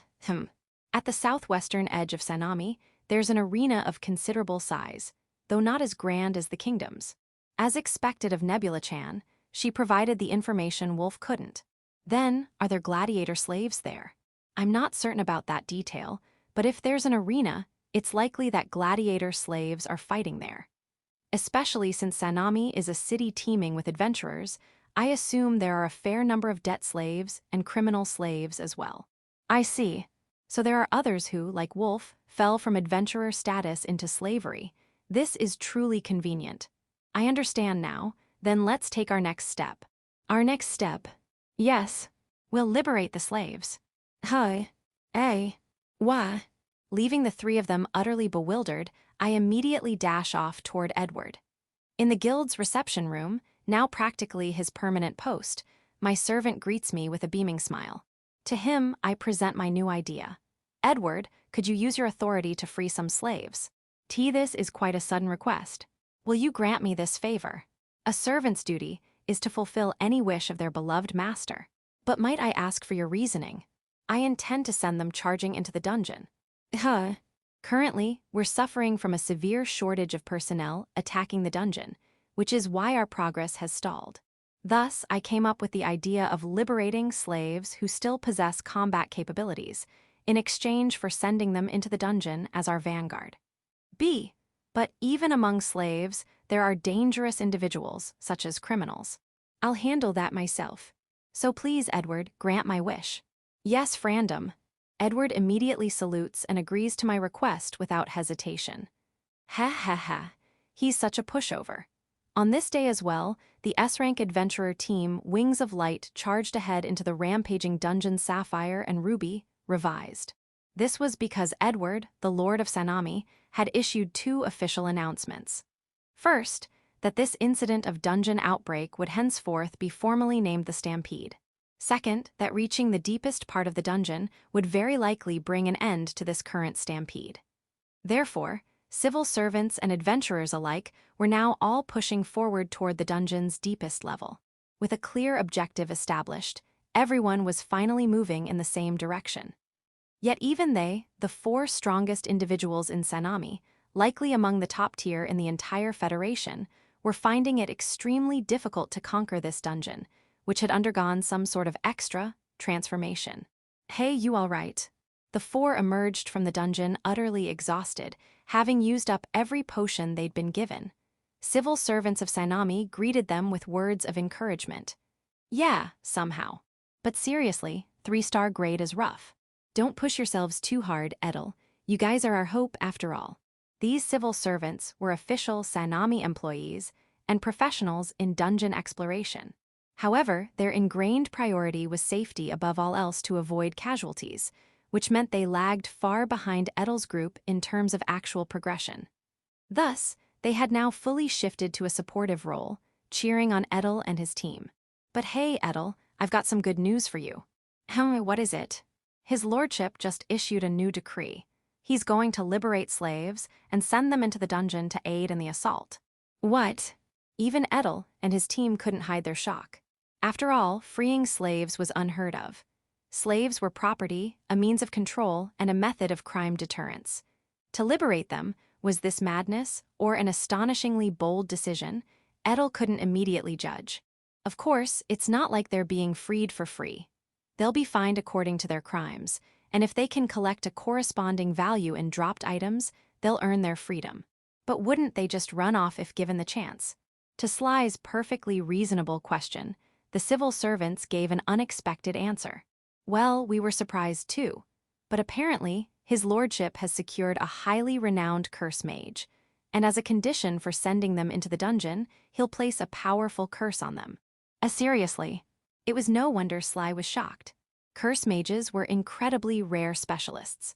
The fact that Edward went so far as to secure such a rare talent demonstrated his unwavering resolve. Indeed, perhaps drawn by Edward's wisdom, an extraordinary group of talented individuals had gathered around him. The sage, who named this dungeon Outbreak a Stampede, and proposed that the solution lay in the dungeon's deepest reaches.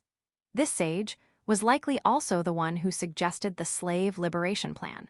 Then there was the exceedingly rare curse mage, and CIA, the exceptional magic pharmacist who distributed potions generously. Amid the crisis of the dungeon outbreak, Lord Edward skillfully deployed these brilliant individuals as his pieces, implementing one optimal strategy after another with remarkable decisiveness. Maybe Lord Edward really is an amazing ruler. And he's handsome too. He's the one who gave aid to our orphanage. Yeah, thanks to him, we can focus on being adventurers without worry. Reinvigorated by the civil servant's words, Edel and his team returned to the Adventurers Guild with lighter steps. As they stood in the usual potion distribution line, something unexpected happened. Wolf, the wolf beastman who was normally so gruff, called out to them. "This is from Milady." He handed them a large quantity of golden-colored potions. "This is the lily potion." The four stared, captivated, at the familiar, nostalgic hue of the potion. "Didn't CIA say anything to us?" Milady gave no special message. Consider this her reply. "I'll be busy training the newly liberated slaves from now on. The rest, you'll have to figure out yourselves." True to his usual blunt self, Wolf left after saying just that. Watching his retreating back, Edel and his companions exchanged determined nods. "Let's give it our all." "Yeah, I'm sure we'll get to see CIA again once we conquer the dungeon, Oni-chan." "Yeah, you're right." And so, Edel and his team renewed their resolve to conquer the dungeon. The slave utilization strategy worked out extremely well. First, I personally placed the punishing left eye restriction on each slave. To avoid revealing my identity, I wore a mask, something I hadn't done since my days as a street healer in Reunier's dungeon. Yuri-sama is truly multi-talented. It's simply part of being an idol. As expected of Yuri-sama, "That's so cool, I'm totally inspired." I imposed several conditions on the slaves. All cards and magic items they obtained would be handed over to Lord Edward. In return, they'd receive payment based on the rarity of the items they found. And once their earnings reached the amount of their original debt, they'd be fully liberated. Of course, outside of dungeon exploration, they had no freedom, and their food, clothing, and shelter would be charged separately. Breaking the rules would incur penalties. Excruciating pain on the first offense, complete immobilization on the second, and secretly turning them into undead on the third. The slaves rejoiced at Edward's decree, and many applied immediately, especially gladiator slaves and debt slaves who rushed to sign up first. Those who volunteered were placed under Wolf's instruction. This also gave our overly eager mutt the perfect outlet to blow off steam. "My lord, I wish to free my family as well. Could I possibly pay off their debts myself?" One day, a slave approached Edward with this request. He was a beastman who'd been captured along with his entire family. His wife and daughter were working separately as debt slaves. Edward looked to me. "Would that be all right?" I whispered softly. Beaming, Edward gave the beastman slave a thumbs up. "Yes, Frandom." Lord Edward of Sanami's Slave Liberation Edict. Thanks to this policy, the conquest of the rampaging dungeon progressed rapidly. And Edward, who made the bold decision to liberate slaves, would later be hailed by the people with the honorable title of the Liberator. Yes, Frandom. Chapter 106, Preparation complete. Thanks to the liberation of slaves and the resulting increase in manpower, the situation improved dramatically all at once. Most of the freed slaves were trained by Wolf and integrated into teams of civil servants. However, some skilled gladiator slaves also began forming their own teams and launching attacks, causing the dungeon-clearing progress to accelerate rapidly. And then, about 10 days later, Edel's group, who had been leading the charge, finally reached the deepest floor. The wings of light have arrived at the lowest level. Ho-ho, as expected of an S-rank adventurer. I've been watching them closely all along. After all, they are precious potential bodies for me. Oh them, I'm envious. You are just as important to me, Edward. You've worked so hard for me. Even if you're only an A-rank body, I'll certainly grant you entry into my legion. What? I am overwhelmed with gratitude. This Edward would gladly give his life at any moment. Edward, choking up with emotion, is beside the point. The important thing is that preparations are finally complete. I summon Wolf and the others into the room. To recap, the ones present here besides Edward and myself are the guild master, Wolf, Nebula-chan, and Amity. I make an announcement to them. The time has come. Oh. That joyous cry came from Wolf. Just how starved for battle is this fellow? The team that has progressed the furthest has reached the 5th basement floor, the deepest level of the dungeon. The light from this potion belongs to Edel's party, the Wings of Light. I point to the 4 golden dots blinking on the dungeon map at the 5th basement floor, the lowest level. However, the light keeps flickering on and off repeatedly. They had dimensional rings, so I'd asked Wolf to give them over 100 special potions. But it seems they've run into an enemy so formidable they're consuming potions in huge quantities. They are most likely currently engaged in battle with the master of this dungeon. However, it appears they're struggling. So this is finally our turn, isn't it? Wolf leaps to his feet with the eager expression of a dog that's just been shown a treat. Glancing beside him, I see Nebula-chan and Amity wearing similar expressions. I'm already tired of just handing out potions, Ryu. Please, milady, let me do something different. Honestly, there's just no helping it. I nod slowly toward them. Yes, understood. Then let us also give our all and challenge the dungeon together. Then, since Yuri-sama herself is heading into battle, this humble servant Edward shall do his utmost to prepare a grand path for you. With that, Edward leads us to the treasury within the Lord's manor. It seems he wants us to enhance our equipment here. These are treasures and magical artifacts mined in Sanami. Most of them are gemstones. Edward kindly explains various things to me. But unfortunately, I have absolutely no interest in precious metals. Don't the dungeons around here drop many magical artifacts? Yes, exactly. For some reason, dropped items are mostly precious metals. Of course, the best magical artifacts are offered to the royal family, so what remains here is mostly inferior. But even so, the quality is surprisingly low. It's strange. This area is quite close to the ruins of a long-lost magical kingdom, yet the drop rate for magical artifacts is unusually low. Why is that? By the way, the magical artifacts are over here. Ho ho. He leads us to a section where weapons and armor are neatly stored. As expected of a lord who manages multiple dungeons, he owns some quite powerful magical artifacts. You have quite an impressive collection here, Edward. I am deeply honored by your praise, Yuri-sama. Unfortunately, nothing here seems better than the gear I already possess. My master's casually gifted outfits are surprisingly high performance. I turn my gaze toward Wolf and the others and ask if they'd like anything. I'd like to borrow these twin swords if I may. Ah, so a pair of fire-emitting blades. Not a bad choice at all, and I'll take this magic gun. It seems Nebula-chan wants to strengthen her ranged attack options.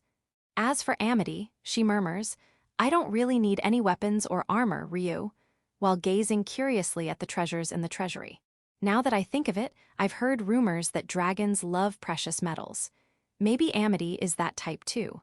Wolf Dono, Nebula Dono, please use the power of these magical weapons to protect Yuri-sama well. Edward readily agrees to Wolf and Nebula-chan's requests. While they continue selecting armor, I, with free hands, idly glance toward the piles of precious metals, and suddenly sense something unusual, causing me to stop and stare. This feels oddly familiar. Curious, I step closer. This is... Ah, Yuri-sama, that's a ring whose purpose we couldn't figure out. We kept it because it emits strange magical energy, though we never sold it. Would you like to have it? Yes, I'll take it. Without a doubt, this is one of the keys to the Pandemonium, the Ring of Underworld. Finding such an unexpected treasure instantly lifts my spirits. I must express my gratitude to Edward for bringing this to me. I truly cannot thank you enough, Edward. Yes, Frandom. Now this makes the 4th one. Only one more key remains. Soon, everything will be complete. Haha, how delightful. While I was examining the ring, Wolf and the others finished their preparations. Now everything is truly ready. Very well then, allow me to show Edward and the others what a real dungeon conquest truly looks like. Approximately 20 days had passed since the stampede was confirmed in Sanami's dungeon. Even today, countless adventurers gathered at the extra dungeon Sapphire and Ruby, revised and repeatedly launched dungeon attacks. Good luck to you all. Yes, Frandom.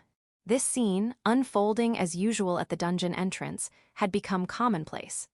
At some point, the greeting exchanged between adventurers and guards before entering the dungeon had become, yes, Frandom.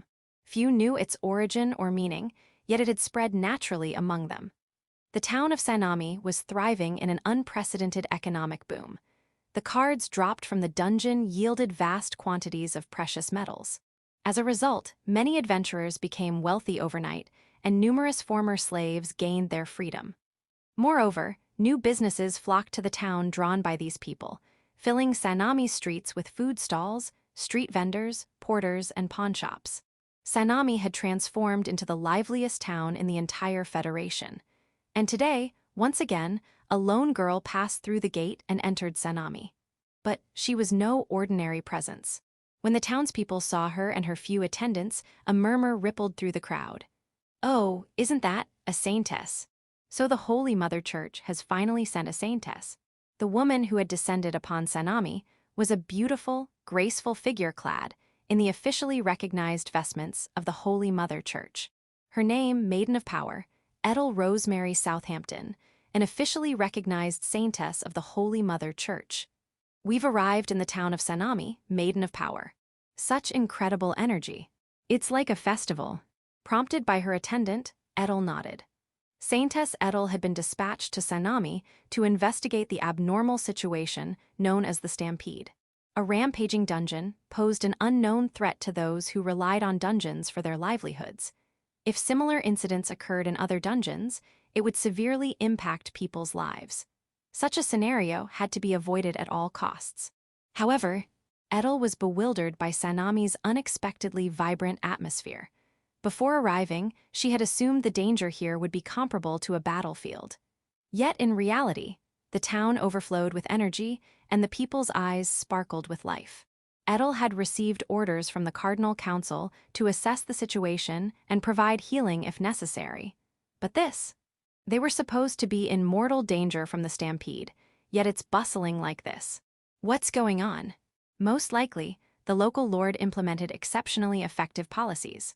Before coming to Sanami, Edel had gathered information about the area. Particularly noteworthy were the numerous measures enacted by Lord Edward of Sanami.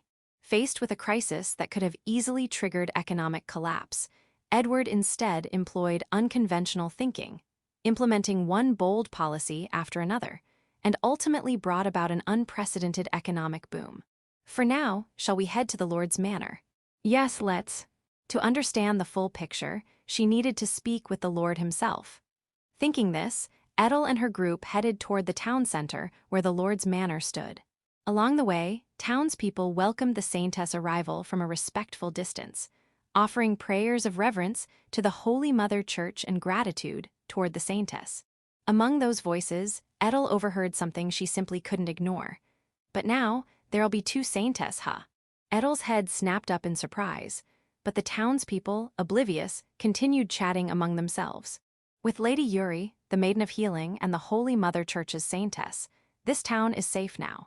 And we've also got Lady CIA, the Potion Master, everything's perfect. They'll surely reach the deepest part of the dungeon and resolve this abnormal situation. What does this mean? Why do the townspeople already know how the stampede will be resolved?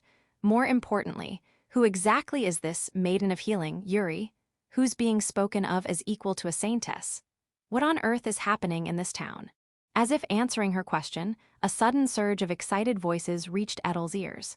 Let's go see. Edel rushed toward the source of the commotion. Ahead of her, a huge crowd had gathered. As if possessed, she left her attendants behind, pushed through the throng, and forced her way to the front. Finally, Edel reached the very front row, and what she saw was, what on earth is happening here? Chapter 107, Storming the Dungeon. What on earth is happening here? Edel couldn't help but let out a voice of astonishment. A crucible of excitement. Thousands, no, perhaps even tens of thousands of spectators, caught in a whirlwind of fervor, had gathered in the central hall of Sanami town. It seemed nearly the entire population of Sanami had assembled here. Before the stunned Edel, greeted by thunderous cheers, appeared Edward, the Lord of Sanami. And then, CIA, Saira, CIA Chan. She's Harry. Woo-ah. So cute. Thank you so much for the potions. I drink them every day. Responding to the roaring crowd, a hooded girl stepped onto the stage. Rumors of a stunningly beautiful girl named CIA, who created extraordinarily potent potions in Gasterhorn, had even reached the Holy Mother Church. As Edel recalled, another Saintess had supposedly been dispatched to investigate that matter. Apparently, this CIA had now arrived in Sanami. Suddenly, sunlight streamed in, clearly revealing Sia's face hidden beneath the hood. At the sight of her face, Edel was utterly dumbfounded. The girl called CIA possessed peerless beauty, but what shocked Edel even more was that she recognized that face. No way. Could that possibly be? The hair peeking out from under the hood was gray, not the moonlight-like silver she remembered. Yet Edel didn't think it was mere coincidence, because she knew of no other person possessing such overwhelming beauty. The silver-haired figure who had rejected her invitation back at the academy, Edel had never forgotten her even after graduation. There couldn't possibly be two such extraordinary individuals. And Edel's suspicion turned into certainty the moment she spotted Wolf, the wolf beastman, and Nebula, the maid, standing behind the girl. There was no mistake, she was none other than Eurytia Albert. But immediately after that realization came doubt. Why was Eurytia Albert here of all places? Shouldn't she still be at the academy? And why was she now being called CIA, receiving such deafening cheers? Is that the magic pharmacist CIA-chan? I've never seen her before, but doesn't she look just like Frandom's Maiden of Healing Yuri-chan? Huh, seriously, is that really Yuri-chan? Wait, don't tell me. The rumored idol Yuri-chan and the magic pharmacist CIA-chan are the same person. The voices of nearby adventurers pierced Edel's stunned ears. Idol, Maiden of Healing, Frandom, what on earth were they talking about? Wasn't the girl over there Eurytia Albert, the one she knew? But then, words that struck like a final blow caused Edel's thoughts to freeze completely. Seriously, man, isn't she the Saintess of Healing who saved the Empire? What? Are you sure you're not mistaken? No way, I was a mercenary in the Empire not long ago, I'm absolutely certain. Her hair color's different, but a beauty like that doesn't exist twice. That girl is definitely the Saintess of Healing. What did you say? Edel knew well the tale of the hero known as the Saintess of Healing, who had saved the Empire from the brink of collapse. She had healed tens of thousands of soldiers, quelled the Empire's civil unrest, and then vanished without a trace. Though the story sounded unbelievable, it was fact. The unofficial Saintess was more famous than any other Saintess. For some reason, Cardinal Viola Wright had resigned shortly after the Saintess of Healing appeared, though the details had always been kept secret. But if the true identity of the Saintess of Healing was indeed Eurytia, the hero who saved the Empire, the Saintess of Healing, the magic pharmacist of Gasterhorn, CIA, and the mysterious idol in Sanami, inexplicably popular, the Maiden of Healing Yuri.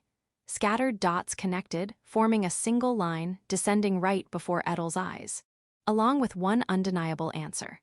So the Maiden of Healing Yuri, the magic pharmacist, CIA, and the Empire's savior, the Saintess of Healing, they're all the same person, Eurytia Albert. Everything was Eurytia Albert. That truth violently shook Edel's heart and her very soul. If that was the case, just how many great deeds had Eurytia accomplished? Shivering involuntarily, Edel trembled. Yuri, CIA, Eurytia. Yes, Frandom. Something truly extraordinary was about to happen. Edel was certain of it.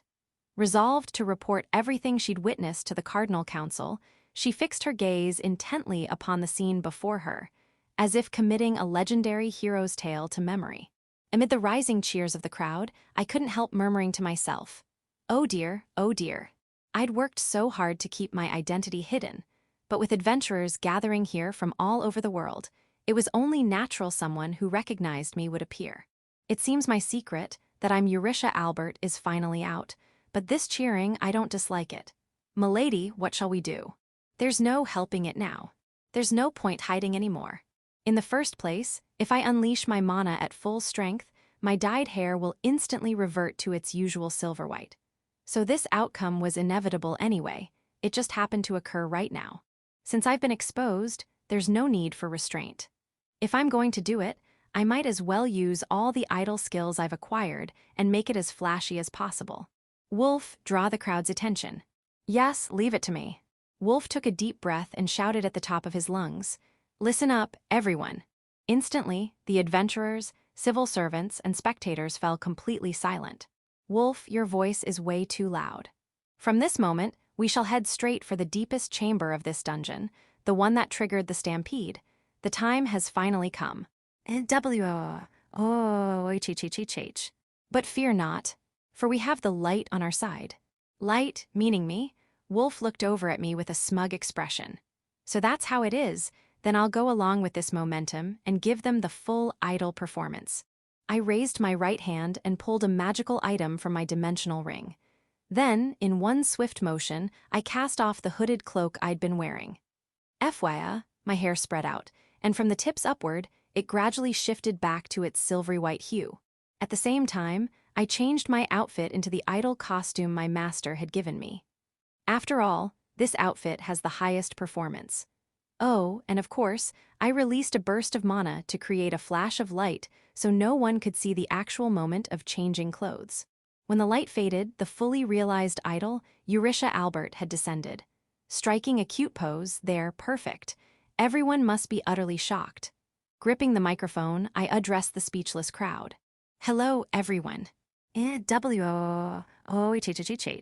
Just a simple greeting, and they erupt like that. Honestly, I'm terrible at talking. Back during Frandom, I always left the talking to Ultima. But as I stood silently, the crowd's excitement only grew higher on its own. She's Yuri. It's Yuri-chan from Frandom. Wait, but her hair color's different. No, it's her. That hair, that beauty. It's the Saintess of Healing who saved the Empire. So they're the same person. The real identity of Frandom's Yuri is the nation-saving hero, the Saintess of Healing. Not knowing how to respond to the surging cheers, I simply waved my hand in reply. I never imagined you were the rumored Saintess of Healing. Indeed, you alone are my true Oshi. Edward knelt before me, tears streaming down his face. The crowd erupted into even louder cheers and soon began chanting in unison. Yes, Frandom. Yes, Frandom. Yes, Frandom. Yes, Frandom. Yes, Frandom. Yes, Frandom. Well, at this point, there's no turning back. Finally accepting my fate, I gripped the microphone tightly, steeled my resolve, and spoke to everyone. Brave ones, the time has come. Join me as we challenge this rampaging dungeon. Why are they so incredibly hyped? Well, never mind, I continued. Fear nothing. To those who come with me, I shall grant my healing. Yes, Frandom. What followed was a massive chorus of yes, Frandom. Even Wolf was shouting along. Do you even know what that chant means? Now is the time to unite our strength. Together, we shall conquer this dungeon.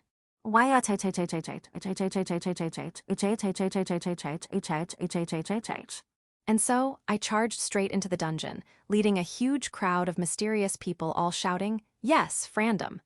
Chapter 108, Reunion, the Angel of Reunier.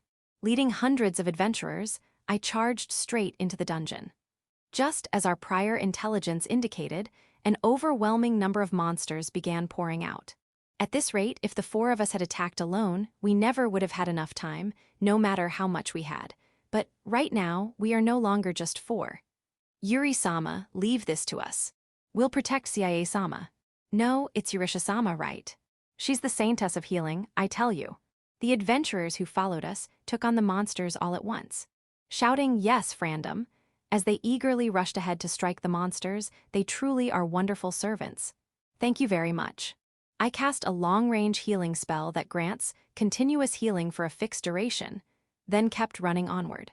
They'll surely defeat the monsters without leaving any lasting injuries, even if it takes them some time. In the meantime, we continue charging deeper into the dungeon. This is my first time entering this particular dungeon, but I already have the entire map memorized in my head.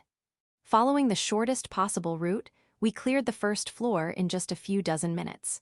Even after entering the second floor, waves of monsters, goblins, kobolds, ogres kept coming without end. It seems only humanoid-type monsters appear here. Yes, that's correct, milady. Apparently, Wolf had been sneaking into this dungeon, repeatedly, under the pretense of educating the freed slaves. While we were busy distributing potions, you went ahead without us, Ryu. Amity seems oddly angry for some reason. However, I've heard that undead have recently started appearing here as well. I myself defeated several skeletons. Oh, undead. Yes, they're low rank and don't even drop anything, so the adventurers aren't fond of them. I wonder why undead would appear in a dungeon that's primarily humanoid. Nebula-chan shoots me a cold glare, but it's not my fault. After all, this is a dungeon in the middle of a stampede. Anything could happen here. This is where the third floor begins. While occasionally exchanging idle chatter, we continue dashing through the dungeon. As expected of an extra-rank dungeon, it's far worse than I anticipated. Even on the third floor, monsters keep attacking us one after another without pause. But we never stop moving forward, because the adventurers accompanying us are acting as our shield, holding the monsters back. Leave this to us, go on ahead. My arm's been torn off, it's healing. My wounds are closing right before my eyes. Is this a miracle? We can do it, we can push through. Follow the Saintess of healing. Now's the time to repay the kindness of being freed from slavery. All sorts of passionate cries reach my ears, but reacting to each one would be too troublesome. So I basically ignore them and leave the incoming monsters entirely to the adventurers. Well, I am maintaining continuous healing on them, so they won't die. And even if they did, I'd simply welcome them properly into my legion afterward. Thus, we raced through the dungeon at an incredible speed, following the shortest route to the deepest floor, which we'd already mapped out using potion mapping.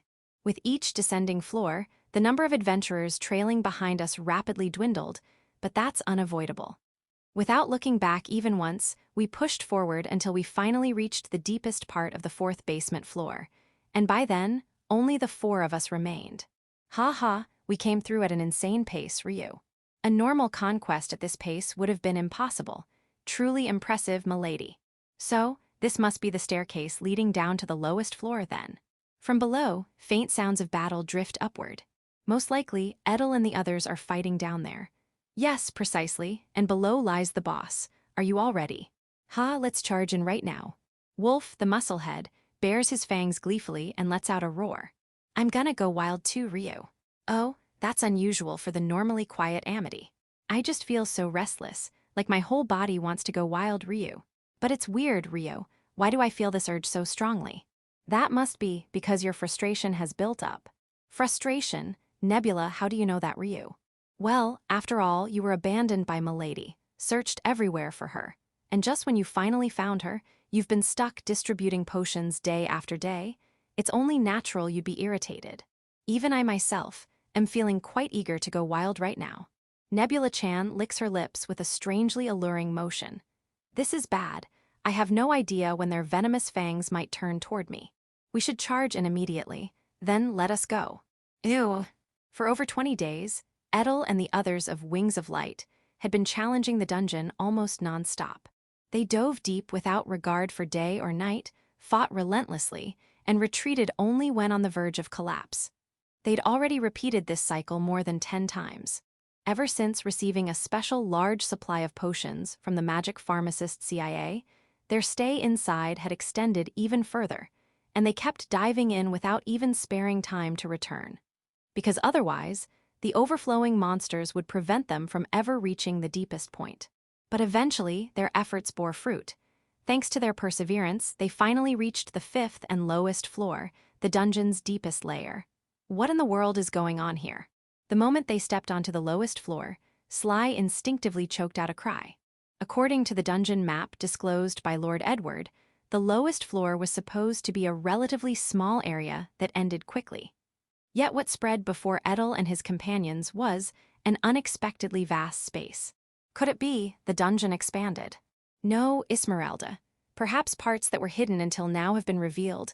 Could it be the hidden room has been unlocked? At Fida's words, everyone exchanged glances.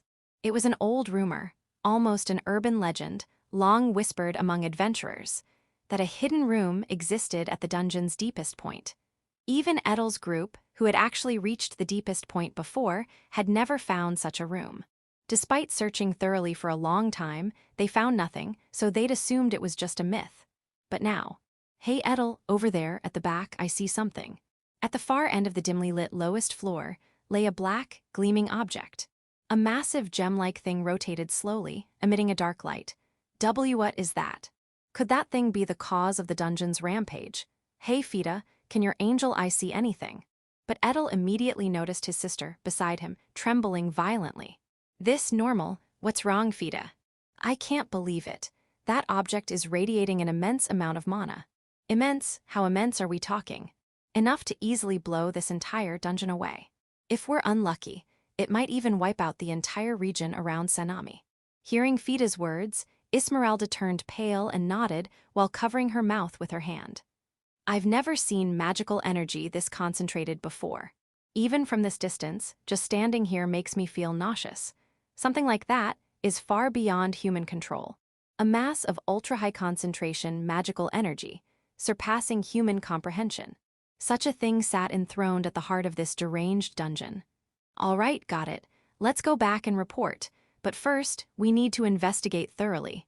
But as Edel turned to leave, he noticed something was wrong. The staircase they'd just descended had vanished. What? There's no way out. Edel, something's coming. At Esmeralda's warning, Edel quickly turned his gaze forward and saw something writhing in the darkness at the far end of the room. What the hell is that? Sly shouted. What appeared was a lone knight clad entirely in jet black armor. The Black Knight slowly approached them and drew his sword with a smooth motion. Sensing murderous intent from the blade, a darkness as if solidified night, they swiftly formed a battle formation. This guy might be the master of this dungeon. Let's go. At Edel's command, they all launched attacks against the Black Knight, but immediately realized something was wrong.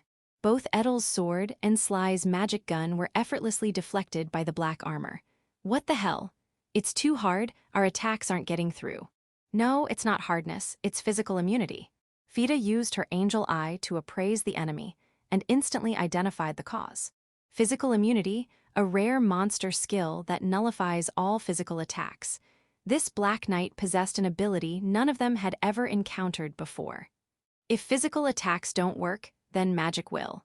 Tear through, Thousand Blade Storm. Creak, creak, creak.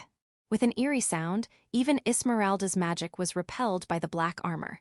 Fida's eyes widened in shock. No way magic immunity. Her angel eye had pierced through the Black Knight's terrifying ability. Apparently, this knight was completely immune to both physical and magical attacks. What? Then how the hell are we supposed to beat him? There must be some weakness. Don't give up, keep attacking. But at that moment, the Black Knight raised both hands toward the heavens. Stop, a grand spell is coming. Roaring thunder. Ignoring Esmeralda's warning, a devastating bolt of lightning rained down upon the four of them. Their defenses couldn't keep up, and everyone suffered severe damage and full-body paralysis from the electric shock. Immediately after, the Black Knight swung his massive black greatsword. Crack! Gah! Edel barely managed to block it, but with a sickening sound, his left arm shattered and was flung away. However, Sly, having recovered by drinking a potion, drew the Black Knight's attention, giving Fida the chance to rush over and splash a potion onto Edel. Brother, are you all right? I'm saved. I can still fight. Though he said that, Edel had no immediate strategy in mind. A Black Knight immune to both physical and magical attacks, who also unleashed devastating lightning and sword strikes. How were they supposed to fight such a formidable foe? Zzz. Damn it, more are coming. From behind the Black Knight, accompanied by an ominous sound, emerged a legion of monsters with glowing black eyes. Roughly 100 of them. You've gotta be kidding, did he just summon them? No idea, but we have to repel them. What followed was a chaotic battle involving the massive horde of monsters. But Edel's group, Wings of Light, found themselves in an unimaginably desperate struggle. The Black Knight attacked without regard for friend or foe, sometimes even unleashing roaring thunder indiscriminately. Each time, Edel's group used potions to recover, barely managing to hold the line. What the hell is this? We're just slowly getting worn down. Shouldn't we consider retreating? But there's no exit anywhere. Damn it. But just as Edel and the others were about to lose hope, they faintly heard something. Frandom. Yes, Frandom. Was it their imagination? But the sound was quickly drowned out by the roar of battle. Could it be, voices cheering them on, was help finally approaching? Encouraged by that faint sound, Edel gritted his teeth once more and charged back toward the Black Knight. How long had they continued fighting like this? Eventually, even their potion supply ran out. Though battered and covered in wounds, Edel's group barely held their ground, but the Black Knight remained completely unharmed, and the monsters kept swarming in without end. Another wave of monster attacks began, though they'd lost count of how many times this had happened already. Amid the fierce battle, an image surfaced in Edel's mind, the figure of a young girl he'd seen long ago. Back when they were just beginners, she'd saved them from certain death in Reunier's dungeon, a masked young angel. In his vision, the girl removed her mask, and beneath it, Edel, look out. Huh? Sly's voice snapped Edel back to reality. He'd nearly lost consciousness for a moment. But it was too late. Right before his eyes, a monster wielding an axe and the Black Knight's greatsword were closing in. There was no escape. At this rate, he would die. Thud, but the impact he'd braced for never came. Instead, two red lines crossed right before his eyes. Instantly, the monster that had been about to strike Edel was split cleanly into 4 pieces. What Edel felt on his cheek was heat. HMPH. You held out well. Standing before Edel was a valiant wolf beastman, holding 2 swords that spewed flames. You've grown quite a bit since back then, rookie, but don't push yourself. Leave the rest to us. He was none other than the wolf beastman who'd been distributing potions at Sanami's guild, Sia's retainer, Wolf, if he remembered correctly. But why was he here now? And what did he mean by back then? For a brief moment, Edel recalled the masked beastman swordsman who'd accompanied the girl he'd met 8 years ago. Hadn't that beastman also been of the wolf tribe? You've done well. It's all right now, you're safe. That voice, CIA. Suddenly, a familiar voice reached his ears, and all his grievous wounds instantly healed. This was healing magic. But the only person Edel knew who could heal such severe injuries instantly was just one. CIA, why are you here? But when Edel hastily turned around to look at the speaker, his words caught in his throat. No why you're. His voice trembled uncontrollably, because standing there, her features were unmistakably Sia's, but her hair color was different. Yes, as if reflecting the light of a full moon, it was pure silver. Had Sia's hair color changed?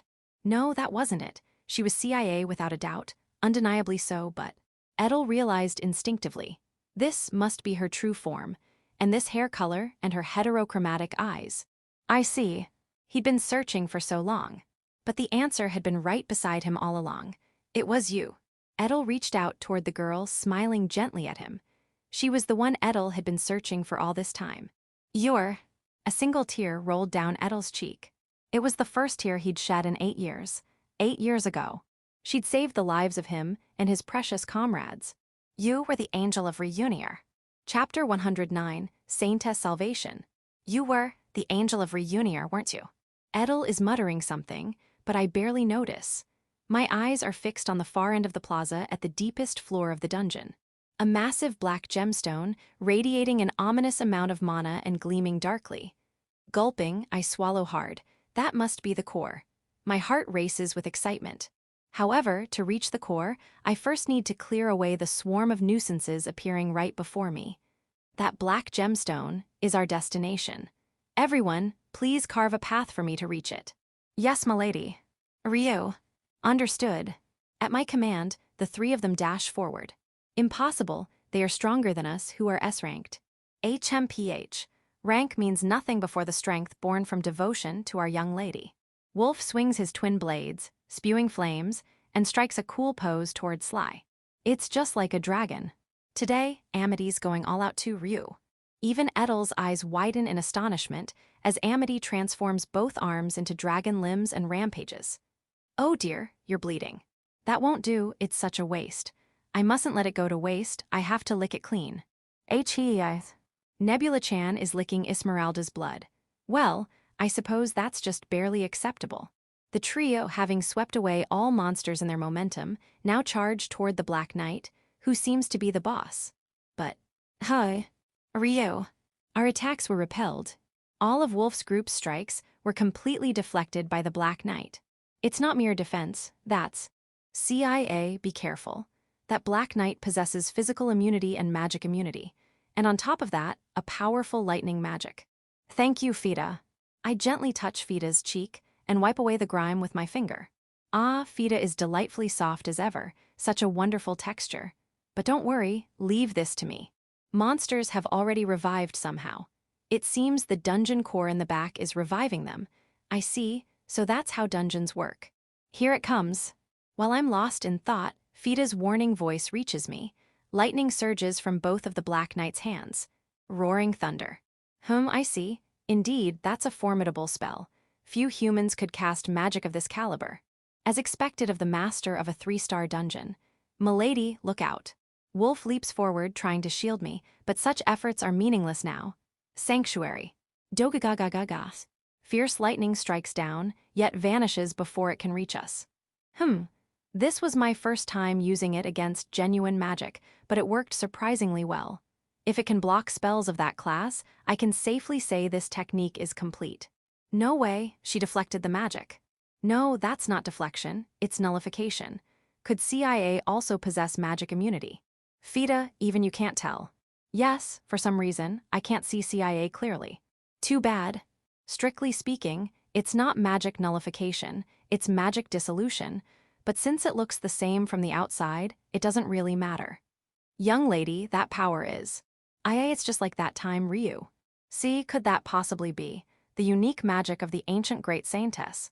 Impressive. Wolf and the others, having witnessed it before, are quite sharp. Correct. The magic I just used, Sanctuary, is Elmeria's unique spell. But why does Milady know that technique? Hey, why can I use Sanctuary? It's thanks to the Book of Elmeria I obtained earlier, and my master, Ultima.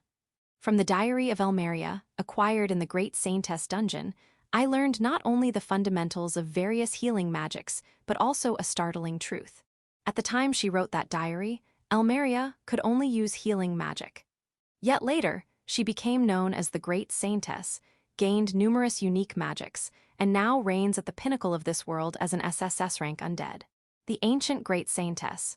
From this, a truth becomes clear, the infinite potential of healing magic. If Elmeria truly began with only healing magic, then all her unique magics must lie beyond healing magic itself.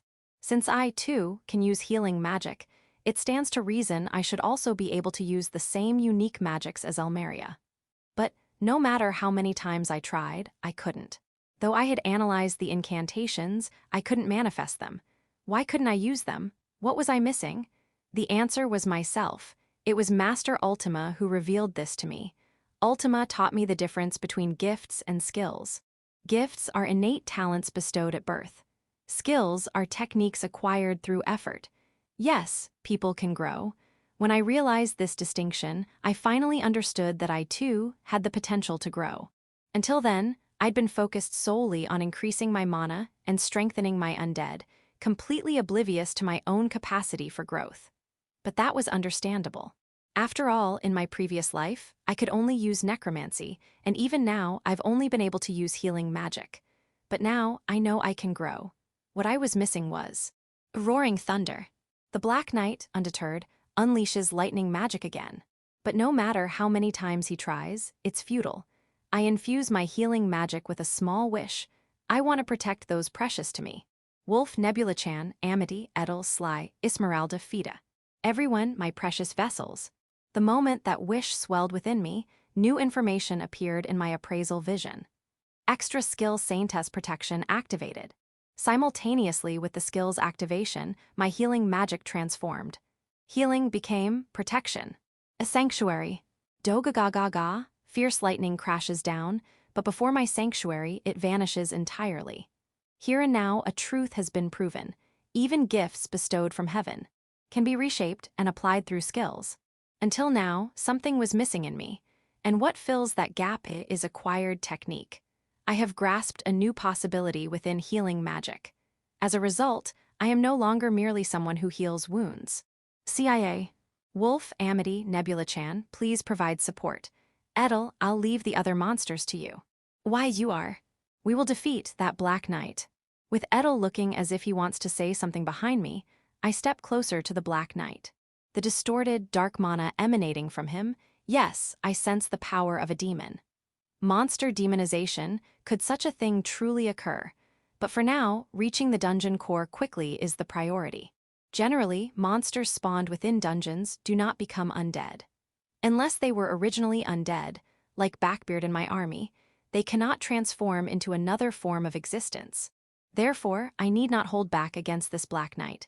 Wolf Amity, please restrain the Black Knight's movements. Yes, milady. Got it, Ryu. The two charge in, each seizing one of the knight's arms and immobilizing him. He desperately tries to unleash lightning again, but I instantly nullify it with Sanctuary. Now, everything is ready. This Black Knight possesses physical immunity and magic immunity, so direct attacks and conventional magic won't work. But that no longer matters to me, because this unique magic ignores all barriers. It forcibly, absolutely, and without exception, acts directly upon the opponent's soul. Thus, there is no way to stop it. The Black Knight struggles silently. Slowly, I reach out my hand and infuse my healing magic with a gentle wish.